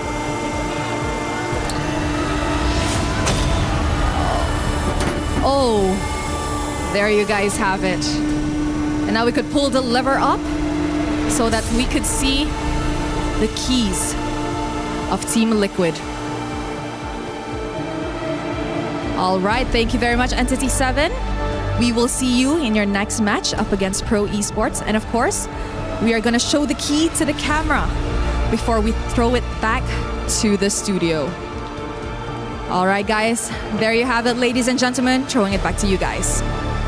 Well, it's not Vamos Team Vamos, it's Vamos Entity 7. South America not only gets a win and stays alive in this tournament, they take down the defending MSC champions, which guarantees this year's MSC at EWC 2026 will have a new champion. But more upon that, despite all the shock, despite 92% of you thinking Liquid PH would take the win, only 8% of people thinking what just happened on stage would happen, it is important to recognize the valiant effort of Team Liquid PH. It was a meta that didn't obviously work out to suit them, and it was a meta that they felt a little behind in, but you cannot doubt the greatness of what they've done in the past. We are sure they will be back.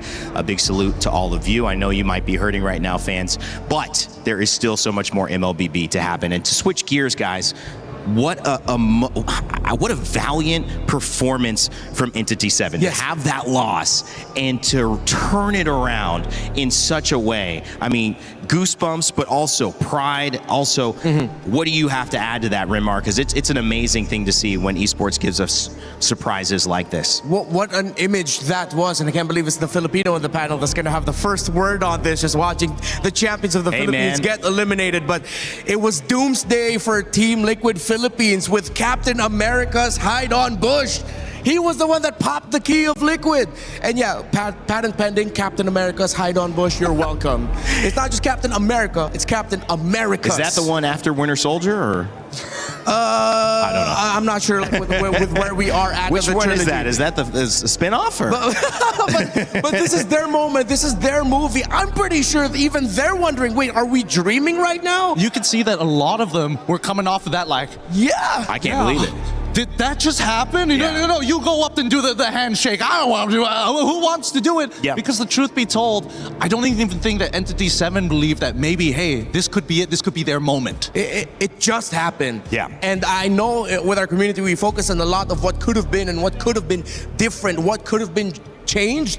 I hope we take this moment as an MLBB community to look at Entity 7 and raise them up. I agree. We don't know how longer else they'll be able to stay in this tournament, but what they did today was legendary. Hey man, it's the GOAT's gift. That's why when you are playing up against Ghost, he expects the best. And Entity 7 this time round, they say, you know what? We will rise to the challenge. We're going to take it to you. And at first, you might have been able to say the draft. All right, they got him on game one. That draft looked pretty good. You guys both said, wow, I'm feeling a little worried for Liquid. But in that second game, it was much more even. And it was an execution masterclass from what I see. Every single moment there was a Lord that needed to be fought over. Entity 7 had areas covered. Every single time there was a potential fair 5v5, someone was pushing a bottom lane or pushing a top lane, slowing the minion wave and forcing Liquid PH to then turn around and go, wait, we can't fight this 5. We got to go deal with that. Rimar, what did you see? Because it was so many levels that Entity 7 performed well. Yeah, it was 2 moments. We've already discussed the draft, and I think we can touch on the draft a little bit as the game is going on. Now, Gideon, I will need your help for this one. So there's 2 big plays wherein Liquid forced things that, if it went well, looks great. But the fact that Shin and, can't believe it's the 2 picks, the Eudora and the Claw that I've been dogging on all day long and all MSC long, that actually ended up delivering the difference. Look at what Shin is gonna do here. Sanji will go in with the Flicker IMU steal of the Belleric Ultimate, gets 2. They are gonna be able to get 2 of their carries, the Claude and the Eudora. But look at where in the map Teddy is, just a little bit too far from the start of this. Now, if this was set up with Teddy much closer, that would have been great for Liquid and that would have been a big win for them. But as we play out the sequence, Shin is going to do something great here. Carl TZ already uses the Falling Maple. Shin flickered off to the side, and then watch here, just has the stun ready for Carl TZ. As Carl TZ comes out of the Falling Maple, Carl TZ gets stunned up, comboed, blasted, as Doom and the rest of Entity 7 can answer. Again, this was started because Liquid found a good opening, but Teddy wasn't close by. Now I have a second play that I would like to show everyone right here. Almost a similar effect. Teddy too far. Sanford decided to go with the Flicker. Detonus welcome. Finds Shin, but not Doom. I think he was aiming for Doom, but overshot it with the Flicker, instead going after the Eudora. We play out the sequence, and as you see, as Doom gets to sidestep just a little bit, doesn't get completely demolished by JP, who jumps on him, but it wasn't in the right formation for Liquid. 2 of the big plays that turned this fight around completely in favor for Entity 7 was started off because Liquid, first Sanji, then Sanford, calling a fight with them not completely in position yet. Very different from the Liquid that we're used to. They thought that maybe they could drag out the fight, war of attrition, and then wait for Teddy to show up. But it's at those moments where we've seen in previous Melissa games, when you initiate, you need the Melissa ready. You need Muddles ready, and then basic attack. That's how you get your combo off. If that combo is off and the front line goes down quickly, you just have the Barretts with you. It's gonna quickly crumble to the point where you get Teddy sent back, you get, not even Sanji wasn't there for that fight. So them starting, that felt like 2 fights forced because they were so eager to get a win after they started feeling Entity 7 was on the way to victory. It was really a masterclass to see how some of these team fights showed up, because you look at a team that maybe isn't tested in this way, the same way that Team Liquid PH has been tested and has proven that they can survive and pass that test. And you go, one mistake, I mean, one bad fight, this game's back even, and then maybe they win, and then now you're 1-1. I mean, the momentum's gone. But to have the maturity and to be able to acknowledge the position that they were in, but not be afraid of the moment, I feel like that's just, again, congratulations, but also we need to pay more attention to Entity 7 throughout this tournament. Oh yeah, we absolutely do, because they were playing a much stronger game overall. Even in the moments in the clips that we did just see, there were moments of sloppiness, moments of, oh wait, how in the world does Shin walk away with 1 HP, even though Samford was right on top of him after they did Dona's welcome. There's a lot of these moments that we aren't capturing as often as we expect TL to do. We expected them to play as clean as possible, and unfortunately that just wasn't the case, and that's how Entity 7 gets that one up on them, on top of the advantage from the draft, on top of the advantage being at match point. Yeah, I'm going to double down on that. People have to acknowledge Entity 7 played better within the game this entire series against Team Liquid Philippines. Yeah, it was clear to see, and someone who's new to MLBB and learning every single day, these were some of the things that just seemed kind of through the eye test, I say it, pretty obvious that Entity 7 was able to have command of that, and it shows in the results. 2-0, again, it's not easy. Team Liquid PH coming back, wanting to defend their title. It's in Paris. MSC's only been internationally tournament, in outside of South Asia or Southeast Asia? Southeast Asia. Southeast Asia for a couple of years, and so it's a great opportunity for everyone to be here. Everyone's putting on their stuff, and when you go home, that is a moment like here. You have your key crushed. It's hard to put into words. It's not something that you enjoy, and again, hearts go out to anybody leaving this tournament, because there's a lot of young men out here doing their absolute best, representing not just themselves, their families, but their regions, their homes, their countries, and their own personal stories. So again, we wanted to talk with them. We know it's not easy to do an exit interview. We appreciate you, Teddy, for taking the time to do it. Let's hear his final words here in this MSC as he tells us what's on his mind after the loss. It's Eterna here, backstage with Team Liquid. We have Teddy and we have Coach Aeon. Thank you so much for being here. Maybe, Coach, you could start. What went wrong in that match? To be honest, I'm not quite sure at this moment, because we need to review it. I mean, we knew what went wrong in the first series against Aurora Turkey, but in this series, we felt that both games could have been won, which is very rare for us to lose games that, we think the draft was fine, but of course we need to review it. We don't know that for sure yet. But overall, I think with this result, it just means that we didn't adapt to the meta as well as the other teams. It is what it is. Okay, so it's more on the meta. Teddy, maybe?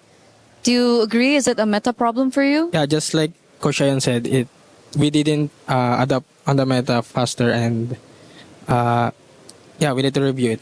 How did you feel about your performance personally? Personally, I think I didn't do my best. I didn't show my best performance, since there's a lot of heroes that I practice in scrim, but it didn't go in tournament.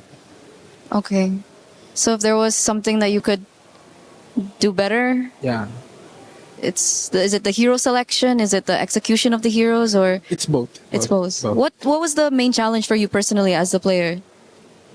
Personally, the meta. So just the change. meta. Yeah, the meta change. So the mindset heading into this was okay? Yeah, it's okay. Everyone was okay? Yeah, everyone's okay. Coach, after that loss yesterday, heading into today, was the mentality from everyone okay? Was like the mindset, the motivation, everything was okay as well? Actually, we are really confident heading into Really today. confident, okay. Because after the loss, we actually did have a full day or 1.5 day of practice. And to be honest, the practice went super well. We even played some of the teams here, and we did really good. And the things that we changed seems to be working. But of course, we couldn't show that on the stage today, which is something that I felt is really regretful. But at the same time, again, we have to review, because with the players that we have with this result, I think it's fair to say that we didn't prepare the team well enough as coaching staff and management and whatnot. So so for me, it's something that I reflect on and learn from. Yeah. So obviously Teddy's here, but the rest backstage, how did they handle the loss? I mean, they're professionals. They will be fine. But at the same time, of course, it's going to be hard, because we came into the tournament as the favorites before the patch, right? Obviously, with the patch dropping, just 1 week before the tournament, it's going to be hard. And it's not a small patch because it really changed the game entirely, how it was played before and after. And so it became more of a coin flip, and that's why I think we see all the favorites are also losing in this tournament. So, I mean, with that said, it's going to be tough because, right before the patch and also heading into the tournament, obviously we did well at MPL and Asian Games, and we were really confident. Yeah, so it's a huge shake-up, and for sure it's not easy, not the result we expected at all. So, yeah. What are you going to tell the players when you get to meet them after this? I guess this is something that we have to learn from. I mean, whatever happened already happened. There's nothing we can change from it. So let's make sure that we use this to make the rest of our year stronger. Thank you, Coach Ayan. Teddy, maybe before we send you guys off, do you have something to say to the viewers, the audience, your fans? Yeah.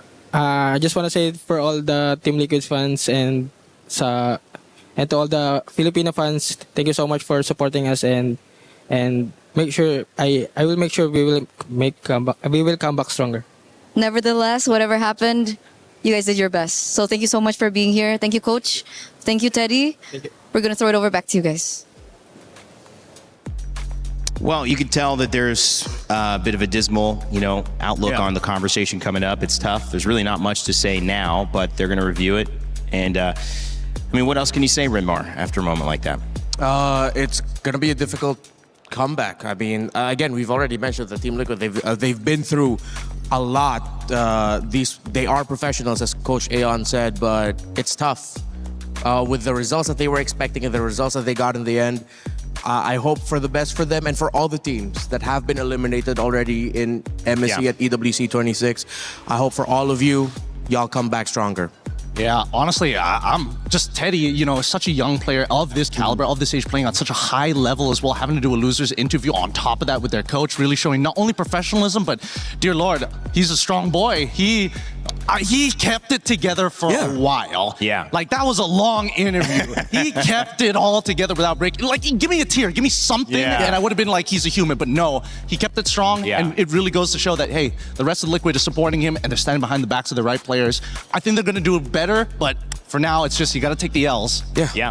It's part of it is like, taking those losses are huge ways that you learn. I don't think you can really go through an entire career, or at least entire life. You get to a point, but then you have to learn at some point. You have to expand. You run into, this is my limit now. And, for some of these players, limits are championship titles across all major tournaments. Yeah. But can I keep doing it? Can I do it in a different patch? Can I do it with a week before that patch? There's always a new task. So that is life, growing, learning, and adapting. Of course, let's take a look at the schedule for today and what we have upcoming tomorrow as well to preview what's going on. It was GK Esports who went out against Selangor Red Giants. We also lost Team Liquid PH. Yangon Galacticos and Aurora Gaming have advanced to the knockout stages, so congratulations to them.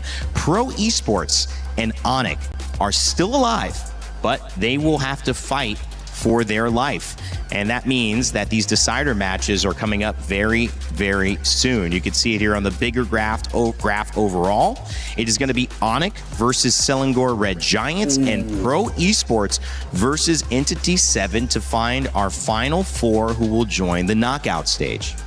That is legendary for either Pro or for Entity to make it to the knockouts, if ever. Tomorrow in Group A, we're also going to look at the other side of the decider matches, where we've already got Team Vitality and Team Vamos securing their spots yesterday. We've seen True Rippers and Ignite Gaming go home, and it's now GZG, Guangzhou Gaming, and Team Spirit who are going to be fighting for one spot, while Team Falcons will get a spot. No, I'm not a mind reader or a fortune teller. It's just that it's Team Falcons PH and Team Falcons Meta fighting against each other. So some Team Falcons is going forward. That will be the other two teams in the Final Four to join our top squads.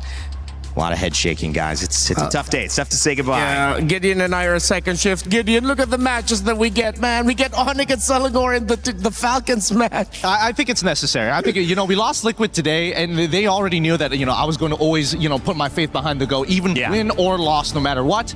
They're just going to run us through the ringer one more time. You actually said Entity 7 would win. You were trying to reverse curse, but you actually said it. Okay, with that, final thoughts, Renmar, and final thoughts, Gideon, before we head out. It's a tremendous day. I'm happy for all the victors. Of course, I am sad alongside those who had to go home, but I celebrate those who move forward and the action that we've seen. MLBB, we keep getting in better and better. Yep, our fans, especially those coming in from Liquid, every single time you support this team, it's not the opinions that they care about, it's your faith, that blind faith that they're going to come back. And honestly, for Latam, really happening for the Amers as well. Entity 7, I hope this region continues to grow and maybe get 2 representatives next time. Well, some wonderful MLBB on display today, fellas. It's been a pleasure having you and all of our cast members, all of our guests as well, ready to tune into tomorrow. I hope you are, because we have even more action, more teams going home, more teams getting crushed on what has already been a historic MSC. You wanted fireworks? You got it. There will be a new champion next week lifting that trophy, but you're going to have to stay tuned to see who it is. From behalf of all of us here at MLBB at EWC 2026, my name is Rain Day, and I'll leave you with the STC recap to finish off today.